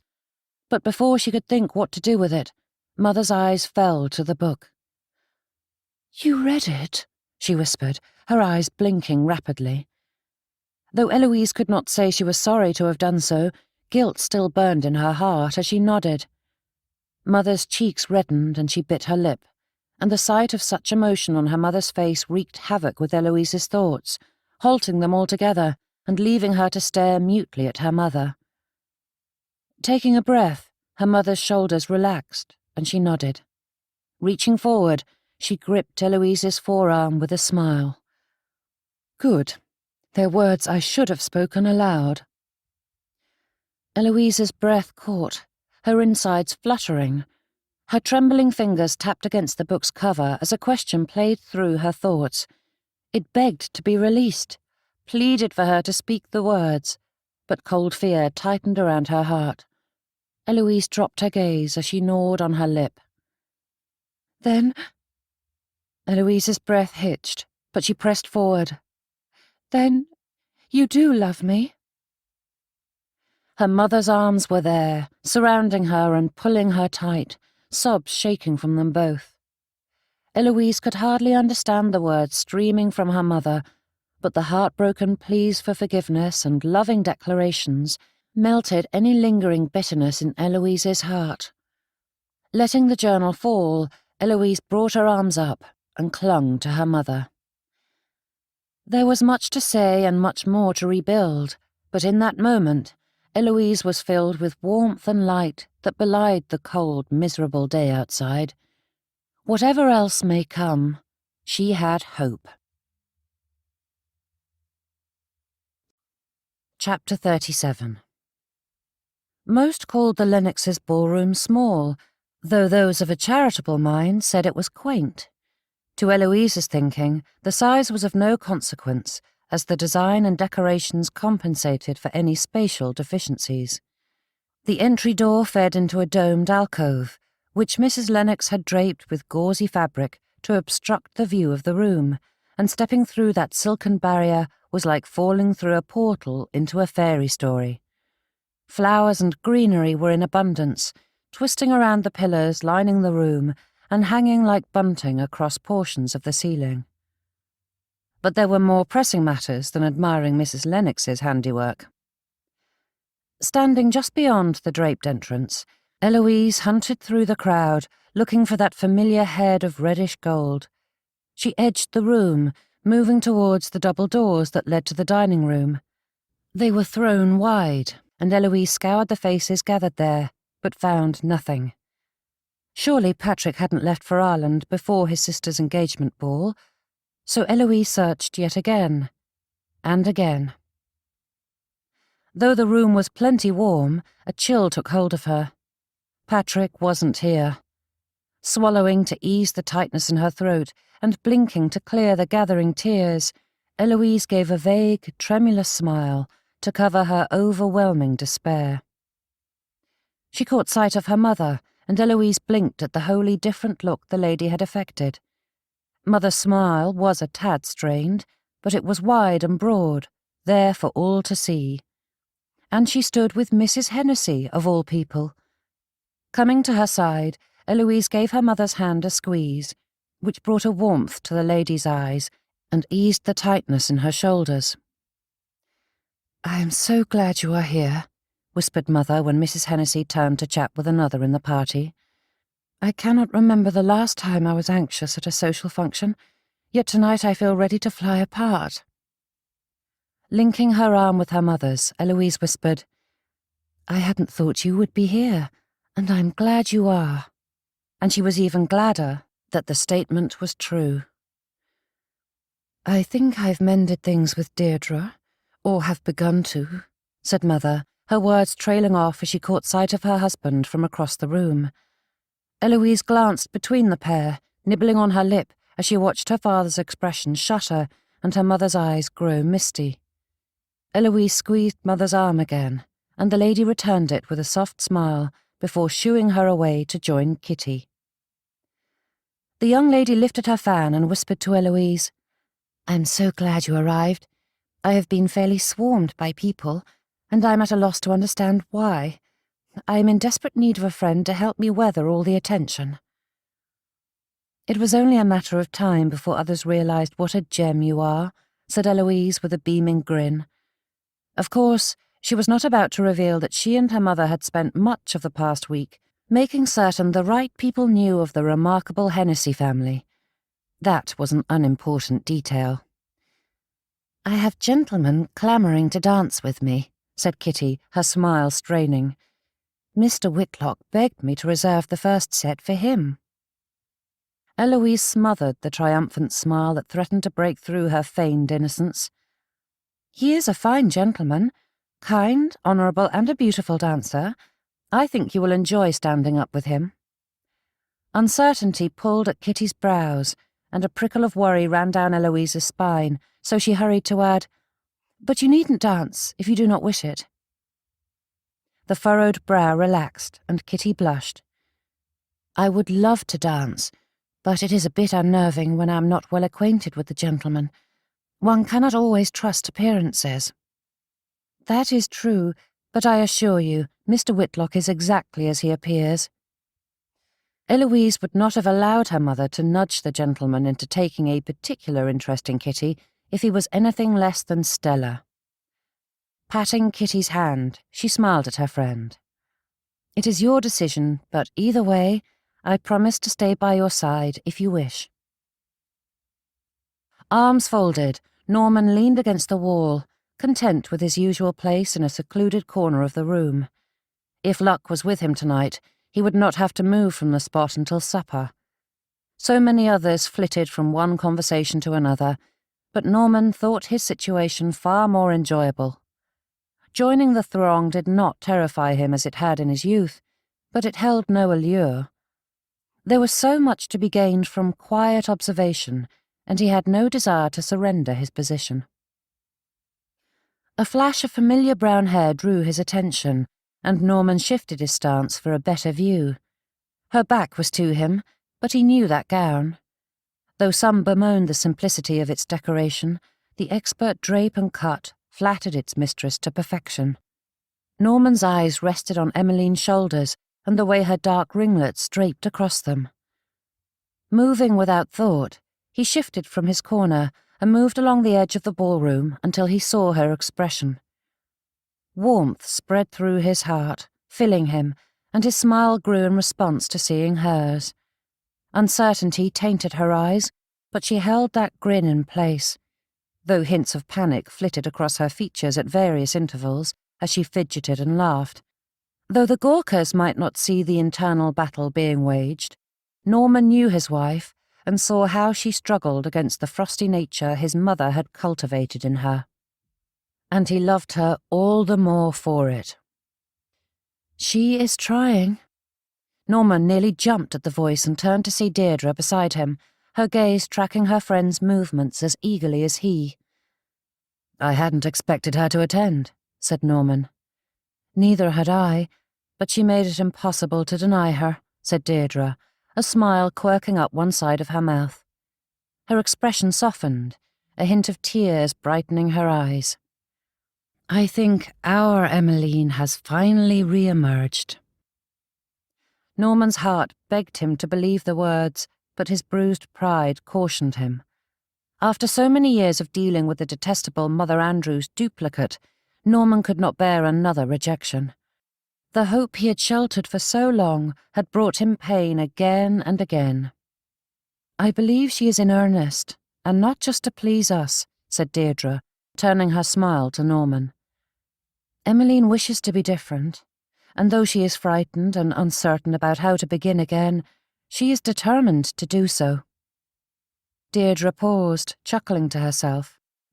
"When she arrived at my home to beg forgiveness, I refused to see her. And do you know what she did?" Norman didn't bother answering the question, for he knew Deirdre wanted to tell him the answer as much as he wanted to hear it. "She banged on my door for a full 10 minutes, and when that did not work, she sat on my doorstep and would not move until I relented." Deirdre shook her head, glancing over at her friend again. "It was the Emmeline I knew sitting there. Though it embarrassed her to be seen by everyone passing, and it was at a time of day when there were many of her acquaintance out and about, she did not move until I opened the door." Pursing his lips, Norman watched his wife, wondering at that behaviour. In their last interlude, Emmeline had made it clear that she still clung to Mother Andrews's horrid example, reverting to that frigid lady between one heartbeat and the next. "Please allow her another chance to make amends," said Deirdre. "Change does not happen overnight, and it will take time for her to fully shed Mother Andrews's control.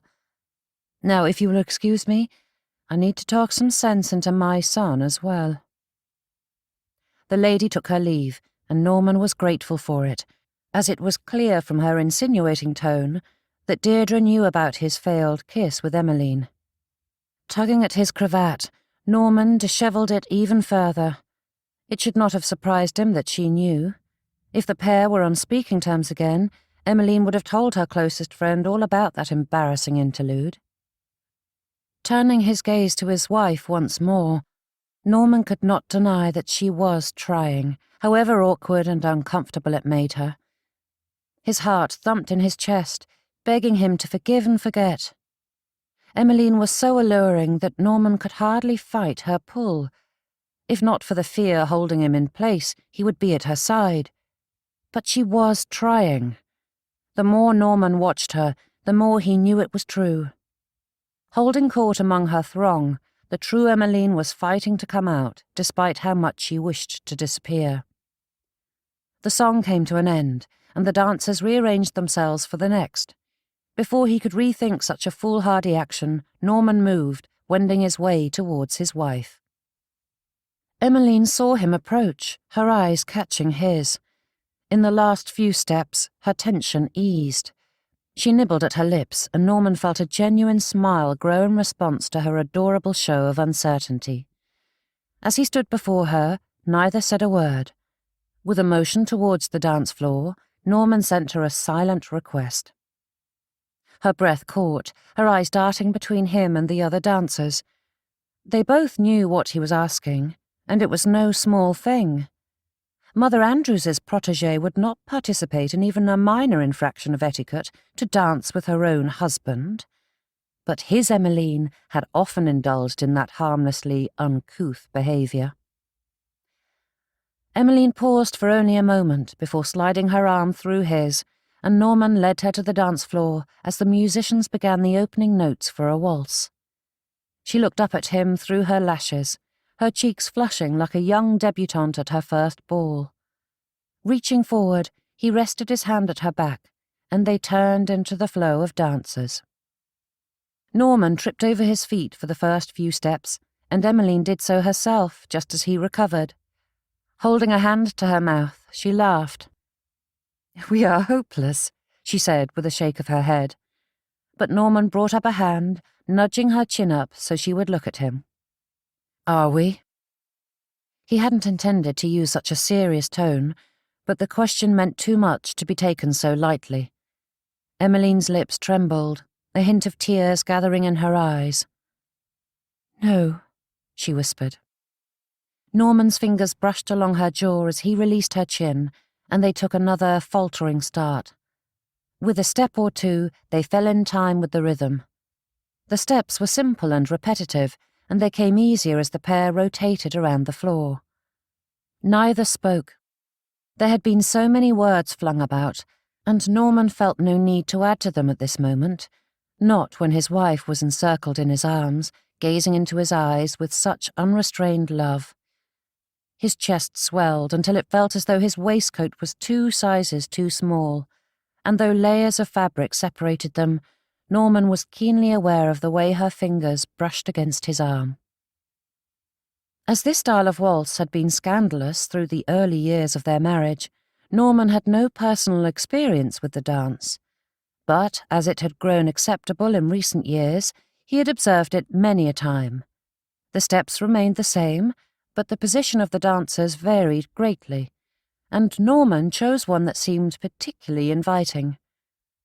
With a shift, he brought Emmeline's arms around to rest on his shoulders until they were standing nearly flush to each other. Her eyes widened for a fraction, but Emmeline did not falter or push away. The blush in her cheeks grew, but the turn of her lips told him it was not shock that had her so flustered. The look in her eyes invited Norman to lean closer, but as much as he longed to touch his lips to hers, he felt no need to push the boundaries of propriety that far. For now, it was enough to hold his wife in his arms as the music enveloped them. His Emmeline. Chapter 38. Leaning against the wall, Patrick hid in the shadowy corner and watched the guests. He plucked his watch from his pocket and calculated how much longer he needed to torture himself before he could make his escape. He had done his fraternal duty by attending the wretched event. Nora could not expect more of him. Patrick glanced at his sister and her new fiancé, who stood arm in arm as they greeted the well-wishers. Though he did not resent the happy glow that filled the air around them, his heart could not take the bitter reminder of his lost love. "It has been a busy week for the Andrews ladies." Patrick jerked upright to find his mother hovering nearby. "I don't know what you mean." Mother scowled at him, the expression so filled with frustration that he half expected her to take him by the ear as she had done to him as a boy. "You've never been good at lying, Patrick." With a sigh, he stopped pretending not to notice her and turned his gaze to Eloise. Patrick had not spoken to her in a sennight, yet she haunted him, an ever-present regret lingering in his mind. He could not get any relief from her, for even if he sought refuge in company, he could scarcely go an hour without someone telling him the latest gossip about the Andrews family, and there was plenty to say about them at present. "I don't know if I can trust this change. It is too sudden," said Patrick as he watched Eloise, seeing the truth of the rumours as she moved about the room with purpose, a few kind words here and compliments there, and she had ensured the Hennessy's new sterling reputation. Yet it was more than that. Eloise spent time among the awkward wallflowers, enticing young men to escort the young ladies onto the dance floor. Then she spent a few minutes speaking with a group of older matrons, even fetching them refreshment when needed. So busy was she that Eloise had yet to stand up with a gentleman of her own, though she seemed not to care, for her smile grew with every small kindness. His heart hammered against his chest as he watched her. This was the Eloise he had known and longed for, but a niggling fear forced him away. "It's best if I keep my distance for now," he said. Mother grumbled something under her breath that sounded suspiciously like a harsh epithet against men before saying, "That is ludicrous." Patrick's shoulders drooped. "I cannot risk losing myself. Would you have me hurt Eloise like that again? Or you and the rest of the family? I do not trust myself." Coming to stand before her son, his mother smiled and placed a hand at his cheek. "You underestimate your strength, Patrick. Standing here with your heart breaking for that sweet girl, are you tempted to take up any one of the many glasses of wine surrounding you?" Casting his thoughts inward, Patrick scoured his mind and heart, and with a jolt of surprise, he found not a trace of longing there. Thinking back on the past week, Patrick realized that no such yearnings had made themselves known since that awful night. "Darling, you will always need to stay vigilant against that temptation, though with time, it will get easier," said Mother. "Closing your heart off is not the solution. Marriage can be a strain, but a good one will make you stronger. That is what you will have with Eloise." Patrick opened his mouth to respond, but his mother would not let him speak. "You can be far too serious and gloomy at times, sweetheart," said his mother. "Like your dear brother, Eloise has such passion and enthusiasm that she lightens your dour tendencies. Even with these difficulties, you have smiled and laughed more in the last few weeks than you have in years." Yet again Patrick attempted to speak, but Mother was in no mood for conversation, for she continued on. "You need her spirit, and she needs someone to balance her flightiness. You need each other." And with a pat of his cheek, she moved away, leaving Patrick far more confused than calmed. Eloise clenched her hands and bit her lips to keep her giddy energy at bay. Turning her gaze from the group surrounding Kitty, she looked out at the ballroom, searching for anyone else to assist. Each kindness added to the lightness in her heart, pushing her to seek out more to do. She remembered this feeling and wondered at how she had allowed it to slip away from her of late. "Miss Andrews?" Her breath caught at his voice, her spine straightening. A rapid fluttering took over her stomach and heart, filling her with a mixture of apprehension and anticipation. Taking a breath to calm her overwrought nerves, Eloise turned to face Patrick. She preferred his everyday attire, but Patrick's finery looked splendid. His tailcoat was a blue so deep that it neared black, the darkness offsetting his light hair, while the hue enhanced the colour of his eyes. Her gaze travelled to his hair and the sadly shorn locks. How she missed his curls. His eyebrows rose, and Eloise flushed as she realised how long she had been staring at him. "Mr. Lennox, I did not know if you would be here tonight." Eloise paused, holding his gaze, though she knew it exposed the longings of her heart. "When I did not see you, I feared you'd already left for Ireland." There was a wisp of hair that curled at her temple, and Patrick's fingers itched to touch it. He had tugged that unruly little lock more times than he could remember, and seeing it resurrected so many memories of their childhood. "I had planned to go, but my family would never forgive me," said Patrick. "I fear I am stuck in London until after the wedding." Her eyes widened with such hope that Patrick's heart warmed in response. "I am very glad to hear that." Giving a quick glance at the others, Eloise took a step closer and lowered her voice. "Patrick, I need to tell you how sorry I am." But her words were cut short when another young lady grabbed Eloise by the arm. "My goodness, what a perfect evening," the girl gushed. "Is it not divine? I am positively enthralled with the decorations, and the food is heavenly." Patrick held in the frustrated sigh that threatened to erupt at the interruption. Eloise's smile stiffened, though she gave no other outward sign as she returned the lady's comments with gusto. "Miss Andrews," said Patrick, "might I speak with you?" The young lady's eyes widened as they darted between the pair. "Did I interrupt something important?" Patrick nearly growled in response, but Eloise patted the girl's arm and gave a polite refusal, though her tone hinted that she was as unhappy as he with this development. "I was just about to ask Mrs. Lennox to dance." The words were out of his mouth before Patrick had time to think them through, and both sets of eyes watching him grew wider, though it took him another few seconds before he realised why. "Miss Andrews, I mean," said Patrick, his pale cheeks burning. His cravat felt ridiculously tight as he struggled to keep his face from bursting into flames. With a few hurried words, Eloise accepted and took his arm, practically dragging him away from that embarrassing scene. Taking their places on the dance floor, Patrick had only a moment to realise that dancing was a wretched idea before they were swept into the fray.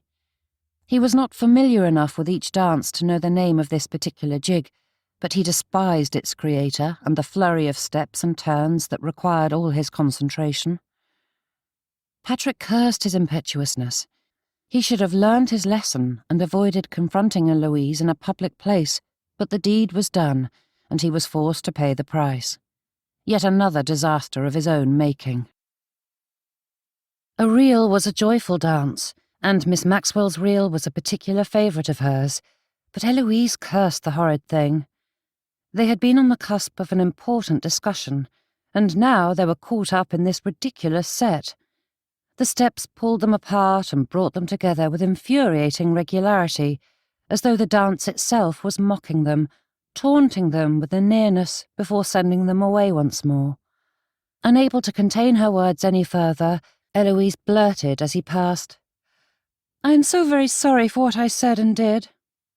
Patrick's gaze jerked from his feet to her, but he was swept away in another turn as he and the lady opposite crossed to the other's place.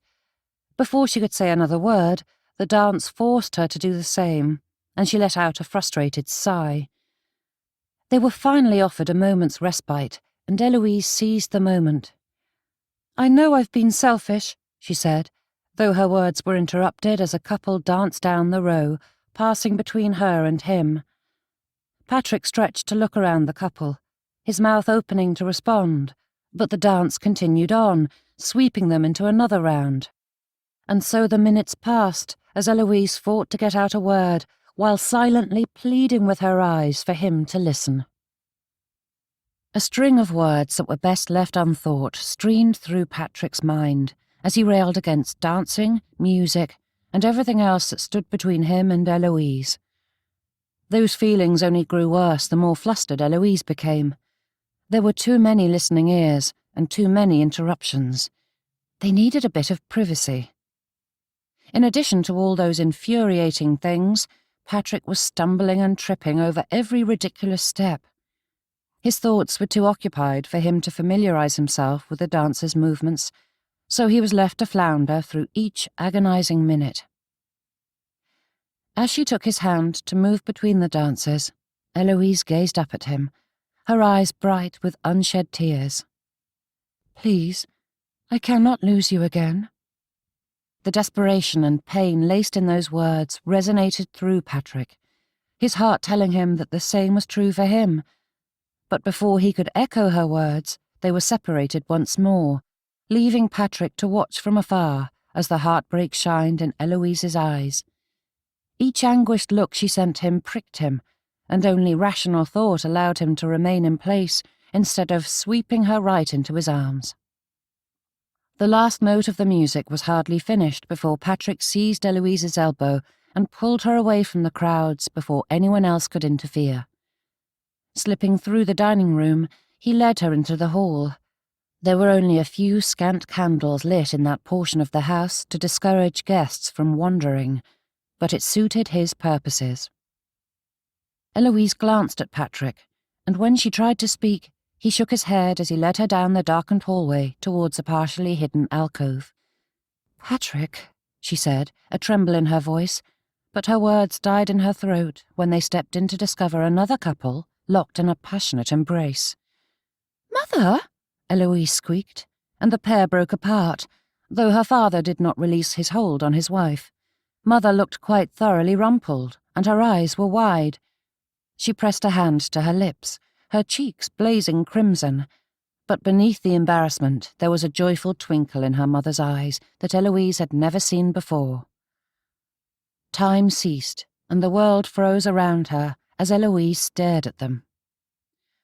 "Pardon us," said Patrick, pulling Eloise back into the hallway as her thoughts tried to comprehend what she had just witnessed. Luckily, Patrick was leading her along, for she could hardly put one foot in front of the other as the shock faded and a twitter of delight coursed through her. Her parents were on the mend. Caught up in that happy realization, Eloise didn't notice that they had stepped into a room until the library door shut behind them. Her heartbeat slowed, thumping in her chest as though there were molasses in her veins. Prickles ran along her spine, spreading through her limbs, and she cast a glance over her shoulder at Patrick. "I would think you'd avoid being alone with me in a library again," said Eloise. The jest was weak, and her voice trembled, but those pathetic words were all that came to mind. Patrick turned a key in the lock before facing her. "Perhaps we might have a bit of peace to speak as we ought to. It is long overdue." Clenching her hands, Eloise fought to keep the tremors under control. "I owe you so many apologies that I do not know where to begin." Her voice caught, and the trembling increased. Eloise knew what needed to be said, but the importance of this moment pressed down on her, setting her thoughts and emotions into an uproar. "I have been cruel to you, Patrick. I was so hurt by everything that happened. In one fell swoop, I lost two of the people I love most in this world, one from an accident and one from his own choice. And then you simply reappeared one day." Eloise shook her head, pressing a hand to her stomach. "That is not important. You were grieving your brother, and no matter what precipitated the past few weeks, there is no excuse for how I behaved." Struggling against the tears threatening to burst forth, Eloise continued, "I am trying to do better, to be better. Is there any hope that you can forgive me? Please tell me I have not ruined it all."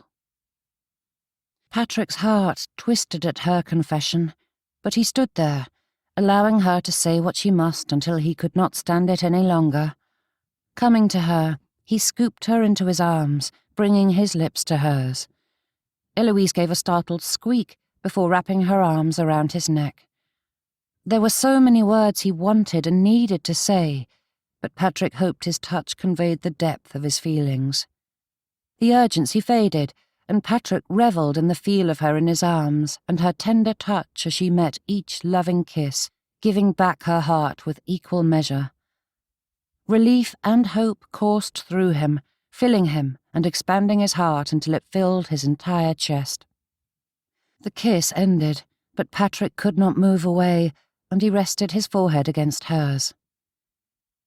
"But do you truly wish to tie yourself to me?" He did not want to say the words and give her any reason to reject him, but Patrick knew they must be spoken. "I have overcome my past, but that does not mean that I am completely free of it. I am trying, but it is a continual fight, Eloise. What if I should fall again?" The fear and pain in his words sent a shiver through her heart and brought a fresh sheen of tears to her eyes. How she wished she had the power to protect him from such things. "Then I shall help you pick yourself back up again." Bringing a hand to his cheek, Eloise brushed a thumb along his scars, gazing into his eyes. "Together we can both be better, Patrick. I trust in that." Closing his eyes, Patrick leaned into her, burying his head in her neck as his arms squeezed her tight against him. "I love you." Eloise ran her finger through the hair at the back of his head before nudging his head up to meet her eyes. Her lips were so close, that they brushed his as she said, "And I love you, my dearest friend." And with that, Eloise pressed her lips to his to seal that pledge with all the love she could bestow. Epilogue. Holbrook, Norfolk, 1 year later. Clutching the letter in her hand, Emmeline leaned back to stare up at the afternoon sun. Insects buzzed through the air, and the birds twittered their happy tunes, while the gentle breezes made the foliage shiver with delight. The heavenly scent of the flowers filled her nose, and the sun above warmed her skin. It was as perfect a day as she could ask for. Emmeline shifted on the garden bench and broke open the seal, unfolding Eloise's latest missive. Her eyes soaked up the words as her daughter laid out all the intricate details of her life. More and more often, Emmeline found herself wondering if it were possible for her heart to burst from joy, for she felt ready to expire from it. "I hear you received a letter from Eloise." Norman's voice announced his arrival just moments before he appeared on the garden path, but when he saw her, he hurried to her side. "What is the matter?" She began to reply, but only the barest squeak emerged. Shaking her head, Emmeline waved away the concern growing in Norman's eyes. "All is well," she finally managed. Tears blurred her vision, her lips trembling. "She is just so happy." Norman gave a relieved chuckle and pulled Emmeline into his arms. Resting her cheek against his shoulder, she sniffled. "Are you?" he asked, his hand running along her arm. "Happy, I mean." Lifting her head enough to meet his eye, Emmeline felt liable to burst into tears again. "More than I could ever deserve, my love." Norman smiled, and the lightness of it wiped away the growing signs of age until he looked precisely like the young gentleman she had met all those years ago. "Good," he murmured. Lowering her head again, Emmeline snuggled closer. "She's asked us to come for the birth." The emotion swelling in her chest made it difficult to speak, but Emmeline managed it.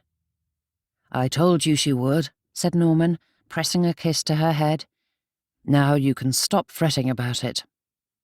"I'm afraid I shall never stop fretting," she grumbled. No matter how she tried, Emmeline could not stop herself from such futile feelings. Norman's chest rumbled with another chuckle. "I know, but I love you anyway."